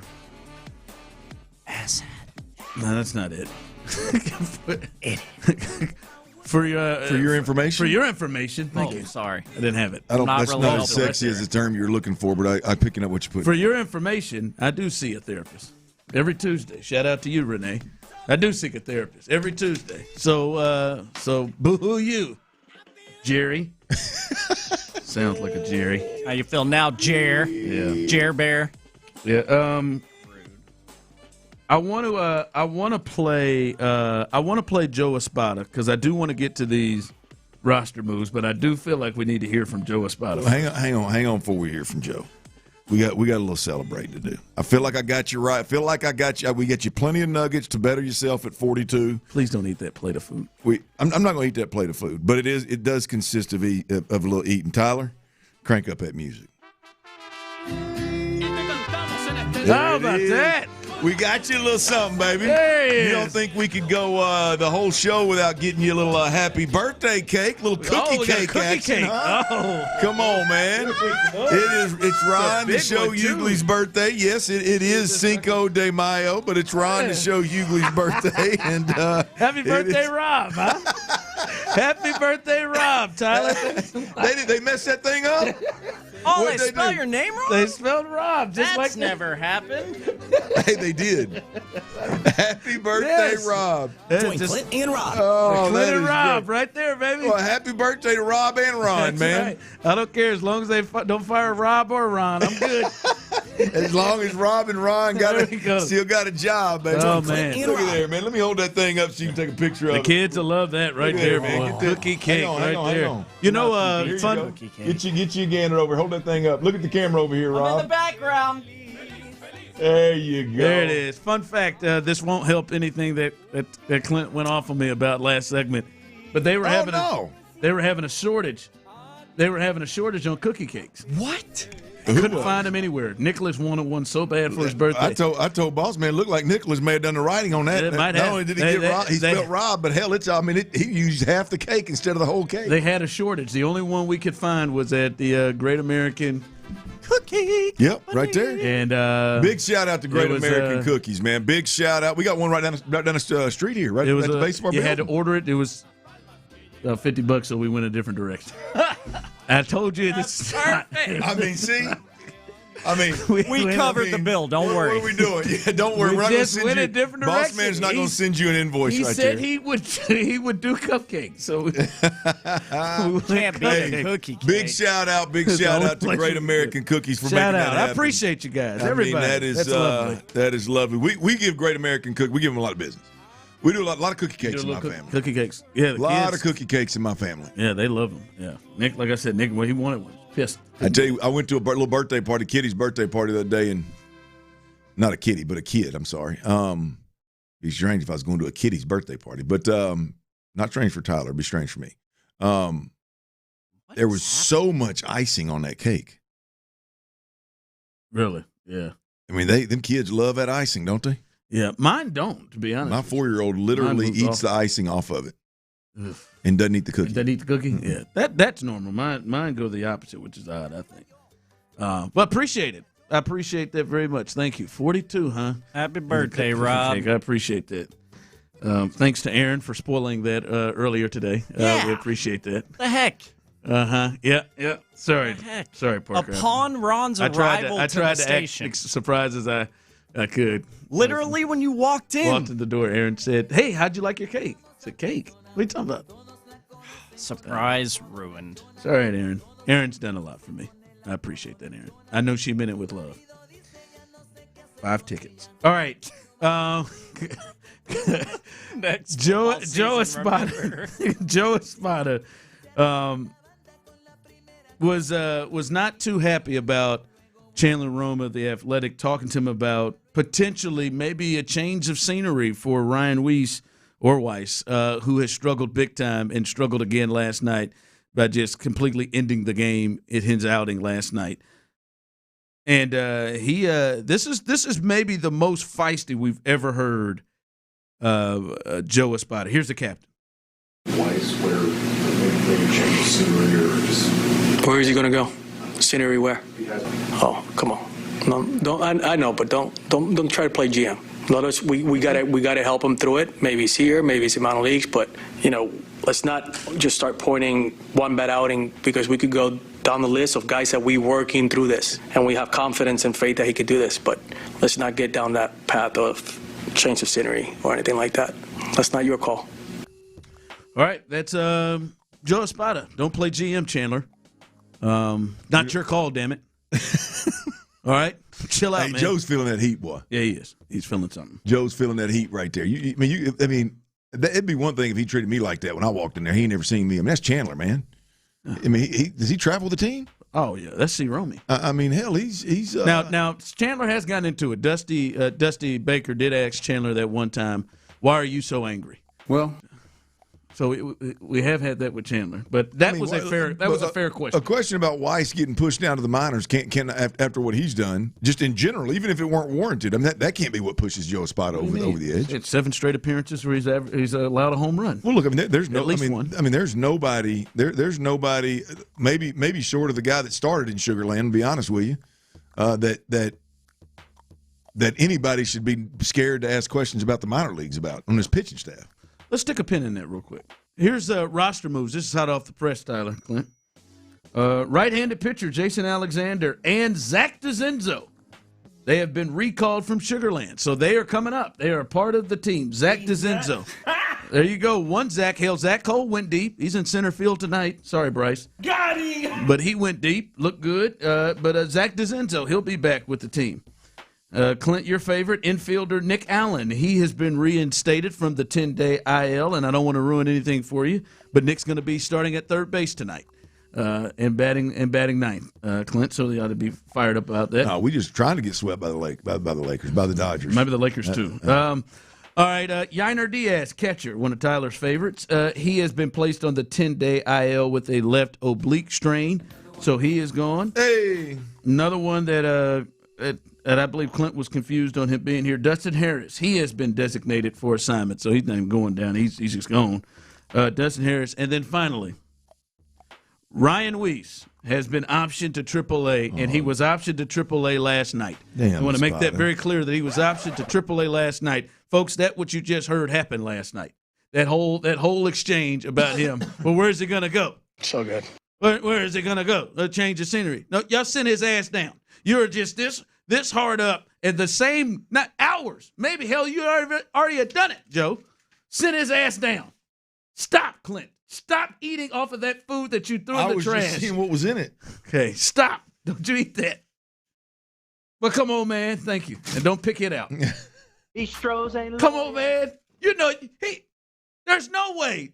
Well, There's no way Joe didn't know he was going to be sent. His ass was going to be sent down, did he? There's no with this organization, there is a really good chance the general manager, owner, and head manager is not have not communicated. You think Tyler Dana said, "All right, I'll show you how to look like a jackass"? Haven't you not heard? I keep it real as a GM myself. Guess who's going down? It's what Joe said. make him look like a fool. You want to have some fun? I'll show you. I'll make you look stupid as hell. Guess who's going down? The guy you said who ain't. Nah, man, this is crazy. You're right. They are feeling, and Joe is feeling the heat.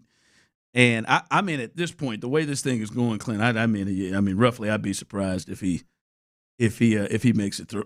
Real quick, I do want to say shout out to Brian Abreu. Maybe he is coming around. He had one inning. He gave up an absolute blistering double off the wall by Will Smith. But then he came out and struck out the side, struck out Teoscar Hernandez, struck out Kyle Tucker, one of the only few people who were able to get him out last night, and struck out the side. That is 3. I'll take it. That's 3 good outings, and I would argue each one of them getting better and better each outing. And he allowed a run. The next one, 2 innings. There was some weirdness going on there, but no runs in 2 innings to get the save, and then comes out and gets maybe not quite the heart of their order, but close to it, comes in and strikes out the side, including 2 big-time hitters. So that I want to give him credit for that. He is looking better, and maybe they have turned the corner with Brian. Silver lining. There's definitely a turning of the corner. I don't know if he's actually turned it. You're right. But he is. His confidence has to be sky high, relatively speaking, to where it was a week ago. Yeah, you know what I mean. Absolutely. it was bad, man. You could see it. So, this is big, man. This is big for Brian Abreu, and I think when the Astros get whole, if we ever do have a chance to make a run, then we need Brian Abreu at his best, obviously. Yeah. All right, coming up, as this is starting to become the story. We'll see how long it is, but this week this has started to become a big story, and that is C.J. Stroud not getting an extension. And one of the most known people in our industry gave his thoughts on it, very straightforward in how he feels about it and how he feels about if C.J. Stroud should get paid. You want to miss that? We'll do that coming up next. All right, y'all, look, it's property tax season.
Energized by Base Power. Save money and switch today at basepowercompany.com/610. Sports Radio 610 presents The Drive with Stoerner and Hughley.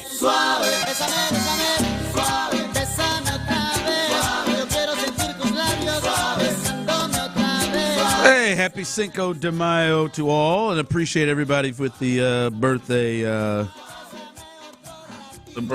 celebrations here. Appreciate the cake from everybody had a part of that, and everything I'm getting from people on the text line, YouTube, and Twitch, and everything else. We appreciate you there.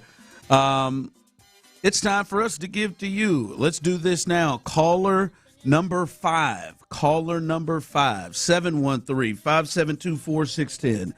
Caller number 5. It is your chance right now. Or Cinco. You got it. Or Cinco, right? I didn't even realize I was doing that, man. I just hit it, man. It just bam. Caller number 5 or Cinco. 713-572-4610. Phone lines are open. Tyler will take care of you. You have a chance right now to win a pair of Champions Club tickets to this year's Insperity Invitational presented by United Healthcare out at the Woodlands Country Club. It will be Friday, May 8th. You got a chance to be our latest winner. We hooked somebody up yesterday. You got a chance to be that winner today. Caller number 5 or Cinco on Cinco de Mayo, 713-572-4610. Tyler's got the phone lines open, and you can be our next winner. All right, Clint. I don't think you're surprised to hear this, right? That as soon as we get to this point of the regular season or the off season, Clint, and we start to see a lot of guys get new contracts around the league. That C.J. Stroud, who is a quarterback, who was the number 2 overall pick, and has franchise quarterback resume, if you look at it. 3 straight years to the playoffs, won the division 2 out of 3 years. In the year he didn't win the division, the team won the most games that it won in the run, won a playoff game every single season, top 10 MVP finish in his first year.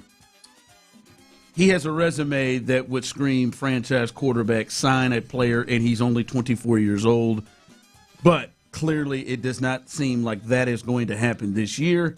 And when you see the commitment they've made already to Will Anderson, I think a lot of people look at this and think he's not going to get paid this year. And it has become a big conversation piece and not a surprise at all.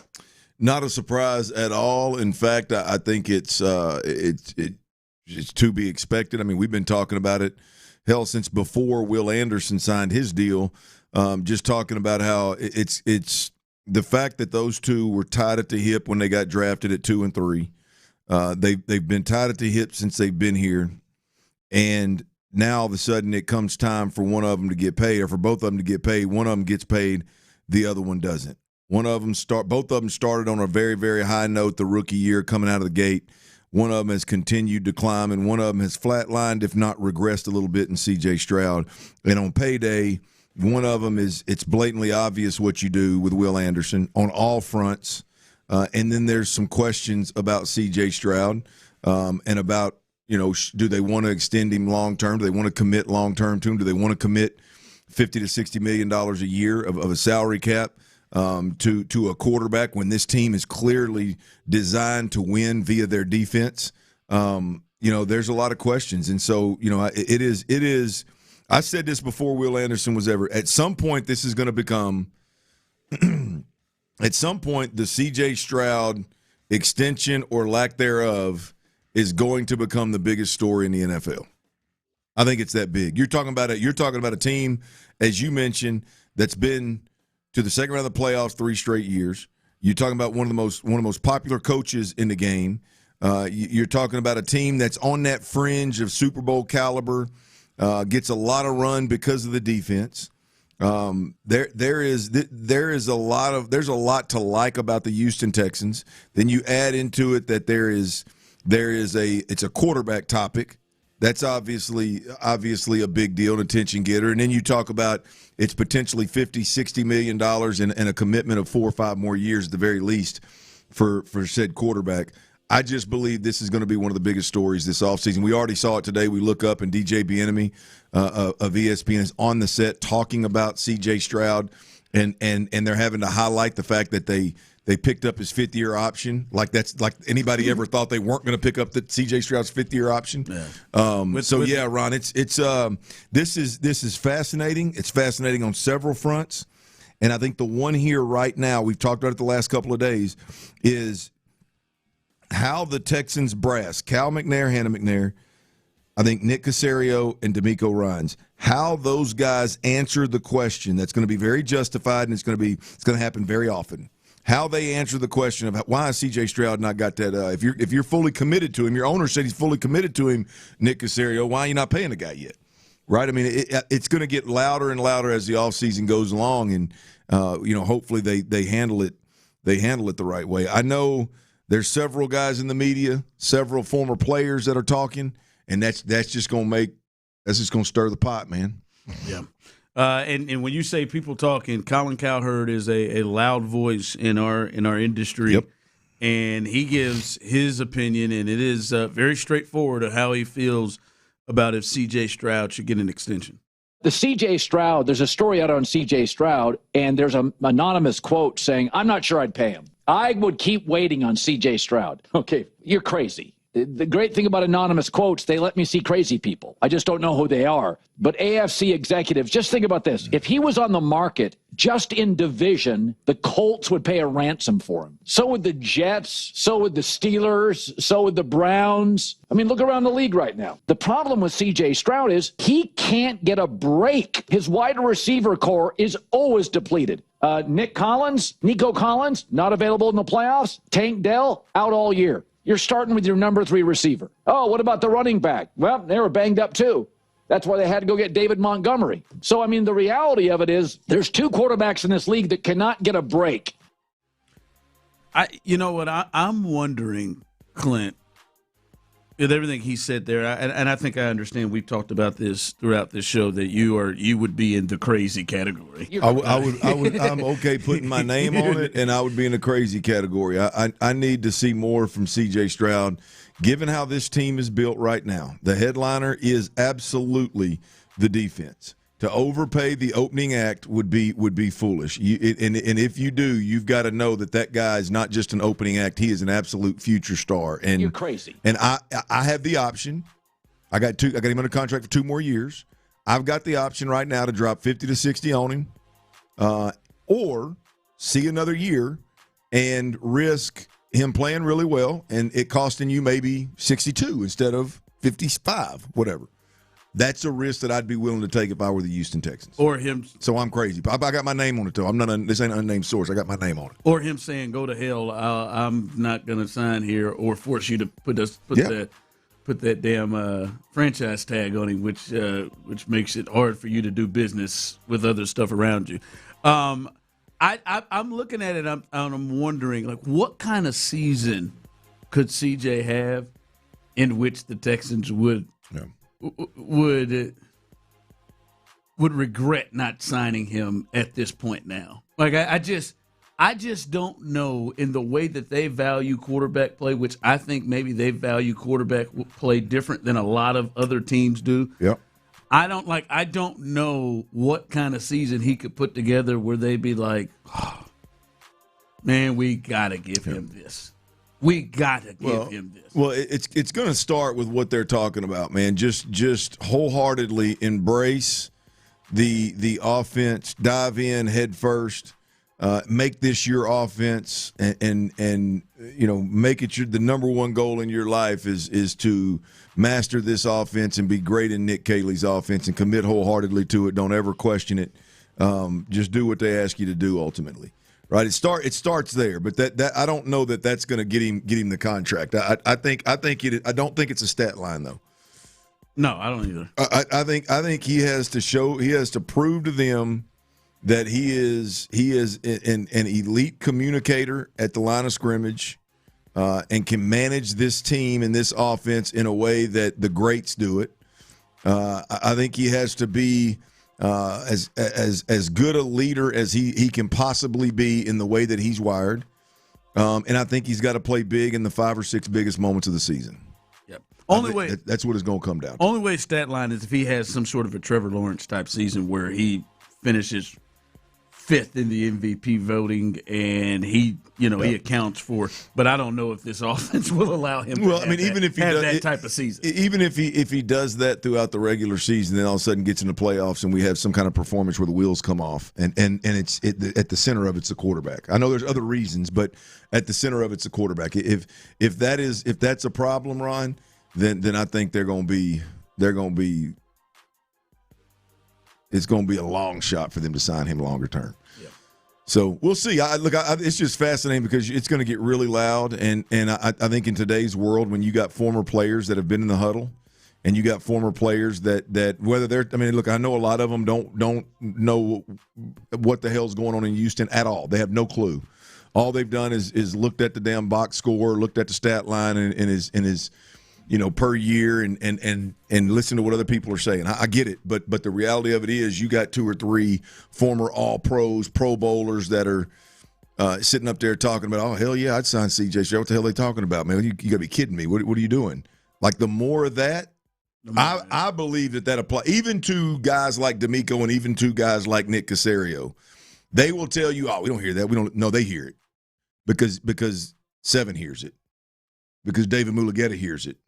I think it's going to be the biggest story this offseason leading up to training camp, Ron. There might be. We're starting to see it. It was front story on NFL Live just now. All right, coming up, 5 o'clock fire. A lot of moves with the Astros. More injuries, more guys returning. We'll let you know that. We'll get you set up as Shohei Ohtani. He is on the mound tonight versus Peter Lambert. NBA playoffs. And some football news as well. We'll discuss that as we continue right here live on The Drive. All right, 29-degree man-sized drafts in that frosty mug. Man-size for me, tiny for Tyler. Made from scratch menu with a ton of options. Again, I eat the salmon, I eat the wings, I eat the pie.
for the ones who get it done.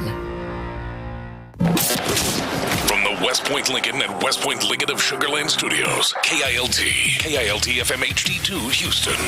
On Odyssey Sports Station, the Texans play here. Flip, flip, flip all these burgers. Sports Radio 610 presents The Drive with Stoerner and Hughley. It's the 5 o'clock fire. It is 5 o'clock. Congratulations. Hopefully you're off work. Luckily for you, Old Dirty Show T-Mill have the latest. And the latest is Happy Cinco de Mayo to all of you out there. Hopefully you're out there getting you a margarita. Hopefully it's frozen. And doing your thing tonight and today to celebrate things. So enjoy yourself. But a lot to get to here on a little fire. And before we get into tonight's matchup, Game 2, the Astros trying to even up this series with the Dodgers, some roster moves made today. And guys leaving the team, guys joining the team. That seems to be pretty par for the course with the Astros here of late. But Jason Alexander, we've seen him pitch. He got lit up the last time he was up here and then sent right down. He is back. And then for the first time this year, we're going to see Zach DeCenzo. He is being called up from AAA Sugar Land. Zach Cole yesterday was called up, hit a home run yesterday, but he was called up yesterday. And the other Zach, he was down there one day. Mm-hmm. 1 day. By the way, Tyler, anybody hear how Imai went? I did not. I know. Didn't he throw? Or maybe he just threw a bullpen and he's throwing I honestly have forgotten to even follow up on that, or if it's happened. It might be happening tonight. Yeah, it might be tonight, because I remember Joe said we want him to go 4 or 5 innings and just try to throw strikes. I remember that low bar is what they were looking for. How's that for a vote of confidence? Well, listen, we clearly understand Joe's in a mood. But Zach DeCenzo was back, Clint. By the way, week before we jump in there, Zach DeCenzo promising at times. I don't know if he's going to be a star or anything, but a guy that is clearly a major league player, and when you've had outfield kind of issues up and down, maybe he's somebody who kind of finds his way, Zach DeCenzo. And I'm kind of into seeing him get some swings. We've seen him swing the bat pretty well in the past. Well, he shouldn't have a problem getting swings in this organization in the outfield for damn sure. I mean, they rotate him through there, don't they? Yeah. So yeah. I mean, I would imagine, and look, he can play first, he can play third, he can play multiple positions, and so sure, I'm sure we'll see plenty of Zach once he gets healthy. And I mean, look, he's one of the pieces, maybe not a top shelf piece, obviously, but he's one of the pieces that I think the organization was probably dependent on a little bit this year to be at least be quality depth in the outfield, if not more. So, yeah, it's good to get him back and hopefully see what he can bring to the table. More moves. Nick Allen, who has been up with this team from the start, he is back from the IL. As soon as we get to the lineups, you'll see that he is in there. Yainer Diaz, he has been placed on the 10-day IL with a left oblique strain. So there's another frontline player that is going to the IL. Dustin Harris has been designated for assignment. He has been up here in the outfield for a bit. And then yesterday, after another tough outing, Ryan Weiss is he's been optioned to AAA Sugar Land, so he is going to leave. He's kind of played that reliever, long relief, which they've needed a lot of. And he's made 2 starts, and his ERA is up near 8, and he has struggled. And last night, he struggled big time. He has really struggled giving up the long ball. He's got a home run, at least 1 in 7 straight appearances, and 7 of his 9 appearances. So, not a surprise there that he goes down. Some more moves made for the Astros. Yeah, look, that's the one that's not a surprise, right? Is to see whether it's him or any of the other. The bullpen arms that that have struggled. So look, the Joe Espada's damn sure got plenty of experience as a manager over the last 2 years with manipulating the roster up and down with these guys. So he's about over it. Got to be. we heard it. We heard it. Yeah, he is about over it. So that's the roster moves we're looking at with the Astros right now. 5 o'clock fire. Thanks, Jason. Tonight's game, Shohei Ohtani is not only going to be swinging the bat to lead the game off, but he will be pitching tonight as he leads the MLB with the lowest ERA, which is under 1, and he is He is a special pitcher as he is a special hitter. So he is on the mound. And Pete Lambert, and I'll be honest with you, I mean, Pete Lambert, I would say him and Spencer Arrighetti have probably been the guys that you feel like are going to give you the best chance. I think Lance has thrown in there, but Lance has had some stinkers in there where you're like, good God. I know Pete didn't give you as much length in the last start he had where he went 4 1/3, but he has been striking guys out. His start before was really good, so I'm not sure how he is going to fare against this lineup. This Dodgers lineup just seems to just continue to grow as it moves and moves and moves. But we'll see. This is a matchup, obviously, that favors the Dodgers, but we'll see if Pete Lambert can continue doing the things he's been doing here lately. Yeah, I mean, you said it. He's been giving us a chance to win from the starting pitching position. So, hopefully he gets a tall task with Ohtani on the bump across from him. But, which obviously he's not playing against Ohtani, but that's got to be some level of I would like to think that he's looking forward to it, but that's got to be some level of at least awareness that's who's on the bump opposite you. So we'll see how he performs versus a better team with the Dodgers and with one of the best in the game opposite him. Yeah, and he knows he's over there. You know what the hell he's facing. By the way, the lineup behind Pete Lambert: Correa at shortstop, Yordan Alvarez in left field tonight. First time in a minute there. Yordan in left field. Paredes at first, with Christian Walker as the DH still in the lineup, though. Altuve at second. Cam Smith in right field.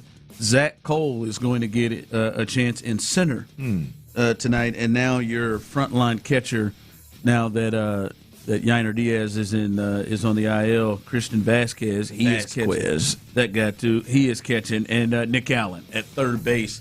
That is the lineup. So I know you love the thought of Nick Allen being in there at third base. Yeah.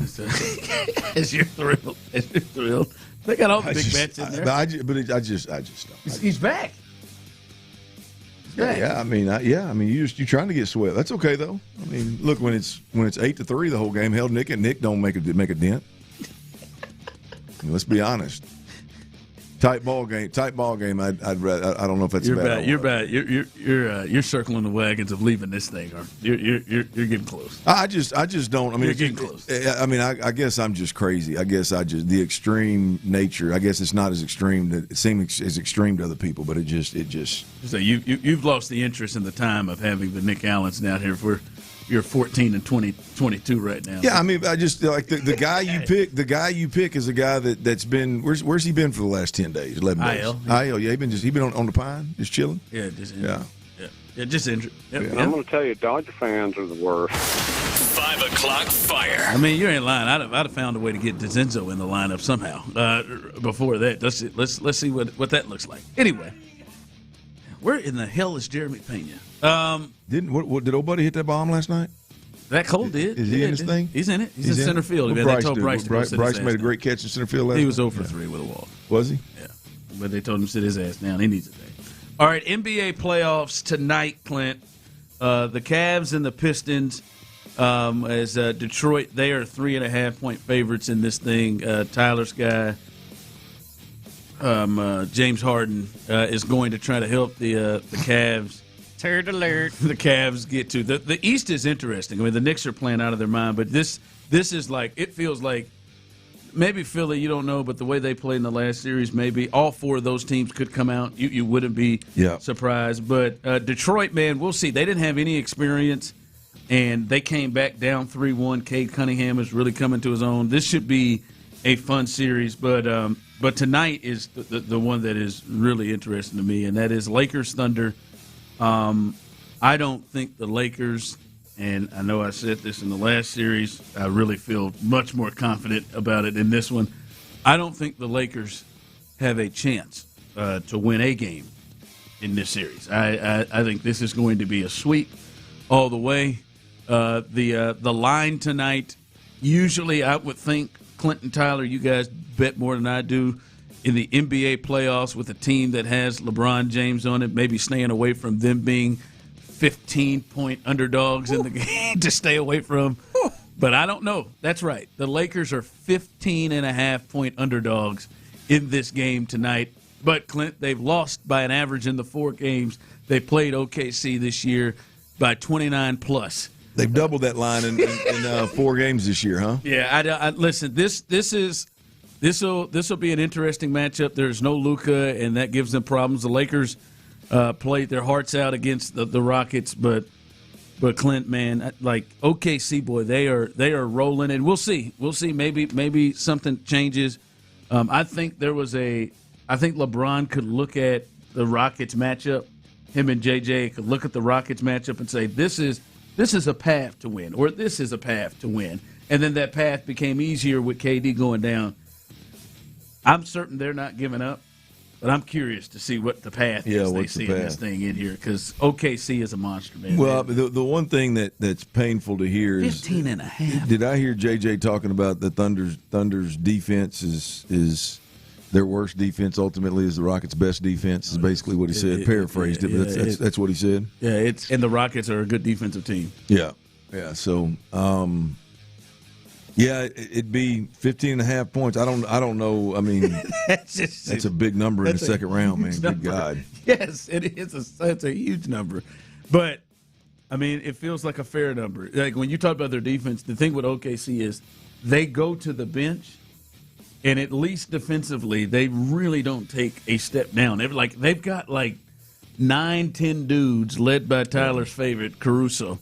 They've got 9-10 dudes. The bald mamba. Like they just play at the same level. They're not going to the bench and Reed Shepherd is walking out there defensively. They're not going to the bench and Şengün is walking out there defensively. Like they got just a squad of dudes that can play both ways. So it'll be interesting. We'll see. I'll be surprised if they win a game in this series. This looks like a Thunder sweep easy. 5 o'clock fire. All right, this one for a couple of reasons, and we kind of talked about this a little bit earlier. This name, and maybe again a little bit later, but a jury finds Stefon Diggs not guilty of assault and strangulation. If you know, he was on trial, and the former New England Patriots receiver Stefon Diggs, as we said, not found guilty Tuesday of what he was alleged of doing. The 4-time Pro Bowler wideout pleaded not guilty in February of felony strangulation charges and a misdemeanor assault and battery charges that stemmed from an alleged dispute. So it looks like this thing is behind him from a legal standpoint, but he is still a guy that is on the market right now, a free agent guy that the Texans know, that C.J. Stroud knows, that they have experience. We've both said they're short weapons. Now, I don't know if this is the type of weapon that they're looking for, but if you look at it, Stefon Diggs last year, he's over 1,000 yards in Buffalo. He was their lead receiver last year. That's the 7th year he has been over 1,000 yards. He had 85 catches, over 1,000 yards with 4 touchdowns. Your thoughts of him potentially being an option with the Texans knowing him and just being in New England with a lot of ties there too? Yeah, I wonder how much the off the field, since he's left here, he's been pictured on the boat with the pink substance, pink cocaine or whatever the hell it was. He's had this incident right here. I do wonder how much that weighs in on D'Amico Ryans and Nick Cayley and Nick Caserio. But I mean, without that, not knowing how they view that, he would be a really good fit here. You know who he is, as you said. He's still productive in a system and over 1,000 yards. You're opposite Nico Collins. That would be big. He is great with young players. You have firsthand experience with that with Tank Dell and C.J. Stroud. As you mentioned, the most important part, C.J. Stroud is comfortable with him. He's coming out of a system that is as Nick Cayley-like as you're going to find in the NFL with Josh McDaniels back in New England. And so, Steph Diggs would be a good fit here in Houston for really what I'm talking about. I mean, I do think you need a guy that's a little bit longer in the tooth, that knows how to navigate 17 games, 18 weeks, that knows about the playoffs, turning it up, that knows the game inside and out from the wide receiver position. I think you've got some dudes that can get some things done in Higgins and Noel and even Hutch and that crew. But, do you have, beyond Nico, do you have anybody experienced that's done it and that's longer in the tooth? I think Diggs would be a good fit, assuming that the whatever's gone on off the field since he left here is not too big of a hurdle for Nick and D'Amico to get over. Yeah, first off, I'll be honest with you. I was surprised that Diggs was that productive, especially with not having any other great top-tier receivers around him. I mean, he was essentially kind of the guy in there. Like Boutte was a good player, but not a top receiver. Kyle Williams, I think the young guy, was a good, but not a top. He was the guy. There was no Nico Collins out there. There was no Tank Dell to change things, and he was over 1,000 yards and was their top guy. So I was surprised he was that productive. I do want to see what Jalen Noel looks like there.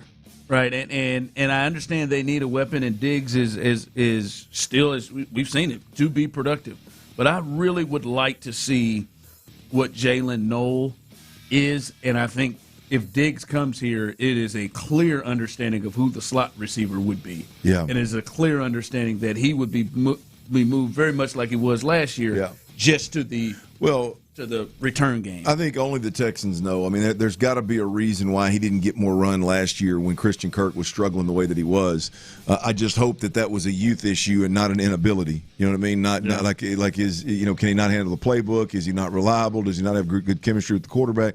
What is it that kept him from playing? And so I just hope it was youth. I hope it was an effort not to overload him, and we're looking at a guy that could come into his own next year. So I agree. If that's the case, and I agree, I don't want anybody holding that back. But, boy, that'd be you'd put a lot of trust in D'Amico and company to know that that's the case, because you're passing on a guy that's awfully productive and knows the game inside and out in Steph Diggs. All right. Coming up, T-Mill's best bets for the first time that I can remember, a Green Monday. He was 3 for 3, really 3 for 3 and a push. But he is still 100% here. He is hot coming off of last week. We'll get his best bets in today, and potential changes for the Rockets. How serious is that? We'll discuss that coming up next. But before we get there, guys, if you're not protesting your home value right now, you could be missing out on a ton of money, hundreds, even thousands of dollars. And Own Well, Clint, as you know personally, they can help with all of that. That's right. It's property tax season, and what you need to know, that value Ron's talking about that you are taxed upon, it is not set in stone, right? You can protest those property taxes. You can protest that value, and there are a ton of savings. There's a lot of savings out there for you potentially. I know it was for me. I saved a nice chunk a couple of years back, and I don't know why you can't be next. Yeah, man. And Clint, to come to that, man, Texas has, in many counties, they've delivered as much as 2 times more savings into homeowners' pockets than traditional firms' net of fees. And they've been saving Texans monies for years and years and years with their property taxes. You can be next. Yeah, new customers can expect to save an average of $774 a year by signing up. Onwell has lowered property taxes for more than 500,000 Texans. You can be next. Don't wait. The deadline to protest is May 15 on most counties, and it's coming to a head. It's coming fast, y'all. Once that deal passes, you're stuck with your current tax bill for the year. Save the money, man. Save it on property taxes. Go to onwell.com before the window closes. That's May 15 deadline in most counties. That's onwell.com, y'all. Let them know Clint Stoerner and Ron Hughley sent you when you sign up in 3 minutes at onwell.com. The Rockets season came to a disappointing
Banter, Sports Radio 610. The Drive is powered by Mokaram Injury Lawyers.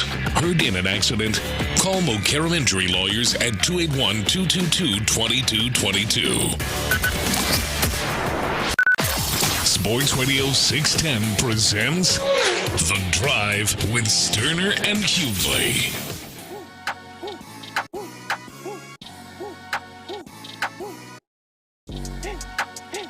Happy birthday to me! I got some frozen margaritas in my future. I don't know where we're going. I'm trying to leave it up to Tyler. I've started to hear some of the folks hit me up. Where we're going? I'll leave it up to Tyler and Cheryl. I got Cheryl doing research on the best Cinco de Mayo spots for your birthday. I think She's on it. I think at this point we just got to try to get in somewhere we can get in, right? Cinco de Mayo. I feel like it's probably packed. It's a fiesta. I want some maracas. I remember we tried to go on my birthday, but we had to stand in a line. Yeah, we got in pretty quick, but we did. At that meat spot. Somewhere where John Lopez where the horses recommended. were dancing. Yes, the horses were dancing. There was a ton of people out there that day. That was fun. I can't remember the name of it. I can't either. Can't remember where we went after that either. But it's a good time to be had. So enjoy your Cinco de Mayo as well. And I will. What else you could do to help enjoy your Cinco de Mayo? By the way, people out there are already talking about T-Mill. Where does he use? What site does T-Mill use for his picks? People are trying to get in here now.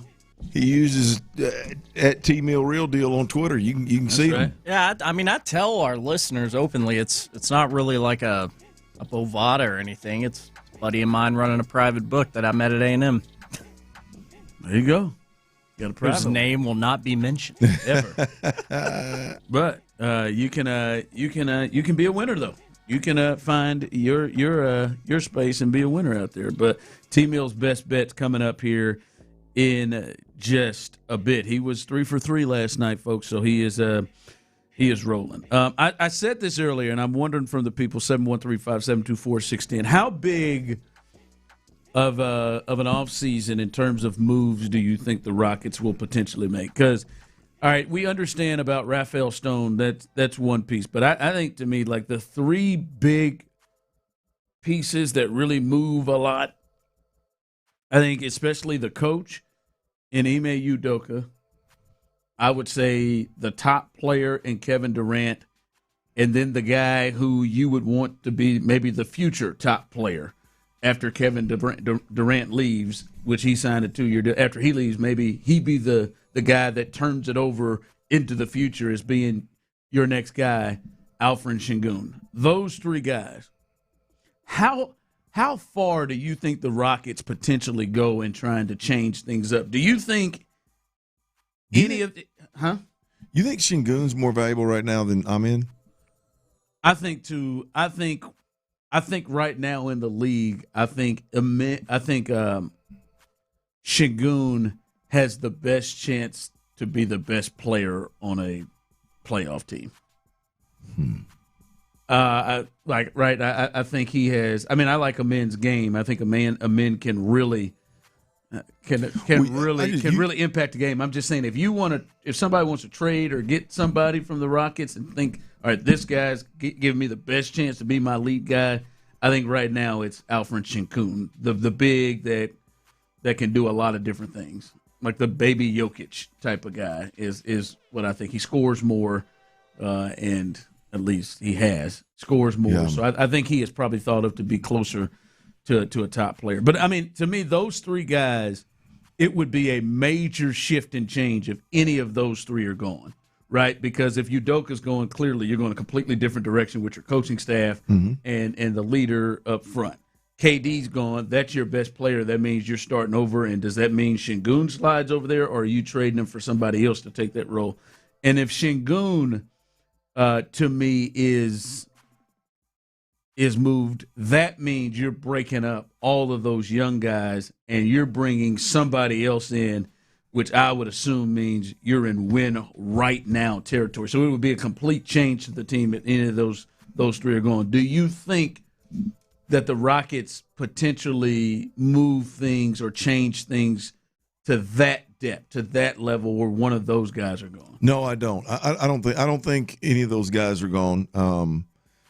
And the only reason I say that is because I think the value and like Amen Thompson is obviously a unique player in his own right, but I think in a system that fits him and where his role is what it is, I think he's unbelievably valuable to a really good basketball team. Where I don't know what Şengün is. I don't watch Şengün play and get, boy, that guy can be a number 2 on a championship caliber team.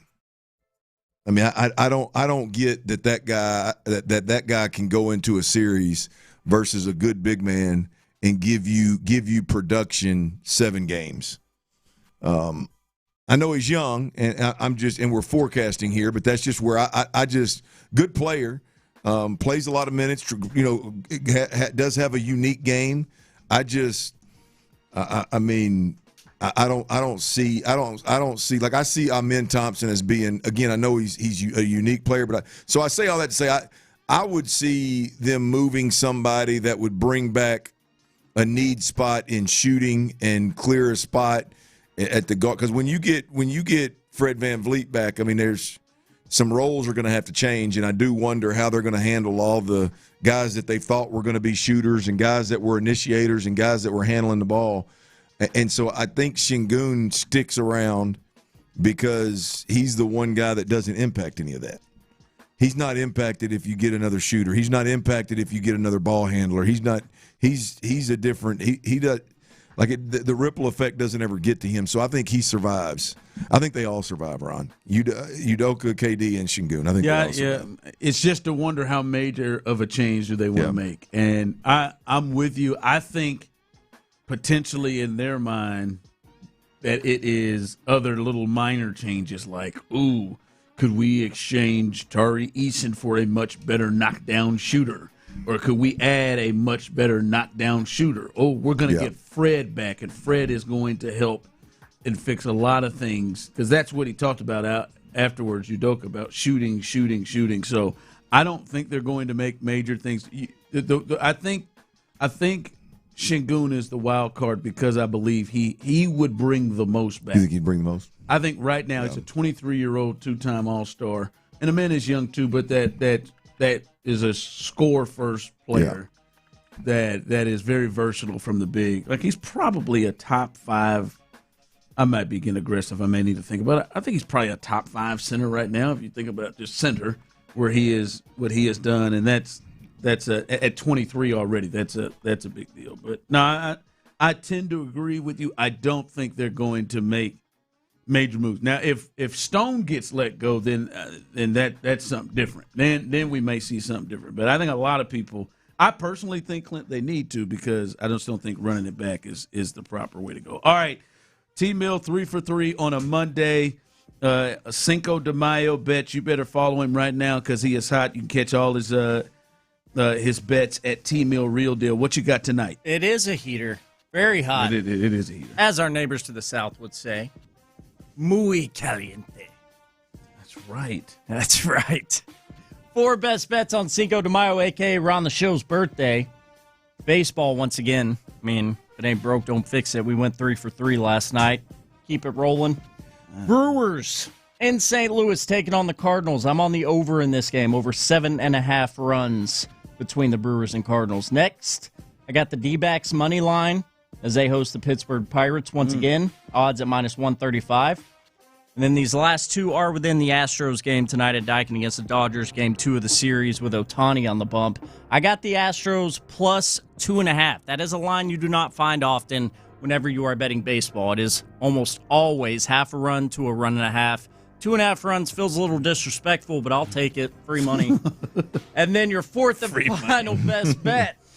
The fella who could win money in your pocket with one swing of the bat, Yordan, the big fella. Old reliable. Over 1.5 total bases for Yordan tonight against Ohtani and the Dodgers. Those are your 4 best bets. Listen, go ahead and check it out at T-Mill Real Deal. As he said, easy money, 2.5 there. I don't know if that's easy, but I could see it when they say Shohei, who has been the best pitcher in baseball thus far on the mound, and he gets to hit against Pete Lambert. I think there's probably, and they're disrespectful. They're disrespecting Pete Lambert. They really are, and I think fairly. But I am pay money. I am intrigued for that first inning to see Yordan versus Shohei Ohtani. Yeah, that is going to be the best pitcher against what's been the best hitter thus far. That is hell. I mean, I'd be all right if they break into the hockey game on ESPN to show us that at bat. To be honest with you, but that will be fun tonight. So T Mill's best bets at T Mill Real Deal. You got a chance to make some money. He's on a heater. Ohtani's tailing. That's what I hear anyway. Yeah. 0.60 ERA. Let's see what happens tonight. All right, T Mill's best bets. Go check him out. He is rolling. You can roll with him. Coming up as we continue here. Maybe there are some legit spots and legit pieces that the Texans can still add to this team to improve this roster that has a goal to break through and get through the second round. We'll discuss that coming up next. All right, look, at some point you stopped calling it pain and started thinking, man, this is just how it's going to be for me. And I'm talking about that chronic joint pain that you've been.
done.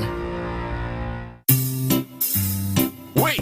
Before you change the station, listen to this. 1-877 Cars for Kids. KRS Cars for Kids. 1-877 Cars for Kids. Donate your car today. Donate your car at carsforkids.org. That's cars with a K. Pickup is quick and easy. You'll also get a vacation voucher and a tax deduction. 1-877 Cars for Kids. Donate your car today. Orange Theory Fitness. Book your first workout class for free at orangetheory.com. The Sports Radio 610 text line is energized by Base Power. Save money and switch today at basepowercompany.com/610. Sports Radio 610 presents The Drive with Stoerner and Hughley.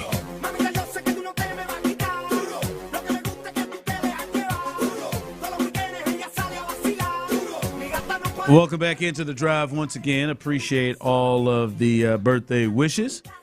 Very, very much appreciated. Everybody around the station as well. Thanks for the cookie cake, fellas. Appreciate that as well. It's been a fun show, fun birthday. It's just getting started, baby. And had me a couple. The night is young. Have me a couple of little fun here tonight, so I appreciate everybody in there reaching out as well. Coming up behind us, Texans All Access. Mark Vandermeer, John Harris, they got you covered. Under the Radar Texans. And Vandy and Harris have their pet peeves in sports media. Might be me. Could be us right here, boys. It's all right. Just call me out by name, guys. That's all I ask. So it should be fun. So stay tuned for that coming up right after we get done. And then Area 45, live and local, baby, the best late-night sports show in all of Houston. Our guys, Sean Bijani, I see him back there working hard. Patrick Creighton as well. And Mr. Colin producing that thing. He is back there as well. So stay tuned for that. Area 45 coming up right as the fellas get done with Texans All Access.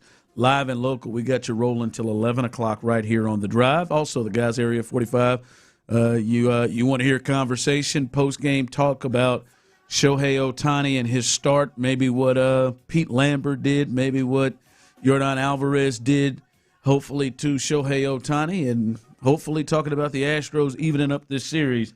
The fellas on Area 45 got you a little bit later on tonight, so stay tuned for that. All right, Clint. The Texans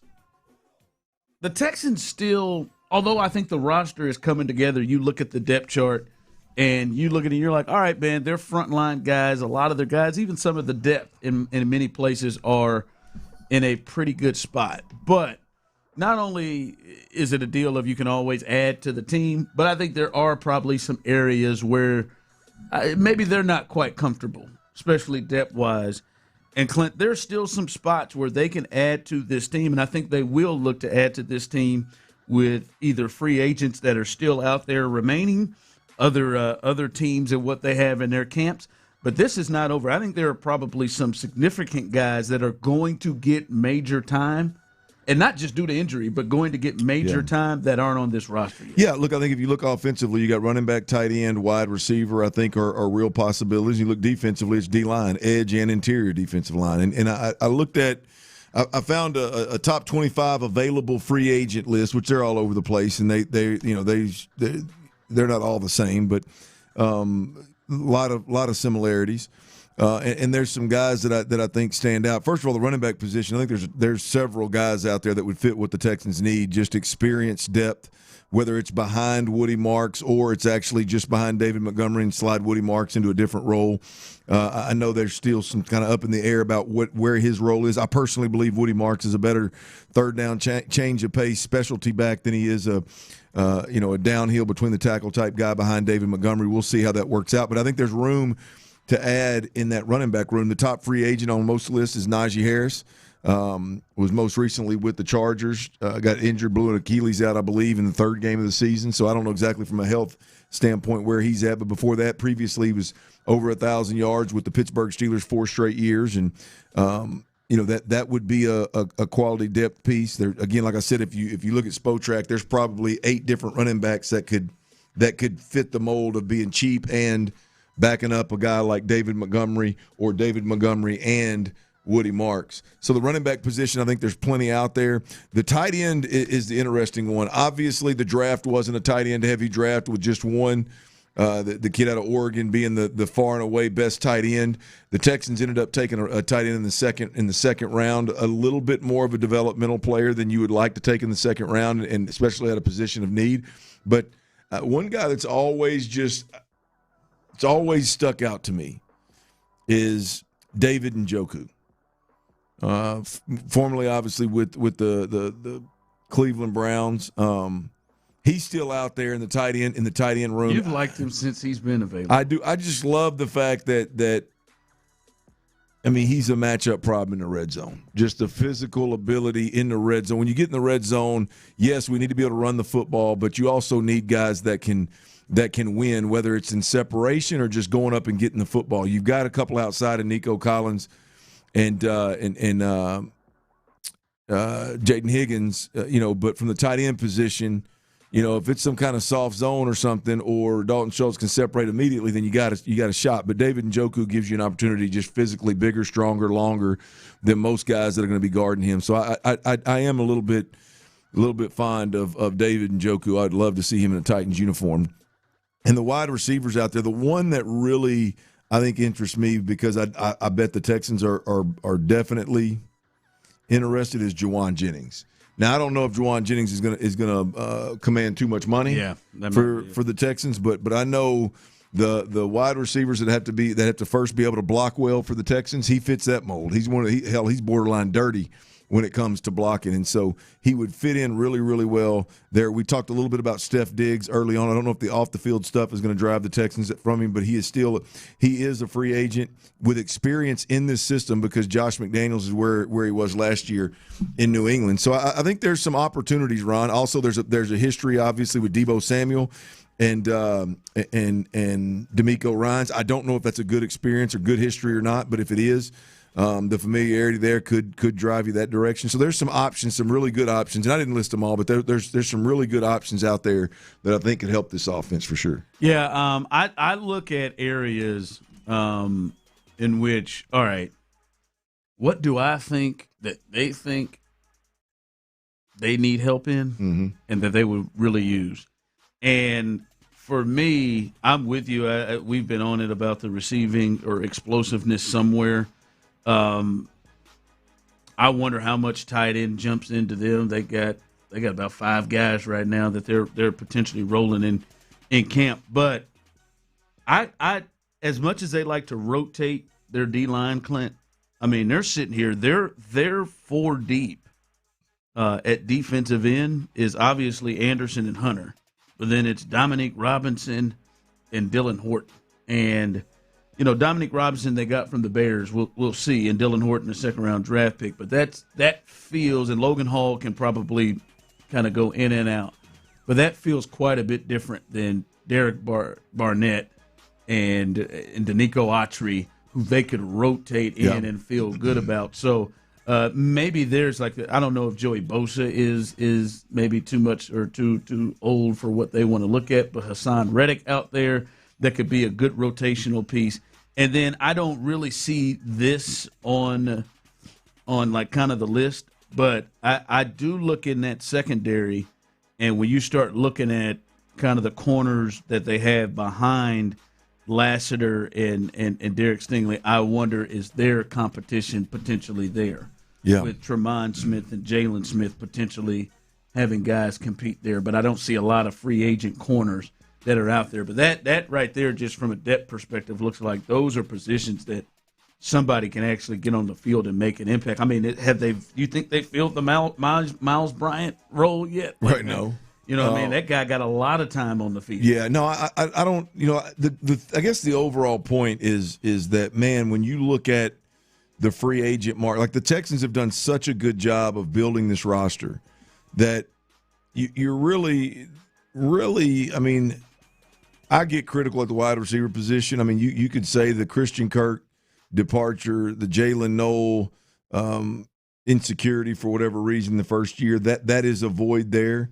But, I mean, there's really very few voids across the board on this football team. I mean, they've done a really, really, really good job. Huh? Yeah, void. Yeah, I mean, sure, you could upgrade in some spots, but this is more about quality depth. I mean, this is more about, like you said, the third and fourth edge rusher. You know, this is more about the second or third running back and maybe a proven tight end that's a difference maker. It's about almost luxuries instead of frontline production that you need with the Texans right now. So the good news is that, boy, if you look at the available free agents, veteran free agents that are out there, there's some there. There's some, man. There's some which, regardless of what you're looking for, you can find it in free agency at this point. Man, somebody called Juwan Jennings, Xavier Hutchinson, said they the same guy. Nah. Damn. I mean, I can't get there. I like Hutch, but I can't get there. I would refuse to. All right, Clint, great job today as always. Tyler, great job as always. Shout out to all our listeners as well. Great job to you, man, and happy birthday. I appreciate that. Shout out to the boss man, Parker, and everybody throwing these things together to help celebrate the birthday. Again, appreciate everybody's well wishes. I am Ron the Show Hughley. As always, Houston, we love you, baby.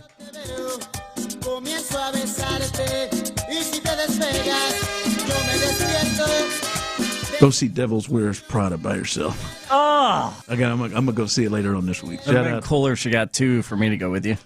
Why would she get you? Yeah, it would be. You're right. It would be cool. What are we talking about? It would be cool if she'd have come off with 2. Yeah, see there? You thought he did it, see? I did what? Why did you think that? That's all. Meryl kind of does it for me. It's complicated. Something about her made me shake. You're crazy.